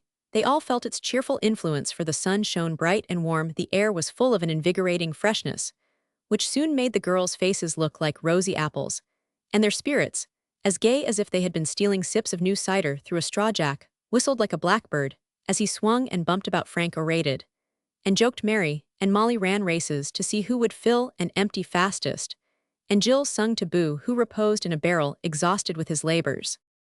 These are the last of the pleasant days, and we ought to make the most of them. Let's have one more picnic before the frost spoils the leaves, said Mary, resting a minute at the gate to look down the street, which was a glorified sort of avenue with brilliant maples lining the way and carpeting the ground with crimson and gold. Oh yes, go down the river once more and have supper on the island. I couldn't go to some of your picnics, and I do long for a last good time before winter shuts me up again, cried Jill, eager to harvest all the sunshine she could, for she was not yet quite her old self again. I am your man if the other fellows agree. We can't barrel these up for a while, so tomorrow will be a holiday for us. Better make sure of the day while you can. This weather can't last long, and Frank shook his head like one on intimate terms with old Prob. Don't worry about those high ones, Jack. Give a shake and come down and plan about the party, called Molly, throwing up a big Baldwin, with what seemed a remarkably good aim, for a shower of apples followed, and a boy came tumbling earthward to catch on the lowest bough and swing down like a caterpillar, exclaiming as he landed, I am glad that job is done. I've rasped every knuckle I've got and worn out the knees of my pants. Nice little crop though, isn't it? It will be nicer if this young man does not bite every apple he touches. Hi there, stop it, Boo, commanded Frank, as he caught his young assistant putting his small teeth into the best ones to see if they were sweet or sour. Molly set the barrel up on end, and that took the boy out of the reach of mischief, so he retired from view and peeped through a crack as he ate his fifth pearmain regardless of consequences. Gus will be at home tomorrow. He always comes up early on Saturday. You know we can't get on without him, said Frank, who missed his mate very much, for Gus had entered college, and so far did not like it as much as he had expected. Or Ralph, he is very busy every spare minute on the little boy's bust, which is getting on nicely, he says, but he will be able to come home in time for supper, I think, added Mary, remembering the absent as usual. I'll ask the girls on my way home, and I'll meet at 2 o'clock for a good row. While it's warm, what shall I bring? Asked Molly, wondering if Miss Bat's amiability would extend to making goodies in the midst of her usual Saturday's baking. You bring coffee and the big pot, and some buttered crackers. I'll see to the pie and cake, and the other girls can have anything else they like, answered Mary, glad and proud that she could provide the party with her own inviting handiwork. I'll take my zither so we can have music as we sail, and Griff will bring his violin, and Ralph can imitate a banjo, so that you'd be sure he had one. I do hope it will be fine. It is so splendid to go round like other folks and enjoy myself, cried Jill, with a little bounce of satisfaction at the prospect of a row and ramble. Come along then, and make sure of the girls, said Mary, catching up her roll of work, for the harvesting was done. Molly put her sack on as the easiest way of carrying it, and extricating Boo, they went off accompanied by the boys to make sure of the fellows, also leaving Jill to sit among the apples, singing and sorting like a thrifty little housewife. Next day, 11 young people met at the appointed place, basket in hand. Ralph could not come till later, for he was working now, as he never worked before. They were a merry flock, for the mellow autumn day was even brighter and clearer than yesterday, and the river looked its loveliest winding away under the somber hemlocks, or through the fairyland the gay woods made on either side. 2 large boats and 2 small ones held them all, and away they went, first up through the 3 bridges and round the bend. Then turning they floated down to the green island, where a grove of oaks rustled their sere leaves, and the squirrels were still gathering acorns. Here they often met to keep their summer revels, and here they now spread their feast on the flat rock, which needed no cloth beside its own gray lichens. The girls trimmed each dish with bright leaves and made the supper look like a banquet for the elves, while the boys built a fire in the nook where ashes and blackened stones told of many a rustic meal. The big tin coffee pot was not so romantic, but more successful than a kettle slung on 3 sticks, gypsy fashion, so they did not risk a downfall, but set the water boiling, and soon filled the air with the agreeable perfume associated in their minds with picnics, as most of them never tasted the fascinating stuff at any other time, being the worst children can drink. Frank was cook, Gus helped cut bread, and Cake Jack and Griff brought wood, while Bob Walker took Joe's place and made himself generally useful as the other gentleman never did, and so was quite out of favor lately. All was ready at last, and they were just deciding to sit down without Ralph, when a shout told them he was coming, and down the river skimmed a wherry at such a rate the boys wondered whom he had been racing with. "Something has happened, and he is coming to tell us," said Jill, who sat where she could see his eager face. "Nothing bad, or he wouldn't smile, so he is glad of a good row, and a little fun, after working so hard all the week," and Mary shook a red napkin as a welcoming signal. Something certainly had happened, and a very happy something it must be, they all thought, as Ralph came on with flashing oars, and leaping out as the boat touched the shore ran up the slope waving his hat, and calling in a glad voice sure of sympathy in his delight. Good news, hurrah for Rome next month." The young folks forgot their supper for a moment to congratulate him on his happy prospect, and hear all about it, while the leaves rustled, as if echoing the kind words, and the squirrels sat up aloft wondering what all the pleasant clamor was about. "Yes, I am really going in November. German asked me to go with him today, and if there is any little hitch in my getting off, hell, lend a hand, and I'll black his boots, wet his clay, and run his errands the rest of my life. To pay for this," cried Ralph, in a burst of gratitude for independent, as he was the kindness of this successful friend to a deserving comrade touched and won his heart. "I call that a handsome thing to do," said Frank warmly, "for noble actions always pleased him. I heard my mother say that making good or useful men was the best sort of sculpture, so I think David German may be proud of this piece of work, whether the big statue succeeds or not. I am very glad, old fellow, when I run over for my trip 4 years from now I'll look you up and see how you are getting on," said Gus with a hearty shake of the hand, and the younger lads grinned cheerfully, even while they wondered where the fun was in shaping clay and chipping marble. "Shall you stay 4 years?" asked Mary's soft voice, while a wistful look came into her happy eyes. 10, if I can," answered Ralph, decidedly feeling as if a long lifetime would be all too short for the immortal work he meant to do. "I've got so much to learn that I shall do whatever David thinks best for me at first, and when I can go alone, I shall just shut myself up and forget that there is any world outside my den. Do write and tell us how you get on now, and then I like to hear about other people's good times while I am waiting for my own," said Molly, too much interested to observe that Griff was sticking burrs up and down her braids.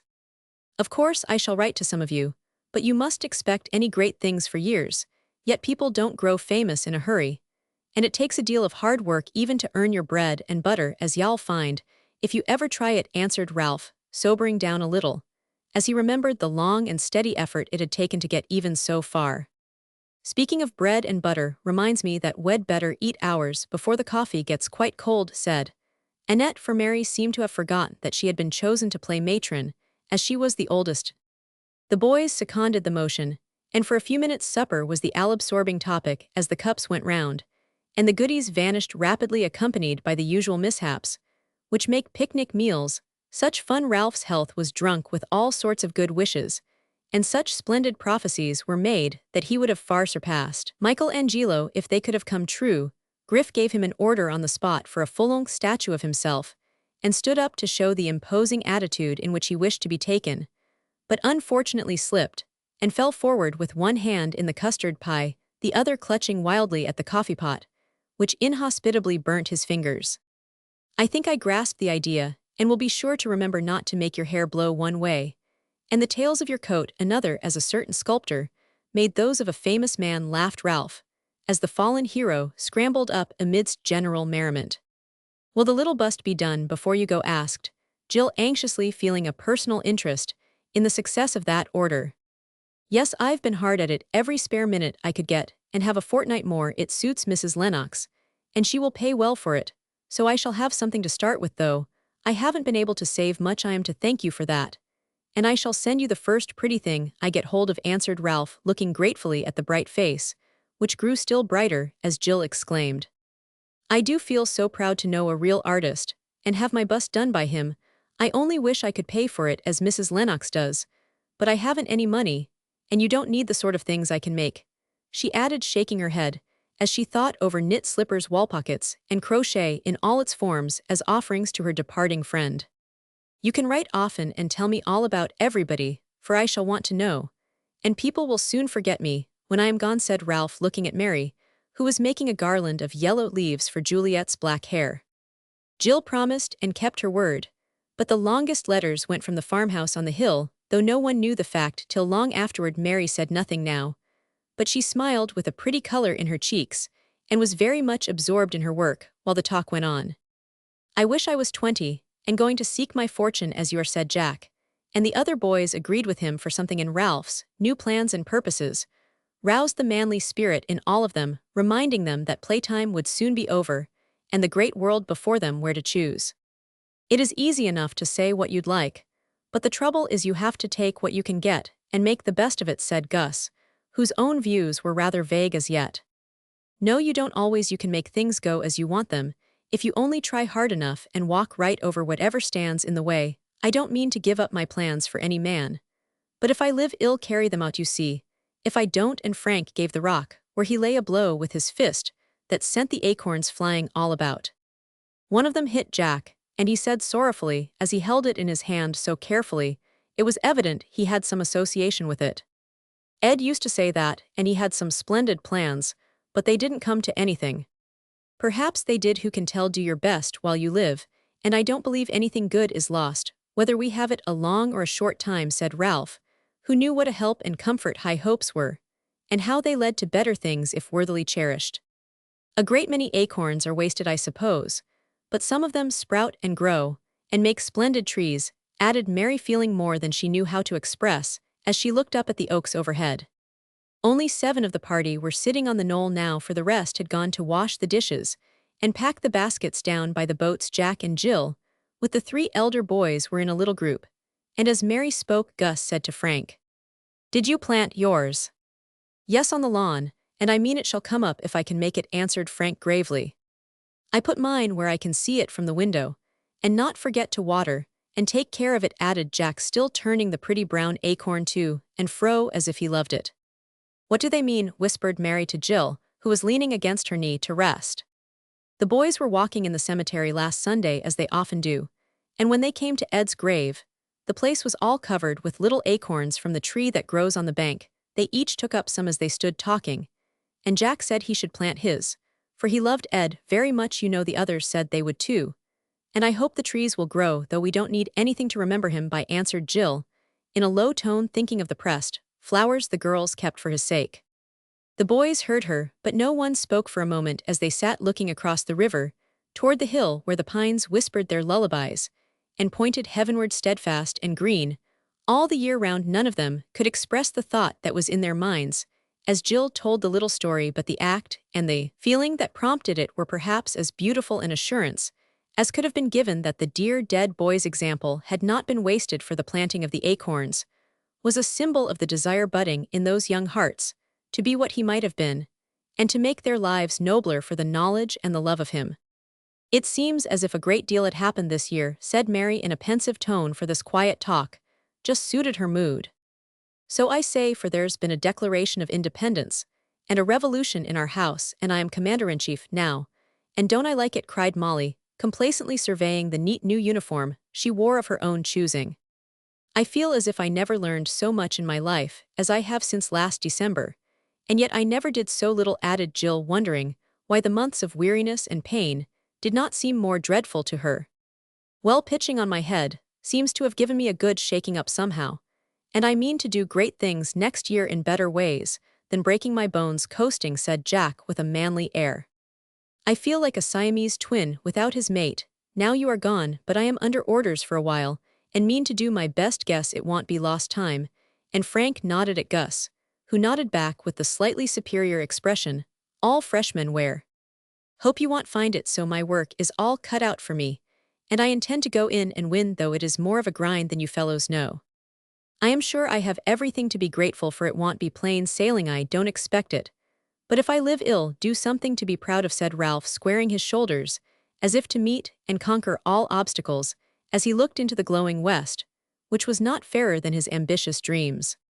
"Here we will say goodbye to these girls and boys of ours, as they sit together in the sunshine talking over a year that was to be forever memorable to them, not because of any very remarkable events, but because they were just beginning to look about them as they stepped out of childhood into youth, and some of the experiences of the past months had set them to thinking, taught them to see the use and beauty of the small duties, joys, and sorrows which make up our lives, and inspired them to resolve that the coming year should be braver and brighter than the last. There are many such boys and girls full of high hopes, lovely possibilities, and earnest plans. Pausing a moment before they push their little boats from the safe shore, let those who launch them see to it that they have good health to man the oars, good education for ballast, and good principles as pilots to guide them as they voyage down an ever-widening river to the sea.